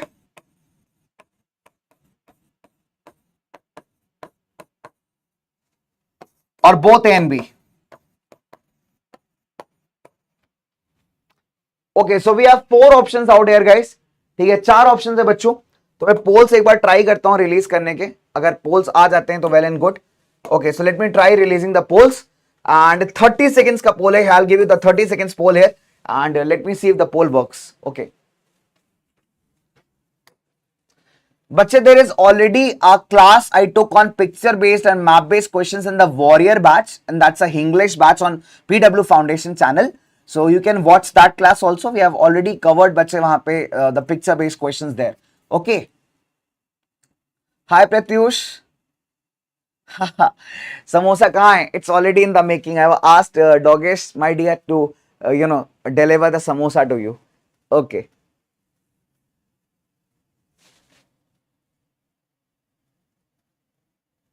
how long is the class? बेटा after that Hindi में अभी नहीं होगा, वो वाला हिंदी में है. Picture based is in Hindi in warrior वाला बैच. Okay, so that is on PW foundation channel. Okay, so this is PW English channel and that is why the class is in pure English. ठीक है, for all the students जिनको हिंदी समझ नहीं आती उनके लिए बेटा ये वाला क्लास है.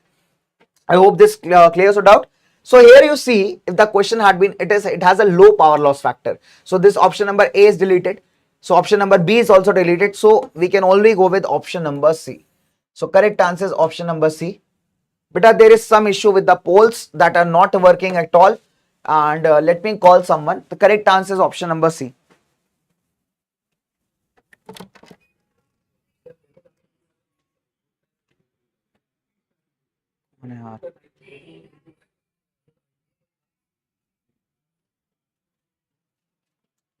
But has some issue with the polls. मैं अभी देखने गया था, so there is no one available. So if someone comes, I'll just ask the person to just correct with the polls. Okay, done. So correct answer was due to low power loss factor. See, no doubt it has a dielectric strength, but the problem is, but say that it should also have an option of low power loss factor, which was not the case in option number A and option number B. So hence option number C is the most appropriate answer. Done. Okay. Now let's talk about the energy resources, which is again, so we have almost done the 70% part of the chapter. So we are left with energy resources. I'll teach you after this one more chapter of geography. So finally we'll wind up with the geography part and we will complete economics and civics in the next part. Okay, because again, if I'll continue with the economics and civics, it will be a very long video, which again the students will not be able to come back and see. So that is not going to help you guys. So that so we'll cover the part 2, that is economics and civics, in the again next lecture, right? So I'll finish with the one more lecture after this, that is, sorry, one more topic after this in manufacturing industries, and then we are good to go, right? Now, so let's talk about energy resources. It's very simple here. We need energy for everything, right? We need energy to cook. We need energy to provide light and heat. Okay, we need energy to basically, you can say that, run the vehicles or drive the machinery in the industries. Okay, so it can be generated from a lot of fuels. For example, coal, petroleum, we burn them, we generate energy. Okay, or it can be also generated from nuclear waste, like for example, processing the radioactive elements like uranium. Now, energy resources can be classified into two categories. Number one, conventional, and second one is the non-conventional. So, conventional resources are the one that we have been using so far.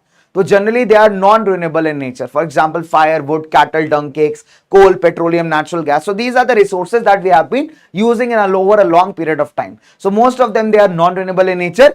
Now, let's talk about non-conventional resources. So, these are basically those resources that we generally do not use at a great point, right? So, these are mostly renewable in nature. Example, solar power, wind power, tidal power, geothermal power. So, they are good, environment friendly, as well as renewable in nature as well. Okay, done.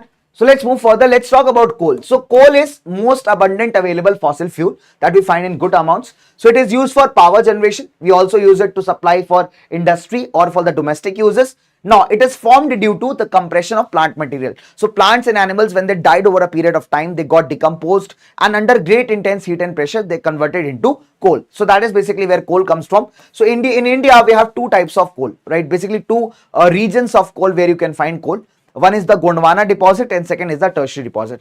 Coming over to the categories of coal, we have number one, peat. So peat has low carbon content and very high moisture. So if we talk about the heating capacity of peat is very less. So peat is the worst quality of coal, you can say. Lignite, it's a low grade brown coal. It is soft because it has a lot of moisture. So just remember one simple fact: the type of coal that will be the best coal is the coal having the least moisture. If the coal is moisturized, then it will not burn properly. And this is the case with the peat and lignite. If you talk about bituminous coal is the industrial coal. It is a fine variety of coal. Okay, and it is formed because of the increased temperatures. So if you talk about the bituminous coal is the most popular variety of coal with respect to the industries. And then we come over to the best quality of coal, that is the anthracite. So anthracite, the highest quality of the hard coal. However, India lacks in the anthracite deposits. So the majority of coal that we utilize for the industries is the bituminous coal. Okay, now let's move further. So we talk about in India, coal deposits are found in two ways. Number one, the Gondwana deposits, and second is the tertiary deposits. If we could talk about the Gondwana deposits, these are 200 million years old. Okay, so we talk about the Gondwana deposits, these are 200 million years old. Okay, generally found in the Damodar Valley, especially the West Bengal, Jharkhand area, in the Jharia, Raniganj and Bokaro. Bokaro again comes in the Jharkhand, Raniganj in West Bengal, and the Godavari, Mahanadi, Son and Wardha valleys. Okay, if you talk about the tertiary coals, so tertiary coals are generally 55 million years old. Okay, they are not very old. They are just 55 million years old. And generally, if you talk about the tertiary deposits of coal are found in northeastern states like Meghalaya, Assam, Arunachal, Nagaland. So these are the major states where you can find the tertiary coals, right? Okay, let's move on further, guys. Okay, let's talk about petroleum. So we know that petroleum is again a very important fossil fuel. It can be utilized in multiple ways. In liquid form, it is called as petroleum. Okay, in solid form, it can be tar, called as tar, pitch, bitumen. Okay, in the terms of, you can say that gaseous form, it can be called as a natural gas, right? Now, it provides fuel for heating and lighting. Okay, it also provides lubricants for machinery to make them run smoothly, right? And it also acts as a raw material for multiple industries. So petroleum refinery is a central industry which produces many products out of the crude oil, right? For example, the synthetic fertilizers, the textiles, multiple chemicals, right? If you talk about 63% of the India's petroleum comes from Mumbai High, 18% comes from Gujarat, and 16% comes from Assam, right? Now, if we talk about the natural gas, it is a very important source of energy for both industries as well as for the domestic purposes. In house also, we use the natural gas for, cooking the food. For example, in that case, it is called as PNG. We also use the natural gas for running autos and cars. It is called as CNG, right? Now, it's a environment friendly fuel because of the low carbon emissions. Okay, natural gas has been discovered in the Krishna Godavari basin also, in Mumbai High and the nearby fields, also in the Gulf of Cambay and the Andaman Nicobar region. So these are the major regions where we can find the natural gas. Let's move on further. Okay, let's talk about electricity. Now, electricity is something that we all need, right? Isn't it? Electricity is utilized in multiple things. Like today, I'm taking a class. It's all because of the equipments are working, the gadgets here are working because of electricity. So we have two ways to generate electricity. Number one, it is generated by hydroelectricity or thermal power. See, if you're talking about hydroelectricity, so what happens? The running water, the water stored in the dams, is made to fall on a turbine. Turbine is something, it's a machine. It has a lot of blades, right? So it's like it's called as turbine. So when water falls at a great velocity on this turbine, on this machine, the blades start rotating at a great speed, and this produces energy which is further converted into electricity, right? So by burning other, the second, this is called as hydropower, when you use water to generate electricity. The second way is by generating from fossil fuels. So when you burn fossil fuels like coal, petroleum, natural gas, again the steam generated is used to turn the turbines, which again produces an energy, and this energy then gets converted to the electricity, and this is called as thermal electricity. Thermal means some electricity generated using heat. So there are two ways. Number one, hydroelectricity, and the second one is thermal power. Now, so this is clear, I guess. Okay. So if we talk about the multi-purpose projects like Bhakra Nangal, Damodar Valley Corporation project, okay, so these are multiple projects which are being used to generate the hydropower. Okay, so this is very much clear. Let's move on further. Okay, so now non-conventional sources of energy. Now this is a very, very important topic, very, very important part, and also the second last topic of your this chapter, that is non-conventional sources of energy. So in non-conventional sources, basically we talk about those resources that are moreover renewable in nature, they are environment friendly in nature, and also less polluting, right? Let's talk about nuclear or the atomic energy. So basically, how is the atomic energy obtained? We all have studied in science that there is every element has a unit called as atoms, and those atoms have a nucleus, right? So that's just like a brain in our body. So if you talk about, if we alter the structure of these atoms, then a huge amount of energy is produced, and this energy is then used to generate the electrical power. So what we do is we take the radioactive elements like uranium and thorium that are available in Jharkhand and Aravalli ranges of Rajasthan, or also in the monazite sands of Kerala. So if we talk about, we take these radioactive elements like uranium, like thorium, and we make a change in the structure of their atoms. While doing so, a huge amount of energy is produced, and that energy is utilized to produce the electricity. So this is called as the nuclear power. Next, if we talk about solar energy, now this is a very important topic, guys. India, if you talk about, is a tropical country. That means that we receive a lot amount of solar power, isn't it? So India has great possibilities of utilizing this solar power to the best possible extent, right? So we are using it at a great, you can say, pace nowadays. In fact, there's a wonderful technology called as photovoltaic cell. So photovoltaic cells are those cells that convert the solar power into electrical power. And now if you see that solar power is becoming a very popular resource, especially in the rural areas, because now using the solar power, it can be used for multiple energy needs. Earlier in the rural areas, the women used to depend on firewood or used to depend on the cow dung, that is the cow's excreta, and make it cakes to produce energy. But nowadays, with the help of the solar power, women are completely, depending upon the solar technology nowadays. And this is also environment friendly, as well as if you talk about the pollution is very much reduced because of this. Okay, now let's move on to the further point. Okay. So there is one more point. When the cow dung was being utilized for producing energy, then the farmer was also losing out on a lot of natural manure. So now when the solar energy is being utilized, so that cow dung can be utilized to prepare natural manure that will again benefit the farmers, right? Now let's move about the wind power. So India has a great potential of developing the wind power. If you talk about the wind farms, so largest wind farms you can find in Tamil Nadu from Nagarcoil to Madurai, right? Apart from this, Andhra Pradesh, Gujarat, Kerala, Maharashtra are also important wind farms. Okay, Nagarcoil and Jaisalmer are known for great usage of wind energy. So what we do is basically we install large fans that are called as windmills. So in the areas where the wind is high, basically these fans get rotated and they produce an energy. Then that energy is utilized to convert into electricity, right? Now, let's talk about biogas. Now this is again a very important resource. So how is biogas produced? Basically by the waste. So what happens, whatever waste is there, the shrubs, okay, the farm waste, the farming waste, the animal excreta, the animal's excreta, the toilet of the animal, right? Or the human excreta that you release from your body right in the washroom in the morning or any suitable time of the day. Whenever you feel like a lot of pressurized, you just go in the washroom, release all your excreta. However, that excreta is for no good usage, right? So what we do in the biogas plants, we basically collect all the waste material, the human excreta, okay, the animal excreta, all the farm waste, and together we put it in a big box or a big kind of plant, right? And that we allow it to decompose. When it decomposes, it releases a gas, right? It releases a gas, and then what happens? That gas is utilized to for the energy benefits. Okay, so this is basically called as the biogas. Now let's talk about the tidal energy here. So tidal energy, basically we all have heard that the moon's gravitational pull, basically because of the moon's gravitation, what happens?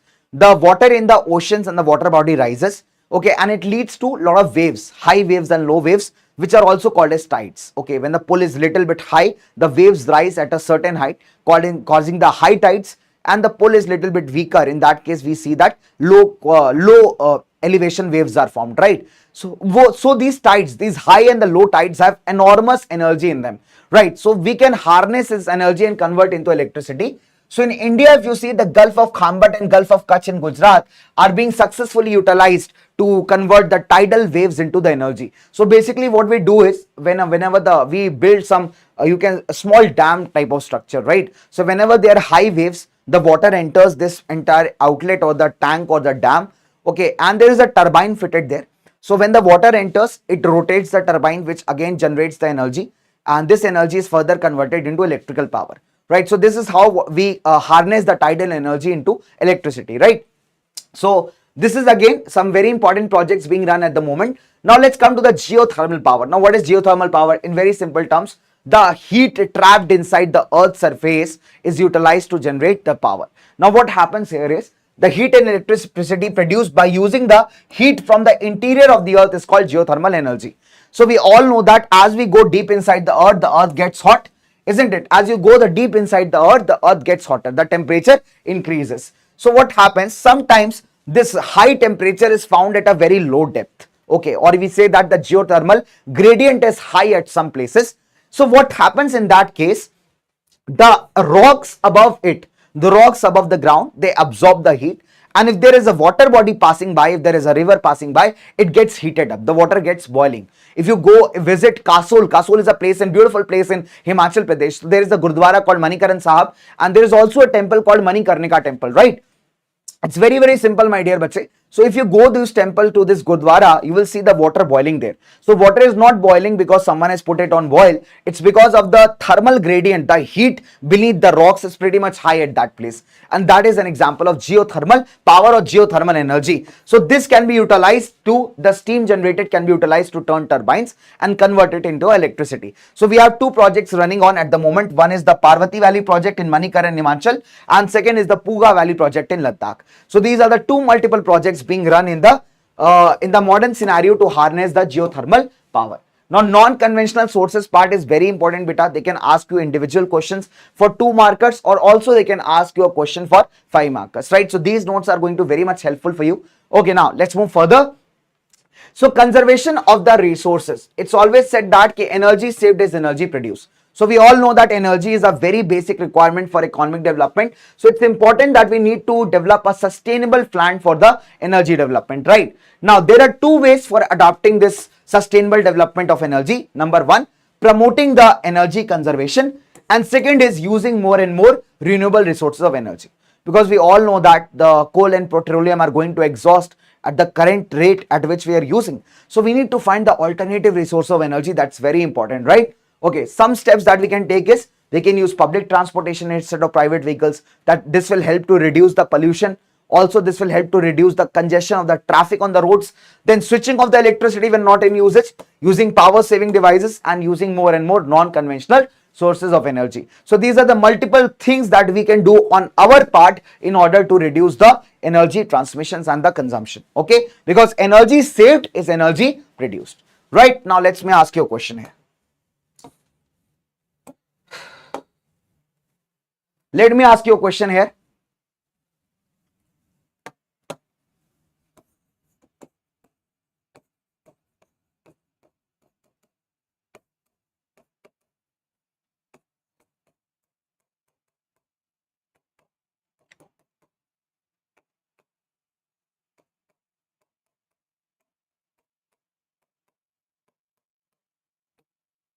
with respect to geothermal power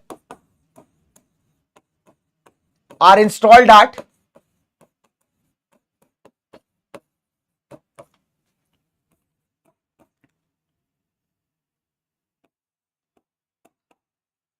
Salar Dam, J&K,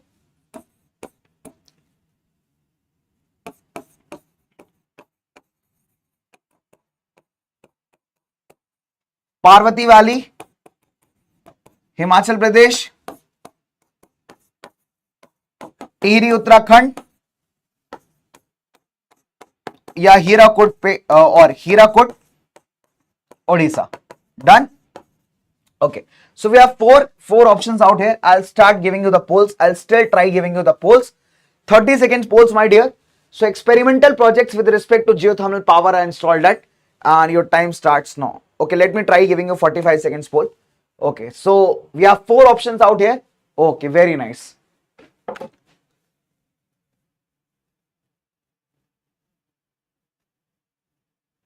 Hi Abhinav.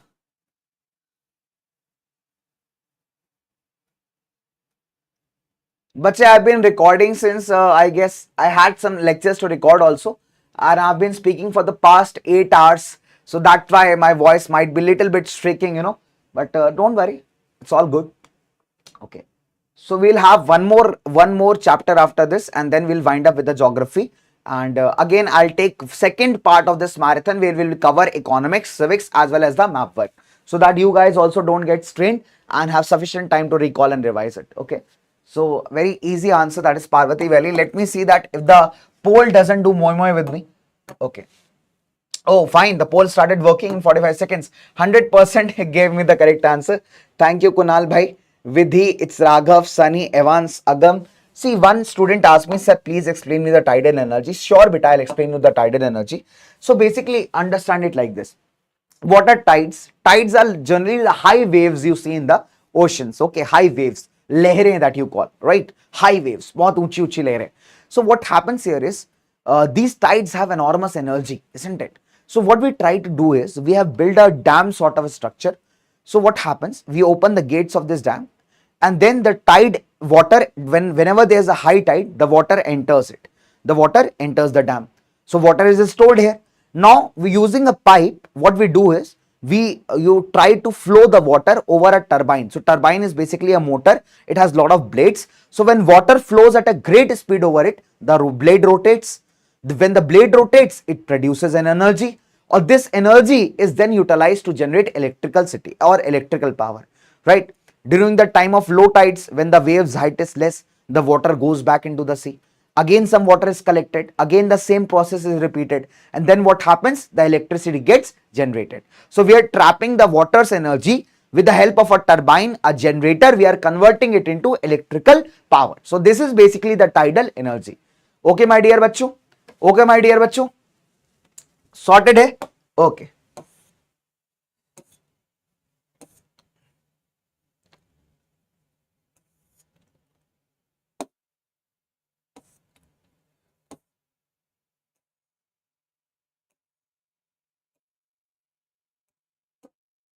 Okay. So bache will Dogesh will come in part 2. He's one more question. Tanu studies saying, sir, Dogesh, when will Dogesh come? So Dogesh will come in part 2 of this marathon. Okay, so let me just ask you one more question. Okay. Uh, okay. So one more question for the students.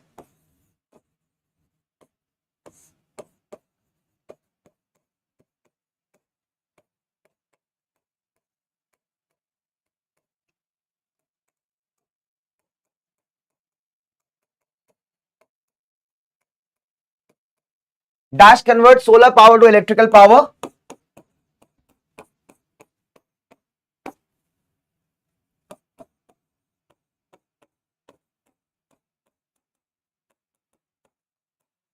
Photovoltaic panel, photovoltaic cells,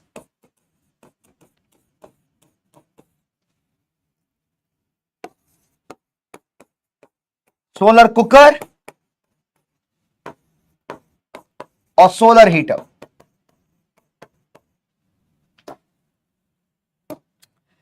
Okay, 45 seconds poll released. Very nice. But I'll be coming with NTPC that has that is there in manufacturing industries topic. So I've already kept that as a case study. So don't worry, we'll be covering the NTPC part. Okay, so I will definitely cover that. That's a very, very important topic. Yeah, we'll be covering that, bachon. We'll be covering that. Hi Vikram Nishad, how are you? Hi, good evening Krishna. How are you, bachon? How are you? Rudraksh from Udan. How can you participate? Beta, very simple. You just have to write the correct option here in your charts A, B, C or D and you are all good to go. Okay. So you have to just write the correct options here A, B, C or D and you will be all good to go. Okay. So your chances will be recorded here. Okay, my dear. So correct answer is very simple. That is photovoltaic cells. We just studied them, right? So option B, 27% people have given me correct answer. So most of the people got confused by photovoltaic panel. Remember we studied about photovoltaic cells, that these cells convert the solar power to the electrical power. And here we go, guys. So option number B is absolutely correct answer. 3 students correctly answered. National Mentor, we have Aisha, we have Destroyer with us. Destroyer. Wow, that's a lovely name, honestly. I loved your answers, guys. I loved your answers. Okay, superb. Now, let's come to the last chapter of today's marathon, of the part 1 of the marathon. That is manufacturing industries.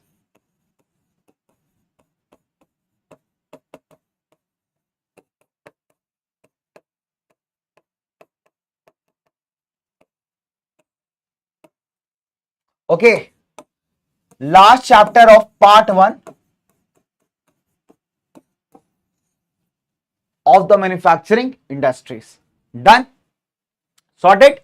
So I thought of giving you guys a break, but again I felt that, let's cover it in the next 10 minutes. So finally you can have your dinner. Okay, and finally, bacha, you can just get free from the classes. Okay, so that is the reason I thought that why not give you a to avoid the break and just give you a final break after this chapter gets over. Okay, so let's get started, guys. Come on. Okay, so if you are tired, do some yoga at your place like this. I always do that in the live sessions, in the foundation channel. When I always do it in the live sessions. So come on, some yoga at your place. This will yoga se hoga. That means give you some energy, refresh you a lot. Okay. So it's the last chapter of part 1 marathon, that is manufacturing industries. So quickly we'll cover the chapter. GTA guy. Okay. But I've already told Agenda 21 long back that it was kind of declaration of the document that was basically signed by the world leaders in the International Earth Summit. And it focused on multiple principles, like they talked about combating the different issues like the poverty, they talked about environmental conservation, they talked about eliminating the diseases, but with the mutual global cooperation. Okay, and Agenda 21 was basically aimed at achieving the sustainable development goals by 21st century. Fine, so it's a kind of document, kind of declaration, you can say. Done, my dear bacho? Okay, let's come to the manufacturing industries topic. And here we go, number 1.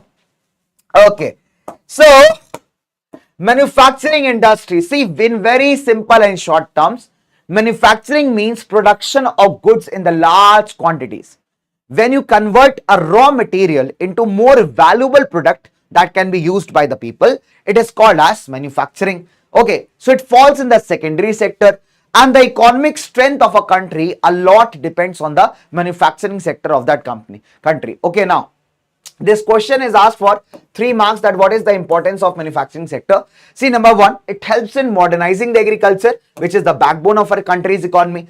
Also, it reduces the dependence of the people on agriculture for jobs. It provides them a lot of employment. It provides them job in the secondary sectors or the tertiary sectors, thereby reducing the dependence of people on the primary sector, right? It helps in eradication of unemployment and poverty. If there are more and more industries, definitely people will get the jobs. And if people will get the jobs, definitely they will have money. So why are people under poverty? Because they are underemployed. or because they're unemployed, they don't have money, that's why they're poor, right? So when you open up industries, you give jobs to the people, it helps them to earn money and come out of poverty and unemployment. Then if you export the manufactured goods to the other countries, it helps to earn the much needed foreign income or foreign exchange. Then the countries who are able to transform the raw materials into a number of finished articles on the finished goods, such countries are generally said to be very much prosperous. Okay, now let's move further.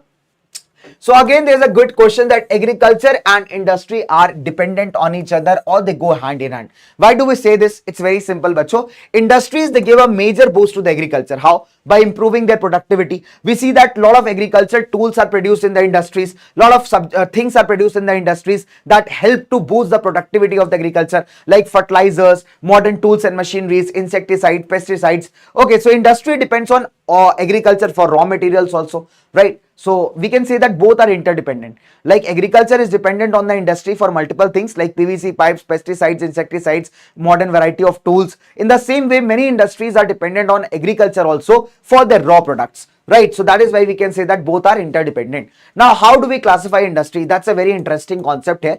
So number one, we classify the industry on the basis of raw material. Based upon that, we classify them into agro-based and mineral-based. That means the industries that use agricultural products as the raw materials are called as the agro-based industries, and the industries that use minerals as the raw material are called as the mineral-based industries. Example of agro-based: tea, coffee industry, rubber industry; mineral-based: steel industry, cement industry. According to the main role, we have two types: basic or key and the consumer. See, basic industries are those whose final products are used as raw materials by some other company, by some other industry, right? For example, let's say I have a car manufacturing company, then I will be requiring iron and steel. So iron and steel may be the final product of the iron and steel industry, but for me it is a raw material. So such industries are called basic industries, right? Consumer industries are those who produce the goods for direct consumption of the consumers. Example, sugar, example, toothpaste, right?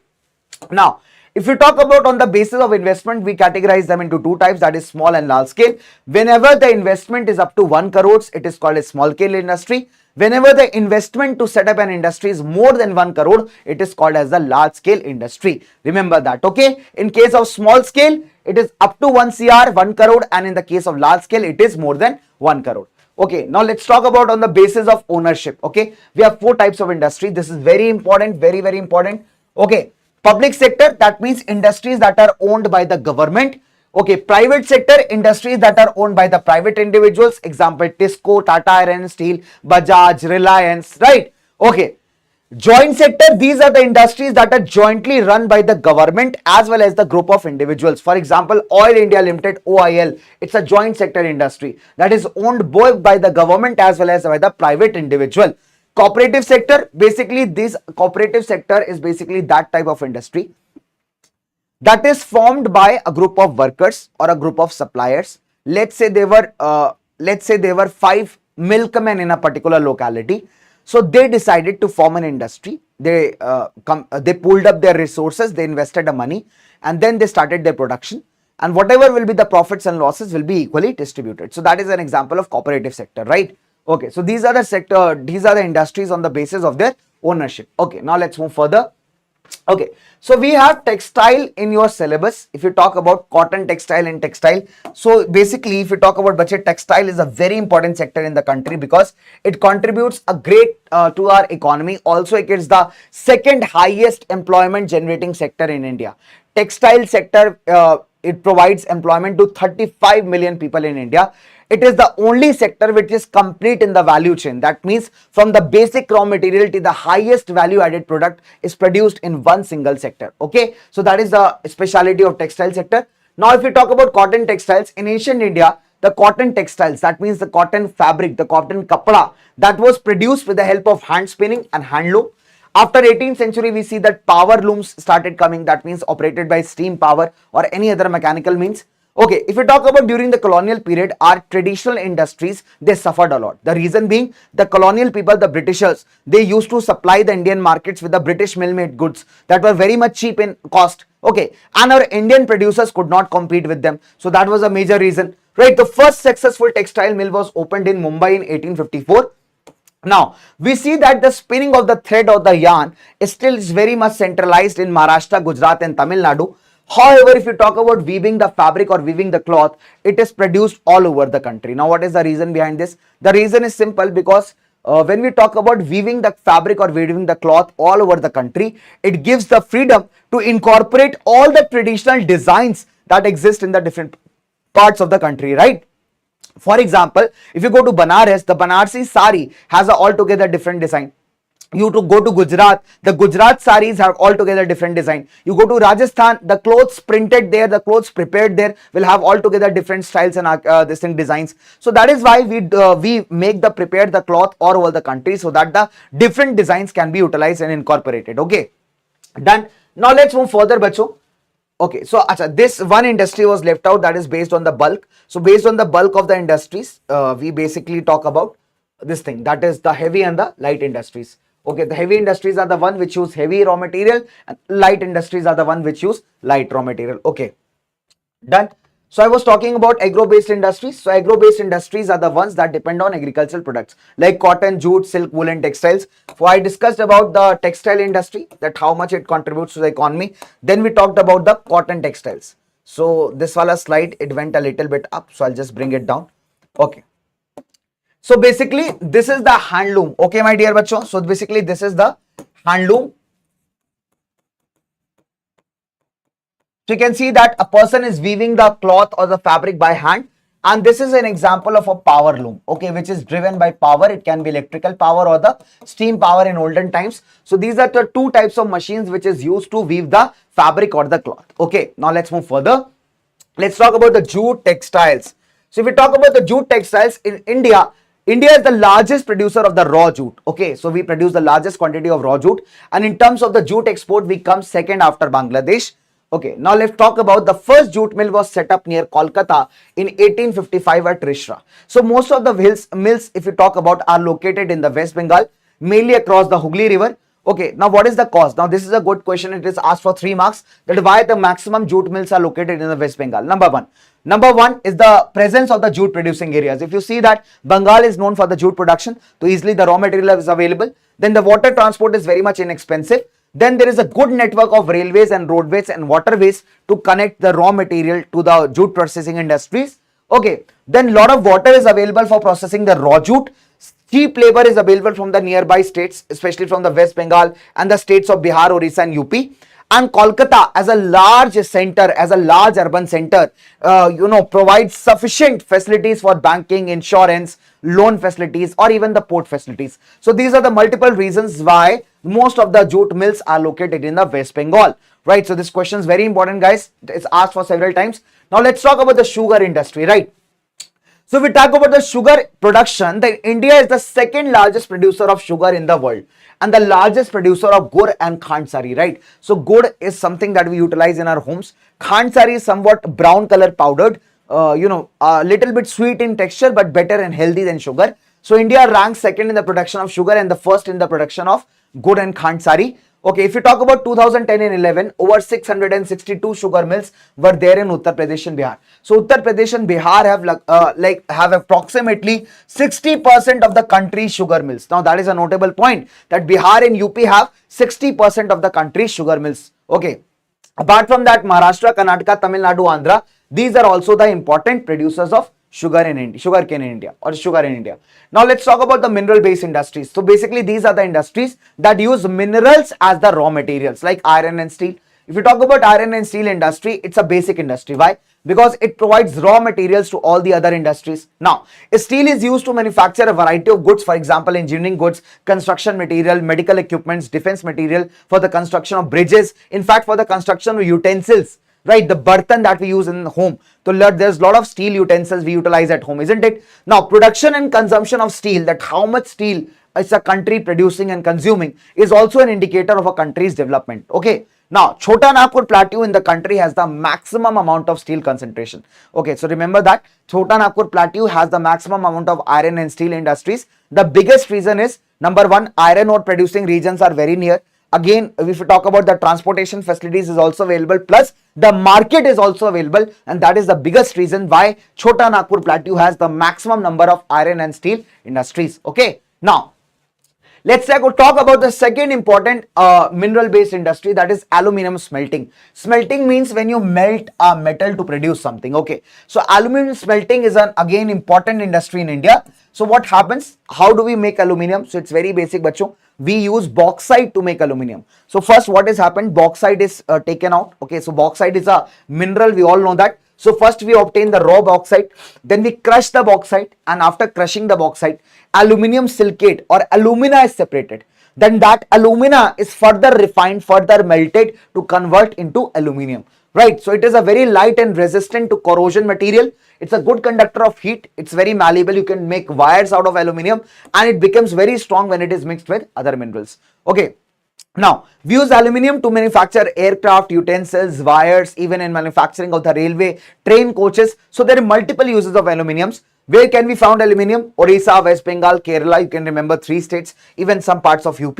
So they are the major producers, right? So you can remember it by the term that is OWK. Okay, OWK is very simple, Odisha, West Bengal and Kerala. Now, okay, let's talk about the chemical industries. But the chemical industry is something that is very fast growing industry in the country. It has both large scale and small scale units.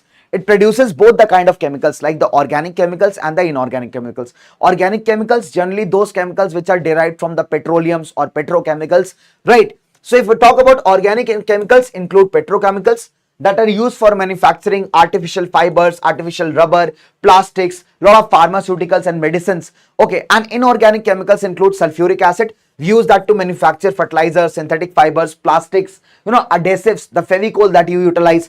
Nitric acid, alkalis, soda ash is used to manufacture glass, soaps and detergents. So we see that in chemical industries, we have both the type of beta chemicals being produced, that is organic and inorganic. And it's the fastest growing industry in India. The best part about the chemical industry is it is its own consumer. That means most of the chemicals that are produced in the chemical industries are again used to produce even more complex chemicals. Okay, so its consumption is also very good. Now, let's talk about the fertilizer industry. So if you talk about the types of fertilizers produced in India, then we mainly focus on 3 categories. Number 1, nitrogenous fertilizers, also called as urea, phosphatic or ammonium phosphate fertilizers, also called as DAP, and complex fertilizers that have a combination of nitrogen, phosphate and potash. So you can also call them as NPK, yani nitrogen, phosphate and potash fertilizers, nitrogenous fertilizers, phosphatic and ammonium fertilizers.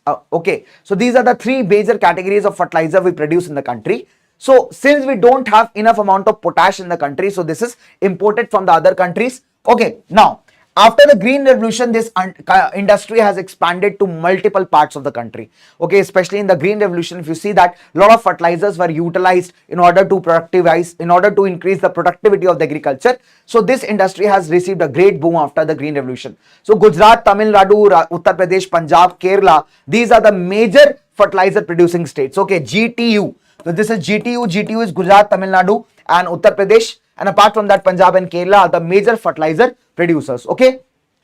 Other producers can be Andhra, Odisha and Rajasthan, Bihar, Maharashtra. Well, you don't have to learn this. Only learn the leading producers, that is GTU, that is Gujarat, Tamil Nadu, UP and Kerala, Punjab. Okay. Now let's move on further. Cement industry. It's again a very important industry, guys.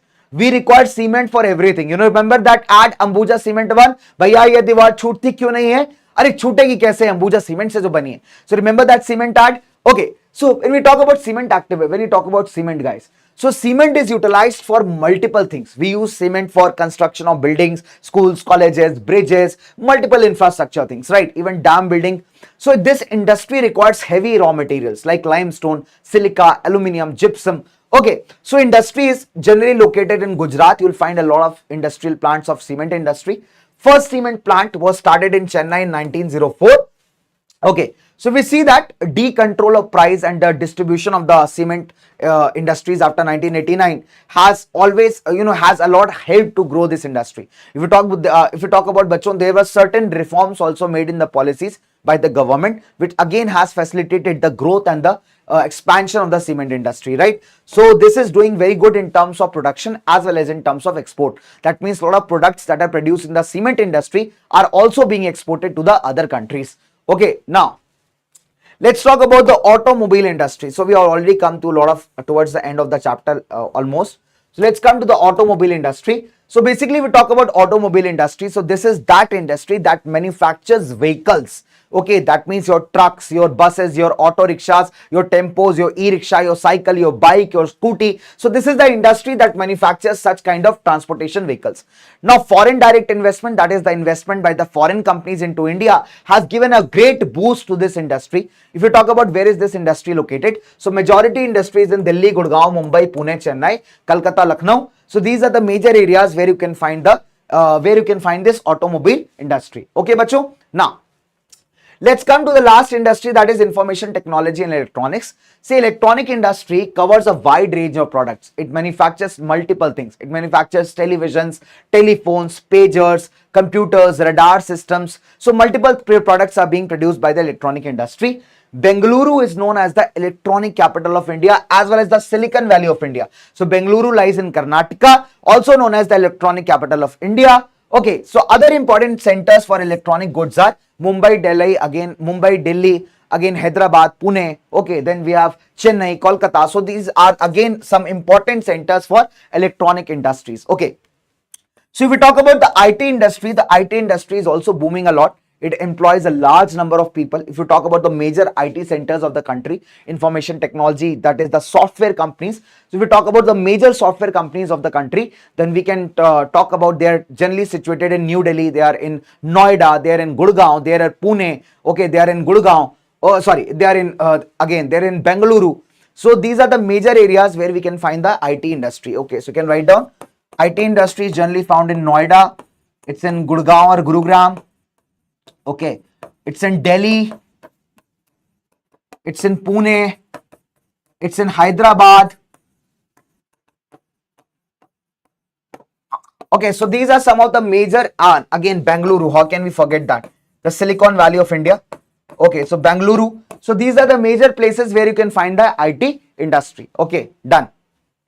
So let me ask you a question. So far we have done lots and lots of industries here. We started with the agro-based industries, in which we discussed the cotton textiles and the jute textiles. Then we moved on further to the iron, we moved on to the mineral-based industries. We talked about iron ore industries. We talked about iron and steel. We talked about aluminum smelting. Okay, then further we moved on to the other kinds of industries, like for example, cement industry, the fertilizer industry. Okay, we also talked about the automobile industry. We talked about the IT and electronics industry. Okay, now let me have a question for you guys. Okay, it's a good question. It's a nice question. And here we go. Okay, so the question is very simple. Let me see how many of you do it right.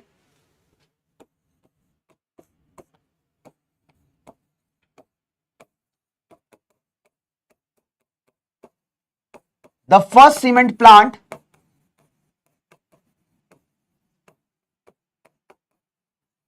was set up in Chennai in dash. 4 options.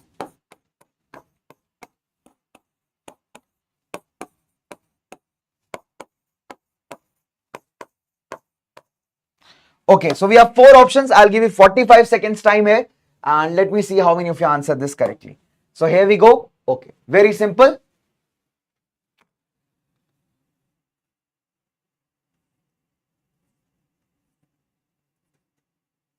बेटा 5 घंटे में हमको पढ़ते हुए कितना हो गए? 8.5 घंटे माय डियर. ओके,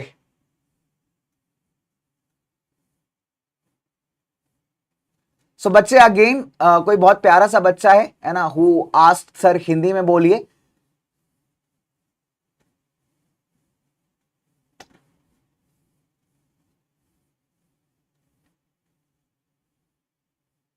बेटा very simple. So the point is the entire marathon, ये जो मैराथन कर रहे हैं बेसिकली फॉर द स्टूडेंट्स जिनको हिंदी समझ में नहीं आती है ना. दैट इज द रीजन मैं आपको हिंदी में नहीं पढ़ा रहा हूं. It's a channel called as pure English, PW English, where we teach the students who are not able to understand Hindi. जो हिंदी नहीं समझ पाते, जो अंग्रेजी समझते हैं, इंग्लिश समझते हैं, ये उनके लिए बेटा मैराथन है. हिंदी वाले हमारे प्यारे बच्चों के लिए मैराथन आएगी हमारे फाउंडेशन चैनल के ऊपर भी बहुत जल्दी. सो आप वहां पे इंग्लिश में पढ़ सकते हैं. ठीक है, done.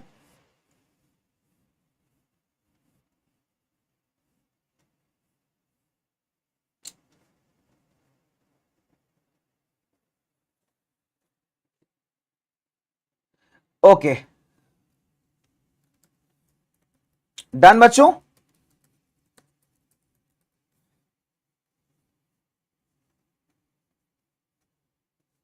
Okay. Bache, someone asked me, sir, largest producer of manganese. If you go to the current stats, beta, it's Odisha. It's a Odisha if we talk about in terms of production. At the moment, Odisha tops the list in the manganese production. Okay. So always refer to the stats that are given in the NCRT. But as of now, Odisha has the highest production. So it's 1904. Okay. Oh bhai. Again, it's a moi moment for me because again there is some issue with the polls. Some issue with the polls, guys. Some issue with the polls. Okay. So basically, we talked about a lot of industries here. Okay. We talked about, I'll give you a quick recap here. So what did we talk about, bachon? We talked about the textile industries. That means the industry that produces fabric or kapda. So we talked about, that is a very crucial industry. We talked about cotton textiles, that we produce a good amount of cotton textiles. The spinning is done in, again, some parts of the country, but we weave the cloth or prepare the cloth in the different parts of the country. We talked about the jute textile, that majority of the jute industries are located in the West Bengal region. The reason is because of the availability of resources, the raw material, the transportation, the market facilities. That is the biggest reason why we have the maximum industries there. We talked about the sugar industry. 60% of the sugar industry is there in UP and Bihar. Okay, and it's a crucial industry for the country. We talked about iron and steel, that it's a very basic industry. It provides raw materials to the other industries. Okay, then we talked about aluminium industry, that we prepare aluminium from bauxite. Okay, and then that aluminium is utilized for making multiple things, for making utensils, for making, you can say, aircraft parts, multiple things, right? We talked about automobile industry, where we prepare the vehicles for transportation like the bus, the trucks, the cars. Okay, and it's a fast growing industry. We talked about cement industry. Cement is prepared using the limestone, silica, gypsum. Okay, it's a very crucial industry for the country. We talked about the chemical industries, which is a very fastest growing industry that produces both organic and inorganic chemicals.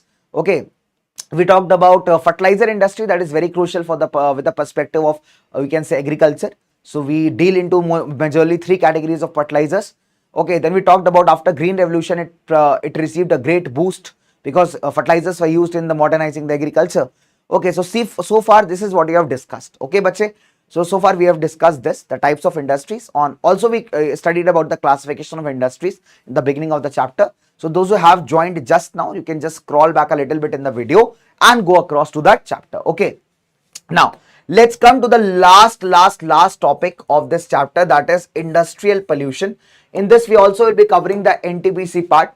So far we have seen that how much the industries contribute to the economy. Now this is the again a harsh reality behind the industries, or the cost we have to pay. So industries are also responsible for contributing towards the multiple types of pollution, namely the air pollution, the water pollution, the land pollution and the noise pollution. So industries, apart from contributing the economy, they also contribute to the pollution. Then that's a heartbreaking thing, isn't it? Now, number one, if we talk about the air pollution, how is it caused? Basically, air pollution is caused when a great number of toxic gases or poisonous gases are present in the atmosphere, like the sulfur dioxide, like the carbon monoxide. So where does this harmful gases come from? So basically we have seen that the industries like the chemical and paper industries, or where the bricks are made, the brick kilns, eat ka bhatta you call in Hindi. Okay, or if you talk about the refineries, or if you talk about the iron and aluminium smelting plants, so the chimneys of these industries, they release toxic or poisonous smoke, right? And this smoke basically contains a lot of gases that are harmful for the environment. Okay, so it affects not only the human health but also the animals and the plants in even the buildings. Remember the case of Mathura oil refinery, so that adversely impacted the Taj Mahal, causing the acid rains. So when these harmful toxic gases, they get mixed up in the atmosphere, and suppose if it rains, it also can lead to acid rains, right? So it's a very harmful thing that we can always talk about. Now, if you talk about water pollution, how it is caused? It is caused by all the organic and inorganic industrial waste that come out from the factories and is dumped into the rivers, okay, and pollutes them. Okay, apart from this, a lot of solid waste is also dumped into the water bodies in India. For example, the waste that comes out from the thermal power plants, like the fly ash or the phosphogypsum, and also from the iron and steel plants, there is a lot of solid waste that gets that is produced. So all this waste, when without treatment, is dumped into the water bodies, it leads to the pollution of the fresh water. Okay. Now, what happens in the thermal pollution? See, what happens when the hot water from the nuclear power plants, when without cooling, this hot water is dumped into the water bodies, it actually raises the temperature of the water bodies all of a sudden. Now just imagine the condition of the fish that is swimming inside the water. All of a sudden a warm water comes and splashes on the mouth of the fish. How the fish will react? Fish is enjoying her life, just having a cool day out. All of a sudden the toxic, poisonous, hot water gets dumped from the factories into the water bodies and right splashes on the face of the fish. How will the fish react? Will be like, that will be the reaction of the fish. So in a very simple terms, thermal pollution occurs when hot water from the factories and thermal power plants is released into the water bodies without cooling, right? Now, if we talk about the noise pollution, okay, one more type of pollution, that is soil and water pollution is also connected. Okay, soil and water pollution, they both are connected. How they're connected? Let me explain you this fact. Okay, they're very much related. How they're related? So we know that when you dump the garbage on the land, when you dump a lot of waste on the land, okay, that this waste pollutes the land. So suppose if there is a rainfall, then what is going to happen? The rainwater will mix with this waste and will go inside the soil and pollute the underground water. So that is also a case of water pollution. Now if you talk about the noise pollution, we have a lot of industrial activities going on at one point or the other. So these industrial and construction activities produce a lot of noise that are not pleasant for our ears. The vehicles produce a lot of noise. We see that at times people are playing DJ at a full sound. That also a kind of noise, isn't it? So this noise can have serious repercussions. It can have serious consequences. It can lead us to hearing impairment. You can become deaf for life. It can also increase the heart rate and the blood pressure. Okay, so it can also cause anger and irritation. So there are multiple ill effects or side effects of noise that we can have. Okay, now if you talk about, so the question is how to control. So this is very important question, guys. This question is most of the times it is asked in the 3 markers. Okay, now question is how to control this. The control of the environmental degradation. So it's very important how to control.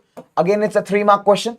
Okay, number 1, some suggestions can be made to control the pollution of fresh water. Number 1, what you can do is, number 1, minimize the usage of water. How? By reusing the water and recycling the water. Second important point, you can harvest the rainwater to meet your requirements. That's an excellent way to preserve water. Third, we can treat the hot water before releasing into the water bodies. So these are 3 important terms. Now, apart from that, what can we do to control the air pollution? We can reduce the particulate matter in the air. How can we do that? We can fit the chimneys. The chimneys of the factories can be fitted with certain devices. What devices? Like electrostatic precipitators, like fabric filters. So these devices help to extract the harmful particulate matter from the toxic smoke that is going to be released from the chimneys. And this ultimately, finally, when the smoke will be released, it will be comparatively toxic and less harmful for the environment. So this can be done. Smoke can be reduced by using oil or gas instead of coal in the factories. This is one way of doing it. Measures to control noise pollution. Very simple, bachcho. Machineries can be upgraded. Generators can be fitted with the silencers so that they produce less noise. We can use the noise absorbing material. We can also use the personal earphones in order to prevent the noise from going into our ears. So this is one of the ways. Okay. Apart from this, we can also treat the fresh water. We can also treat the polluted water by multiple processes. Number 1, by primary treatment, we can take out the solid waste by multiple process. Then we can add microorganisms in the second stage that will help to further clear the water.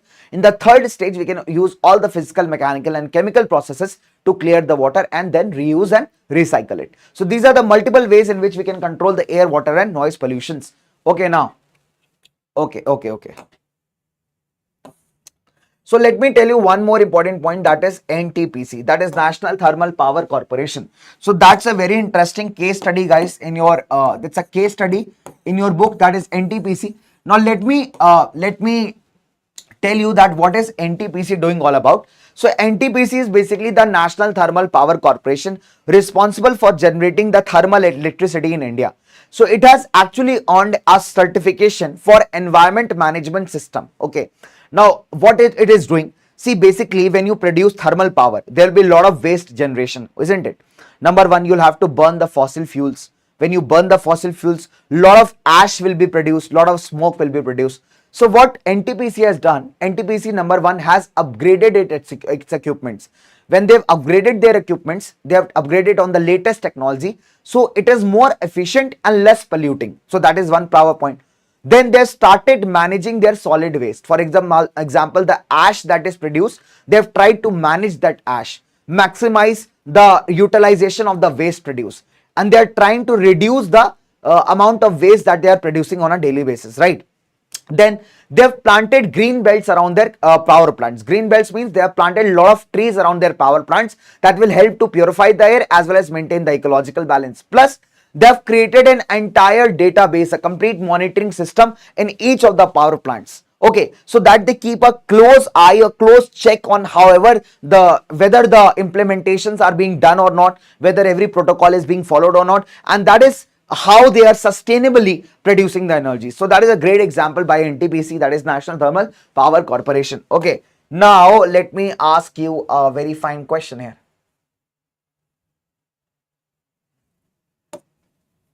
So let me ask you a question here.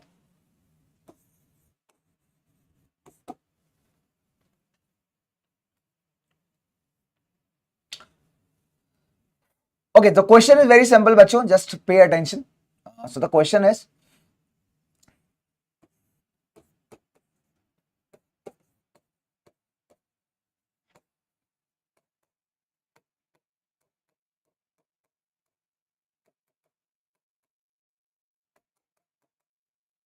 Dash is known as the electronic capital. We have four options out here.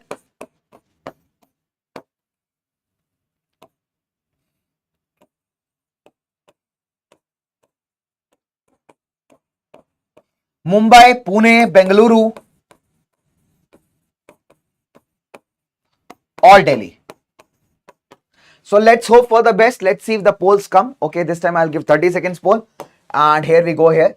Okay, so this time I'll give you 30 seconds poll. If the poll comes, it's well and good. So Dash is known as the electronic capital. We have four options.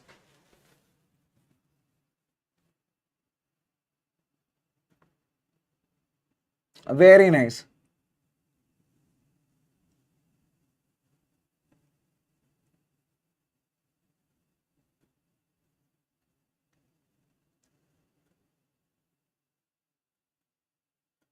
Okay, very nice, Mahan. Very nice. Namaskar, Vinay. Namaskar. Ha, sure, Kunal. I'll not be taking part 2 right now, definitely. So I'll be taking it in a gap of 1 or 2 days, or maybe if tomorrow it's possible, we'll take it tomorrow. Okay, so depending upon the time availability, because you have other subjects also lined up. Okay, so fine, the correct answer was Bengaluru. Let's hope for the best if the poll records the answer. So option number C is the correct answer, and let's have, okay. The poll has again done a moment for me. So, my dear, but a lot of students have answered me correct answers. The poll has done a moment, but still if you can see the leaderboards, so Priya answered a lot of questions correct. After that, many questions were not recorded. Anmol Kunal Chauhan answered a lot of questions correct. Jadu Kaogi answered very questions correct. Okay, Yadav Anamika answered many questions correct. Kunal Chauhan, very nice, but answered many questions correct. Okay, so lot and lots of people have done some amazing work out here, and you have been there with me for the past 8 hours and 45 minutes, and that is really amazing.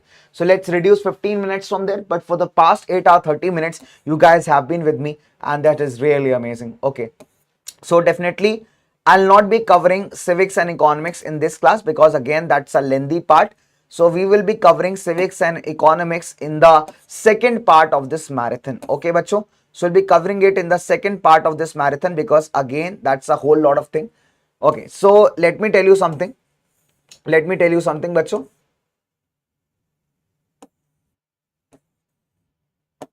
Okay, fine. So guys, we'll be coming with a part 2 of the marathon, since again it will take a lot of time to cover civics and economics. So in part 2, we will do 3 things. Number 1, we will do civics. We'll do economics, and we will do the map work. Okay. So in the part 2 of the marathon, we will be doing civics, we will be doing economics, and we will be doing map work of the chapter, because again you guys will be very much exhausted. We have been studying for 8 hours 45 minutes, and 2 subjects we covered. Overall we had a lot of chapters to do, so 6 we covered round about roughly 10 chapters bache, all in all, and in this hours. And definitely it takes time when we are studying, we are explaining something. Okay, so we'll meet in the part 2 of the marathon. So I am really very happy, guys. I am really very happy to be with you back on this platform. It's almost after, I guess, lot of months I have taken a class on PW English, and thank you for all the love and support, guys, that you showed throughout the session. So hats off to all my lovely people, all my lovely bachar party. So very soon you will get an update of the part 2 of the marathon as well. So do not forget to join the part 2, because we'll be doing lots and lots of things. So I'll bring some more exciting things for you in the part 2 of the marathon. We'll be covering economics as well as civics, bacha party. Okay.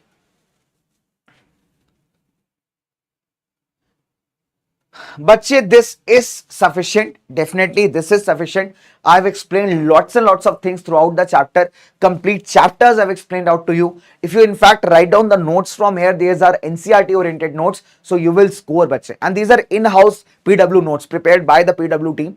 Okay, so basically you can definitely get good marks from these notes. Simple to understand language is written, so you can refer to them. Okay, notes you'll be getting in the description link. I'll give you the description link, bache. So that's the video description. You will find this batch. You can click on that, and then you can download the stuff from there. Okay, so the timing of the next part of the marathon will be again told to you. So roughly we'll again start somewhere around 12 or 1 p.m. in the afternoon. That is the general time. Like today we started a little late at 1:40. So again we'll be starting the next marathon around 12 or 1 p.m. ke aspas. So let's meet in the next part, and please have a good meal, good happy hearty meal. Okay, please have a very good meal here, and have a very good dinner. Okay, so that you guys might be very much exhausted. Okay, have some warm water, energize yourself, and believe in yourself, guys. That is the best part. Believe in yourself. That is the best part. If you will believe in yourself, believe me, guys, you will be unstoppable. Okay, so let's meet in the next part of the session. Bye, guys. Love you. Take care.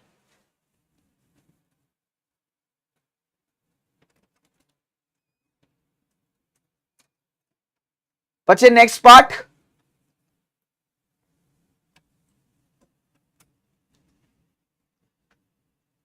Hi, Naitik. Bache, guaranteed pass will also start. So abhi I have just ended with the marathon. So let me get an insight into that. Okay. Bye, my dear. Love you guys. Bye bye. Take care.